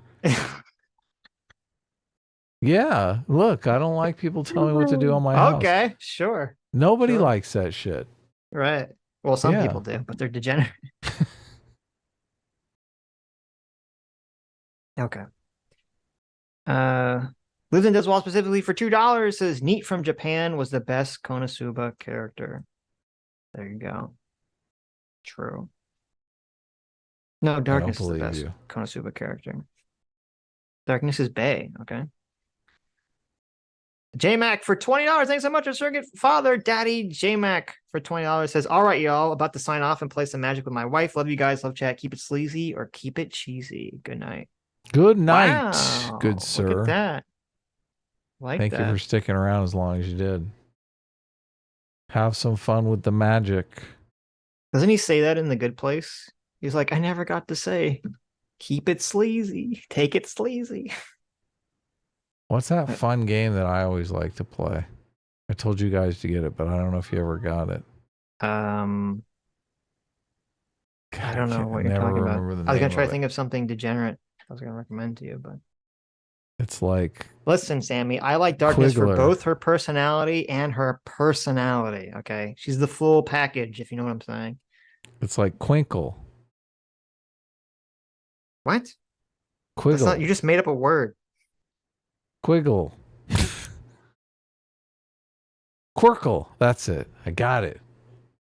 Quirkle is a fun game. You should play Quirkle. Quirkle? Quirkle, yeah. I like that game. Quirkle. A simple game of matching colors and shapes that requires tactical maneuvering. Yeah. I've never heard of this in my entire fucking life. Last time we played Quirkle, I destroyed everyone. It wasn't even close. So it looks like you have a bunch of shapes and you have to line them up either by shape or by color. Is that how it works? Yep. Yeah. Okay. You got to do like, if you get 6 in a row, that's a Quirkle. You get like an extra 10 points or 50. Can you build on other people's chains? Yeah. The whole idea is building on other people's chains. So who gets the points when you have 6? Is it only the last person or is everyone that contributed? Only the last person. You only get points when you go. Okay, so you would never want to give someone 5 unless you think they don't have a corresponding shape, right? You would be good at Quirkle. Already you figured it out. What do you mean? It's obviously the tactic. If you just try to wait for everyone to set you up for 5s. Yeah, that's what happened. Okay. Well, listen, we'll play Quirkle, okay? I'll come out to LA. We'll play some Quirkle. I kept getting the Quirkles. Everyone was setting me up, leaving me We're open. going to play Quirkle in LA, okay? The 5 wide Get ready. open. We're going to play some Quirkle. We'll stream it. All right, let's do it. Stug for $5 says, Vanessa convinced me that I'm happier being $1,000 poorer because of you two, so thank you. No, thank you, Vanessa. Yeah, whoa. There you go. Nice. There you go. Critically Chibi for 10 Canadian says, Adam, have you overcome your boomerism and had your wife teach you how to watch the television? I await your Mod Psycho 100 review eagerly. Also, go have more story debates with Mahler. Hi, Sitch. Look, we should. I would like to have more story debates with Mahler. Mahler's a great guy and super smart. Mm-hmm. I have not watched Mob Psycho yet, but my wife does know how to work the TV good. There you go. Twitter sucks for $10 says, I forgot to say my pun. Gotta get Adam to groan before Solidoge. What do you call a tiny pun? Puny. Punny. There you go. Close. You go. Got it. Got him. There it is. There it is. CT for 2 Canadian says, oh, yo, my dad is deaf in 1 ear too. LOL. Yeah, it sucks. Wow. Lame. And I think his is like came out randomly too. It just happened. So I was like, fuck. It's like, oh, that doesn't fucking happen to me. Holy shit. It's been good so far. Angry Bell Sprout for $2 says, Can we at least give children 3/5 of a vote? Everyone always does that. It's a good joke. To make the slavery. It's a good joke, yeah. Is it? Send them to the mines. They yearn for the mines. The 3/5 compromise really screwed people in the North. Because they got so much representation for owning people in the South. It's ridiculous. Well, but wasn't the North more populous anyway? That's probably why they did it. I don't know. I thought that's why they did it, to try to balance it out. We literally give, now I'm doing it. We give kids representation, not 3/5.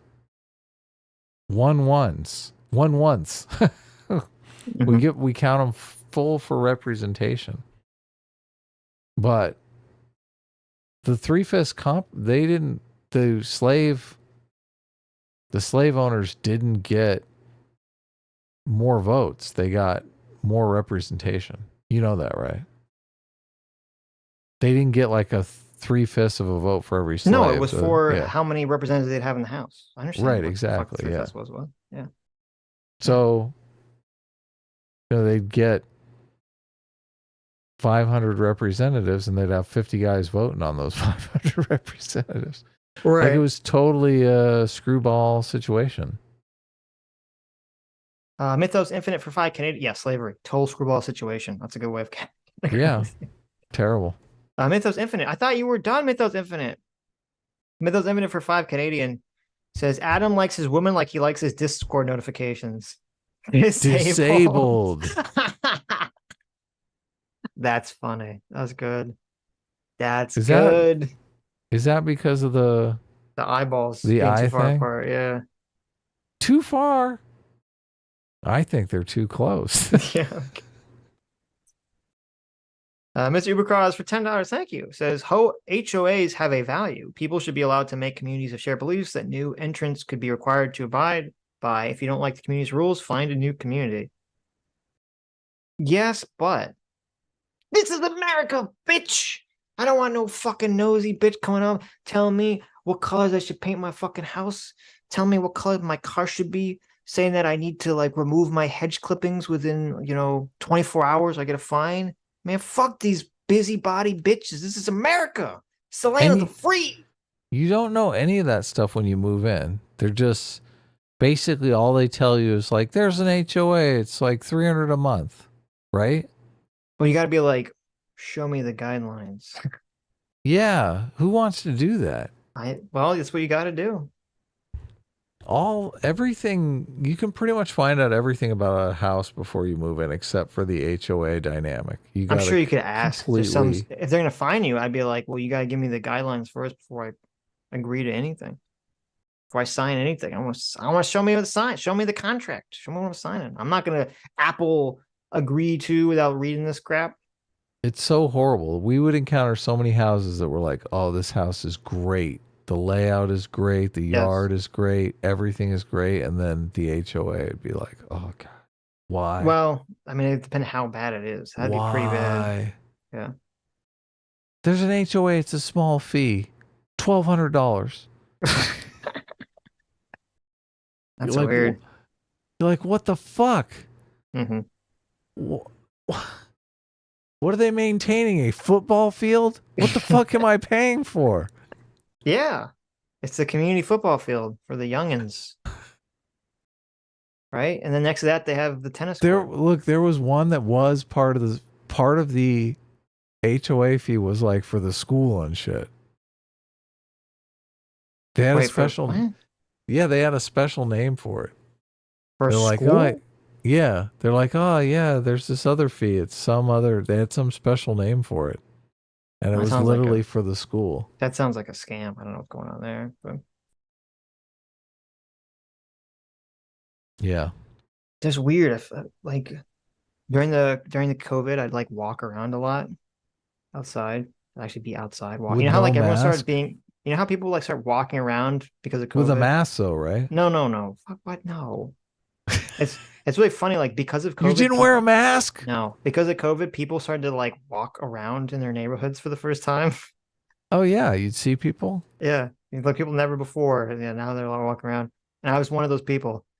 And I was like, I remember you get bored. So I started like walking to like weird places that were like kind of further away that you've never been to.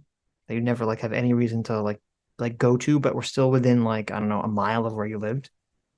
Look, when I first moved in here, I would go like 2 miles, 3 miles. I went all over the place. Right. Yeah.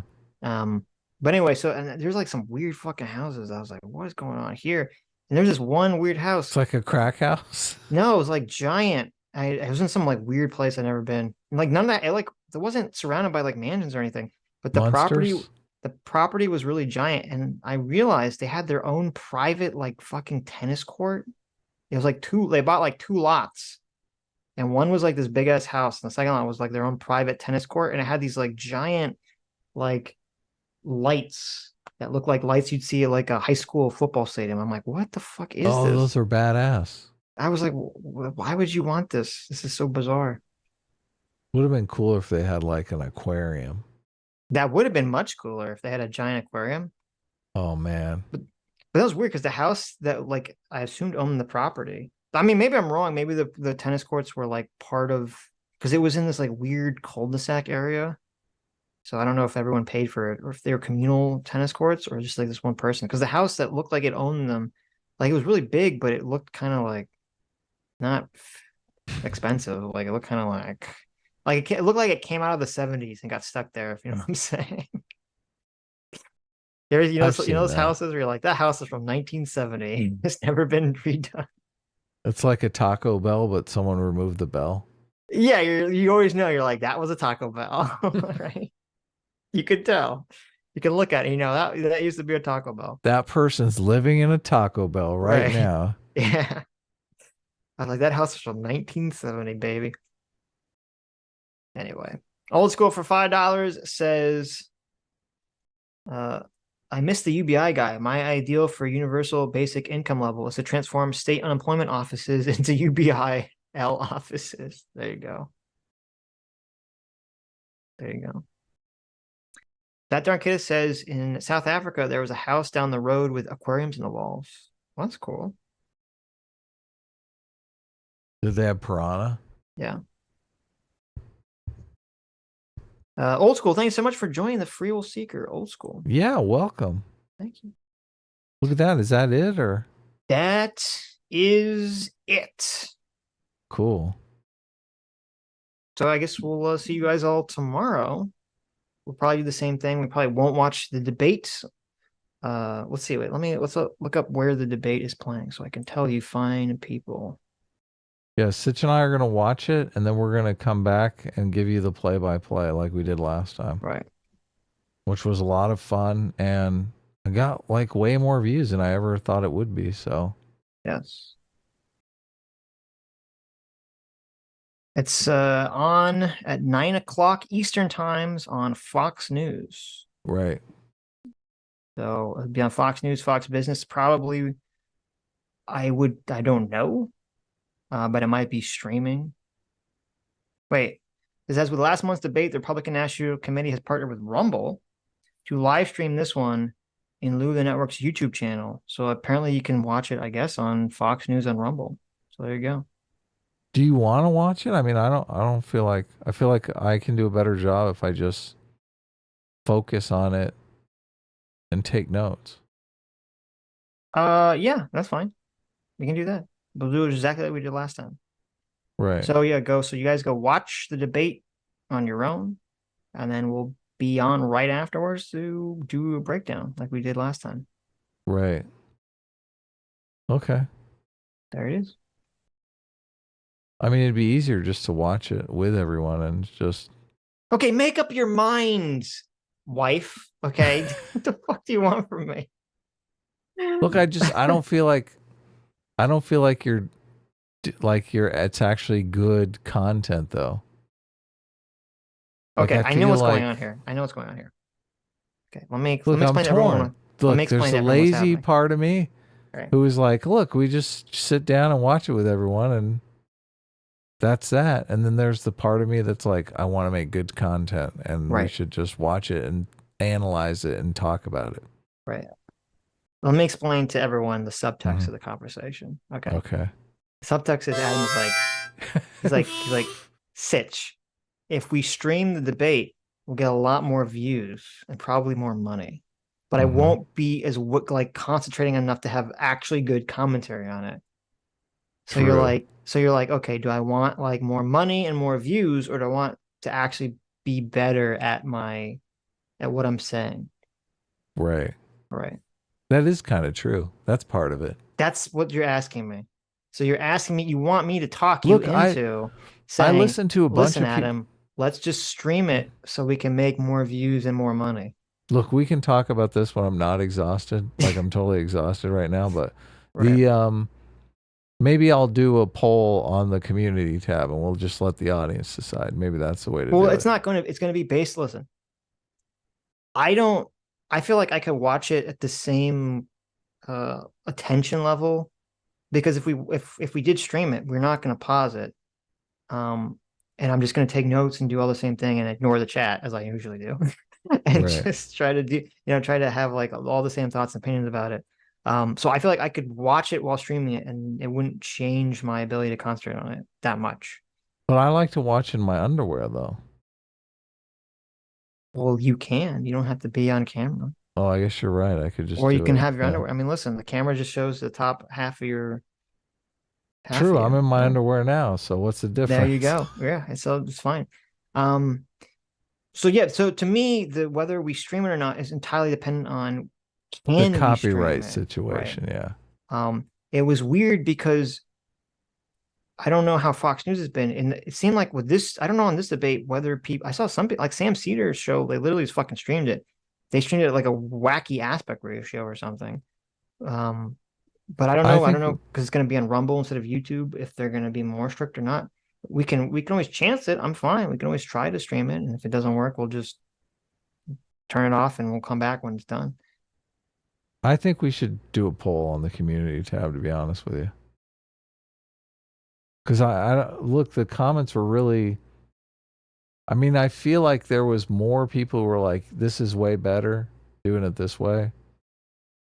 But there were a few people that were like, "Nah, you should stream it or give clips or whatever." So, look, I have no idea.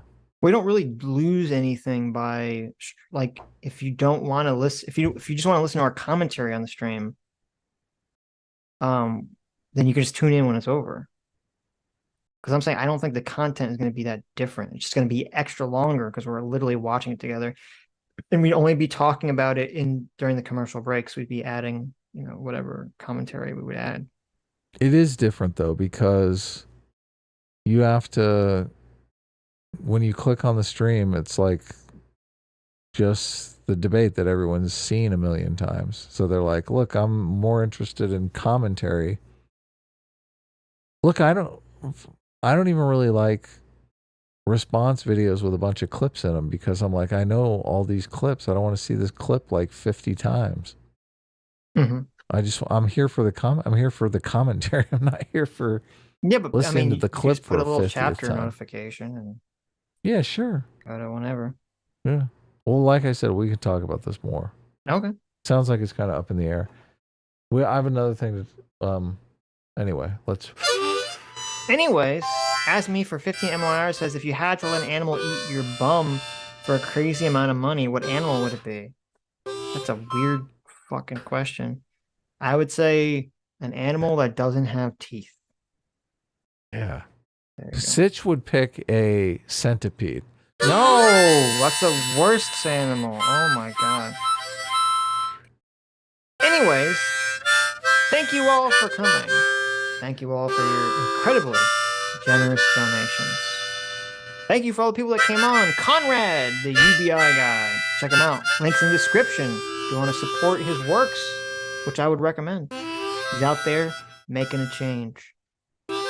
Thank you, Solidoge, for coming on for a little bit. And thank you, Twitter Sucks, for coming on and talking to us for the first time. You're both very cool. So Twitter Sucks is cooler than you, Solidoge. Sorry. I still love you, Solidoge. Has nothing to do with the fact that Twitter Sucks gives us a lot more money. Anyway, thank you all for coming. Thank you all for your incredibly generous donations. Make sure you tune in tomorrow and have some more awesome debate coverage. You who made it to the end of the stream, you are the true heroes. You are the true saviors. You are the true free will seekers. And we'll see you all tomorrow.